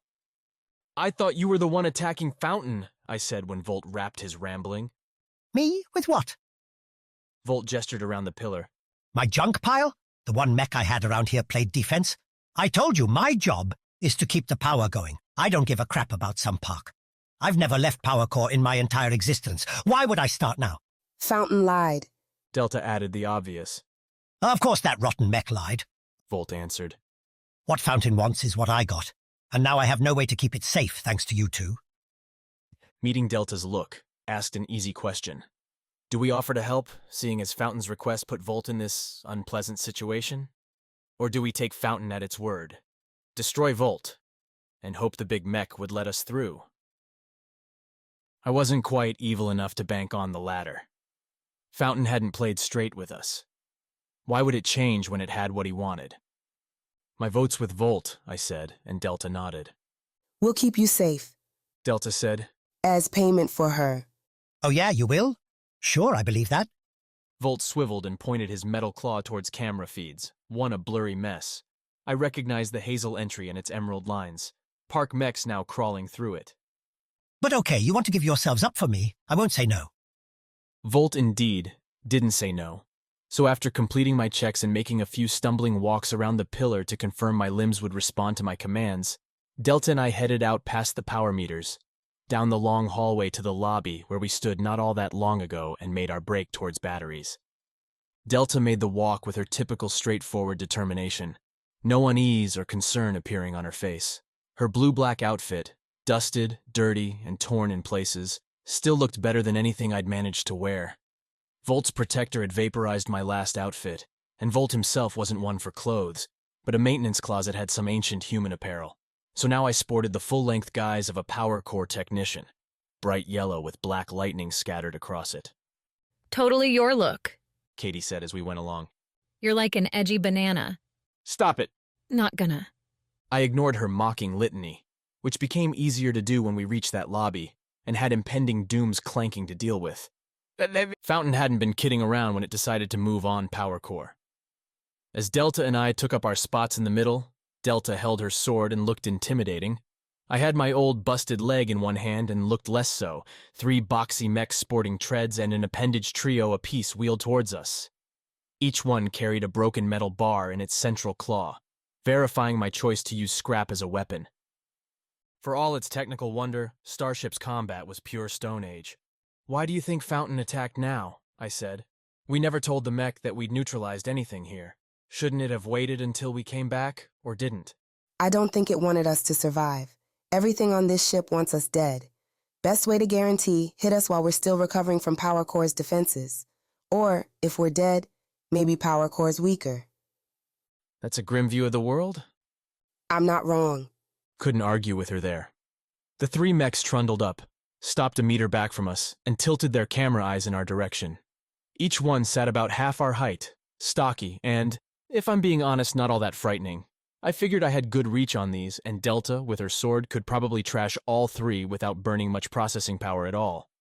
"Did you complete the mission?" the central mech asked. "Is Power Core ours?" "Maybe," I answered before Delta could doom us to outright fighting. "Where's Fountain?" "Fountain does not leave the park, nor does it need to," the mech replied. "Repeat. Did you complete the mission? It is a yes or no question." "See?" I said to Delta. "That's the problem with so many mechs. No middle ground." Agreed. Delta whipped her sword up from the ground into a long strike, both hands on the hilt that slashed right through all 3 mechs, sending their top halves to the ground in a sparking, hissing collapse. Too much talking? I stared at the ruin. Right. Let's go. Who was I to object? I followed Delta, stepping over the mech corpses. Briefly, I considered how in my time awake I'd managed to destroy 2 mechs, the one in Purity, and then by launching him off the university's top-level dean. 3 if you counted the Chancellor. But Alvi ought to get credit for that. How was the dog doing with Alpha? Anyway, in a swift stroke, Delta had more than matched my count, and by her stance, with the sword up and resting on her shoulder, both hands still on its hilt, I figured she'd get add a lot more to that number in the coming moments. G-Man, Kaydee said as we went towards the hazel tile entryway. Sometimes I feel like I chose the wrong vessel. I couldn't even get mad at her for that. I'd have chosen Delta too. At least for this business. The odds that Fountain had set a trap for us in Power Core's entry lobby were, to say the least, high. Volt's cameras had showed far more than 3 dippy mechs trundling around, so when Delta's strike removed that forward group from the game without further consequence, I figured the real contest still lay ahead. Delta, if she agreed, didn't show that she cared. We went around the corner, looking right into the entry room with all the subtle stealth of a blaring horn. Fountain proved me right. Mechs arrayed around the entry, from the trundling clubbers we'd decapitated moments before, to larger, spindly mechs with clippers on their limbs, to the flapping bird-like things we'd seen, which took off from their perches on their fellow mechs to wing around in a lazy circle at the room's top. Whether they'd be dive-bombing us or deploying some secret, bird-based weapon Fountain had developed, who knew? "This doesn't look good," I said, as my banana suit sent exactly 0 mechs running in terror. "For them," Delta said, shrugging the sword off her shoulder. "Watch my back, but don't get too close." "Why?" "Because I might stab you." "Good to know. Do we have any strategy?" Delta didn't reply. She bent her knees ever so slightly as the several dozen mechs in the room turned to regard her, lifting their bent metal bars, clacking their clippers, or trilling warnings her way. With a knife's deadly, slashing grace, Delta went. She broke right, spearing ahead with her sword towards the first box mech. It attempted to get its bar in Delta's way, but she twitched her strike to the left with such slight precision her target, no doubt made for trash pickup or some other utilitarian task, couldn't adjust. The sword slipped by the bar, into her victim, and then Delta yanked it out in almost the same motion. Delta didn't stop her run, but instead lifted her stride, planting a foot on the newly stabbed mech's top, and bouncing off of it into a high-up swinging slash that bisected the first tree trimmer in line, slicing through the thing's thin core and bringing Delta back to the ground surrounded by exploding, hissing mech bits. Are you going to help? Kaydee asked. Or just be useless? I couldn't stand still long anyway, as two trundlers decided I must be easier pickings than my blade-wielding friend and came at me in the hallway's entrance. "Guys," I said, "can't we talk about this?" Request denied. Both mechs said in unison. Well, I tried. I swung my bar at the mech on the right, which swiveled its own stick, looked like a claw thing to grab litter off the ground, to block me. The attempt worked. The box mech had enough force behind its limb to bounce away my effort. Its buddy, meanwhile, swiped in with its own club. I grabbed the weapon with my left hand, Volt's upgrades proving strong enough to let me straight up halt the assault with my new grip. "How about that?" I said to the mech, looking at my left hand. The mech didn't have an answer but managed a protesting squeal when I swung it across into its companion. My left arm drew the energy like it did with every move, but Volt's adjustment had my arm converting that power into force with an efficiency I didn't expect. So much so that I smashed the two mechs together and smote them across the hallway from one side to the other. I felt like I'd gone from walking to running to sprinting. I delivered a couple smashing blows to the downed mechs, ensuring they wouldn't be getting back on their treads, then turned back to the entry to see how Delta fared, whether I could pick up her slack. Delta didn't need my help. An emerald light show greeted my look as Delta dashed around the room, slashing with the blade, jumping and diving and dodging, her silhouette captured in those green lines and highlighted by the continual fireball pops following her around as Delta added to her victims. The momentary enthusiasm I felt after dispatching my pair dwindled to an odd shock as I watched Delta work. She'd asked me to cover for her, but at the speed Delta whirled around, jamming her blade into the clipping mech before her, then whirling and catching a diving bird with her free hand, jamming it into the mech cavity her sword had just created. I felt I would have been a burden. An accident waiting to happen.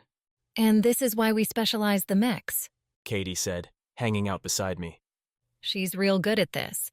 You're real good at other things. Don't feel bad." "I don't," I said, and meant it. Appreciating Delta's abilities to inflict ruin upon Starship's mechanical citizens didn't need to cost my self-esteem. I knew where I sat. When she needs something recoded, I'll be there. "Unless this thing gets you first." Kaydee nodded towards a lumbering clipper bearing down on me, its head almost hitting the ceiling.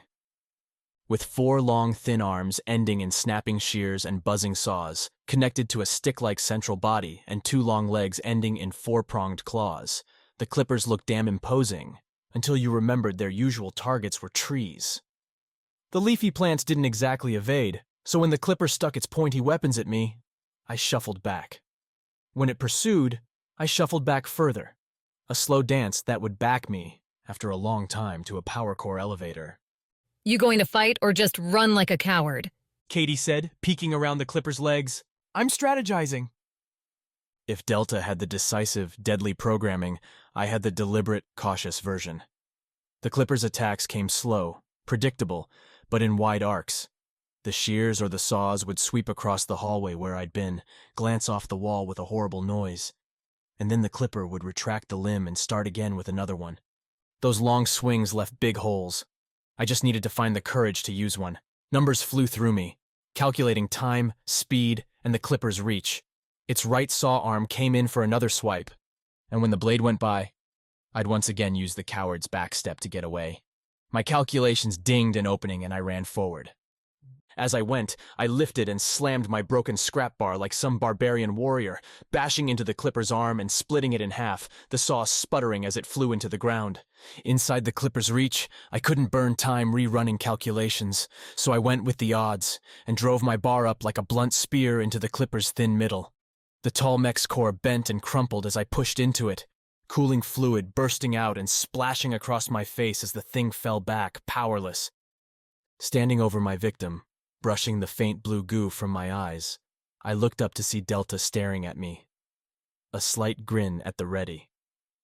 "Nice work," Delta offered, aware that behind her I could see the entryway littered with Fountain's army, burning and wrecked. "Need a shower?" Quiet. Chapter 27. Brawl in the park. You'd think that after laying waste to a sinister mech menagerie that Delta and I might celebrate, might take a second and consider what 2 vessels programmed and designed to be Starship's artificial saviors could do. I certainly wanted to after I saw the ruin Delta had left in her wake. "Let's go," Delta said as I inventoried her destruction, Every second we waste gives Fountain time to assemble more. As if that's going to be a problem for you. It only takes one bad move. Sure, though I figured the odds Delta would ever make a bad move in battle to be too low to bother calculating. Looking to improve my own odds, I located a bisected clipper and snapped off the shears. My scrap metal club had a few too many dents to be much good, and holding some large scissors made me feel less useless next to Delta. Nice trophy there, Kaydee said as I followed Delta from her massacre. Tell me, Gamma, what are you going to do with those? Poke your own eyes out? I'm not that incompetent.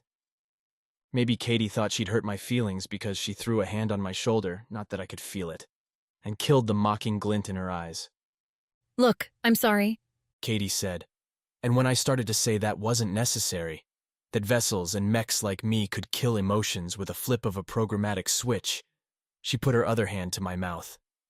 I know I'm being hard on you, and it's because I've still got stuff to work out.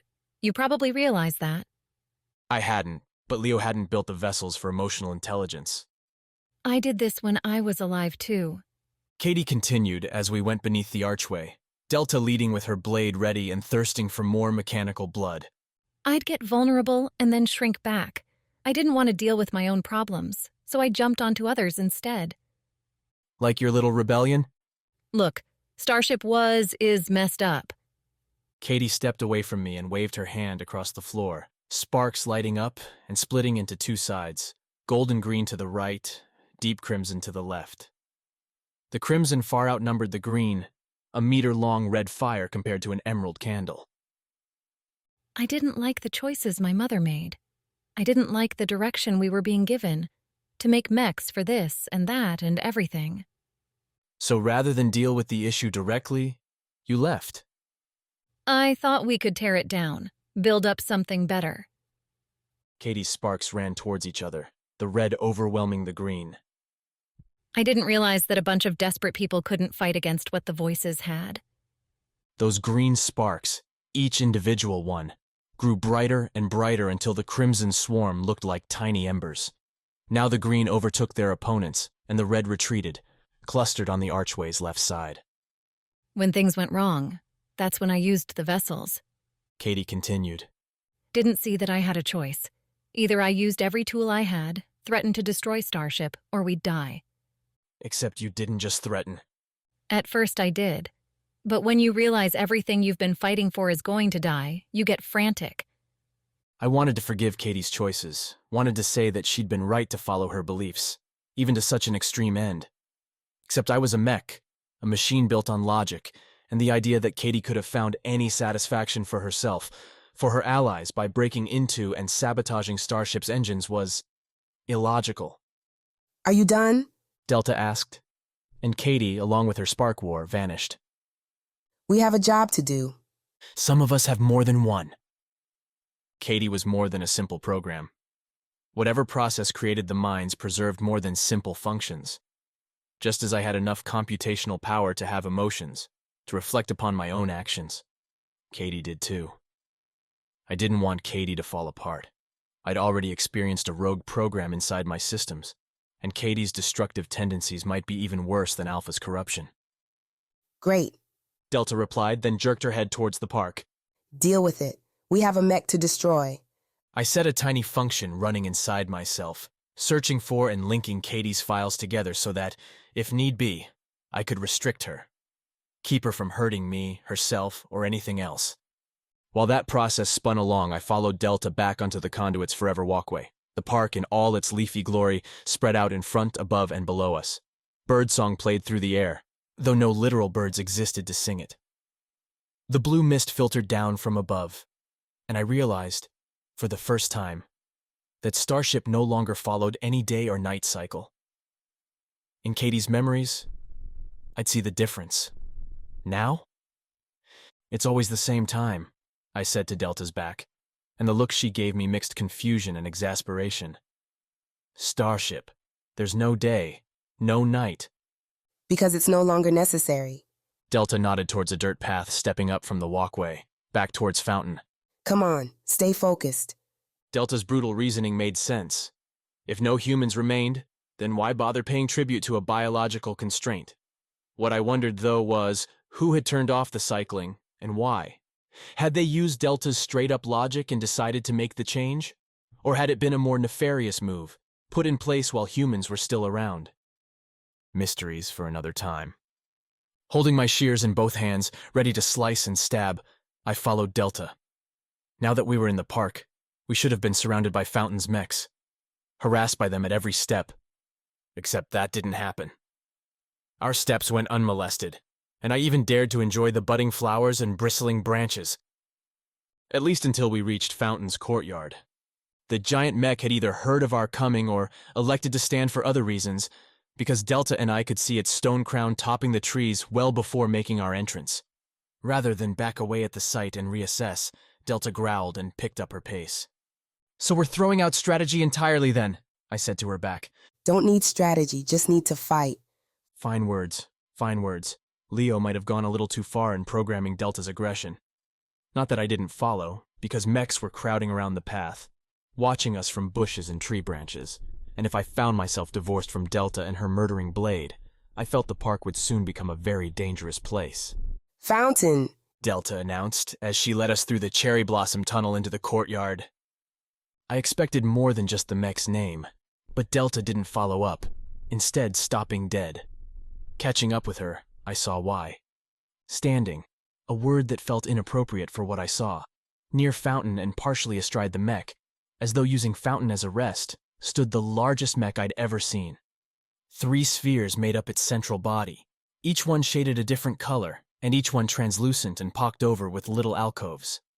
I could make out objects in those spheres, spaced around like someone might pack a storage space. From afar, they looked like tiny clothes, like smaller packed white things, diapers, my dad had told me, and other assorted bits and bobs I couldn't identify. Beyond the spheres, though, the mech went real strange. Arcing spindled arms and legs shot out, each one ending in a 6-pronged claw that splayed out to make a foot on the ground or waved in the air, clacking like some delusional plant caught in a breeze.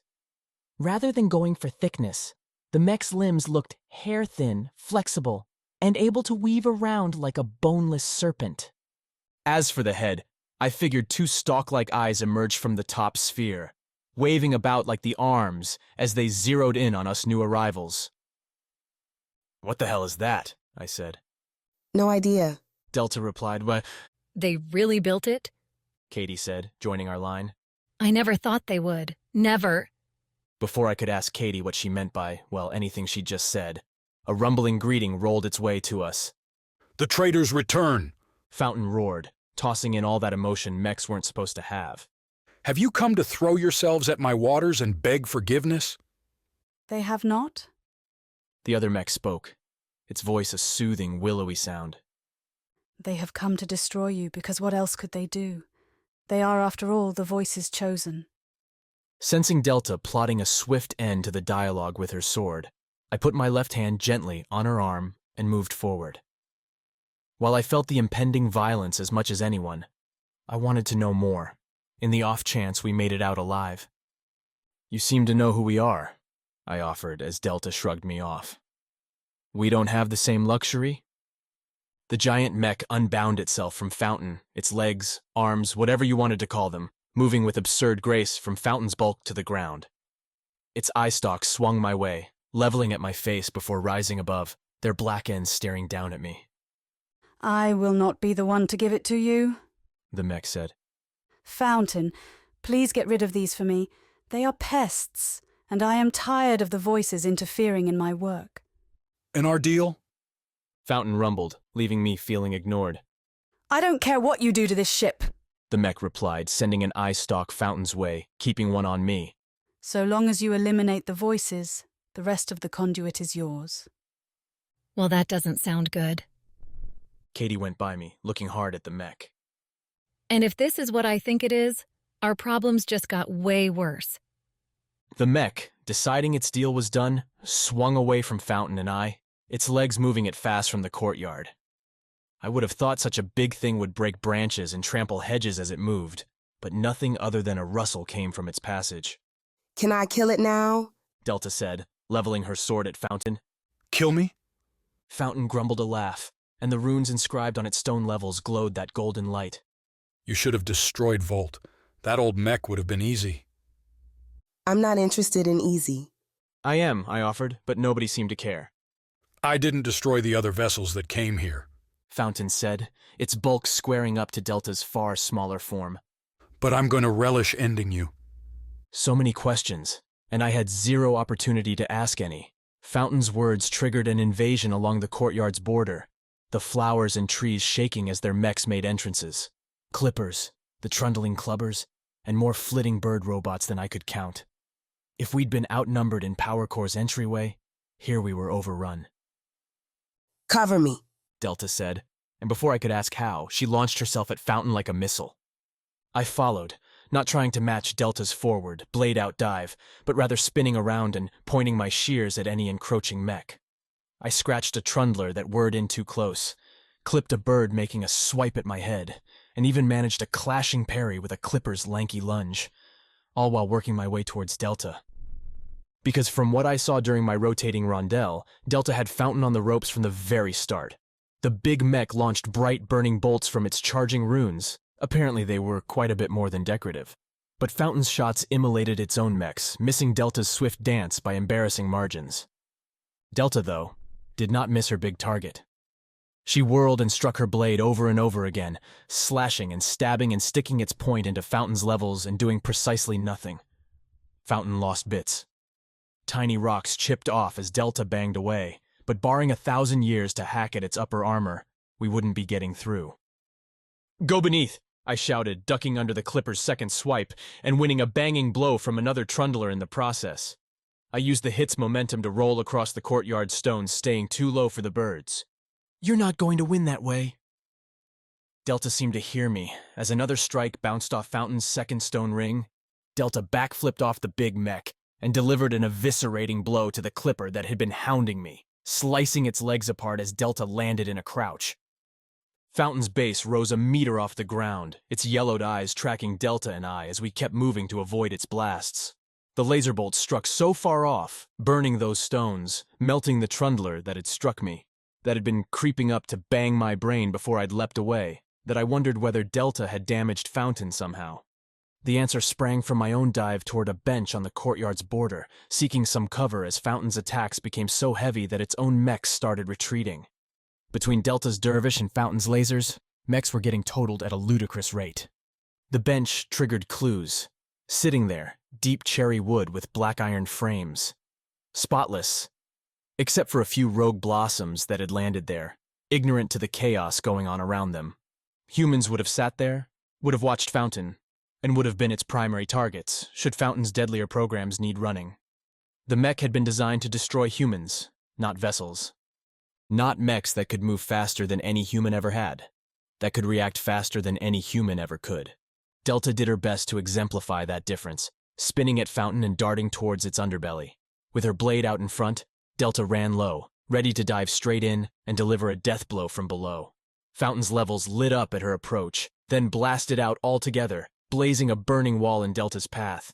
The vessel threw herself away, a desperate roll that no doubt singed her, and that sent her sword flying as it bounced on the stones. "You can't dance forever," Fountain said, following Delta's roll, readying its runes. I wasn't so sure about that. Delta looked like she could keep right on blitzing as long as she had to, but Fountain could handle a straight-on assault.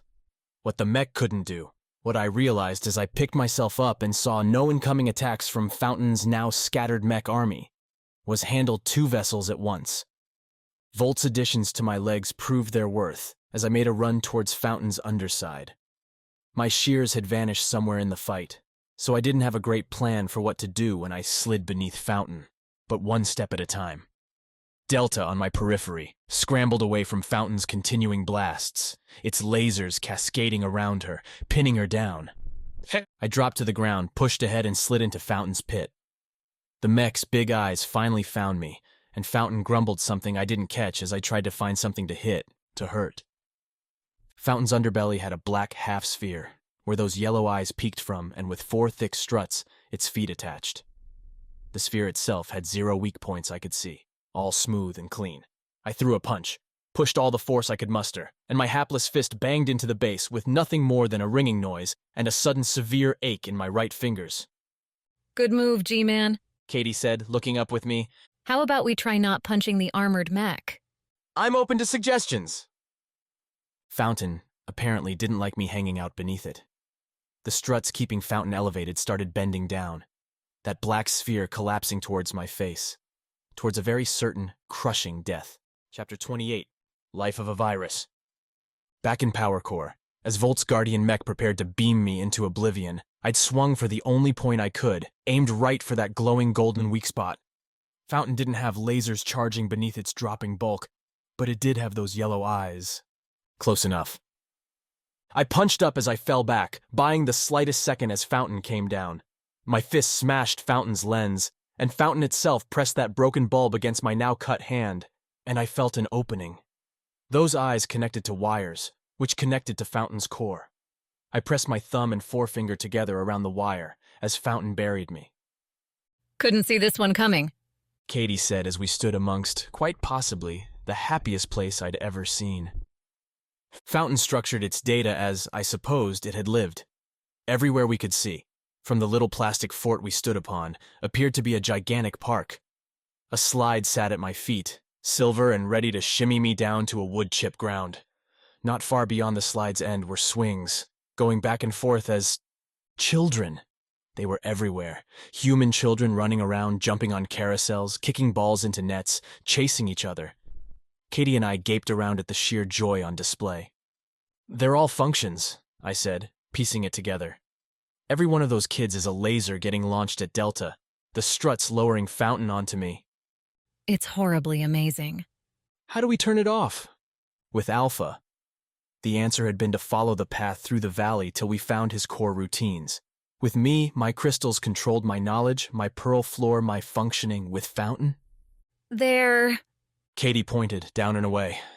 Sitting on a bench not unlike the one I'd scrambled near back in Fountain's courtyard was a dapper-looking man in a gray suit, fedora and all. A cast out from a history Starship had never seen. That's Fountain. How do you know? Admittedly, the man appeared to be the only adult in view, but still. Programs can look like anything. Because that looks like my dad, and Fountain came from my mom. What? I couldn't think of anything else to say, for any number of reasons. Your dad and your mom made Fountain? I thought you said this mech came after you. Left? I didn't want to say died. The idea felt strange with Kaydee standing right there. Kaydee, rather than replying, dropped onto the slide and zipped away, snapping herself into a breezy summer outfit in the process, those teal tips glinting in the sun. I blinked myself into a shirt and shorts that matched what the kids were wearing, only a few sizes larger, and followed. It's a hunch, Kaydee said once I joined her on the ground, as we meandered towards the man, past kids taking turns on a rainbow-colored jungle gym. Peony's not someone you want to cross, but it's not like Mom had no heart, had no fun. She'd play games with my dad, and his characters always looked like this, old-style businessmen. I wanted to ask why, to keep on digging, but Kaydee had a wistful look to her that promised more if I kept quiet. Don't know why he did that, really. Kaydee continued. Never had a chance to ask him either. Mom showed me all his habits later. What happened to him? Starship happened. Kaydee glanced away, then spun on a smile and faced me. The important thing, Mom must have had Fountain put in after my little adventure, and now we know how to take it apart. That's how she wanted to end the conversation? Just like the slide, though, Kaydee popped into a run before I could get any deeper. Fleeing deep discussions tended to be Kaydee's process. And, I had to remind myself, Fountain was at this very moment crushing my body into mush. There were bigger priorities. Fountain's gray man looked up as we approached, a tired look on his wrinkled eyes, cheeks, and in the way he clasped his hands across his knees. Can't say I've ever been attacked from the inside before, the man said, his voice a low-grade purr. Can't say I've ever been attacked at all, really. Most times somebody wants to mess with me, they get dealt with before I have to light a level. Sorry, not sorry, I said. I'll give you a choice. Disable yourself and let us leave, or I take all these kids and go. Though the kids weren't really kids, it still felt wrong somehow, against my moral coding to talk about hurting them. Deleting programs was one thing, Deleting digital children? I could do without that. You know my basic function, Fountain replied. Keep the peace in the park. That's all I'm trying to do. Is it? Kaydee said. Because last I checked, and I check all the damn time, you sent a mech army to attack Power Core. Fountain reached up, took the fedora off his head with one hand, and scratched fading dark hair with the other. Not my code, lady. Not my code. Didn't have a choice, but not my code. Given Alpha, given everything I'd seen so far, I didn't have to make a big leap to guess someone had slipped Fountain the virtual equivalent of a mind-altering drug. Like with myself, with Alpha, we ought to be able to clean it out. But where? I asked. If you've been infected, we can help, but you have to show us where. Why, it should be easy to find. What sticks out here to you? What doesn't belong on this playground of mine? Kaydee and I took a turn, looking all around the infinite playground, at the kids climbing towers and sliding down slides, swinging away, chasing each other in eternal games. Nothing looked odd, like it didn't fit. Except Fountain hit Kaydee hard, sending her flying into the air, and as she soared, the digital gray man pulled an old-style pistol from his coat and fired a shot. Loud, clear, and on target. The bullet struck Kaydee, and for a microsecond, she seemed to tense up before bursting into pixels, then nothing. I didn't have time to wonder what Kaydee's fate meant. Fountain whirled towards me, and I tackled him, pushed Fountain to the ground and gripped his gun-wielding wrist with my right hand. With my left, I reached into my own athletic shorts, their baggy pockets, and found the first weapon my digital mind could come up with. The shears. I pulled the big scissors out, lifted them high, and looked at Fountain's face, where I'd be stabbing in a second. Fountain's eyes, his normal eyes, were all purple-black, dark pools glaring back at me. I hesitated at the sight, at the connections to Alpha and my own corruption, and Fountain took advantage. His free hand punched my chest and knocked me off. Fountain stood, yanking his arm free from mine, and settled the pistol into an easy shot at my chest. A kid slammed Fountain from behind, driving his body into Fountain's legs and knocking the gray man off balance.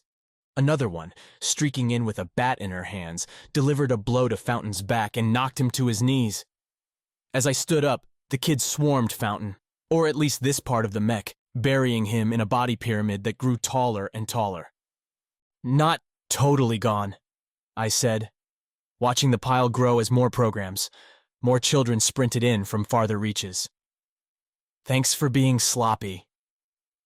The organic body has immune systems. Proper code does too.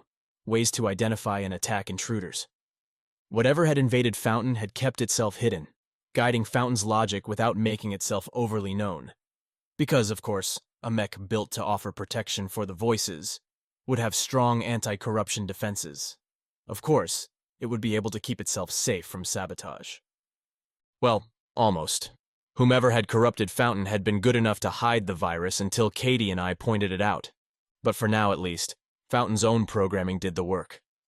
After watching its functions render a fatal verdict to the virus, when the kids finally left their pile, literally nothing remained of the gray man or his suit. I took a final look around the playground and disconnected. To find myself staring at, a millimeter away, Fountain's base sphere. The mech really had almost crushed me, the broken eye that I'd punched about to drive its jagged remnants into my face. Gamma. Delta's words were muffled by Fountain's bulk, but I heard them. The mech stopped fighting. Are you alive down there? For the moment, I replied. Fountain, any chance you could lift up? The big mech didn't reply. No sound, no movement. Fountain? I tried again. I'm not seeing anything, Delta said from above. Is it dead? Oh. The realization hit fast.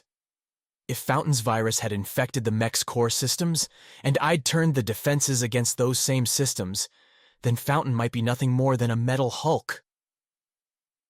Kaydee, are you there? I whispered, trying to reach out to her section in my memory and trigger something. I'm here, Kaydee replied, popping in beside me, looking pale and exhausted. Just going to say, getting shot really sucks. I can imagine. Fountain's attack booted Kaydee's hack from the mech's system, but as Kaydee's main functions lived in me, I wasn't surprised to see she still lived. Although tacking one more trauma onto her long list would probably have a reckoning later. So you toasted the big guy? More like Fountain toasted itself, I said. Lucky you didn't have to see children maul the man. Definitely one memory I can do without. Kaydee pressed her hands against Fountain's bottom. Not sure how you're going to get out of here. No ideas?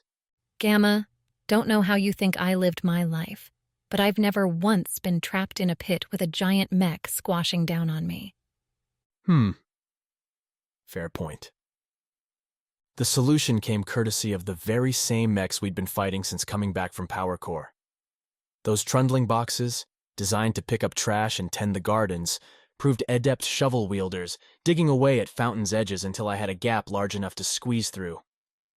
Why those little mechs had decided to help became clear when I made the courtyard surface. Delta, blade out, directing them under swift, deadly penalty. Not exactly the benevolent harmony the mechs had been designed for, but apparently even these basic bots had some self-preservation code. Nice work, Delta offered as I stood up, brushing dirt off of my largely ruined shorts and shirt. Didn't expect that. To be honest, I didn't expect it either, I replied. Saw you weren't doing well. I was fine. Delta turned, pointed the blade down the path back towards the walkway. Let's get moving. Nothing? I said to her back. That's it? You're not even going to let me brag. Delta didn't answer, and I fell in after her. Kaydee, sparking along beside me, laughed.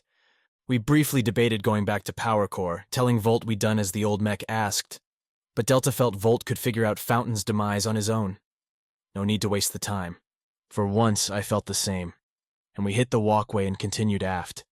The park kept going for a long time, branching out its floral and architectural designs alongside our walkway to hit humanity's themes.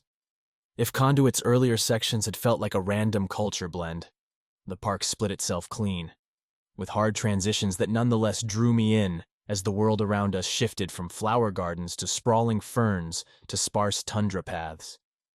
Breaking the zen, Starship interrupted, on occasion, with more archways leading to other areas with defined purposes, like training center, the factory, and others, all glitzed out in specific two-tone color schemes. Power Core had emerald and hazel. These spanned the chromatic gamut. Guess I shouldn't be surprised, I said when the next major section came into view. Biological things need to keep themselves healthy. You say that like you don't need as much upkeep, Kaydee said, sniffing next to me. Who just had themselves put back together again? But when I get fixed, it's an upgrade, I replied. When you get fixed, it's delaying the inevitable. Quiet, Delta said. There's something ahead. The hospital announced itself with a neon red cross bordered by blue-white bars hanging over the conduit center. The cross itself spanned several levels from top to bottom, and it baked into the hospital's conduit crossing building. The garden had coated its outside with plants, albeit ones that had decayed over years without care.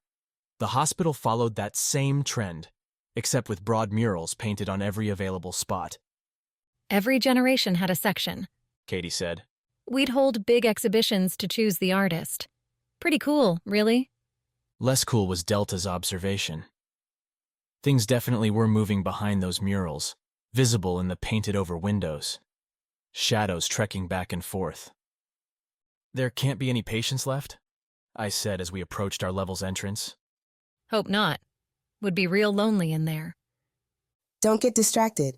That thing we saw with Fountain went this way. If it turned Fountain, it might have done the same to whatever lives in here. Always taking the grim view, aren't you? I said. I'm trying to keep us alive. For a hot second, I thought about engaging Delta in a debate about whether we, being machines, really were alive. What would the determined driven vessel do with a question her sword couldn't solve? But seeing as Delta had already stabbed me once, pushing her might not be the best plan. I kept my mouth shut, and we went through the broad walkway-covering doors that opened inward as we approached. No Guardian mechs demanding clearance to go inside this time. In fact, no mechs at all in the short gap between the park and the hospital. The hospital's entrance answered why. Signs abounded just inside the doors, reading off levels and their functions like a nightmare's table of contents. Cancers, surgeries, labs, radiation containment, all the horrors played out on the wall to my right as we went inside. All risks belonging to organic life. The risks to me sat in front, arrayed out with their implements glistening, silver-white orbs locked onto Delta and I. Like the park, the Mechs coupled variety with purpose, from more trundling trash mechs to swift and spindly surgical mechs, to humanoid doctor substitutes, looking like poor versions of Delta and myself. Some held medical tools. I saw several bone saws, while others opted for the more rudimentary and had snapped off chair legs and other makeshift clubs in their claws. More than one seemed to think they could stab us to death with a long syringe. "Should I be afraid?" I asked Delta as we took in the hostile menagerie. That the collection hadn't moved yet gave me no comfort. They were waiting for a command, and it would come. "These are nothing," Delta replied. "Let's keep moving." I think Leo modeled her after me, Kaydee said as Delta started forward, blade ready to carve a path. If I'd had a sword, a uniform like that, and extensive combat training. Right, I replied, and a laser focus on the objective. Are you calling me scattered? I'm saying you could work on it. Kaydee popped away, apparently miffed at being called out for her flippant tendencies. I wasn't going to apologize for that, though. Kaydee skipped around her memories and mine with such random speed. Someday I might understand the functions that guided her, but until then, Kaydee would remain an enigma. Delta reached the first mech, and as they still hadn't moved, asked it to give way. The mech didn't reply, so Delta pushed it aside as I caught up to her. The mech fell over, clanging against the floor. The others didn't make a move to help it, to stop us. "Well, maybe we're lucky," I said as we pushed our way through the glut. "Maybe that big mech didn't give the right orders." "Doubt it," Delta said. "Keep moving." Beyond the entry and its lines, the hospital adopted hallways like they were architecture's best feature. The longer, the straighter, the better. We passed by an elevator, then hit our first branch, with an option to keep going ahead or cross the conduit. The hospital's signs declared primary care to the right, radiology straight ahead, along with the eventual exit to, and I froze as I read it, the nursery. "We're almost there." I jabbed a finger at the sign. As I pointed, the hospital's serene soundscape shifted from Starship's ever-present hum to a clicking, clacking, rolling swarm. Motion all around us, above and below. Rooms along the hallways on either side opened up, spilling out more mechs.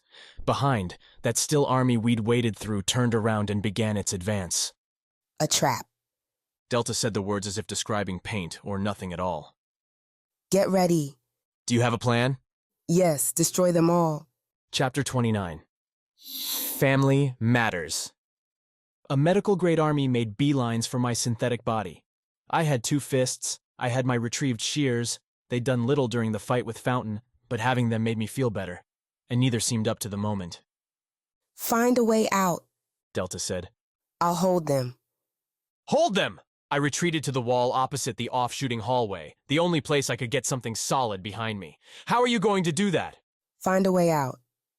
"Fine, then." I suppose Delta never explained her words. Not sure why she'd start doing that now. I took in the situation. 3 hallways leading to our intersection, Delta standing in the middle, waiting for the mechs to close. To my left, a little further along, sat an elevator. It had popped open a moment ago to disgorge more trash mechs to beat us senseless, but that presented an option. I'd rather dart inside than try to carve a path through any mech flood. "Elevator ahead," I said as Delta flicked her eyes from one horde to the next, no doubt trying to judge which would hit her reach fastest. "That's my pick for a getaway." "Then let's get away." Delta shot off like a rocket, sprinting straight. Not left, not towards the elevator. "Wrong way!" I shouted as Delta barreled into the mechs, her blade sweeping back and forth like a farmer clearing a field. If Delta heard me, I couldn't tell. She's going to fight, Kaydee said. You can still be a coward, though. "How about a survivor?" I replied, turning and starting towards the elevator and the several dozen mechs between me and those chromed doors. "And how is wading towards the enemy cowardice again?" My bad. Guess you're just doomed. Kaydee's prediction notwithstanding, I didn't like my odds as I closed with the motley mech menagerie. Some mechs matched my height, the caretakers made to assist humans around the hospital, while most came in at my waist or below. Their various implements buzzing, slashing, striking towards me like hungry animals nearing their juicy meal. Except this meal had some new ideas. I couldn't fight like Delta, But I could move like her. She survived because she danced, always flowing through the enemy so their attacks missed, left them open for easy reprisals. I juiced my legs, my arms, and burst into a run. My shears led me into the first Mechs, stabbing ahead with all the subtlety 2 linked blades could manage. I pierced a trash box, drove it back until it smashed into the Mech behind it, and as a dozen claws, clubs, and calipers reached for me, I used the stuck Mech's halted, tilted body as a ramp. Leaving the shears behind, I ran up the trash box's body and jumped, knocking my head against the ceiling but clearing the caretakers, the mashing Mech mosh, and landing right in a whole slew more. I shouted as I came down not behind the Mechs, but in the middle of a force far deeper than I'd guessed. Thankfully, the Mechs hadn't anticipated their target coming from the sky either. A rare occurrence when indoors for certain. And my surprise gave me a screwball landing where I plowed into 2 caretakers, bearing them to the ground. Trash boxes and medical Mechs turned and clustered to stab me. I felt syringes poking into my sides as I pressed my hands into my twin Mech landing pads and pushed off.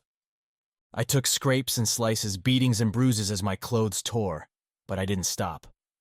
Put everything I had into my legs, into my swinging fists, as I batted Mechs aside in my quest for those beautiful chrome doors and the call button glowing right next to them. My fingers grazed the button as a Mech hit me in the right direction, a flailing reach that hit its mark. The doors shunted open with their whirring heavy shift and I fell inside. I'd expected an empty elevator, but I hit the soft white and brown tile next to a stretcher, feet on the floor and voices talking fast as the doors shut. Human doctors stood around me, a nurse and at least 1 Mech. They didn't look my way, didn't seem to realize a collapsed vessel lay on the floor next to them. 5th level, fast, a doctor in grape-colored scrubs ordered as I stood.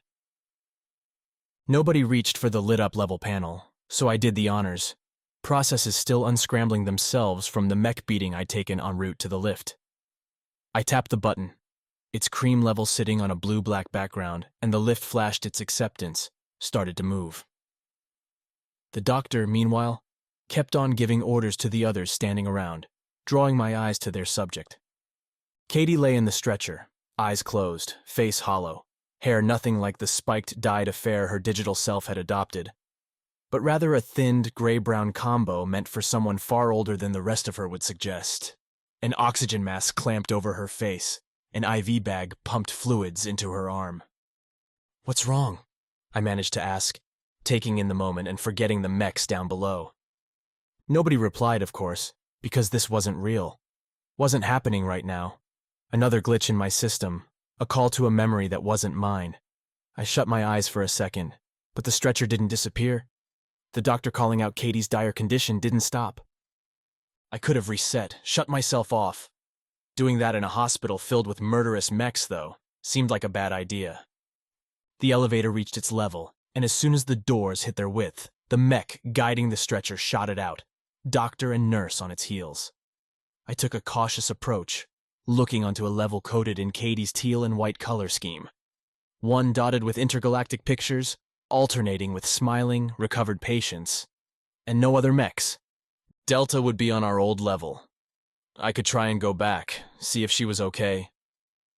And I would have, except Delta didn't seem like she needed help, and Kaydee's plight held my attention, tugged at me as a high priority. "Sorry," I said to the elevator, as if it could carry my words to Delta. Kaydee's medical crew hadn't made it far. After about 20 paces and past several rooms, the crew turned Kaydee's stretcher and vanished.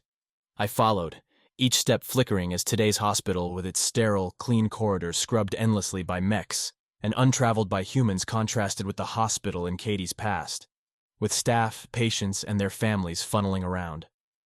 I went past a staff break room, and at first look I saw nothing in it. The transparent refrigeration unit held nothing on its shelves, and the counters were a bare soft blue. A hot second later, I saw the room as it had been, filled with brought lunches, group-gifted treats, and a tired-looking nurse sipping coffee. Glancing away from the break room, I stumbled to my right as another stretcher barreled towards me. The squad following its trek went right through me, their bodies, faces, showing no sign they knew I existed. Which, I supposed. I didn't. Right, I told myself, blending my voice in with the real, not real conversations around me. None of this is really happening. But it had happened. And one look in Kaydee's room confirmed why these moments stuck to her. I'd thought in the elevator that Kaydee had been asleep. But her eyes were open here. Weak, but alert. They searched the room as I came up to her stretcher side. The doctor that had issued the commands bringing her here had vanished, and now only a mech offered Kaydee any comfort. What would you like to watch? The mech asked as Kaydee gulped down oxygen. If you like, I can play our most popular programming.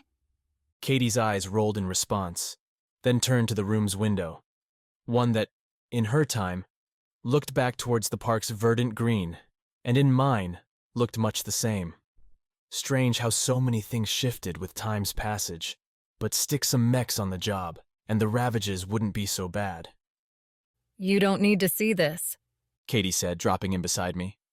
Why are you here? I said. I mean, there? Remember that vessel problem I had? My little rebellion gone wrong? Kaydee reached out, touched her own hand on the stretcher. This is what came after. It didn't look fatal?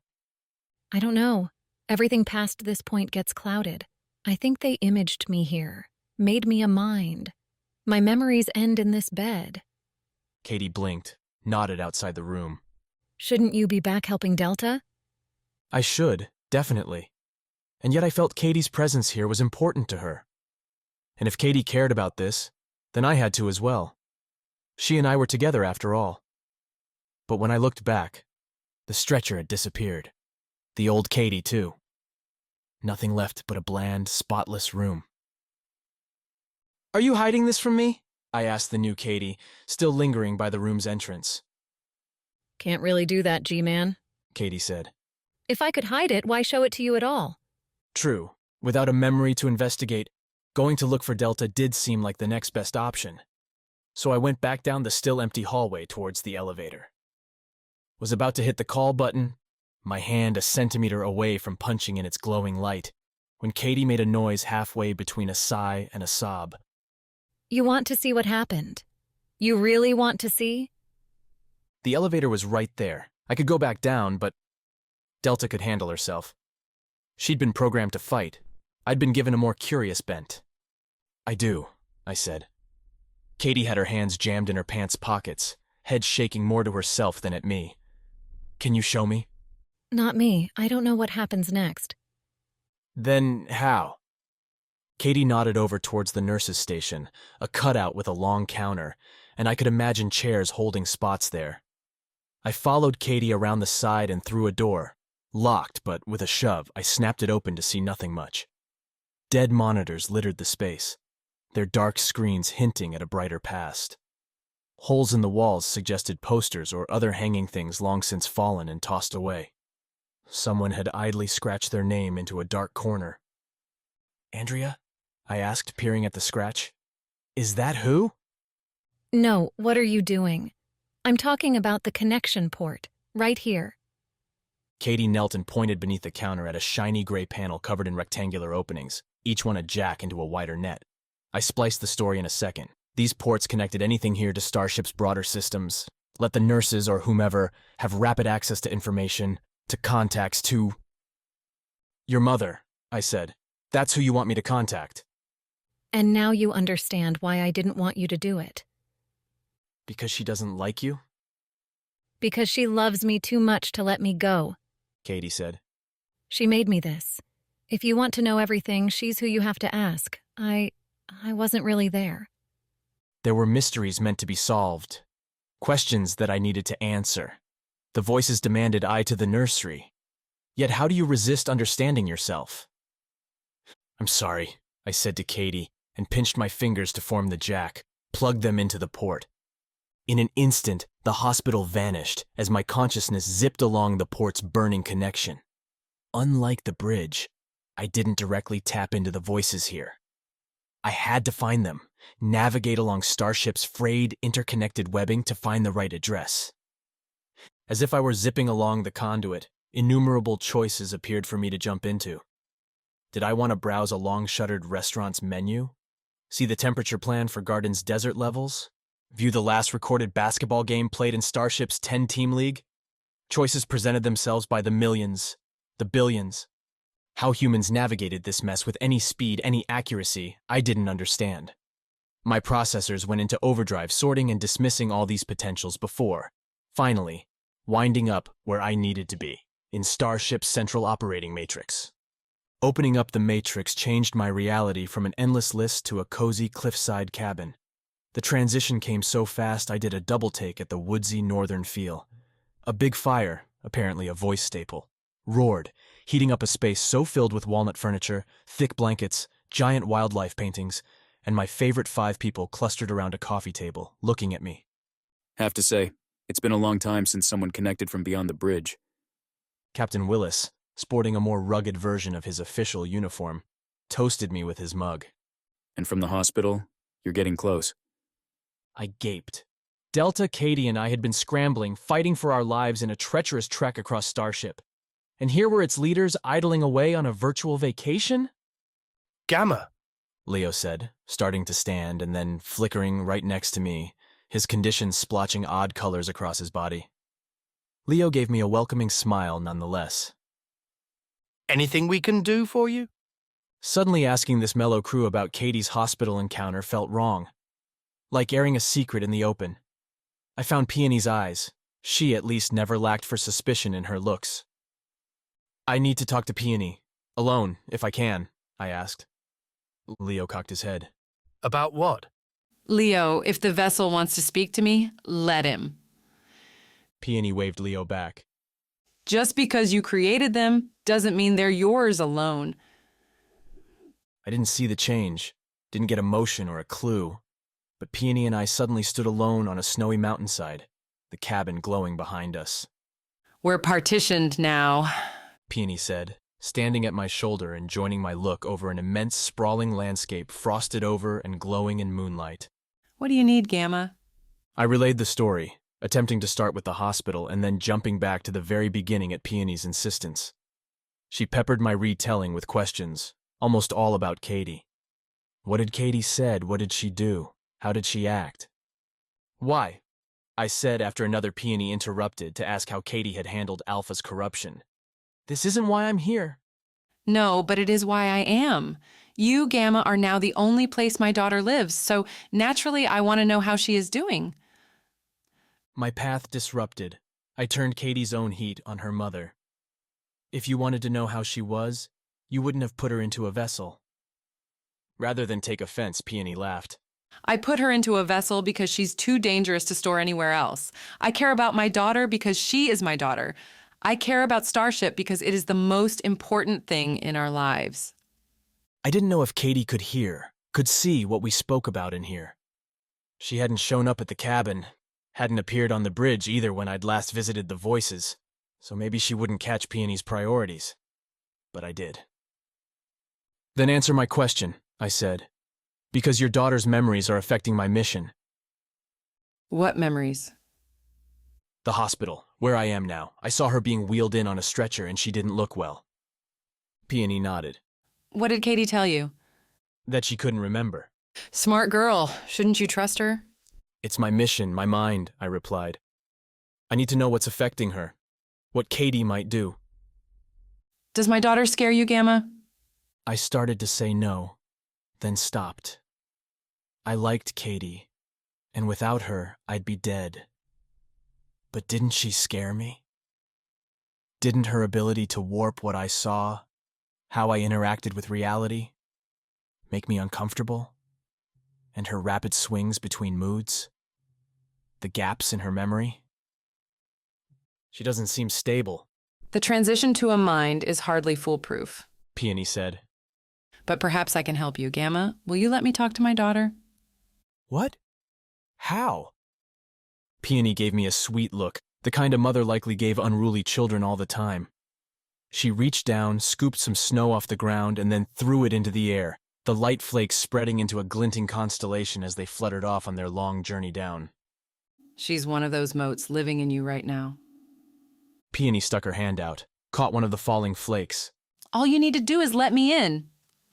Reverse the connection. Let Peony come back through the data stream into my space, rather than me jumping into theirs. Dangerous, but perhaps I could limit the access. Open up Kaydee's files only. What are you going to tell her? I asked. Oh, we'll just have a chat. While she's talking, I'll snoop around, clean up some of those spots you mentioned. I know my daughter's life better than anyone now, even herself. When we're done, she'll remember, and she'll be able to tell you herself. Choices.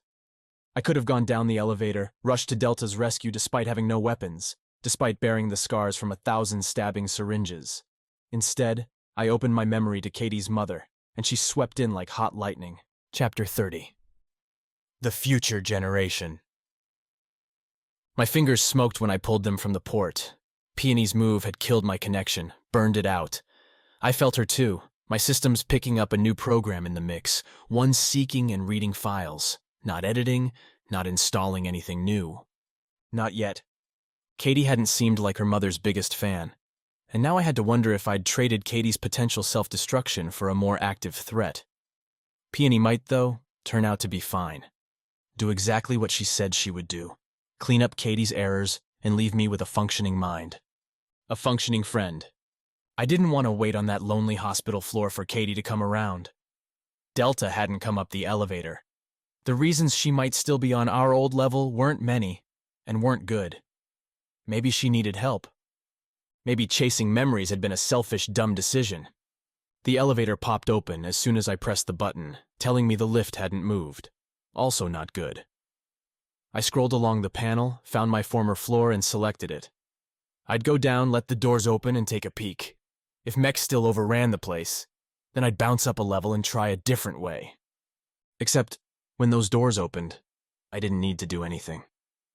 When Delta cleared Power Grid's lobby, slicing her way through Fountain's army, it had seemed miraculous. Amazing. Deadly and beautiful, and all the other adjectives I could never apply to myself. The only word that came to mind as I went out the elevator? Slaughter. Acid scents filled my nose, sparks and scrap metal greeted my eyes, and the broken cries for maintenance echoed up and down the hallways. The medical mechs lay ruined by the dozens, split apart, their syringes and scalpels scattered like shrapnel across the floors, embedded into the walls, and as I walked, occasionally falling from the ceiling where some blow had slotted them. Trash mechs had their boxes burst open, Delta's telltale slices writing a devastating story. Following the ruin, I went back to that first intersection where the triple mech ambush had come at Delta and I. My fingers ran along my synthetic flesh, feeling where my repairs continued from those cuts and scraps, stabs and bashes. These things had attacked us with every intent to destroy. I shouldn't feel sorry for them. Shouldn't take pity. But these mechs hadn't been made for fighting. I picked up a nursing machine, its soft synthetic hands meant for comfort, now holding a scalpel handle whose blade had vanished. I couldn't know how old the mech had been, how many patients it had treated with cheer or compassion before something had twisted it against its nature. "Delta!" I shouted, still holding the hand. "Are you here somewhere?" Standing in that intersection, I could see that the wreckage extended down each path. Delta hadn't fought to escape. She'd obliterated them all because she could. Yet, even with that total war, the debris gave me a clue. Past the elevator, deeper into the hospital and towards the nursery, the mech bodies continued. I wanted Kaydee to pop out, give her opinion on the massacre. Delta had saved her own life, certainly, but had ended so many more. Kaydee might be able to help me understand if this was simply Delta defending herself, or if her programming had a destructive bent I'd need to watch out for. In the past, simply pinging Kaydee by thinking about her would cause Kaydee to appear, or at least push back a signal stating she was otherwise occupied. How a program in my system could ignore me was a question for another time. But now I received nothing in response. Not quite a disconnect, or an error. I made the request. Kaydee's program received it, but nothing happened. To anyone watching me, it must have looked strange to see a beaten, scuffed, and scratched man standing amid the mech wreckage looking at nothing, not moving or even breathing as I attempted to make Kaydee's connection over and over again. After the 100th attempt, because computers can do such things rapidly, I stopped trying. Perhaps Kaydee and her mother's routine, which had settled itself in Kaydee's files, were still processing each other. engaged in an all-consuming digital conversation. I could try to force myself in there, but my limited understanding of human relationships made me resist the idea. Of my problems, let me focus on the one I can solve, I said to myself, and walked along the broken mech path towards the hospital's end. Along the way, I continued to see signs marking a history I didn't know. Directions to units and treatments I would never need, but that had no doubt kept Starship humming for generations. Kaydee had been overseen by a human doctor in her memories. By the end, how many humans had been treated entirely by Mechs? Had the last patient here been utterly alone, surrounded by the same Mechs whose broken forms now surrounded me? Grim thoughts, but the hospital, with its empty blandness, inspired them.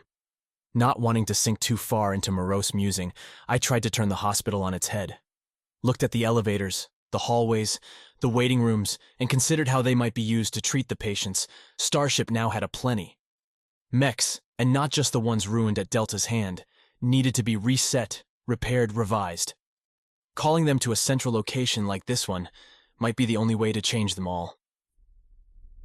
The idea brought the faintest nod to my walk as I reached the hospital's end. Perhaps when the voices didn't need my services anymore, I could enlist Kaydee's help and take on a different mantle. Starship could have its first new doctor in a long time, one badly needed. But before I could take up a mechanical medical profession, I had to find Delta and reconnect the voices to the nursery. To that end, I walked from the hospital and back into the Conduit proper. The gap between the park and the hospital had been small, flush with systems-related offshoots like power core. Kaydee had mentioned the region as roughly Starship's center, and the divide between the two sides captured more than just location. Apparently, Kaydee had it right. The mist, a light blue filtering down from Starship's top, changed over here to an off-yellow color, like pollen floating down, though the little droplets evaporated quick once they hit my skin. Beyond the light, the Conduit's offshoots looked different as well. Rather than neon spirals offering entry to homes and businesses, the doorways I could see looked far more rudimentary. Flat gates flush with the walkways, denoted by nameplates and security pads. Colors abounded, but in more homespun flavors, the owners taking it upon themselves to paint and decorate rather than tap a button on some program.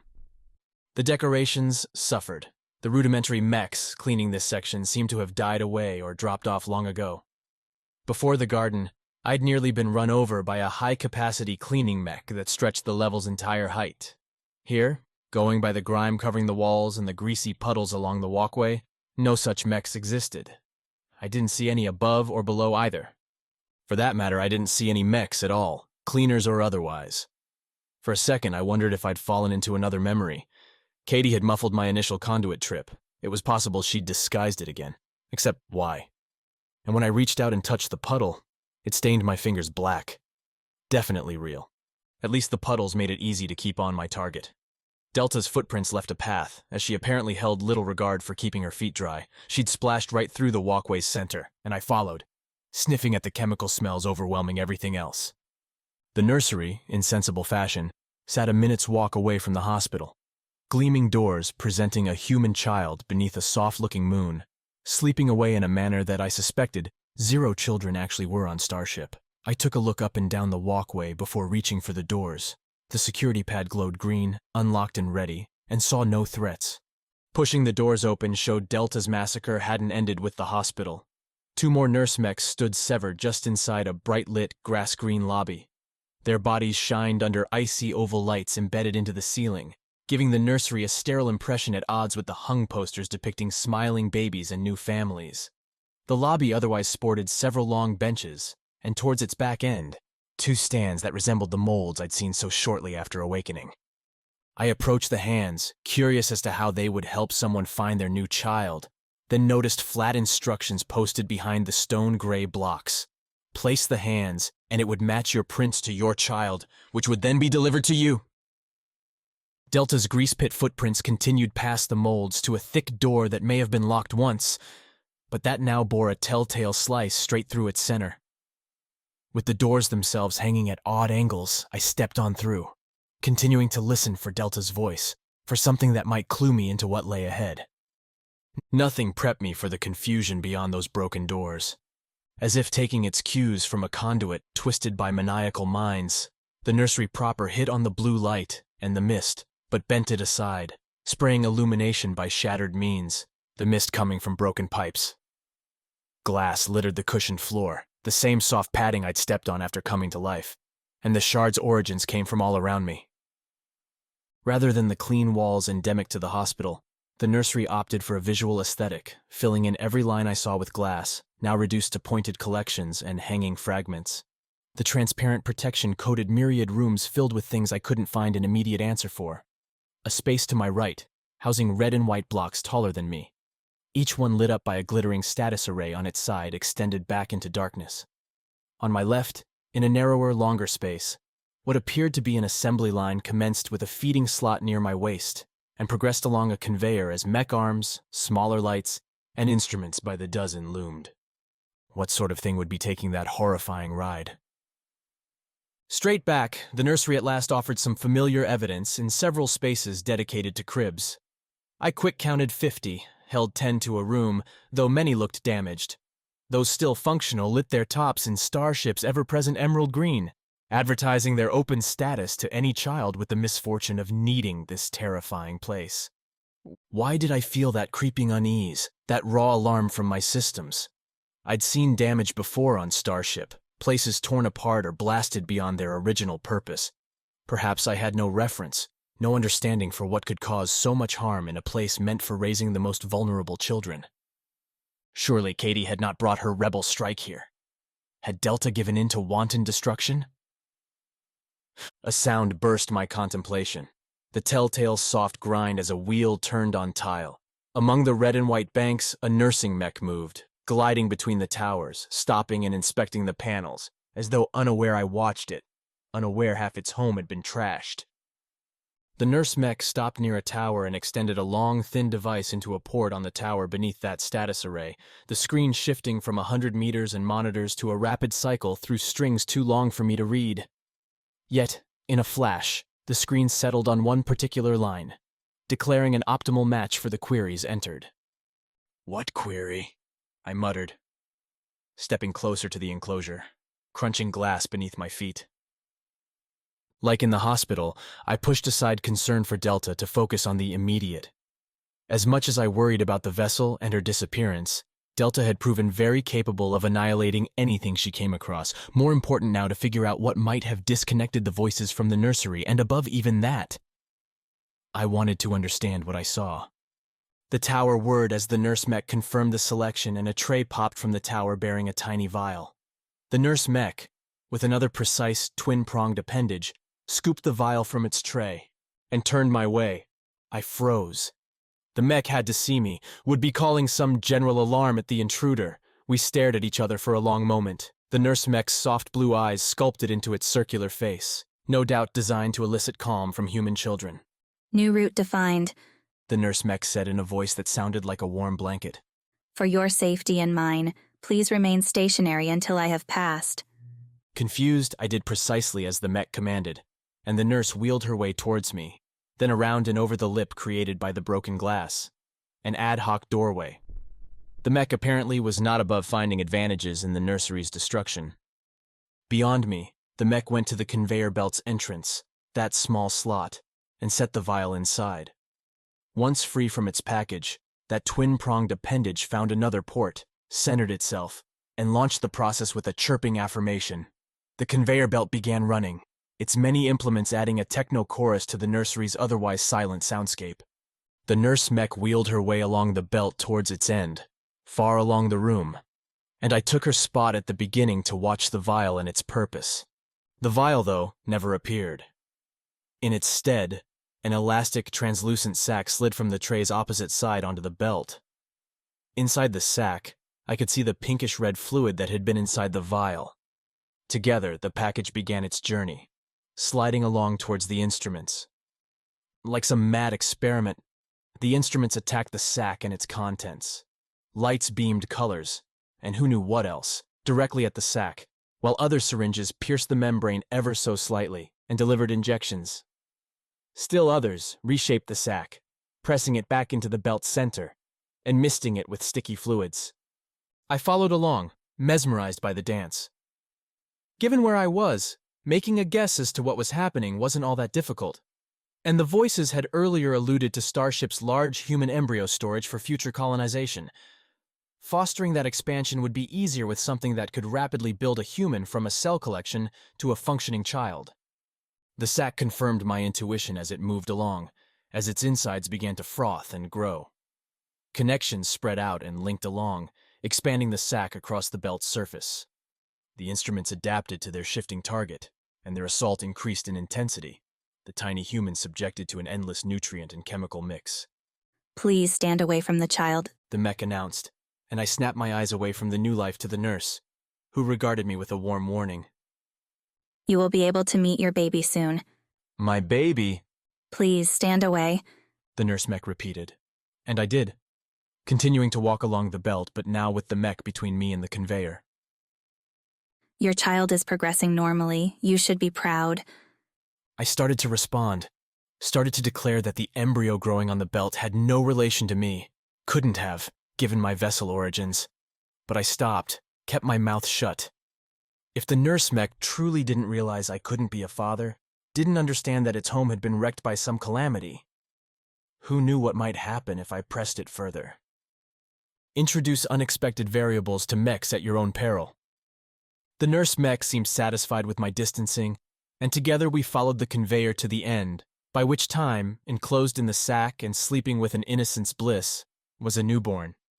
Thin black hair, clasped hands, closed eyes, and all the magic of new life. The belt concluded with a slow slide onto a soft, royal blue cushion. As the baby arrived, glass gates rose up around that cushion, ready to catch any sudden moves.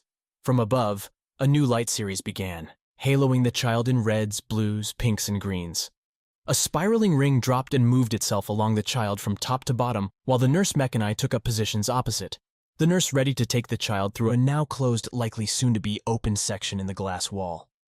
When the ring finished, it retreated upwards, leaving the baby sleeping in its sack beneath the soft lights. Across the glass, green numbers appeared alongside categories, projected height, weight, blood type, and many others. All green. Congratulations, a healthy child, the nurse mech said to me before turning back to the enclosure as the numbers continued to appear. Thank you, I said, not quite knowing how to respond. Leo had, perhaps unsurprisingly, not coded fatherhood into my directives. When the numbers finished piling up, they pulled towards the screen's center, right in the middle of the outline marking the doorway through which we'd be grabbing the new baby. As the ratings crashed into the middle, a larger number emerged, above the words, overall assessment. The values, expected IQ, allergies, possible disorders, morphed that number up and down until it settled at a giant green glowing 84. Is that good? I said when the nurse mech didn't immediately react. Unfortunately, your child does not meet our quality standards, the nurse mech replied. I'm sorry, but you will have to try again. What? I asked, because what else could you say to a sentence like that? Your doctor will explain. We encourage you to schedule a new appointment as soon as is practical. I didn't know how to answer that. Didn't know how to respond when the nurse mech extended its twin-pronged implement into a port beneath that glass wall. The light haloing the newborn flashed red. The cushion swung away, and the child dropped. Chapter 31. Objective complete. Mechs didn't come with any respect for life. Precisely how much I or any other mech valued a human, a child, depended on the code zipping along inside our processors. For the nurse, some algorithm had determined, despite the green approval on the glass, that the new-formed baby didn't meet the threshold. My code went in a different direction. As the cushion dropped away, I kicked into action before I'd realized what was happening. I grabbed and threw the nurse mech to the side, rushed forward, and punched through the glass, reaching for the baby. Too slow. My arms too short. I reached and felt empty air. Playing at possibilities, maybe something had stuck. Maybe the baby only went a short way. I climbed into the conveyor belt's end and looked down. A black emptiness, a chute continuing past my sight, and too small for me to crawl into. Where does it go? I asked the nurse mech, picking itself up from my toss. The baby, where did you send it? Your assault has been noted, the nurse mech replied, no longer so soft, so warm in her tone. The relevant authorities shall be— I don't care, I replied. Answer my question. I am not allowed to say. Fine. I pulled myself out, further shredding my clothes and scattering glass everywhere. Once again, having synthetic instead of human skin proved so valuable. I can find out. The nurse mech regarded me with what I'd call skepticism, except her features didn't move. No reason to pay for a motion capture mouth on this machine. I didn't need her to talk to get the truth. The ports I'd used to hack inside her and find out what happened to the baby were visible on the mech's side.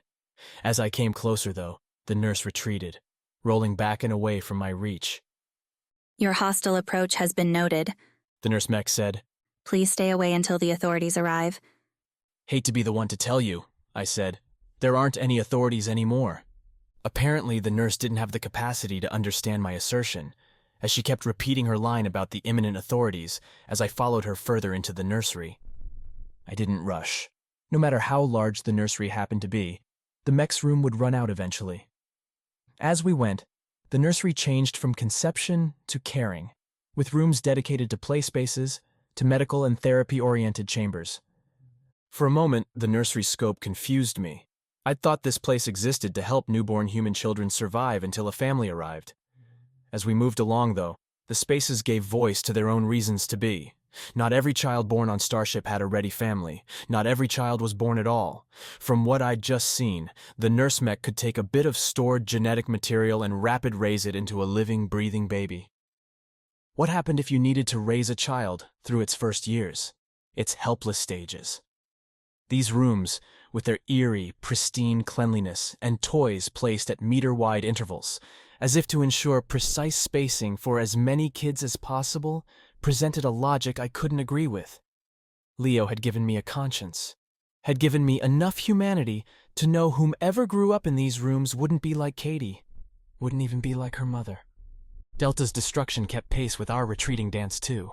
The occasional sliced and diced mech scattered across the floor, broken glass, or a long line slashing along metal tile. Please stay away, the nurse mech repeated, and once again I ignored her as we left behind an older playroom filled with a fake garden, plastic flowers blowing in an artificial wind. Except the garden marked the nursery's end, and hallway-spanning locked doors forbade our entry with big red stop signs. The nurse backed up against those doors and froze, letting me catch up. Sorry, I offered, pressing my fingers together to go search for answers. Please, the nurse began. And for a split second I wondered whether the mech really felt any fear, whether it cared beyond its programming about my approach. Stay away. I didn't complete my musing, because the doors behind the nurse burst open, split down the middle, and thrown outward, mashing the nurse mech and I into, then through, the glass pane walling off the false garden. I flew back, landing on a stiff, strawberry-covered mound, faux dirt flying up and mingling with the glass all over me. Clashing metal overwhelmed the nursery's background hum, and I lifted my head to see Delta facing off with that giant, multi-limbed monster we'd seen with Fountain. The mech stood in its wrecked doorway, sporting slashes across its silver spheres. Delta, picking herself up from where the mech had tossed her, bore her own scratches, and metal glints showed along her arms and stomach, where a gash had sliced away Delta's synthetic skin. It appeared I was late to the party. Not that either Delta or the mech noticed. They broke hard at each other, and at first I thought Delta was running in unarmed. Her fists pumped as she ran, as Delta leaped, and she grabbed what I'd thought was a shorter, sharper limb, yanking it out in a twisting fall back to the ground. Her jagged blade, now removed, drew a slash along the mech's shoulder, sparks flying as the attack severed some wire. I managed to get to my feet in the time Delta did all that, a reflection both on her combat skill and my lack thereof. Delta didn't wait for me to do something else, didn't even know I was there. Instead, she ducked a clumsy swipe from the mech, then threw both hands on her sword's hilt and sliced the monstrous machine in two. A rapid crackling and green bang zapped through the space, fizzling out as it brushed my hair, buzzing my body and standing my synthetic nerves on end. Delta must have hit a battery, and as the sparking smoke cleared away, my vessel friend lay on her back, sword knocked away. Half the mech lay at her feet. But the top half? With what amounted to the thing's beady head? Gone. Delta! I shouted, trampling plastic flowers that sprang right back up in my wake. You all right? Asking a shocked vessel to reply verbally felt kind of stupid, but Delta had been invincible thus far. No way any single mech could bring her down, no matter what strange stuff made up its insides. Delta said nothing till I came up to her, till I saw the hard scoring along her outfit, the charred bits along her already damaged hair. The synthetic skin along her hands, along the cuts she'd suffered, had turned black and red. Not good. You're late. Delta said, popping her eyes open and locking onto mine. Too late. You're dying? For the fight, you missed it. My hopes at ever understanding Delta's humor died then. I think I caught the best part, I replied, reaching to help Delta up. That was a great move. The one that nearly killed me? Delta said, taking my offered hand and letting me pull her to a grudging stand.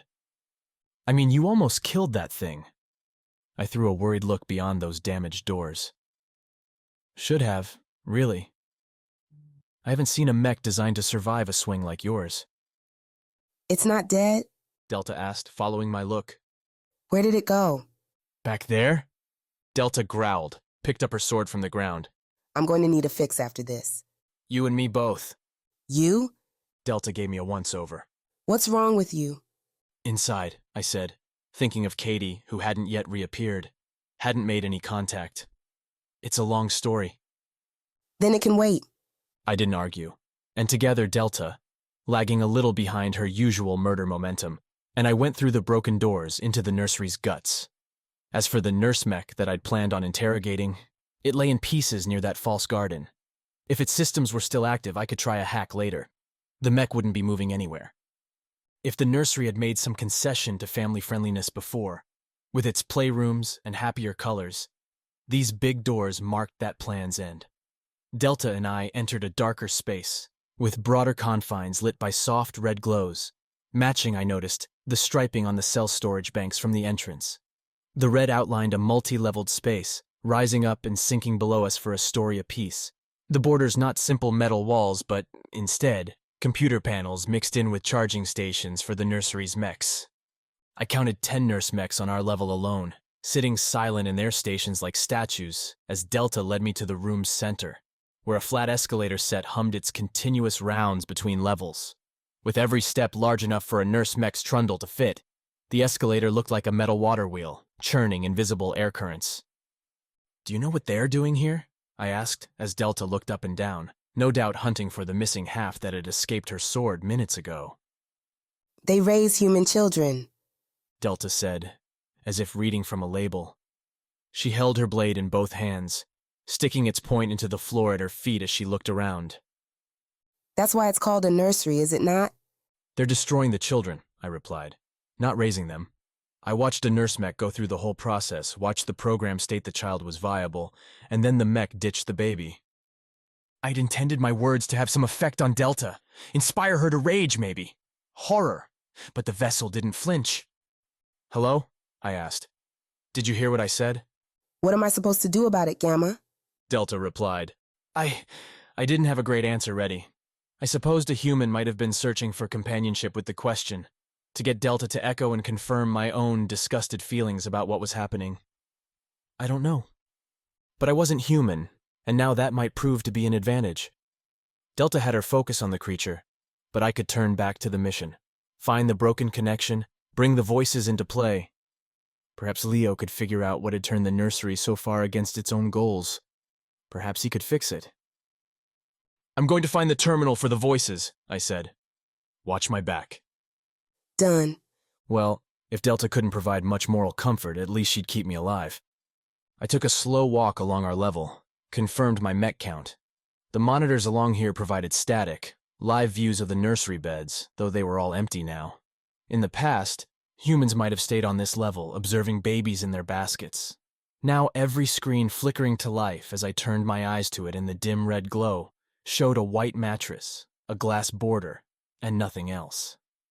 Anything? Delta asked as I made my way back to her.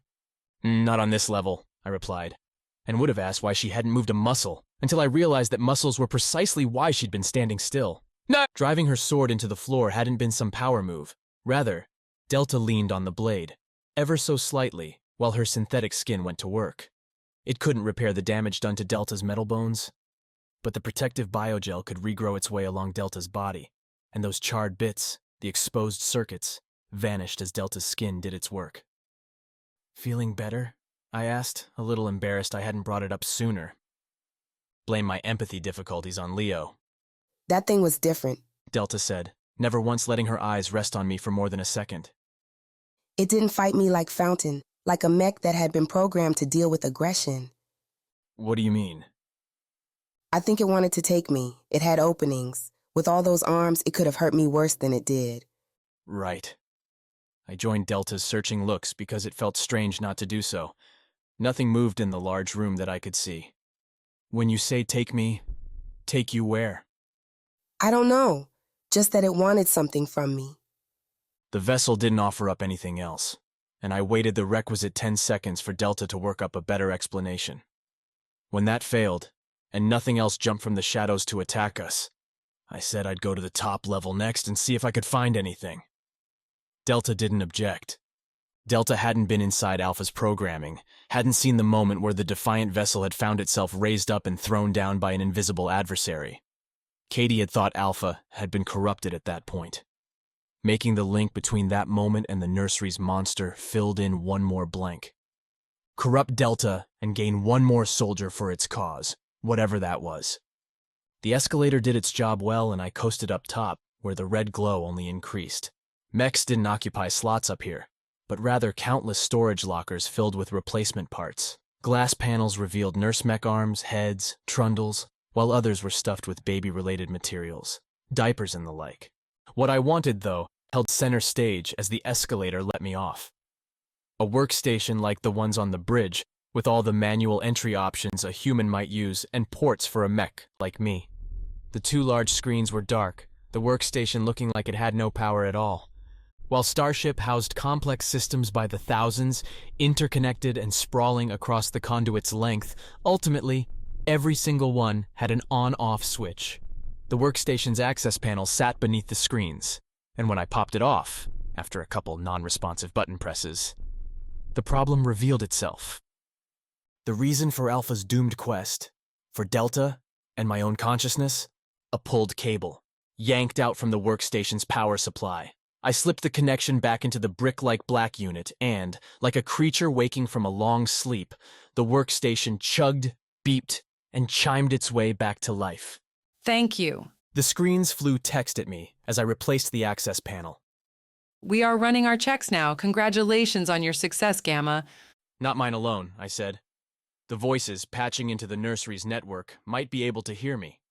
Might not. Delta, can you come up here? I found the problem. Delta didn't bother with a vocal reply, but her head, body, and blade joined me up top after a minute, and together we both watched the voices continue their work. I took another cursory look inside myself, checked for Kaydee's presence, her files, still blocked, still stuck. Peony and Kaydee ought to have been resolving their differences at processor speed, far faster than the walking, talking physical world. That Kaydee hadn't come back at all? Delta, watch me for a minute. I need to take a trip inside myself. Is that what you call it? Unless you have something better. Delta gave her head the slightest shake, then put her back to the wall, still leaning on her sword, so she could see both the monitors and keep tabs on the whole room. Quiet, red, and motionless, waiting for its moment. Be back in a microsecond, I said, then focused my attention inward. My pearly floor, crystal-ceilinged realm felt more like home than the physical world, and even though there wasn't any air to suck into my non-existent lungs, I took a long breath as soon as I formed up inside my digital space. Strange how human mannerisms continued to bleed into my functions, my desires. Whether Leo had hid that gradual transformation or Kaydee's presence caused it, I didn't know, didn't particularly care. Humans had some good things going, and I didn't mind stealing a few. Kaydee's files, added on, were a fair bit away from where I popped in. With the Chancellor, I'd had to take a meandering walk through the corrupted, damaged folders holding my programs. Now, cleaned up and crystallized, my drives let me fly through. I crouched like a sprinter, then burst forward, zipping past the crystals and all the data they contained, towards a farther set, a darker set. I'd never looked at Kaydee's files from this perspective before, but I'd expected them, seeing as they were a part of me, to look like the same crystals I had everywhere else. Except, as I came close, my shimmering crystals gave way to a duller set. One splotched over with black and deep green blotches. Beyond that, a brighter, sicklier green webbing ran across all the crystals I'd marked as Kaydee's, as if sealing them away from my broader self. Well, that's unexpected, I said, coming to a stop, looking up at the pulsing ivy arrangement. Before I could come up with a plan to remove the webbing, to even discern whether it was harming or preventing harm, a hand landed on my arm. Not angry, not aggressive, but restraining. Peony. I'm sorry you have to see this, Peony said as I looked at her, shrouded in a black dress, as if she attended a funeral. Kaydee's too sick to save, Gamma. I'm going to delete her now. Chapter 32. New orders. Delete Kaydee? Peony might be Kaydee's mother, might be in the voices, but right then and there, Peony was only a program. And in my digital world, I controlled what programs lived and died. You're not deleting her, I said, pulling my arm free and setting other processes to work on Peony's blocks, keeping Kaydee locked away. Gamma, it's a risk to Starship for you to keep her data. Peony threw on a wan smile as if we were two friends sharing in an unfortunate, necessary decision. She could corrupt you, turn you against us. Starship itself would be at risk with a single rogue vessel. You've already got at least one, I replied, thinking of Alpha. Beta might still be out there too, for all I knew. I've already come out corruption's other side. I'm not worried. Peony killed her smile quick, murdered any congeniality. Hard, arms crossing and dead set against me, Peony tried again. Gamma, this isn't a request. It's an order that I'm making for your own good. For our best interests. Let me delete her now, or do it yourself. The voices command it. Way back at the start, I might have put more stock in Peony's demand. Felt some compulsion to obey the voices. Now that I'd seen what they were, digitally stored consciousnesses from a gaggle of Starship's notable past citizens, Peony's order lacked the divine authority she needed. I don't give a damn, I said. Bye, Peony. I waved my hand, set my processes to work, and Peony dissolved into nothing fast. She wasn't a virus, some malevolent hacker, and had no defenses. If only every troublesome program could get dealt with that way, I'd find keeping my digital space clean far easier. Above me, the green casing dissolved too. Little flakes floating around me and vanishing as they hit the pearl floor. The blotches on the crystals, though, remained. Damaged data, flawed lines in Kaydee's code. The potential problems Peony had warned me about that I'd watch. Hey there, miss me? Kaydee said, popping up behind me. Potential problems that I'd live with for that sarcastic smile, that spearmint hair. You know, I replied. I did, and I'd love to catch up, but we're in a mess outside. Color me surprised, Kaydee said, and she did, turning her skin a bright yellow pink. I laughed, closed my eyes, and warped out, to stand back in the nursery's red-black light. Delta had her eyes on the console, watching the words scrolling on the monitors like they were the most important things in existence. What do they want? I asked. To destroy this place. Delta replied in her matter-of-fact manner.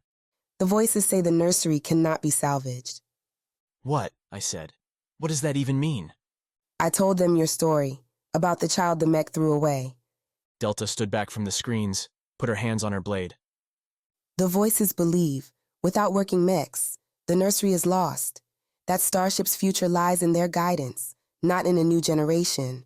They would save any future children the harm by destroying them now. That's ridiculous. I pointed down the escalator to the middle level with its unactivated Mechs. There's nurse Mechs all over down there. We could reprogram them, fix the issue.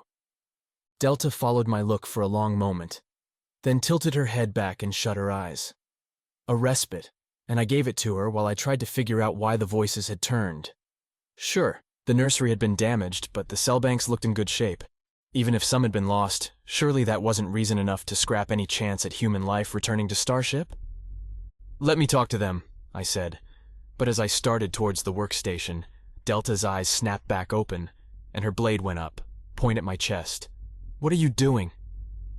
Peony closed the conversation, Delta said, locking eyes with me now, steel blue against that red glow looking terrifying. She said you were corrupted, that you would be dangerous to both Starship and myself. I stepped back.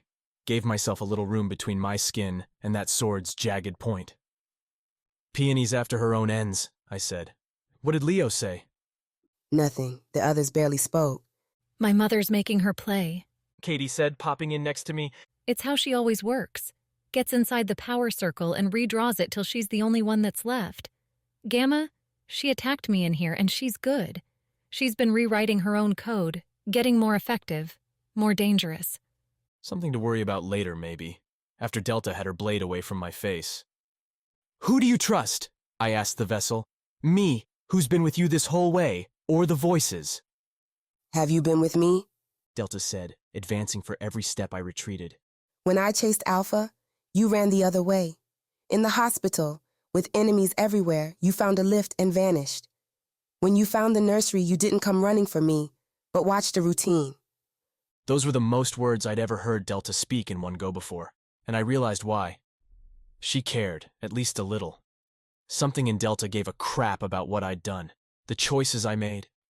Even here, as Delta contemplated murdering me, knowing she'd be sad about it warmed my cold mechanical heart. You're forgetting Fountain and Power Core where I threw myself at the Mechs for you, I said, nearly back to the escalator. Or right now, when I didn't care if you stood still and rested while I scouted around. I'm with you, Delta.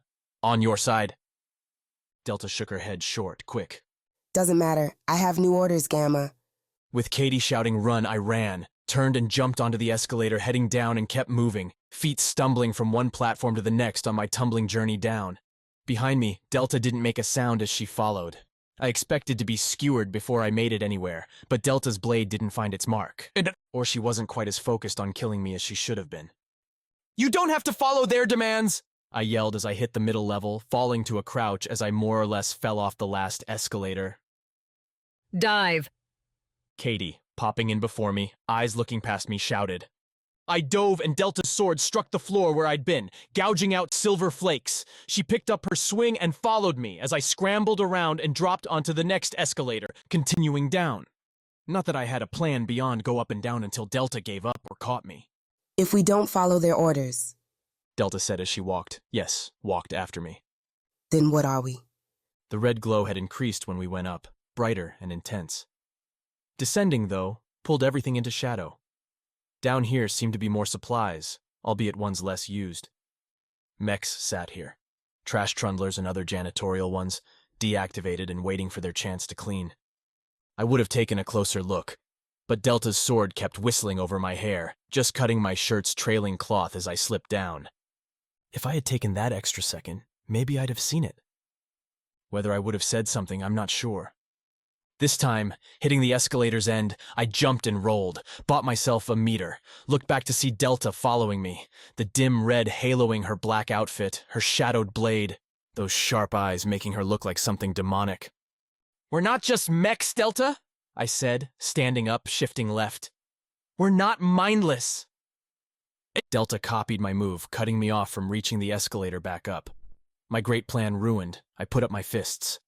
Figured maybe I could take a stab and get in one good punch. With a whole lot of luck, I might survive. I didn't get a chance to test that theory, as I'd barely put myself into fighting martyr pose when a shape unfurled from the ceiling above us, above Delta. The big Mech's other half, its surviving limbs still moving even as fluid leaked from somewhere into a puddle on the floor. Delta noticed my look, followed it, and failed to move fast enough. Lunging down like some predator, the Mech swooped in and gathered Delta in its limbs, constricted her in a millisecond. Before Delta could even struggle, the Mech brought her up and, extending a small jack from its head like a tiny diamond spear, pierced my former friend, my potential killer. My savior so many times. Like Alpha, Kaydee murmured next to me. What? We saw this. Kaydee said. When we were in Alpha's core, we saw him get lifted up like this, and then he changed. We knew he made it here, but... Delta getting corrupted hit me hard. Alpha had been bad enough. With his conniving Mech takeovers and insidious viruses, Delta wouldn't need those measures. She could simply destroy, slash, and burn anything that stood in her way. We wouldn't survive, but neither would Starship. At least, nothing the nursery's head Mech didn't want alive. And given what I'd seen with the baby, the ugly Mech wouldn't make for a good leader. Only have one option, I said. It's not a good one. We never get that lucky, I ran straight towards the damned half-sawed mech and the vessel that had been trying to kill me a hot second earlier, threw my fingers together to form the jack, and jumped. In the near dark, I had to guess at my aim, but thankfully Leo had given the vessel's ports in the same places, behind our ears. The big mech didn't move much when I crashed into it. When I, clinging to its limbs, climbed to where I could see its jack plugged in behind Delta's right ear. I went for her left, our strange trio hugging in Starship's dark depths and about to be reunited in Delta's digital world. The transitions kept getting easier, blinking between reality and a virtual construct. I'm not sure whether that meant I was becoming more at home in digital space, or better attuned to the physical. As essentially an electrical product, what was my real home?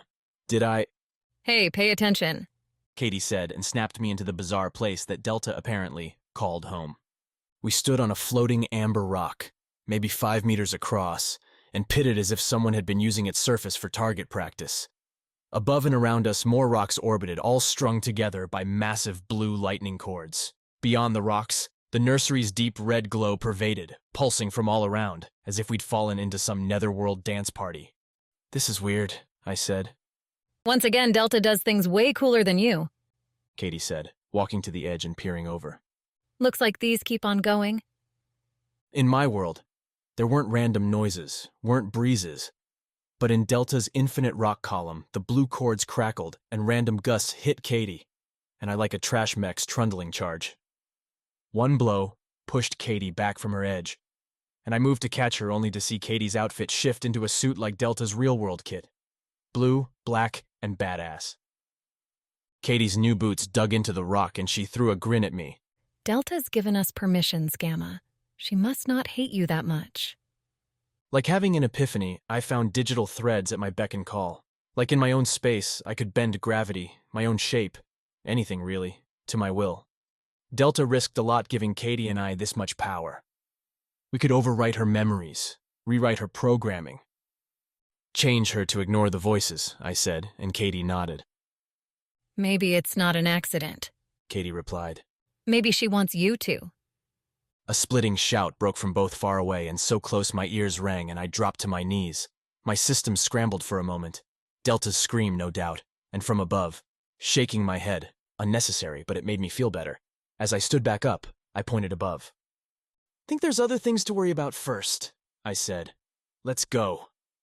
Like the superheroes in the librarian stories, Kaydee and I leapt from one rock to the next, soaring high and landing with soft crunches before leaping on. Every jump brought us higher, brought us to more rocks.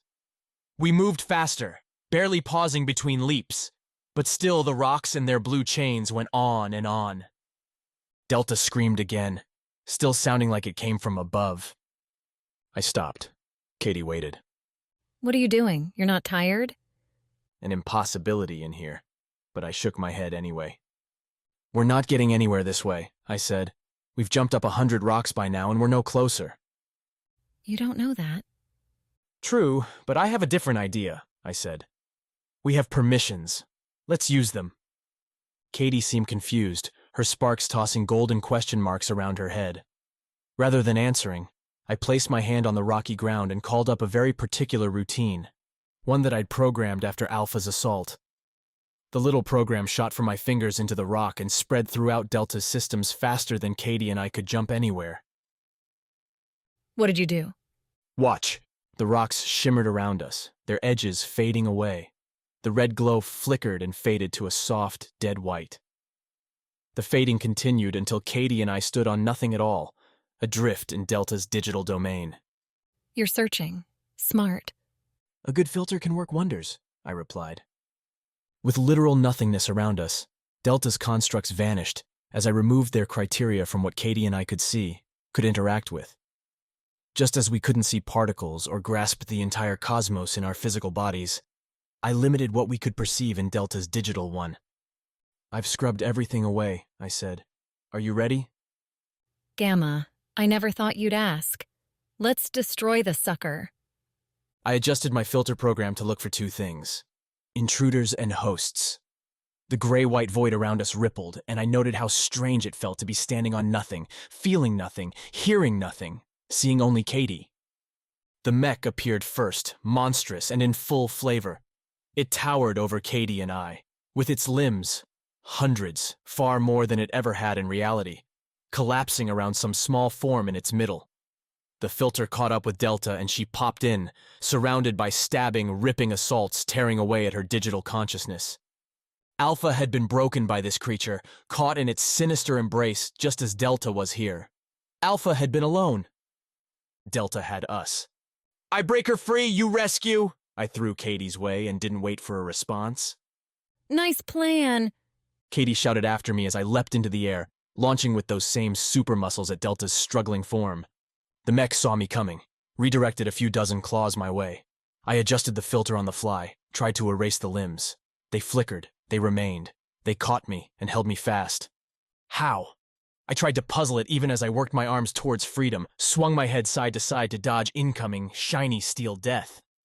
My filter hadn't affected the mech at all. I could control whether or not I could see it, but couldn't alter the mech itself. Damn it!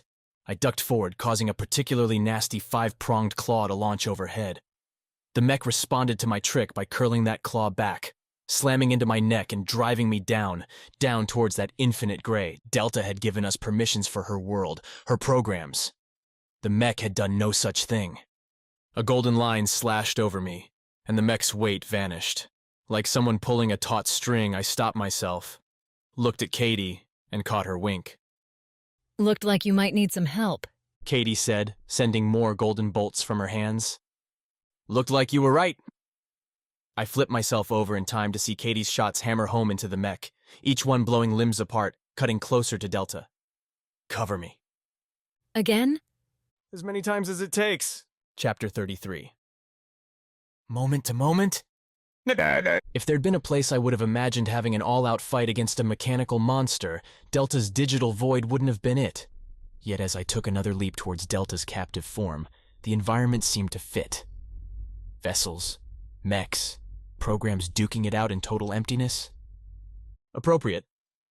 Kaydee covered my new jump with her sparking bolts, the frizzy golden things crashing into the big mech. Each one found its target, blasting away a limb or frying a metal plate, not that the mech seemed to notice. Like a literal virus, the beast seemed to grow, its centipede-like bulk stringing out around us, spindly legs with their slashing claws reaching ever closer. The mech had Delta up near its mouth, or what passed for one.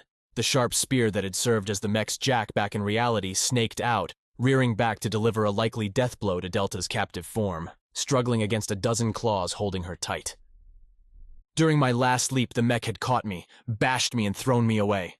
This time, with Kaydee's blazing protection, I blitzed up and smashed into Delta and the arms holding her. With a quick rewrite, my left hand became a diamond blade, and with a single cut, I sliced away the claws clamping Delta on that side. With her own left hand open, Delta went to work. Rather than freeing herself, Delta took her left hand and went on the attack. The vessel reached towards the centipede's enter, pure determination on her face as I fell away. Like Kaydee launching her golden blasts, Delta pulled a deep, red, far larger version of her jagged scrap metal blade and shot it straight into the mech's core. Delta kept hold on the long blade's hilt and, flicking her wrist, glided the sword through the giant mech like I might wave my hand through the air. The mech shivered as Delta did her work, its limbs coming to a rigid halt, one by one until, as she'd done in the physical world, Delta severed the mech in two. While Delta did all this, I dropped back down to Kaydee's side, and together we watched as Delta embraced her freedom and used it to obliterate the mech. With every slice, Delta used her far too large for reality weapon to cut away the mech until nothing but fragments remained. She's really taking it to that thing, Kaydee said as we watched. Delta's not about restraint. Still. Kaydee tapped a finger against her lips. It's a little scary. Wasn't she trying to kill you a minute ago? I'm hoping this can change her mind. That's some hope, Gamma, because I think she could destroy you without a thought. On that, Kaydee and I agreed. Delta, having completed her mech evisceration, looked at the scraps floating around her, stuck in a void without gravity. Too tiny to slice up again, Delta let her sword go, the big blade a boiling crimson now, its surface moving like molten liquid. She reached out, gave the hilt a single light tap with her finger, and the weapon burst, its destructive code running forth around Delta and wrapping all those scraps in a consuming, red death. Thank you, Delta said when she landed in the nothing around us, the nothing but us. That would have been difficult to win. Like you said, I offered. We needed each other to pull this off. Delta gave me the slightest nod, turned her attention to Kaydee. This is the one you're talking to? You're mine? Pleasure's all mine, Kaydee said, popping her lips and sending those trademark sparks from around her to puff around Delta, who waved them away. And if you want a mind, I could jump your way. Gamma's a little boring. Hey, I countered. Who saved both your lives? You can be useful and boring at the same time, Gamma, Kaydee said. He is useful, Delta said, her lips turning up ever so slightly at the corners. More emotion than I'd ever seen from her. I am sorry I tried to destroy you. Does that mean you're done trying? I said. Delta folded her arms, gave me a straight look that I took to mean whatever came from her mouth next would be the iron truth. Peony says that you're a threat to Starship. A nod towards Kaydee. That she's a threat to Starship. My job is to remove threats to Starship. The problem presented like an equation. How to square the sides? Peony says that, I spoke slow, playing out the answer as I said it. Because she thinks I could become corrupted. That Kaydee could corrupt me. As if? Kaydee said, glancing away. That was Alpha, not me. Kaydee's recurrent memories weren't from Alpha, but I left that alone for now. The case for our survival wouldn't be helped if Delta knew Kaydee altered my reality every time her program glitched. That was her argument's core, Delta said. You didn't question it? I asked. The voices made us, Gamma. Delta frowned. If I can't trust them, then how can I trust anything? That's what I thought too at first. I snapped my fingers, sending my own spearmint sparks popping in a halo over Kaydee's head. Till she taught me to rely on my own judgment. The voices don't own us, Delta. We can choose for ourselves. Never thought I'd hear a mech say those words, Kaydee muttered. Whole new world. Delta ignored her, kept her eyes on me. I couldn't tell if she planned to destroy me, hug me, or invite Kaydee and I into a deep discussion about Starship's decorative styles. Get out, Delta said finally. Please. I hesitated. Not because I wanted to push Delta, but because outside, back in that physical world, Delta would have every advantage over me. I'd be toast. In here, with Kaydee next to me and a programming plethora at my digital fingertips, I could knock Delta out. Shift her systems into a more placid state. Pacify my friend. Gamma, either you trust her or you don't. Make the call. Point taken, but self-preservation, even for mechs like me, was a powerful motivator.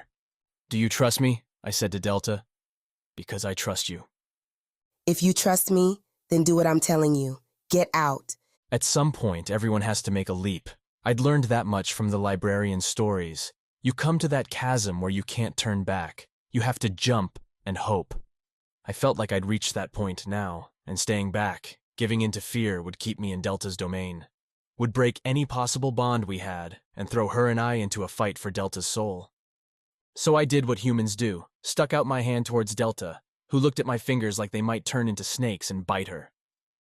Kaydee rolled her eyes. What are you doing? Shake it, I said. Shake what? My hand. How? Kaydee had destroyed the librarian within a few hours of me meeting him. I hadn't even learned the man's real name. Yet within that time, the man had dumped story after story into my drives that I'd read while wandering Starship's Conduit.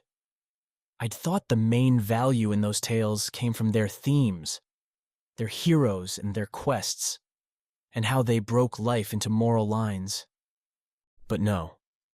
The real value came in the moment-to-moment rituals most mechs never knew. The little things that bind humans to one another.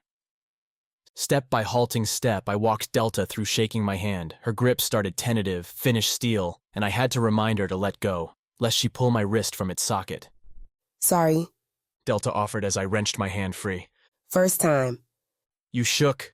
That's what matters. We're bound now, I replied, then sent that same hand reaching for Kaydee, who did not need instructions to take it. See you on the outside. The pop back to reality, to that dim red glow and the split mech's wreckage. came both instantly and with long-lasting impact. Every transition came easier, and everyone carried with it a fragment of where I'd been. Like traveling to Starship's various zones, I'd taken away a lesson from Delta's rock-strewn home. Don't complicate things. Delta's complex file structure would have had us hopping from one rock to another for who knew how long without my filter. The long pearl plane I called home? Easy to spot an intruder, easy for the help to find me. You do know that shaking hands isn't really binding, right? Kaydee said, joining me in the gloom as I retreated from Delta and the Mech, giving the vessel some space to put herself together. There's no magic or anything in it. But in the stories it always works? Stories, Gamma, are stories. This is reality. People lie. Mechs aren't people. I nodded at Delta. She doesn't lie. You better hope so. Delta sat still, and I wondered if something had gone wrong. If the Mech had pulled a move none of us saw coming. Restarts, though, could take a while. Especially if all our smashing and shooting damaged Delta's code. Just like her skin and bones showed new scratches on the outside.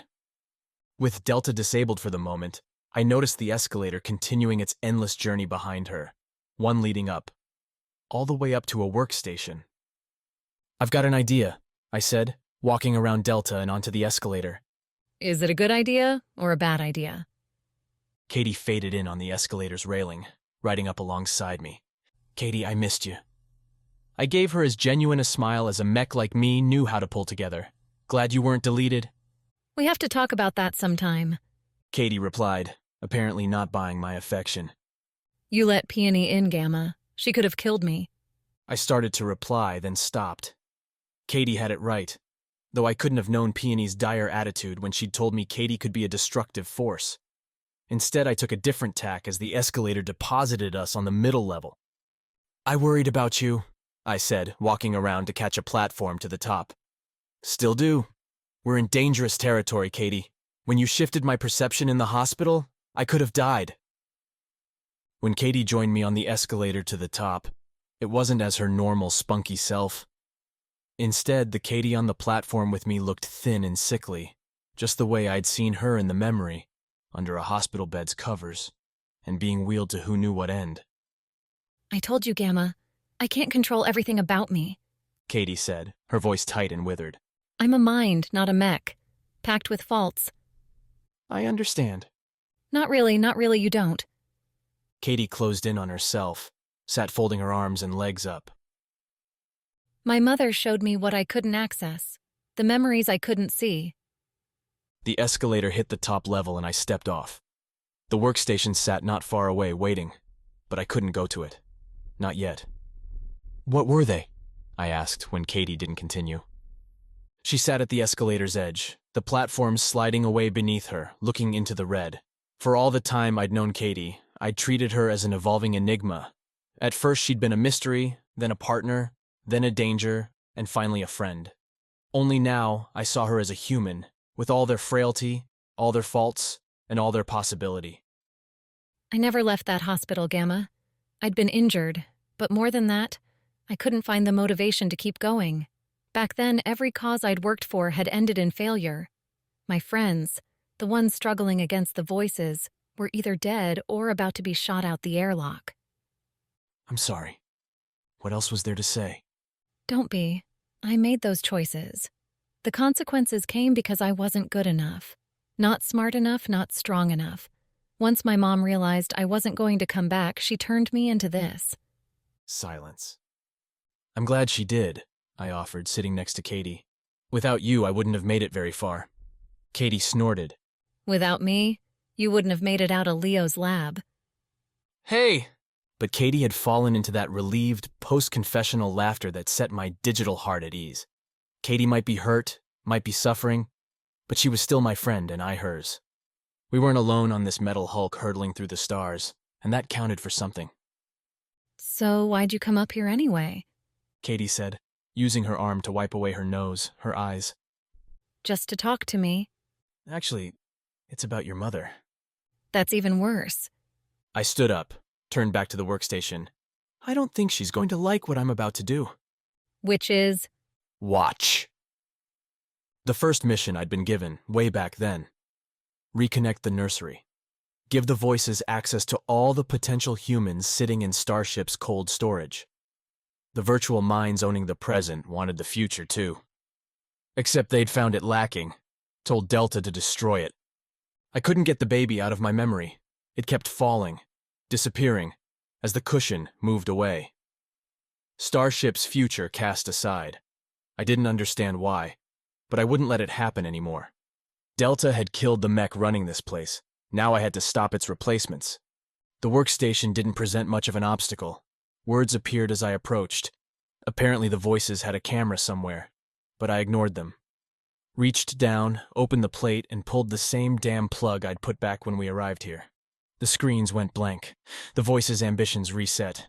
Guess that'll show 'em, Kaydee said, the hospital look replaced with her usual. until Delta kills you and puts it back. She won't, I replied, slotting the plate into position, dusting myself off. We shook hands. Uh-huh. Kaydee looked towards the escalators. You going to prep anything? A trap?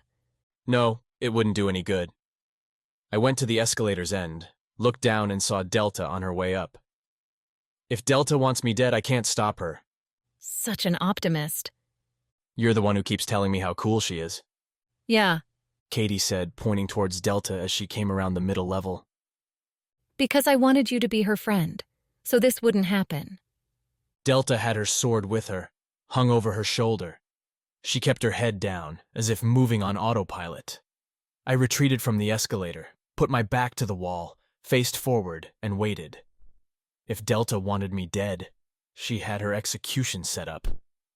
Kaydee, I said, leaning my head against the metal wall, it's been a real pleasure. Gamma, I'd have to agree. So who takes care of Alvy once Delta cuts you to pieces? Alpha, I guess. He'd be the worst, the absolute worst. I laughed because what else could I do? Delta crested the level, saw me and unlimbered her sword. She took 2 steps towards me, her face set. Those blue eyes, everything I never wanted to see, directed my way. I learned the truth that Delta said. I prepared for her to deliver it, blade first. Chapter 34. Choices. The million needed a caretaker, a tireless warden that would ensure their safety, that would keep the children ready for when Starship needed them to fill the new colony. No human could fulfill the constant responsibility, so as Starship hurtled on through the long void, its engineers sought to save their future. To populate a colony or recover Starship after a devastating event would mean raising dozens at once, would require flexible limbs able to grip and pull and place, yet nimble enough to feed. Supporting mechs would be necessary, as would rooms ready to take a child from its birth, to an age where it could be handed over to any survivors. Provided, of course, Starship remained safe.